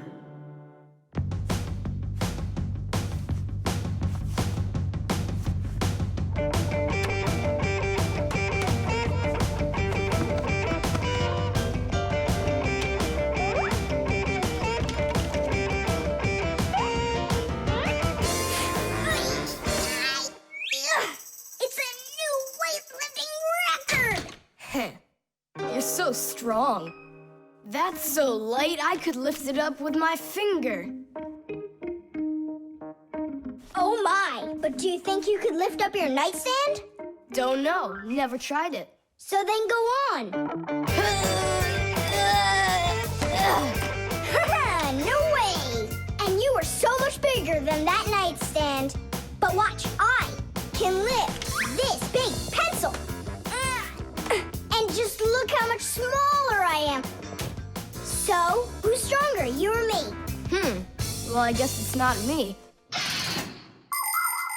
The Fixies may be very small, but they are actually much stronger than humans. Yes, it's true. What, you don't believe me? Well, who's stronger, an elephant or an ant? You think it's the elephant. Well, of course, it's so much bigger. But did you know that one ant can lift up 50 ants its own size? And an elephant? It can't even hold up one. So it turns out that for its size, an ant is much stronger than an elephant. And the same goes for Fixies. Fixies are incredibly strong for their size. They can lift things that are 100 times heavier than they are. And Fixies can jump 50 times higher than their own height. If humans were as strong as Fixies are, they'd be able to lift an automobile all by themselves. Yeah, Tom Thomas, it's time you built up your strength. Well, how? Start lifting dumbbells. Or if you want to, you can use my barbell. No thanks. I'll use the dumbbells my dad has. They're in his office, I think. Oh, there's one. And where's the other one? Aha, There you are. I'll get you out of there. Come on. I'm helping you here. It's stuck. All right. Move aside. I'll get it right out. What is this, glued to the floor or something? Hey, what's all the racket? Hi there, Simka. We can't get the dumbbell out from under there. Well, of course you can't. The sofa's pressing down on it. So that's what it is. And I was worried that I lost all my strength. Well, that means we have to lift up this sofa. We can't do that. It's too heavy for us. We can do it. Tom Thomas, get me your hockey stick from your room. We can't move a sofa with a hockey stick. Don't worry, you'll see. Here, I brought it. What is it for? We're gonna use it as a lever. A lever? Well, yeah. A lever works the same way that a seesaw does, with a board resting on top of a piece called the fulcrum. But with a lever, one side is longer than the other, and that's the secret to its power. With a lever's help, it's possible to lift any weight. All you need to do is get the short arm of the lever under the load and push down on the long arm. And the longer the arm, the more weight you can lift. And that's how a lever makes people stronger. Well, can we find a fulcrum in here? Maybe this dumbbell. Can that be our fulcrum? Great idea. Now you're thinking the right way. You ready to go? Let's go! Lean on it, Tom Thomas.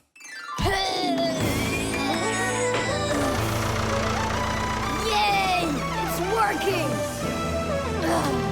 Tadoosh! I'm so strong, did you see? Now watch how I lift Dad's heavy weights for you. Look, I can do it.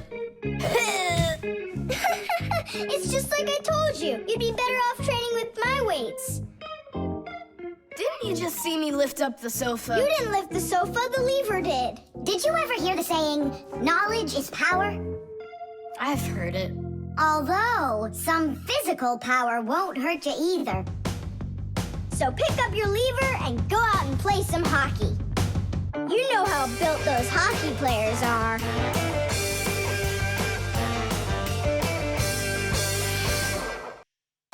The baby monitor.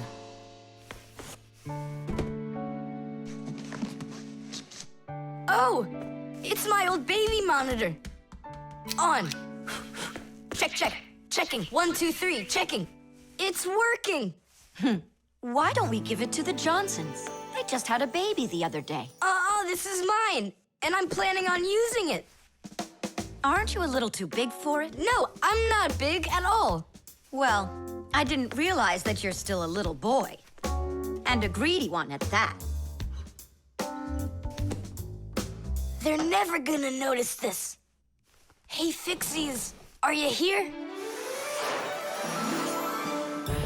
We're here now. Why did you call us? I gotta show you how I turned into a mind reader. I find that just a little hard to believe. Okay, then I'll show you. I'll leave you alone, and then you'll hide this button wherever you want. Then I'll come back and find it. You got it. So where's a good hiding place? Well, we gotta think of one. Right here, under the keyboard. Great! Go on, Nolik.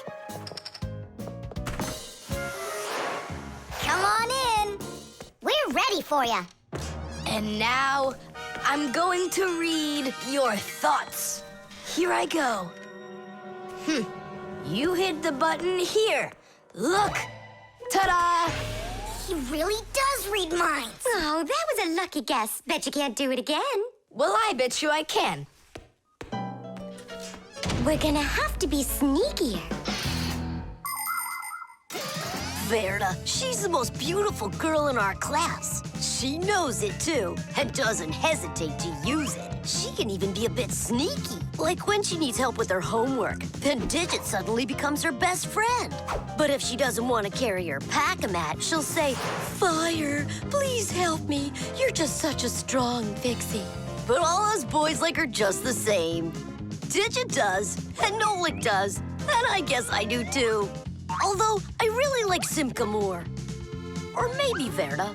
Or both of them. I haven't decided yet. Verda can be difficult and even bossy sometimes. But one thing I know for sure, Verda's a good friend. A friend that'll always come help.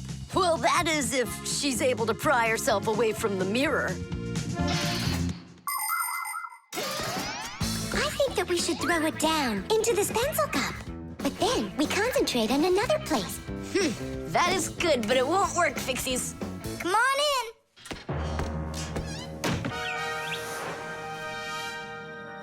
Uh-huh. Aha! It's in here. Tidish? Simka, were you thinking about the cup? No, I swear. And my mind was blank. Then who did, huh? Uh-huh. Tom Thomas, what do you say we go again? As many times as you want. I know how he's been doing all of this. It's a baby monitor. That's how we can hear what we're saying. I don't get it. A baby monitor helps parents watch over their babies. The system has 2 units that look like wireless telephones. The parents keep one of the units by their side and put the other one in the room where the baby is sleeping. If the baby suddenly wakes up and starts crying, the unit in the baby's room will pick up the sound and send it by radio waves to the parents' unit. Mom or Dad will hear the crying and go and comfort their child. And so he's listening to us now. This time I know what we should do. We'll hide it under the globe. Ooh. Go on. Uh-huh. Aha! Huh? Where is it? If you read our minds, you'd find your button under the baby monitor. You tricked me. That's really not nice. And spying on us is nice, you think? I'm sorry, I just thought it'd be fun. Well, anyhow, Tom Thomas, you're too old for this thing. Unless, of course, you still need it. I'm not a baby. I was just, checking it. I'll go and give it to Mom. Mom, I'm not greedy. About what? Let's give this monitor to the Johnsons, and this car is for their baby boy. I don't think that baby's big enough yet for your car. So what? Soon he's gonna get bigger and become a big boy, right? Like me. The prosthesis. Simka, over here. Take a look at what I found. It's a bear. Ooh. What bear did you find, Nolik? You know, it's the one Tom Thomas told us about. He was his best friend in the whole wide world. Until he became friends with you and me.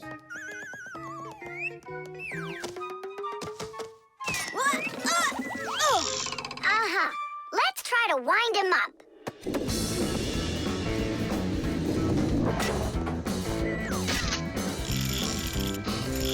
Come on, come on, come on. There you go. Now walk, Teddy. Go on, Teddy. Yeah.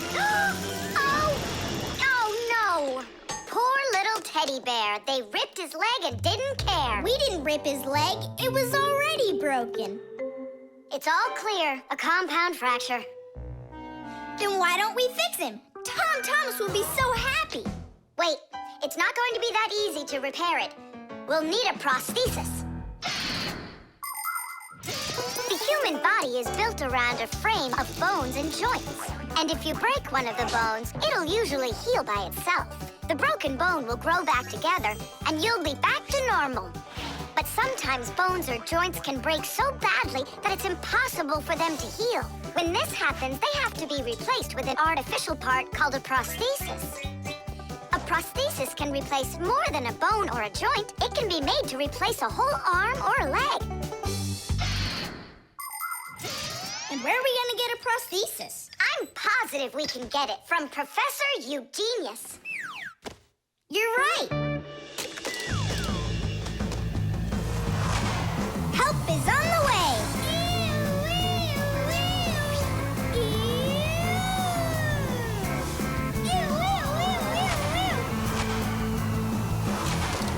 Hello, Professor Eugenius. I'm pleased to see you, dear children. How do you do? Hi there. Professor Eugenius, can you make a prosthesis? What, have you broken something? No, not us. It was the bear. He broke his leg. What bear? The teddy bear that used to be Tom Thomas's friend. Ah, now I see. Today, with the help of modern prosthetics, more is being replaced than just arms and legs. For example, if you lose a tooth, it can be replaced with an artificial one. That's also a prosthesis. And there are times when a person starts losing their vision because the lens in their eye gets foggy and can't focus. For this, there's another kind of prosthesis, a new clear artificial lens. A prosthesis can also be used to help people with poor hearing. A tiny device can be put inside of somebody's ear so they can hear what's going on. And that's not all. People have also learned how to treat a sick heart by replacing its worn-out parts with prostheses. What fantastic inventions these prostheses are. It's amazing what they can do. They help people live a full life. Professor, is it working out? We'll know soon enough.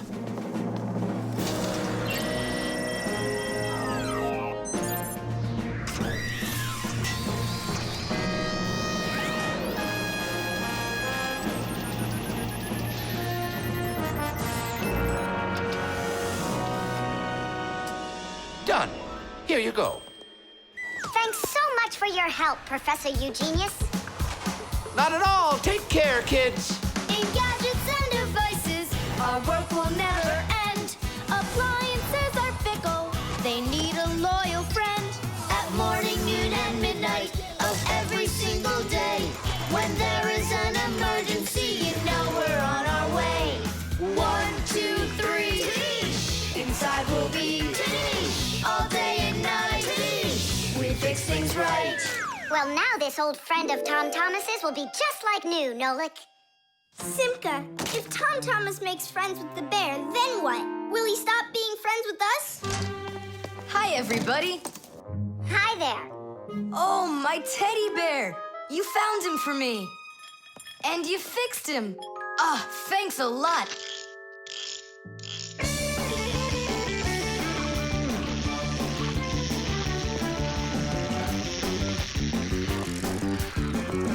Yeah, it's just like Grandpoo said. A friend that's old is better than two that are new. Who's new and who's old? Well, the bear is old. And we're new. Nolik, it's not true. You're the Fixies, guys. You're my very, very best friends in the whole wide world. Teesh! The submarine. And the submarine disappeared into the ocean deep, leaving the vicious sharks high and dry.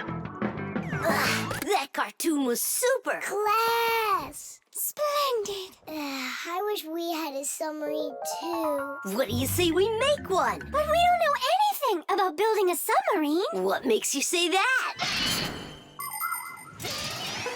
The most important thing for a submarine is to be airtight so that it's impossible for water to leak in from outside. And inside, there needs to be a reserve of air for breathing. For a submarine to go underwater, it uses special containers. When the containers are filled with water, the submarine becomes heavy and starts submerging. When it's time to take the submarine back up to the surface, the water in the containers is switched back for air and the light submarine climbs. And what are we going to make it out of? Out of, broken toys. And where are we going to sail her? In the aquarium.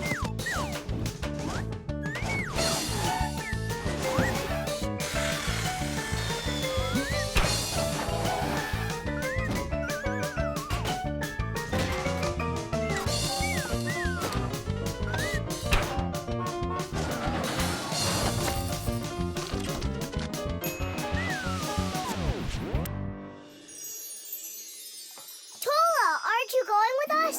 I'm afraid to. How come? What if water fills up the submarine and then we drown? Or those huge fish gobble us up? Come on, Tula.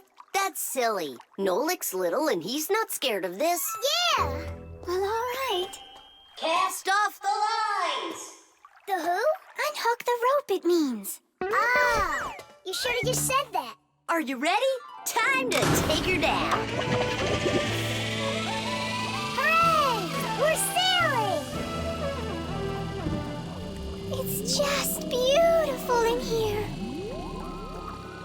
There they are, the vicious sharks. Time to scare them. Turning right. Go in for that one. You can't escape from us. Please stop it. Come on, come on, come Stop on. torturing the fish. It's terrible. What was that? I don't know. There's algae wrapped around the propeller. I want my mom's here. Just be calm. There's no need to panic. Let's try taking her up. It's not working. Of course. No wonder I was scared. And so what do we do now? How about we open the hatch door? No, we can't. The water would pour into here, and then we would all drown. Well, in that case, I don't know. I need to come up with a plan.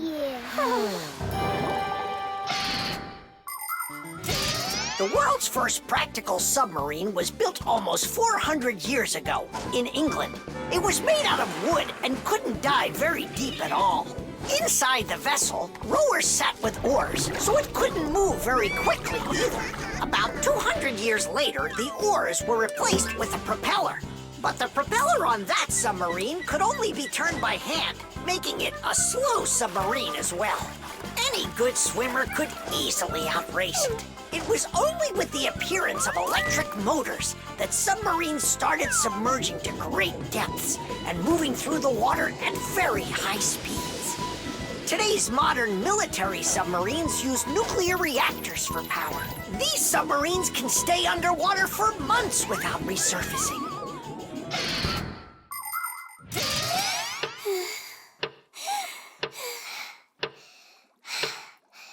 Fire, can you come up with your plan quicker? Because we're running out of air. Fire, we're gonna suffocate. No, we won't, mate. Chances are better the fish will eat us. You never should have teased them. Yeah, we're in trouble. Didn't I warn you, didn't I? And you wouldn't listen. You did everything just the opposite. Wait, it might work. Let's rewire the battery the opposite way. We should switch the plus and minus. How come? Because then the motor will start to turn the other way, forcing the algae to unwind.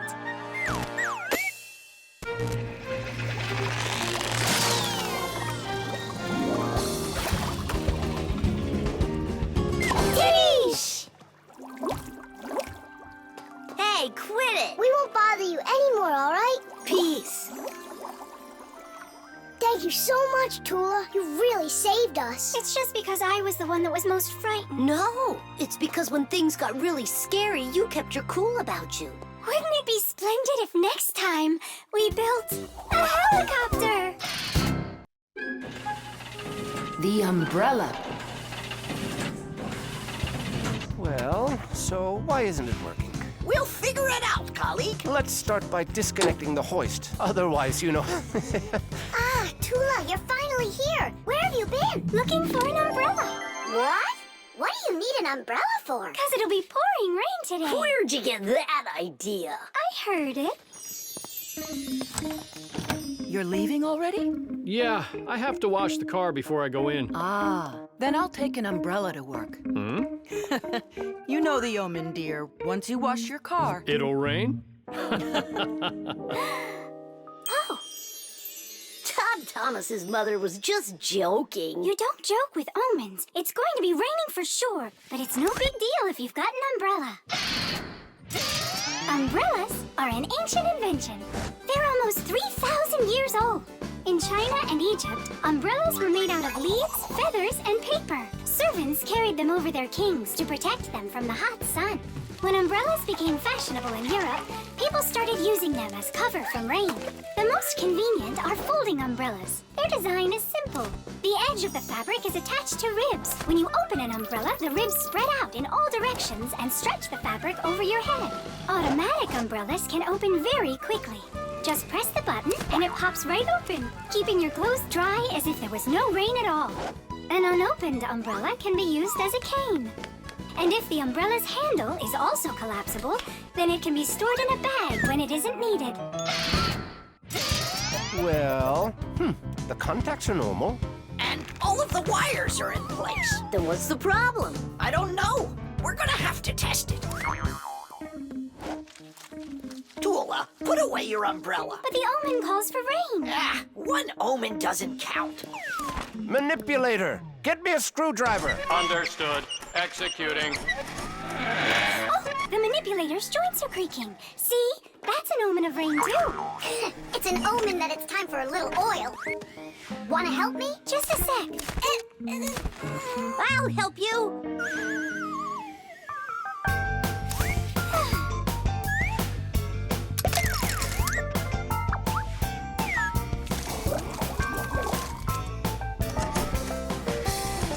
Thank you.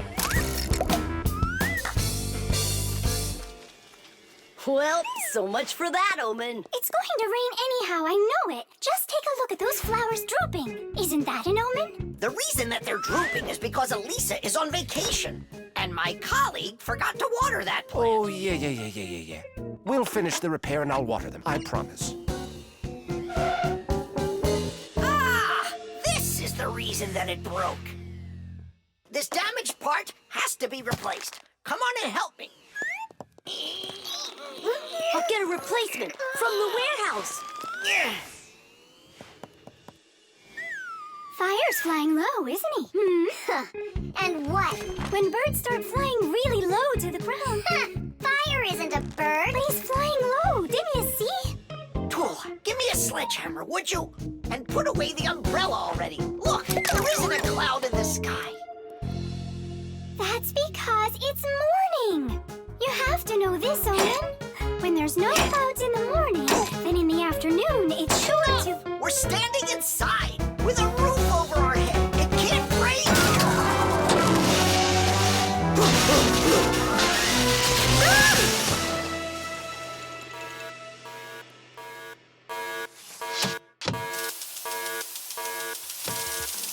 Look, it's raining.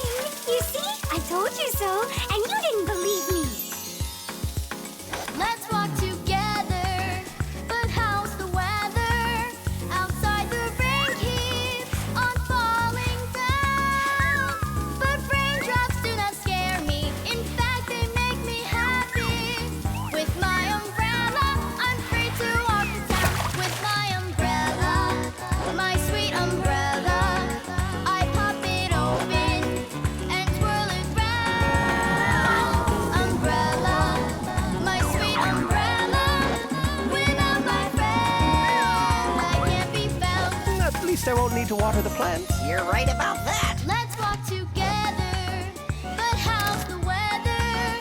Outside is sunny, a perfect day. But there's a superstition that comes to its fruition.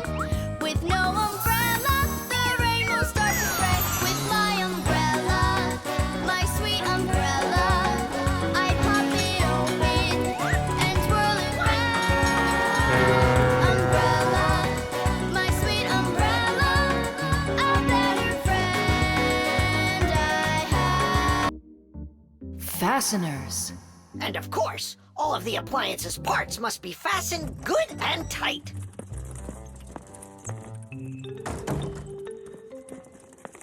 What are you doing, colleague? Today, Elisa is returning from her vacation. And so, I decided before she gets back, I'll clean up the laboratory. Quite a noble initiative. Now, where was I? You were saying all parts have to be fastened. You're right. And what kinds of fasteners can you name? Fire? A screw? Mm-hmm. And what else?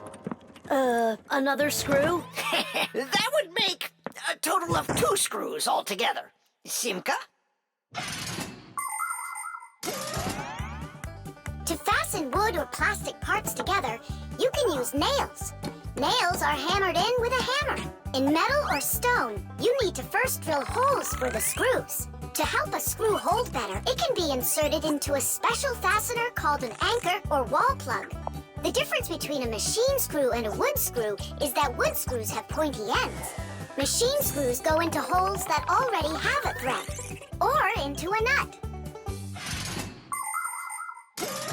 And what if there aren't any screws or nails around? Well, then a fixie can turn himself into a screw and screw himself in. Like this. Masterfully done. Fire. Think you can do it? Of course. Yeah! Nolik? Is it okay if I won't go? What do you mean you won't go? Wait, I started on the wrong foot.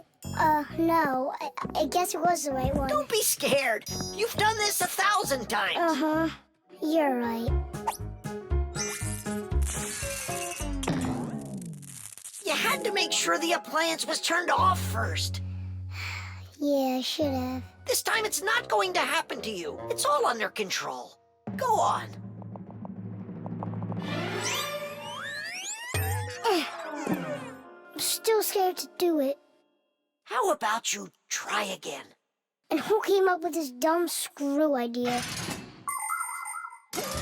According to legend, the screw was invented in ancient times by the great Archimedes.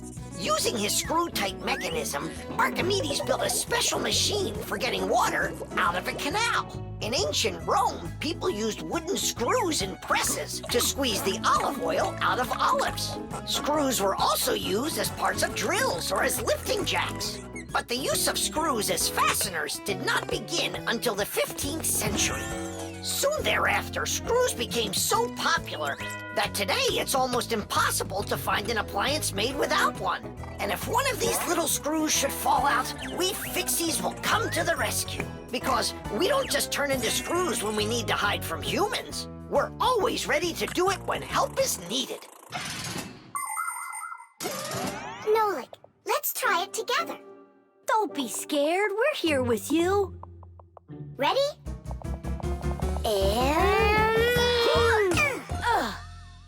Nolik, watch me, son. I haven't screwed myself in over 100 years, but I'm not scared. Did you see that? It's a piece of cake. Grandpa's? I'm stuck. It's all my fault. There's no need to worry. Professor Eugenius, can you help us unscrew Grandpa's? I'll be right with you. It got a bit rusty. It's probably old age. I know what will help. A drop of oil.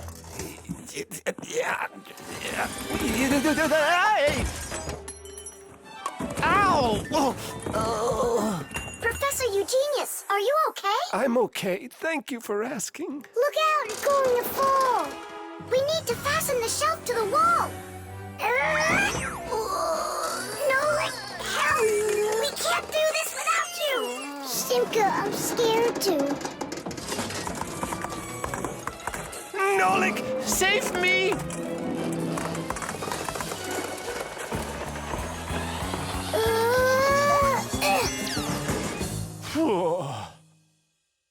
What's going on out there? No big deal, colleague. I just got a little bit buried.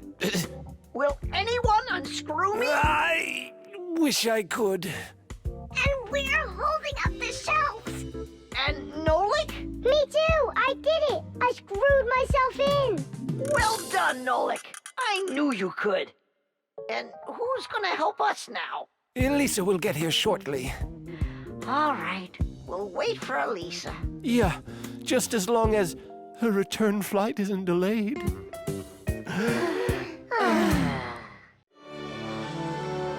The StringLights. We're almost all done. Yeah. Now Santa Claus is gonna come over. He'll say, 1, 2, 3, lights light up the tree. Then we'll get our presents. The real Santa Claus? Yeah, for sure. The real Santa Claus will come to you? You'll see for yourself. He comes to me every year. Okay, so let's practice. 1, 2, 3, lights light up the tree. Huh? Oh, the string lights burned out. And we don't have another one. Tom Thomas, Santa Claus is almost here. Is the tree ready? No, not quite yet. Oh no. What are we gonna do? I'll be right back. Tom Thomas, what do you think? Will Santa Claus give you any presents if there aren't any lights on the tree? No way. It's not right without the light. It just wouldn't be magical. Papus, Marcia, Santa Claus is about to come to Tom Thomas, but the string lights on the tree, they all burned out. They all burned out? Really? The bulbs in a string light are connected together like a chain with a piece of wire between each bulb. When you turn on a string light, electricity flows through the wire, lighting up each of the bulbs along its way. But if any of the bulbs gets burned out, the circuit will be broken, and the electricity will stop flowing. That means one bad bulb will make all of the lights go out. So if you want to fix a string light with a bad bulb, the answer is really simple. Just find the bad one and put a new one in. So, do we have a spare bulb around here? I'll get it for you. I know where it is. Tom Thomas, hold up Santa Claus for a while. We need a little time to find and replace that bad light for you. I'll try to. Tom Thomas, Santa Claus is already here. Ho, ho, ho! I got one thing to do. So, let's find the bad bulb. Okay, Papoose, let's go. This one's working. Maybe this one burned out. Nope. And that? It lights fine. Santa Claus is getting very hot out here. Hold on. Simka, what's up? We checked all the bulbs, but couldn't find a bad one.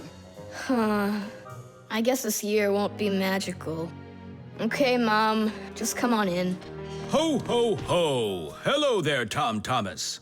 So tell me now, have you been good all year? Huh, why aren't the lights on the tree burning? So then let's say it together. 1, 2, 3. Ow! Papoose, I found one more bulb. Here's the one that's not working. 1, 2, 3. Light up the tree. Huh!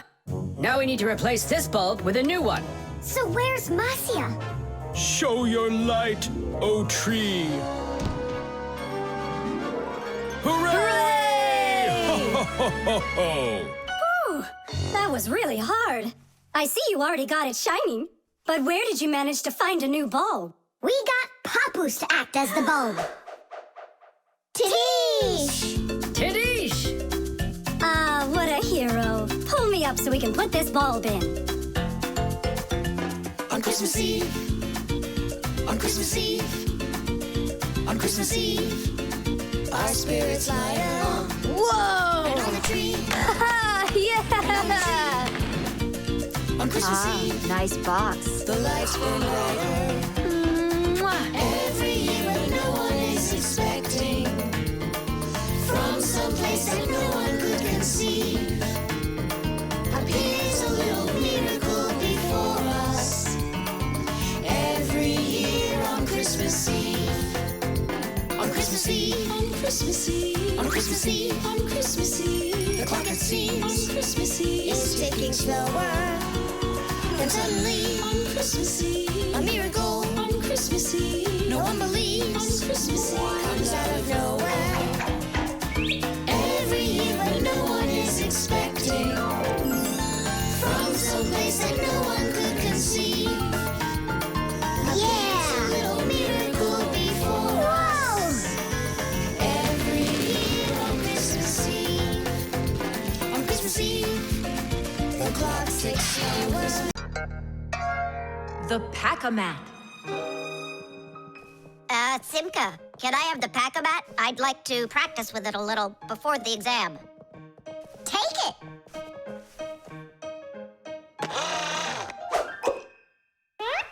You're really good with that thing. Good. I couldn't be any worse with it.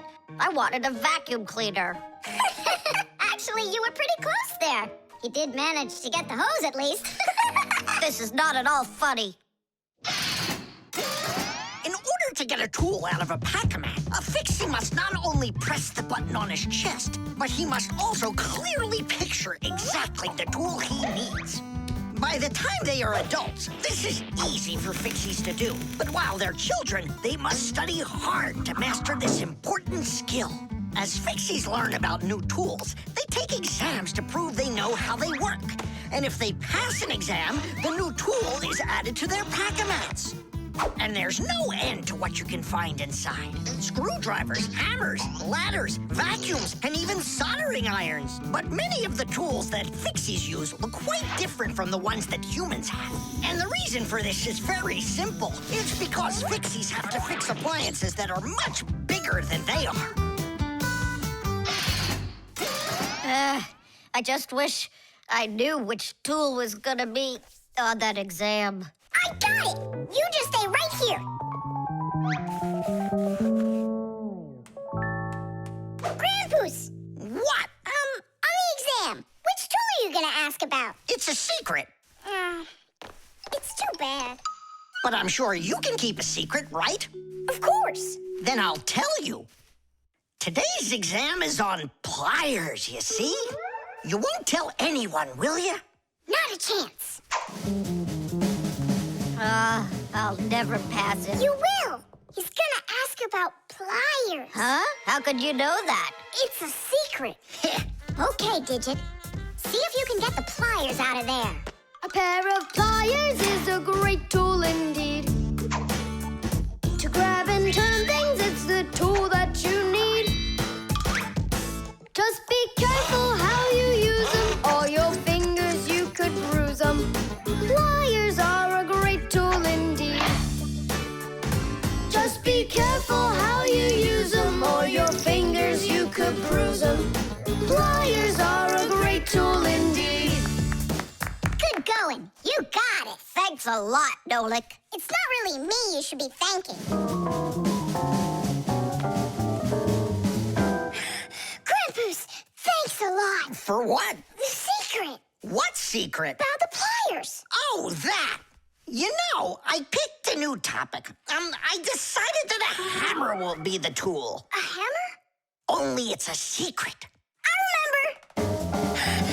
The topic got changed. It's a hammer. You sure about that? Totally. All right. I'll try to do it. A hammer is a great tool indeed. To pound in nails, it is the tool that you need. Just be careful how you use it, or your finger, you could bruise it. A hammer is a great tool indeed. Super. I'm sure you're gonna pass. That's only if he asks me about a hammer. I'll be right back. Grandpoos, it's a hammer for sure? Nah. A hammer would be way too easy for those kids. So now it is a drill. A drill? But only... It's a secret!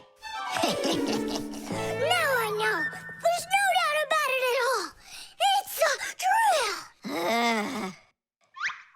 A drill is such a great tool indeed. To drill a hole, it is the tool that you need. Just be careful how you use it, or your finger, you could lose it. A drill is such a great tool indeed. And if it's not a drill, right. Hammers, wrenches, drills, screwdrivers, vices, mallets, saws, and pliers. All of these are super duper great tools, yes indeed. That's all.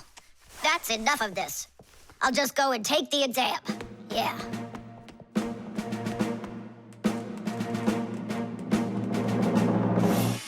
Digit, come on in. Professor, well, what do you want to ask me on today's exam? Nothing. You already passed. What?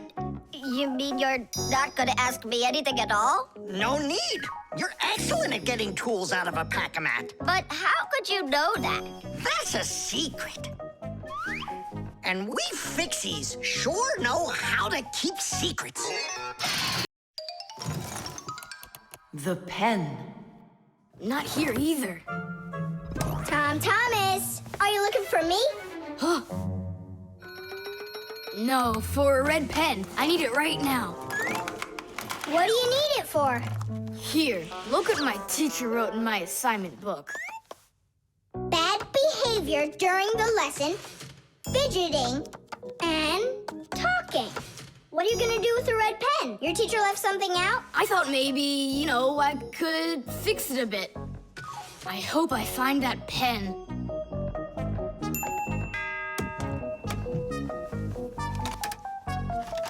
Oh, what? Oh, what? Oh.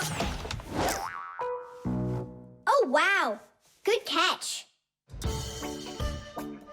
So, what do you want to fix on it? I'll just add a couple of no's, and then it will say that I had no bad behavior during the lesson, no fidgeting, and no talking. See, no problem. Cool.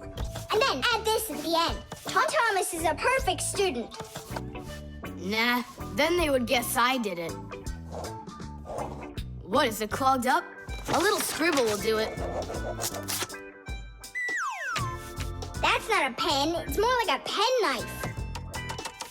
Oh, look, the ball's missing. What ball? It's a pen. It's a pen, but it's a ballpoint pen. Old-fashioned pens work by dipping the pen into a jar of ink. But with a ballpoint pen, the ink is stored inside of a tube that has a metal tip on the end with a small steel ball. Well, small for humans, that is, but of course, for Fixies, it's quite large. When you drag the pen across the paper, the ball spins around and gets ink on it from inside the tube. Then it turns over and the ink rolls out onto the paper. So without the ball, a ballpoint pen won't write at all. So what am I going to do? That's my only red pen.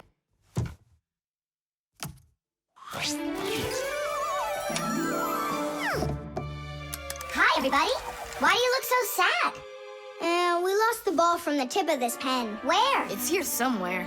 Then you're in luck, boys. In the pack-a-mat, there's a metal detector. You can use it to find different kinds of metal objects.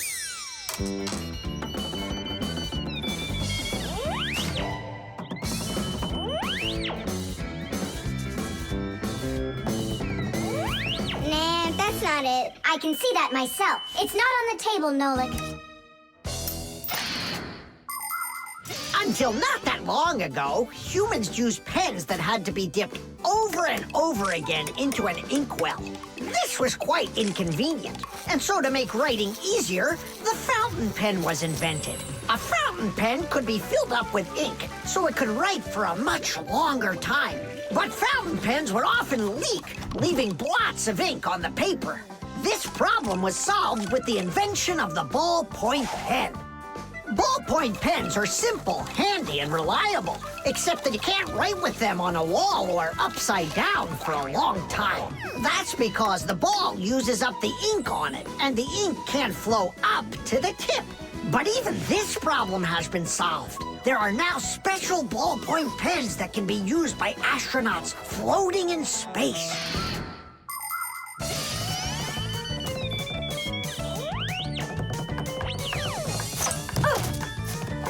Is this the one? You're right. That's it. Don't you just see how awesome my metal detector is? Is that what you're calling me now?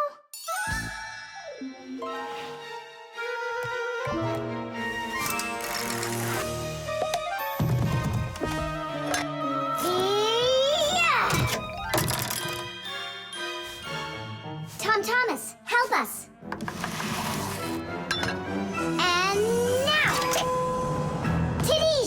Cool. By the way, what do you need the red pen for? Well, Tom Thomas and I needed to fix something in his assignment book. What? If I knew that, I wouldn't have helped you out. So no fidgeting and no talking. And your teacher, she writes in your assignment book when you behave well? Uh-huh.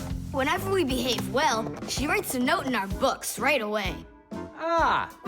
Did you see, Simka, how Tom Thomas managed to outsmart everybody? Since I see nothing else here from your teacher, does that mean you behaved badly the other days? Uh-huh. What? Well, Did you see, Nolik, how Tom Thomas just managed to outsmart himself? The solar battery. Let's see. 3 times 648. He won't get it himself. Nope. Well, I bet he will. Tom Thomas is so smart. Yeah, smart, but lazy. I'll bet you a flick in the head. Then get ready. Huh? Shh. We promise. We can't bother him during homework time. I really wish I didn't have to write this out. Why write everything on paper when you got a calculator? I knew he'd say that. Without a calculator, he can't get it. It seems like the batteries are dead. Did you see that? The calculator won't turn on, so he's gonna have to solve it by himself. What's the problem? Come on. Where are the batteries here? Simka, Nolik, just come out already. I can hear that you're here. Hi, Tom Thomas. Well, you can't figure out where the batteries need to go? I don't get what's so funny. Because there are no batteries inside of this thing. What do you mean, no? Then where does the calculator, get a... Where does it get electricity? Uh-huh. There's a solar battery in there. The sun turns it on? A long time ago, it was discovered by scientists that some materials produce electricity when light hits them. Sheets that are made out of these materials are called photoelectric cells. By connecting a few of these photoelectric cells together, you can build a solar battery. A solar battery in a calculator sits behind a small clear window. And when light hits the solar battery, it produces the electricity that powers the calculator. I don't see a little window anywhere on here. That's because you covered up the window with a sticker for some reason. The reason is that it looks great. Good job. It looks really great, but it can't work now. Well, farewell, sticker. I can't get it off. Then just leave it alone. Go ahead and solve the problems without the calculator. Then I'll be the one flicking you. Flicking who? Did you forget? We're the Fixies, and we have to fix everything. Ah, Simka, that's a sneaky plan. It's not sneaky at all. You better find something to tear off the sticker with. Okay, how about them?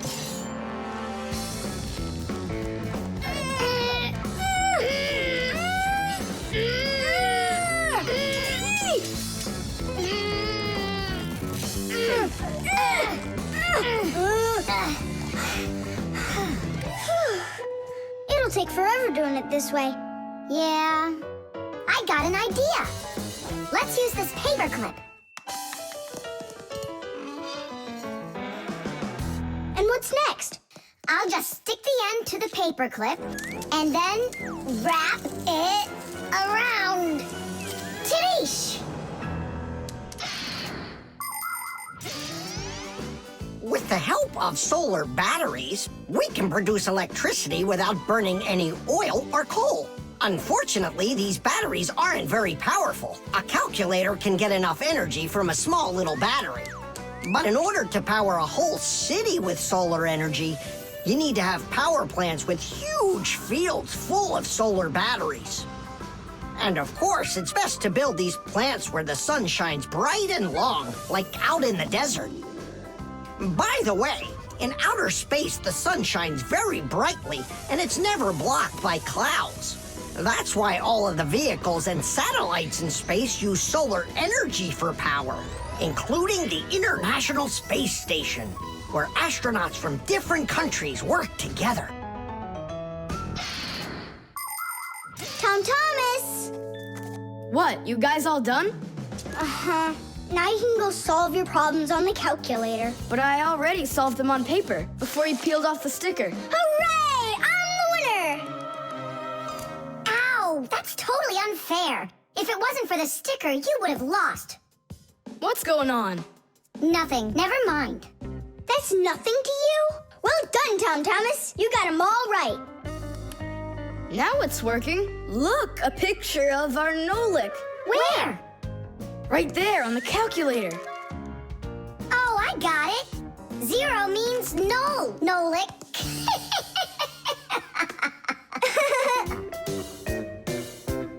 Good one. The microphone. And what do you think? Should we go and see a movie?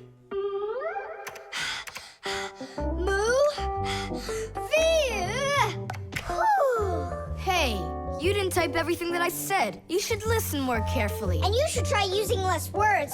Nolik, hey. Alley-oop? What are you arguing about? Well, I was writing a letter to Johnny. I was, not you. I messed up my finger, and Nolik offered to help me. I had no idea that you're such a yapper. Oh.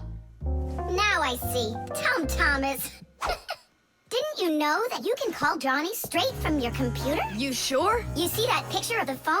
Just click on it.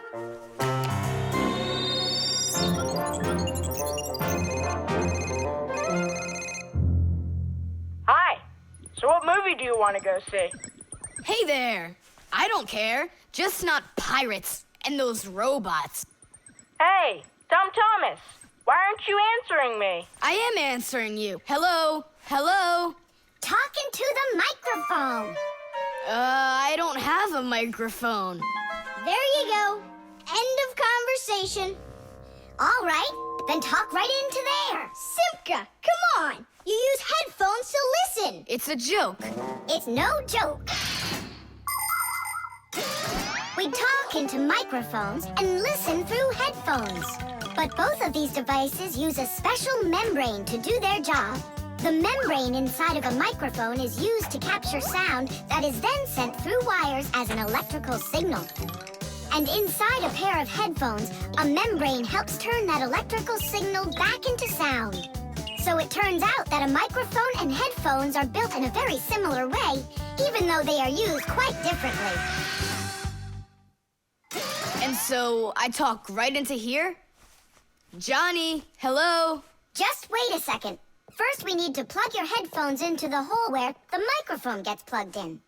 Ah, I get it. Go ahead. Now it's a microphone. Johnny, I'm here. Can you hear? Yeah, he can hear, but you can't. Nolik, switch it over to the headphone jack. I already saw a robot. And I already saw it. Nolik! I don't think there's anyone who didn't see it. You didn't see it? Then let's go see it. No, I don't wanna. I think the robots will be even more boring than the pirates. Do you want to see the pirates? Make up your mind. Do you want to see the pirates or the robots? I don't want to see either one. Nolik, what are you doing? What am I doing? It's because you and Johnny don't listen to each other. I've got a good idea. You need to talk like police on their walkie-talkies. When they're done talking and they're ready for an answer, they say, over. Great idea. When we talk to someone using the telephone, there are two channels for the sound. We talk through the first channel and listen to the other person talking through the second one. But sometimes two people need to talk to each other using only one channel. For instance, sailors and taxi drivers use one-channel radio sets. When a radio set's turned on, you can hear the other person talking, but they can't hear you talk unless you push a special button down. Then they'll hear you, but you won't hear them. So that means you have to take turns talking, because if everybody tries talking at once, nobody will understand anything. So then, to let people know that you're done talking, and you're ready to listen to what they have to say over. Johnny, hello. Why don't we try talking like police on their walkie-talkies? Whenever you're done talking, say to me, over, over. All right. So are we going to the movies? Over. Nah, I don't feel like it. Why don't we go play ball instead? Over. Sounds good. Who were you talking to before? Over.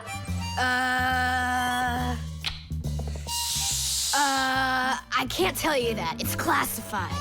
And we policemen, we follow the rules.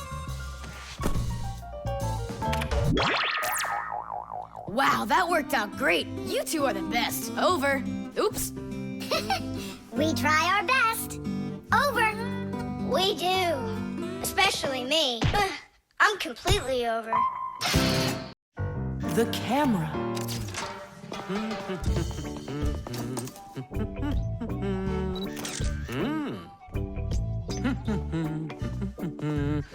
Stop right there and let me see how pretty you look today. Well, just don't tell that to the elevator. Bye-bye. Check it out, Nolik. Class, huh? You're not gonna get in trouble for doing that? No. My dad gave me permission to take a few pictures with this camera. No, I mean the picture. You're sure that your mom and dad will like that you took it without asking for permission? But look, what a good picture. You know what, Tom Thomas? You're like a regular paparazzi or something. Paparazzi? They're the ones that take one photo and get millions, aren't they? You're right. And don't care about anyone except their photo paparazzis. Did you ever wonder how a photo camera works? Let's say you want to take a picture of nature. The light that's outside goes into the camera's lens. That's the glass eye on the front of the camera. The lens takes the light from the scene outside the camera and turns it into a tiny picture that's inside the camera. Then the picture is recorded onto a special electronic sensor called a matrix that's sensitive to light. Click, and there's your photo. What a great idea. Now I know. I'm going to be a paparazzi. Hey, what about your promise? What promise? To never take a picture of us. We're a secret. Stop. Hey, relax. I'll delete them all later. Tom Thomas, stop this right now. I won't until I get a photo of you. Nolik, let's run. You can't run from me.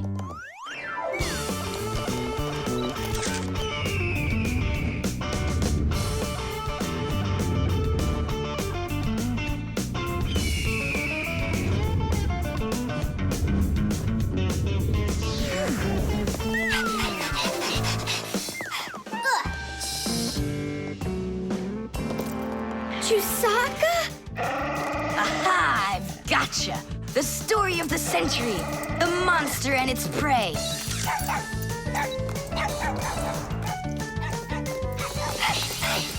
Tom Thomas! Help! No, he won't help, because he's a paparazzi.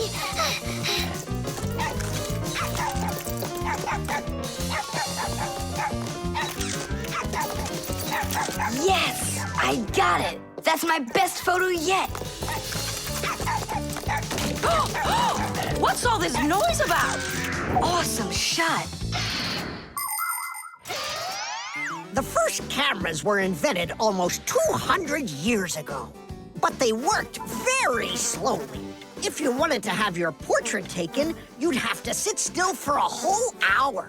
After film was invented, cameras got much faster, and it became possible to take about 10 pictures a minute. On a piece of film, everything appears to be backwards. Black parts of the picture are white, and the white is black.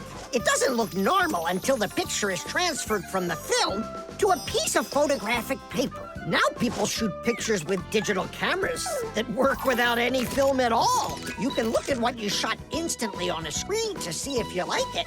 And if you don't like it, you can try shooting another one.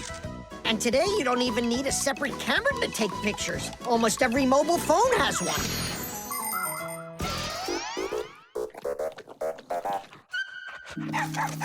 Simka Nolik, are you in there? Hey, come out. I'll stop shooting photos of you. Aren't we friends? I'm sorry, guys. Well, your friends were almost eaten alive by a dog. Please forgive me. Want to look at the photos I took? Sure, go on. Show us what you got. We're not in that shot. We're not there either. Ha! Well done there, paparazzi. Hang on a sec. I still got another one, and you're in it. I know for sure. Look! I'm zooming in. It's impossible. I don't believe it. It's possible. But when did you have time to turn into screws? The same time you were pushing the button. When we're scared, we can change faster than the blink of an eye. You lost. Paparazzi. And what are you gonna do with your millions, Mr. Paparazzi? Would you please stop calling me that? You got it, after every one of those photos is thrown away. All right, I'll delete them. And do I have to delete this one too? No, keep it. It's a great shot. I never even saw you take it.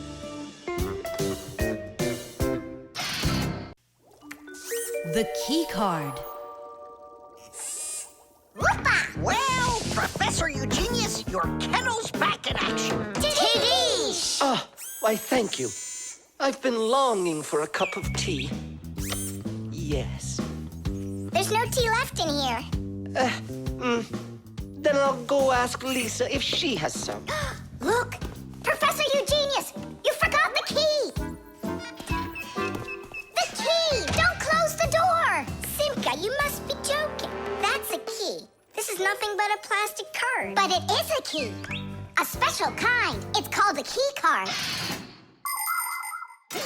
To open up a combination lock, you need to enter a code in the correct order. That means if you can't remember the code, you can't open the lock. But if the lock uses a key card, there isn't any code to memorize because the code is held inside the card's memory, and the lock can read the code from the card. Of course, key cards don't work with any lock. They have to be smart locks that are able to read electronic codes. When the smart lock reads the correct code, it opens right up.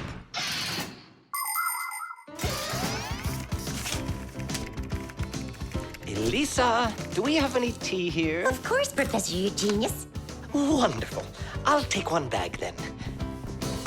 Oh, I left my key inside the lab. Can I borrow yours? Just don't forget to give it back. Of course I'll give it back. Come on, Elisa. I got myself a tea bag. Professor Eugenius, the water's boiling. Fantastic. Ta-ra-ta-ta-ta-ta-ta. Ch-ch-chai. Wait a second. Oh no. I was supposed to give something back to Elisa. Why don't you go and ask her? Right. I'll be right back. Professor Eugenius! That's card number 2 now. Elisa, I promised you something, didn't I? Yes, the key. You said you'd return it. Yeah, sure. Let me get it. Just a sec.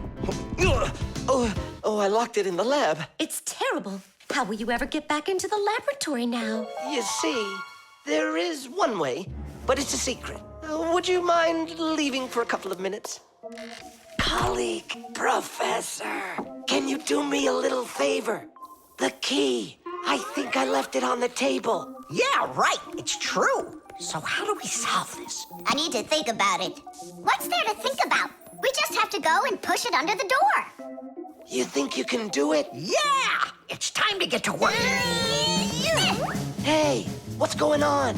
Oh, were you just calling for me? Yeah, no, Lisa, not for you. It's so heavy. Do you know where Digit ran off to? Ow! Digit's off somewhere thinking. He's always doing that when it's time to work. Hard to port. Hard to starboard. Way to go, Nolik. Then who were you talking to? Actually... Oh, what's that? Where? What? What was that? Come on, let's try again.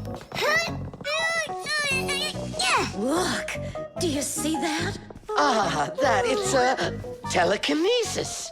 It's the power to transport things with your mind. You are just astounding. Was that done with your mind, too? The door? Yeah, sure. You are a genius. Professor Eugenius is a very talented scientist and a dear old friend of the Fixies. He always helps the Fixies, and the Fixies are happy to help him, too.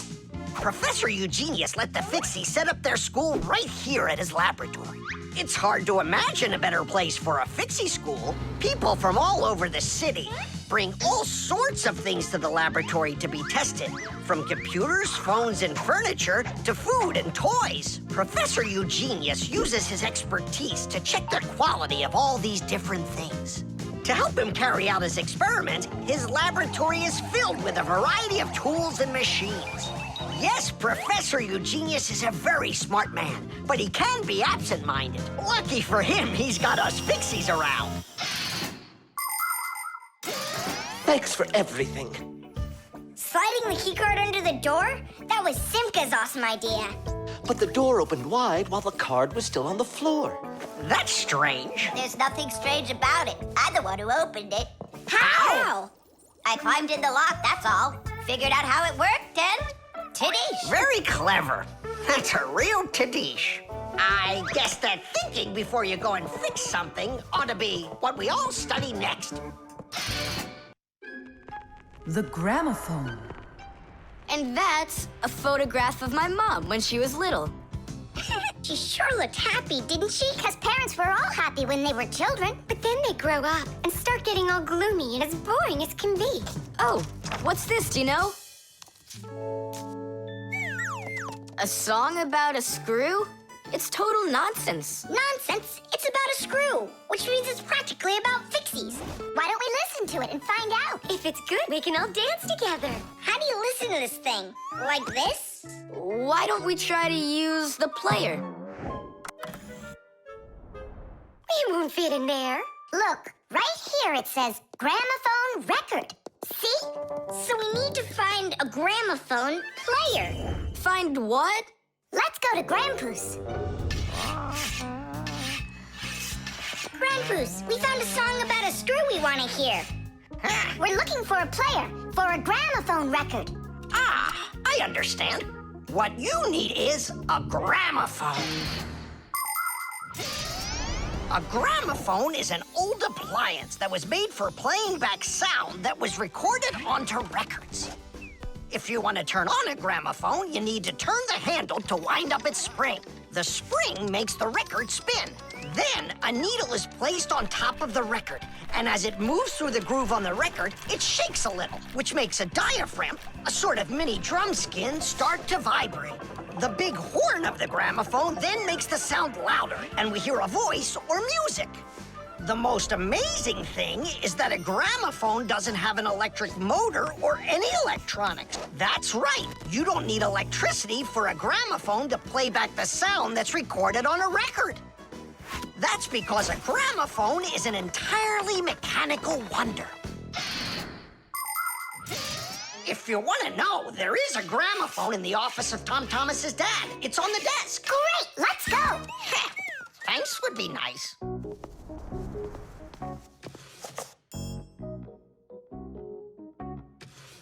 I can't find the on button. There is no on button. You need to grab that handle and turn it. Now take that thing and put it down onto the record. It's not playing. Look, there's no needle in there. And where can we get one from? We can make it. Do you have any nails around here? Is this good? That'll be great. Verda, are you ready? Totally. Better cover your eyes.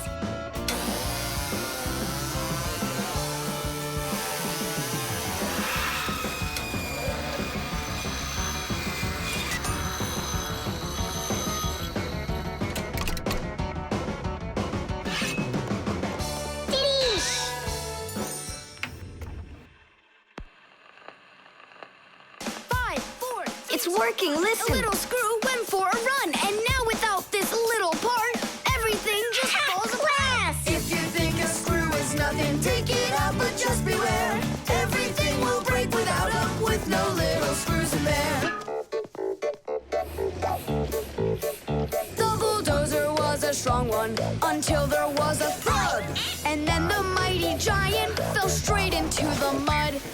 5, 4, 3, 2, 1, a little screw went for a run, and now without this little part, everything just falls apart. If you think a screw is nothing, take it out, but just beware. Everything will break without them, with no little screws in there. If you think a screw is nothing, take it out, but just beware. Everything will break without them, with no little screws in there. Tom Thomas, what's that music playing?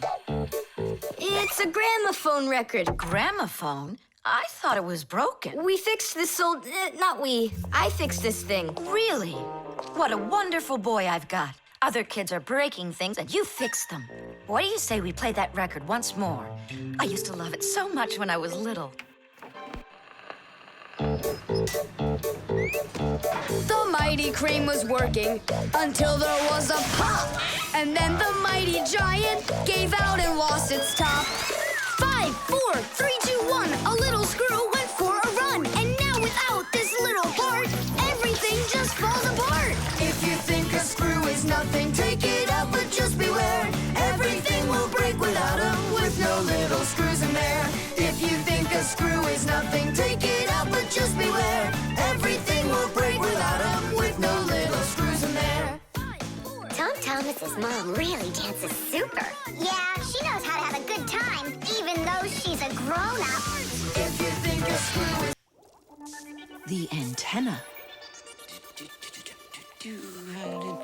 Wow, is this cool or what? Ah, hello there, little Fixies. Did you come to see what I'm working on? Professor Eugenius, tell us what you're planning on doing with this huge thing. Well, I hope to use this fantastic device to make contact with aliens. Since ancient times, people have wondered, is there life on other planets? What might aliens from outer space look like? And what kind of spaceships do they travel in? There are some people who say that they've seen alien spaceships and that they look like flying saucers. There are even some people who say they've actually made contact with aliens. But personally, I'm sure it's just their fantasy. And science hasn't been able to prove any of these stories either. The one story that makes me laugh harder than all of the rest comes from a guy who claims that he saw aliens with his own eyes. Can you believe it? He said that there was a group of tiny aliens that looked like humans with glowing hair. It seems to me that this guy just happened to spot a few Fixies who weren't able to hide from him in time.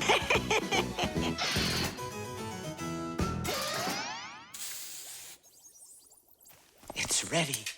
If I could talk. And now what? If the aliens are out there flying by the Earth, they'll see this plate, get hungry, and come for food? Aliens don't need a plate like this, silly, when they've got plates that fly, flying saucers. You're both silly. This thing isn't a plate at all. It's an antenna. Antenna?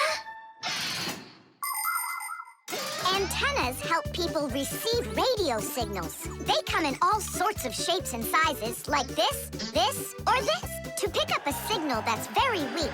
Powerful antennas that are shaped like large dishes work the best of all. When radio waves hit the dish, the waves all bounce off of it and gather together into one point. This makes the signal stronger and clearer. The most powerful dish antennas can even pick up signals from outer space.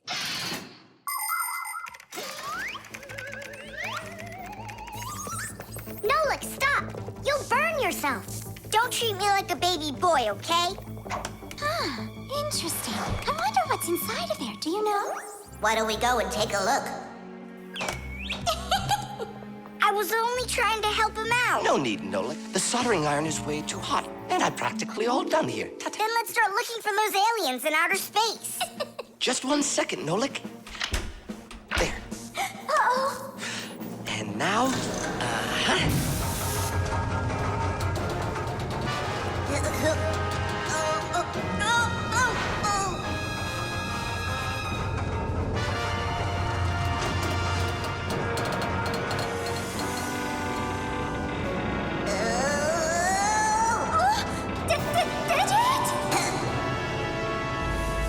here we go.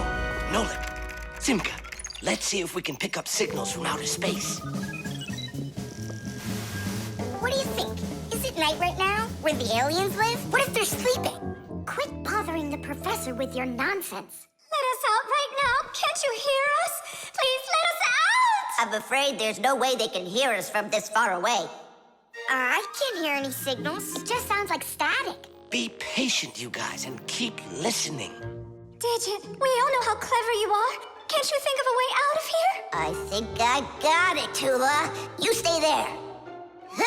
Yeah. I'll use a special code I know to send a signal that we're in trouble. Wait a second. Do you hear that?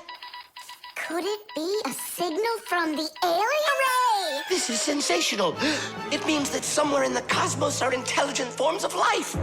3 dots, 3 dashes, 3 dots. Ooh, It's Morse code. It's a signal for help that they're sending. You don't think the aliens are in trouble, do you?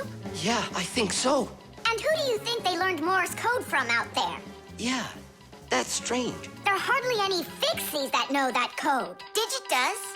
Ah, and where is he, you know? And where's Tula? Well, I think I know exactly with which aliens we made contact. I think I know it too, Professor. Lower the antenna.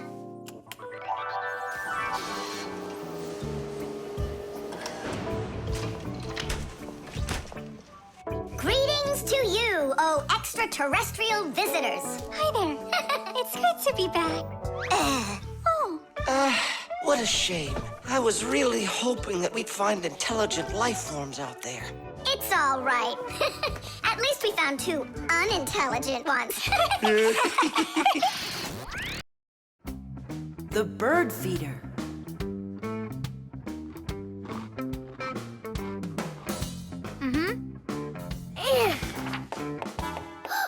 Did you hear that? What? Oh, again. Outside the window. There. Huh, a little bird. He's beautiful. Uh-huh, only he looks sad. Just wait till he sees what I'm gonna do. I guess he doesn't think you're funny. That's because he's cold out there. He wants to eat, that's all. Maybe we should make a feeder for the poor bird. Do you know how to make a bird feeder? No, but we both know someone who knows everything. In the winter, it's not easy for birds to find food under the snow. Luckily, many people come to the rescue. They build little houses for the birds, designed to hold food. The name for these houses are naturally bird feeders. Bird feeders can be made out of wood, plastic, or even something as simple as a milk or juice carton. Building a bird feeder by hand isn't hard to do at all. But building it is only one part of the work. What's most important is remembering to keep it filled with food. Well, shall we start?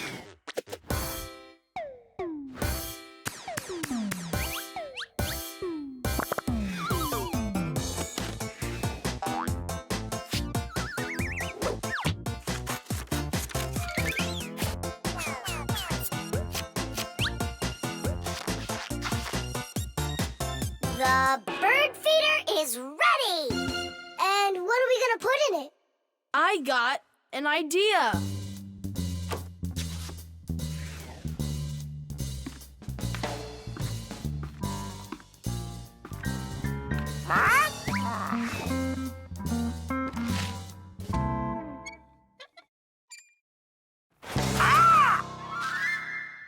Adisa, I need some of your food for a little bird. You aren't greedy. Greedy! I didn't know Adisa is greedy. Adisa's greedy. You need to learn how to share. Adisa's greedy. What, like there's not enough food? Not enough food. Not enough food. Not enough food. Not enough. Wow! Now there's two of them out there. Eat! There's enough food for everybody. Poor Adisa. Poor Adisa. Let's bring them in here. We can open a restaurant for birds. Little bird. Why did you scare the little birds away? That feeder's for them. Get it? Just fly away. Shoot! He's bullying our friends. Hey, you leave! Leave! You'll never chase him away now. We'll see about that. Aha! Serves you right, Pigeon. It's not nice to bully little guys. Yeah, and how about big guys? It's all right to bully them. The poor pigeon also wants some food. Food! Food! You sure? Sure! Winter can be beautiful, but also very cold. Animals have different ways to prepare for when the weather gets cold. Some birds gather into flocks and migrate to where it's warmer. You could almost say they're flying to a resort. Squirrels, hamsters, and chipmunks collect and store nuts, mushrooms, and pine cones. There are many people who don't have pantries that are as well stocked. Badgers and bears eat a lot of extra food in the fall, and then go to sleep in their dens and burrows for the whole winter. Fish also sleep in the winter, only they're at the bottom of rivers and lakes. Frogs, snakes, and even wasps burrow in the ground, while hares, foxes, and wolves grow thick coats that protect them from the freezing cold, although it isn't easy for them to find food.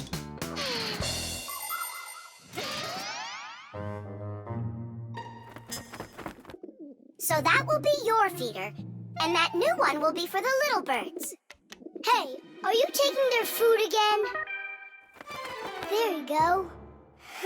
But those little birds, they'll probably never come back here.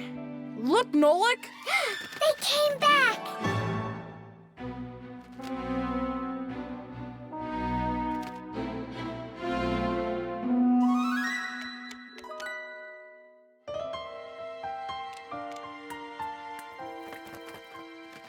They're full and happy. It's so nice. Dish! Tadish!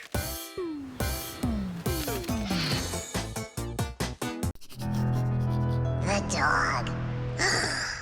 It's about me. Fixies? It's Chusaka. It sounds like she's angry with us. I wish I knew what that mad dog was thinking about. I'm thinking about you. You better hide or people will see you. I'm leaving. See you later. It's going to rain. Chusaka, I have no time to play right now. I'm not playing. His feet are gonna get soaked. Tom Thomas, I'm off. Don't be late. Chusaka, that's enough. No, I need to go to school. He's got his math class today and he's leaving his math book. I'm trying to serve like a good dog, but no one understands me. Dogs have been serving people since ancient times, along with cows, horses, chickens, and other domestic animals. But of all of these animals, the dog was the very first. In the beginning, domesticated dogs looked like wolves. Over time, they started changing and were developed into dogs of many different breeds, from big shepherds to tiny chihuahuas. So a dog is not only a human's best friend, but his very first friend as well. What is that smell?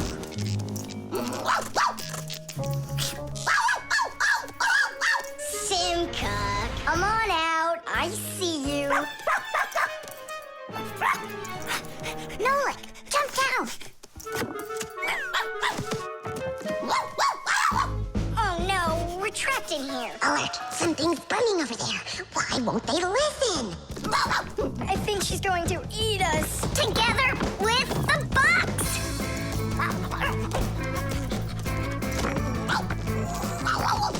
We're done for. Oh. Come on, look. The outlet is sparking. Oh no, something must have broken in there. Are we going to fix it? Kids should never touch outlets, and you know it too. It's forbidden. Then how do we fix it? Go find Papoose, and I'll stay here and wait for you. But where's Papoose? I know where he is. I don't know what she's barking about, but I think Chusaka wants to help us. Then come on, Chusaka, help us. Woo!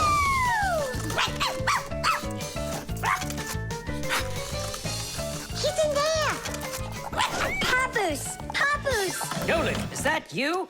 There's an outlet sparking over there, and it smells like it's burning. Are you sure? Yeah, Chusaka found it. Really? Great job! There are many kinds of service dogs. Dogs that help people by carrying out a wide variety of different jobs, like protecting a house or a flock of sheep if the dogs are shepherds. Some working dogs help guards protect their borders, while others work for the police.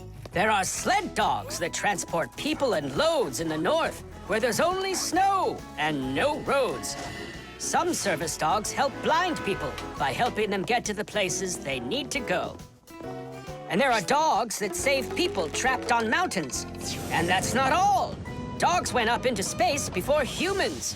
But don't think that dogs are just given these jobs. Oh no! Like humans, dogs study for a long time before they're allowed to take on serious work.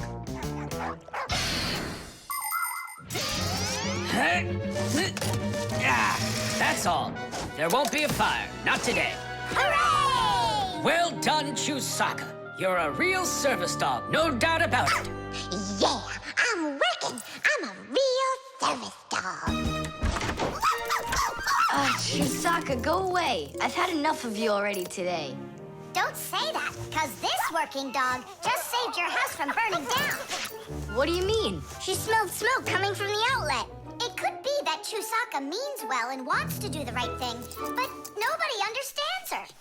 That's a bit hard to believe. Then what's this book? Oh, my math book. That's where I left it. Remember how Chusaka wanted to make you take it to school this morning? You're right. Atta girl, Chusaka. Well done. What a rain. My feet got wet to the bone. But this morning, Chusaka tried to get you to wear a different pair of shoes. That's something. I should listen more closely to this smart little dog of ours. Finally, they understand me. The marshmallow.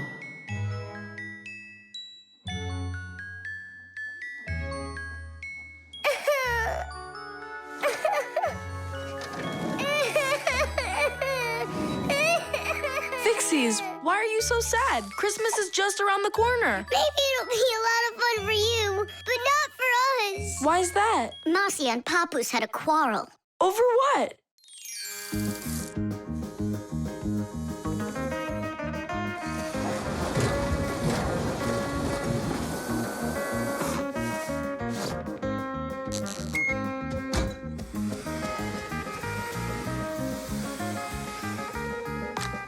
Every year, we've got to repair those string lights. Oh, yeah, it's awful. Christmas is almost here, and there's still so much work to be done. What do you think of that? And this? Here you are. You don't hear the phone ring, you don't answer messages, and we have string lights that aren't working right. We need help. Papoose, can't you give us a few more minutes? You said that an hour ago. Haven't you wasted enough time? We are not wasting time. Look in the camera. What? Look. Got one of Marcia? Look. Oh. There you are. So, having a good time? We were just about to leave, and... You can stay right here. I've already done everything myself. You obviously have more important things to take care of. So you left me over there, by myself, working my tail off, just so you can play? Where are you going? To relax. Oh, yeah? Fine with me. So now we won't have our Christmas. Don't panic, Nolik. We'll get your parents to forget. I mean to forgive each other. How? My dad always says that the way to a woman's heart is to give flowers and candy. And where are we gonna find flowers right now? Oh, we'll make them out of marshmallows.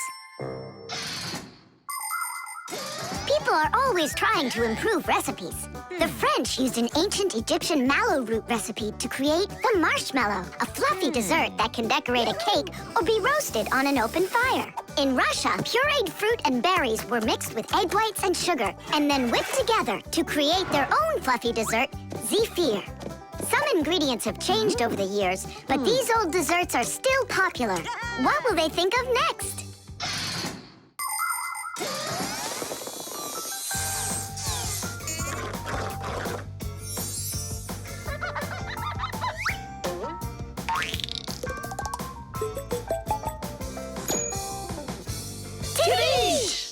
And how do we make Papoose give them to Marcia? We're gonna set him up on a date. Marcia's calling for you. It's urgent. Tom Thomas's monitor isn't working. I thought she handles everything herself now. Papoose, you're always so kind and love helping others. Come on. All right. No, no, and no. I'm relaxing, I told you. But Tom Thomas won't have time to make his mom's card if you don't go. And then she'll end up without a present. Fine, I'll go. But I'm only going for his mom's sake. Sweets aren't just for eating. They can also be used to decorate a Christmas table. For instance, it's very easy to make this Christmas tree out of marshmallows. Make a row of marshmallows at the bottom of a plate. 1, 2, 3, 4, 5, 6, 7. The second row has 6 of them. The third row, 5. Then there's 4, 3, 2, and a special one on top. Add breadsticks at the bottom as a trunk and sprinkle the plate with some sweet confetti. There, it's ready. With the help of some little cookie cutters, it's possible to make hearts and snowflakes out of marshmallows. Or you could make a reindeer. Put a candy cane through a marshmallow, use sugar beads for eyes and a nose, and pretzels for antlers. Beautiful, right? Merry Christmas!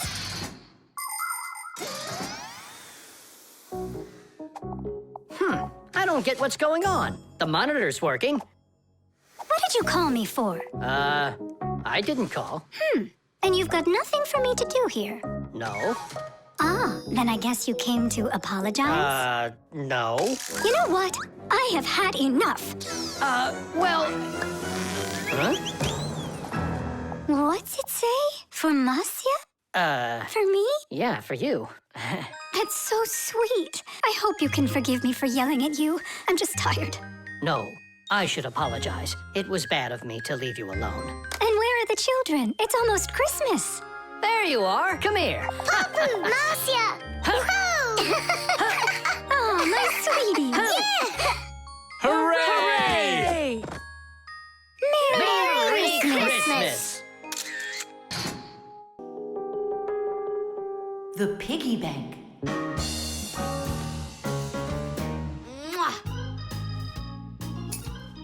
Tom Thomas, why are you throwing away your money?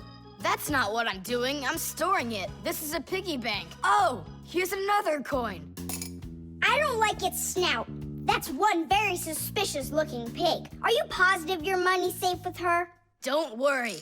Whatever I put into my bank here is not getting back out. This piggy bank won't give up a cent. You greedy piggy! Come on, Nolik. Simka must have taught you about how banks work. Humans came up with the idea of piggy banks because they wanted a good place to save their coins. For storing lots of money, people use a safe, a large metal box with a very strong lock. Now that kind of piggy bank's almost impossible to break open. The biggest safes are in banks. Banks use them to store their customers' money and other valuables. There are even safes in banks that are whole rooms. You'd need an awful lot of change to fill up one of these piggy banks. So why are you saving up all this money? For roller skates. How much more do you need to save? I don't know. I can't see if there's enough in there. Then just go and open it. But there's no way to do that. The only way is to smash it real hard. So smash it. Nuh-uh, forget it. I have nothing to put my money into. But what if there's already enough for roller skates? And what if there's not? All right, then I guess I'll count your money for you.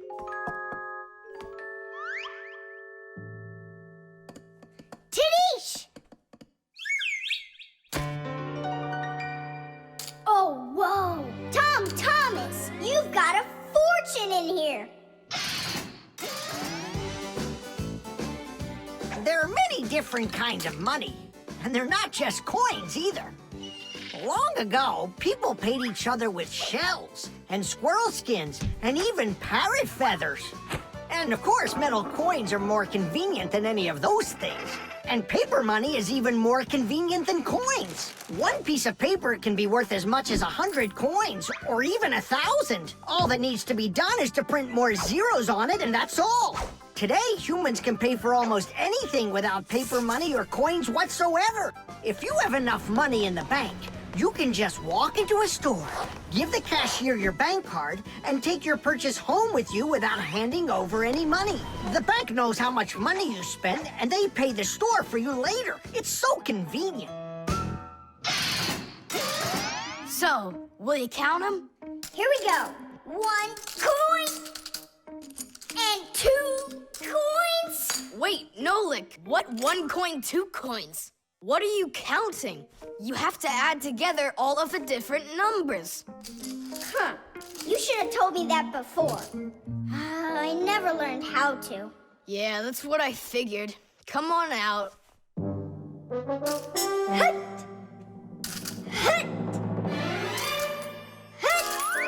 What can I do? What if you try stacking the coins so they're like stairs? That's what I'm already doing. Why don't you try tilting the piggy bank over? Hang on. Stop! I'm getting buried! Put it back the way it was before! This is worse! Just put the pig down! Nolik, hang in there, please. I'll get some thread and lower it down to you. I can't get a hold of it. It's too far away. Hey, Tom Thomas, smash the piggy bank. What? Just smash your piggy bank. But I like it. And what, you don't like me? Of course I like you. Well, who do you like more?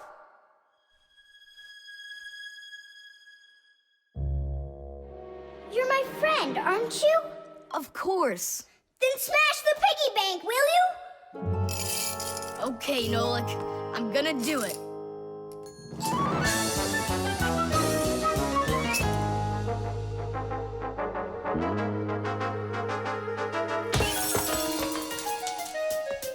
Nolik, are you okay? I'm okay. Thank you, Tom Thomas. Thank you, my friend. No problem. At least now you can count up how much money you have. Nah, there's no reason to do it. There's no way it's enough for roller skates. You sure? What a shame. But now you've got all of this money here to buy a piggy bank that's totally brand new. Whipped cream.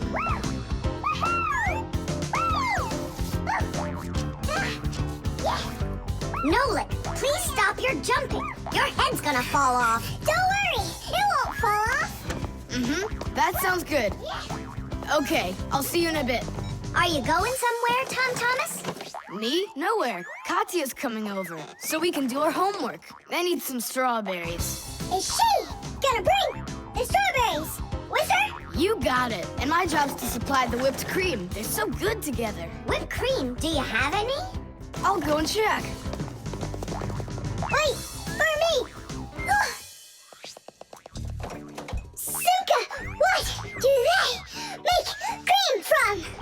It's made from milk, and the milk you can get from a cow. And what about whipped cream? The cow jumps up and down like you, so the cream can get whipped up.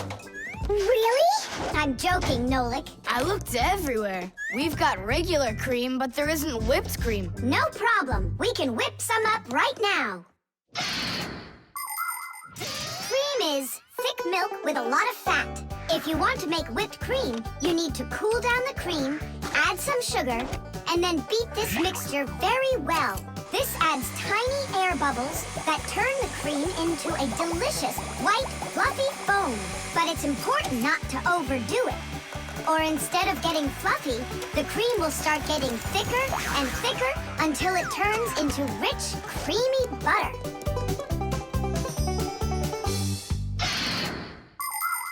How are we gonna whip it up? Look, there's a whisk.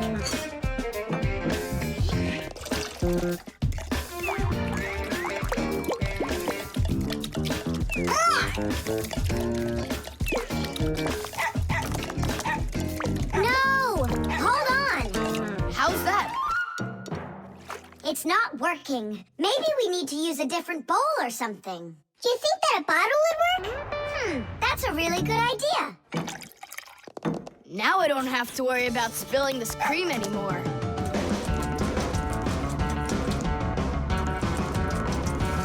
Shake it with both hands. Come on, come on, come on, come on, come on, come on, come on! Shake it harder, Tom Thomas! That's all. I'm just too tired. The cream looks exactly the same as when you started. You didn't try hard enough. Oh, really? Then try whipping it yourself. I got it. That's who's gonna help us. Chusaka? Yeah, awesome. Bring it down. A little more. Perfect. Open it up. Chusaka, Chusaka, the rainbow rocks.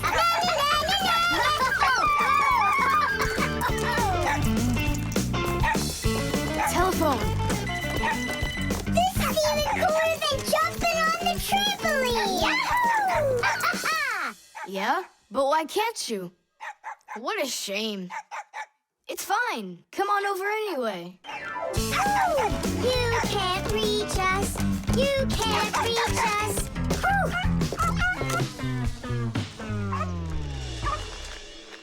I'm so tired. Whew. I'm sure that at least we got the cream whipped up.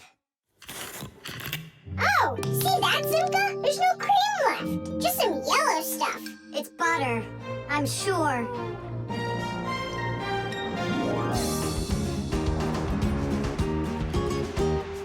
We overdid it. People make so many different things out of milk, like cream or butter or frosting for cakes and cupcakes. With dry milk, sugar, and boiling water, you can make condensed milk. And if you make it cold, brr, you get ice cream. And if the milk gets sour, no problem. Humans make all sorts of foods out of sour milk, like yogurt, sour cream, kefir, and buttermilk. If you drain off the extra liquid from sour milk, you'll have cottage cheese. And by boiling milk a special way, you can make all sorts of different cheeses. There are so many kinds of cheeses made throughout the world that it's hard to even count them all. And even certain kinds of chocolate can't be made without milk. You must agree that plain old ordinary milk is just one super magical, extraordinary thing. It's just awful, guys. What, Katya's not coming over? She's coming over, just without the strawberries. She didn't know that her grandmother had already used up all of them to make some jam. So you're telling us that we don't need any whipped cream? Right. Katya's bringing a cake, and she said that we'll need butter. She wants to make frosting out of it. Butter? I don't know if we have any. We got plenty. The internet. Well, maybe it's, Don't think so. It's probably, You call for me, children? What's the matter?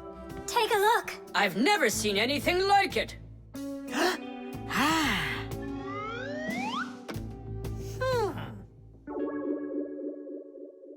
What in the world could it be? Hit! Maybe it's a bathroom scale? Or a clock with a digital display. Wait a sec. Are there instructions around here for this thing? I couldn't find them anywhere. That's a problem. Well, then let's try to figure it out. What are you trying to figure out up there? What a huge hockey puck! It's big enough for a monster! And the name is so silly, T-Robot. Why don't they just call it the Trollbot? Or I got it, the Trollboat. Please, stop the racket. So what could this thing do, huh? I have no idea.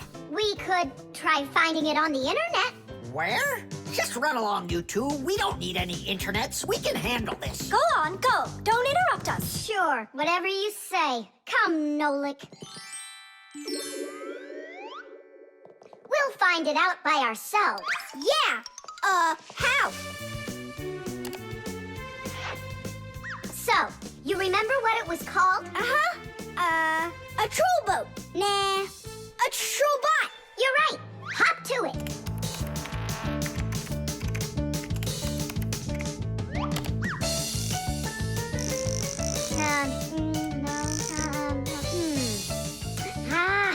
That's not it. Oh, T-Robot. You're right. There it is. A robotic vacuum cleaner. You mean it vacuums by itself? It's a robot, so yeah. Class. There's just so much cool stuff in this computer. Nolik, this information is not on this computer. It's on the internet. From your computer, you can send a letter to another computer. You can also download a song or a photo from another computer. That's all possible because most of the computers in the world are connected to one another as part of a huge web. And this World Wide Web is what we call the Internet. Thanks to the Internet, we can take a peek at just about anywhere in the world and find information we need about anything.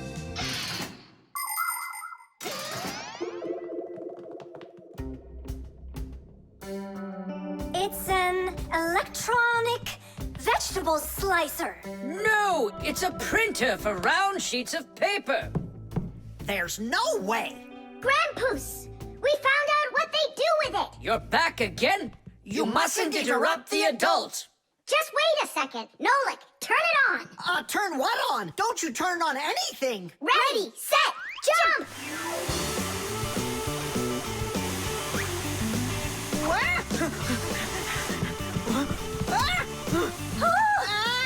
Help me! No, hold on! What was that? It's a robotic vacuum cleaner. It runs itself. And where did you find the instructions for it? On the internet. Just ask and it tells you. You can really just ask and it tells you? Aha! If you want, we can show you. We'd love to see it. Sure, why not? Hip. Whoa! On the internet. Hey, wait for me! What's an elephant weigh? What's an elephant weigh? What's an elephant weigh? The answer's easy to get. It says it weighs 5 tons. It says it weighs 5 tons. It says it weighs 5 tons here on the internet. It says it weighs 5 tons. It says it weighs 5 tons. It says it weighs 5 tons here on the internet. You send a letter to me. I send a letter to you. You send a letter to me. It's just so easy to do.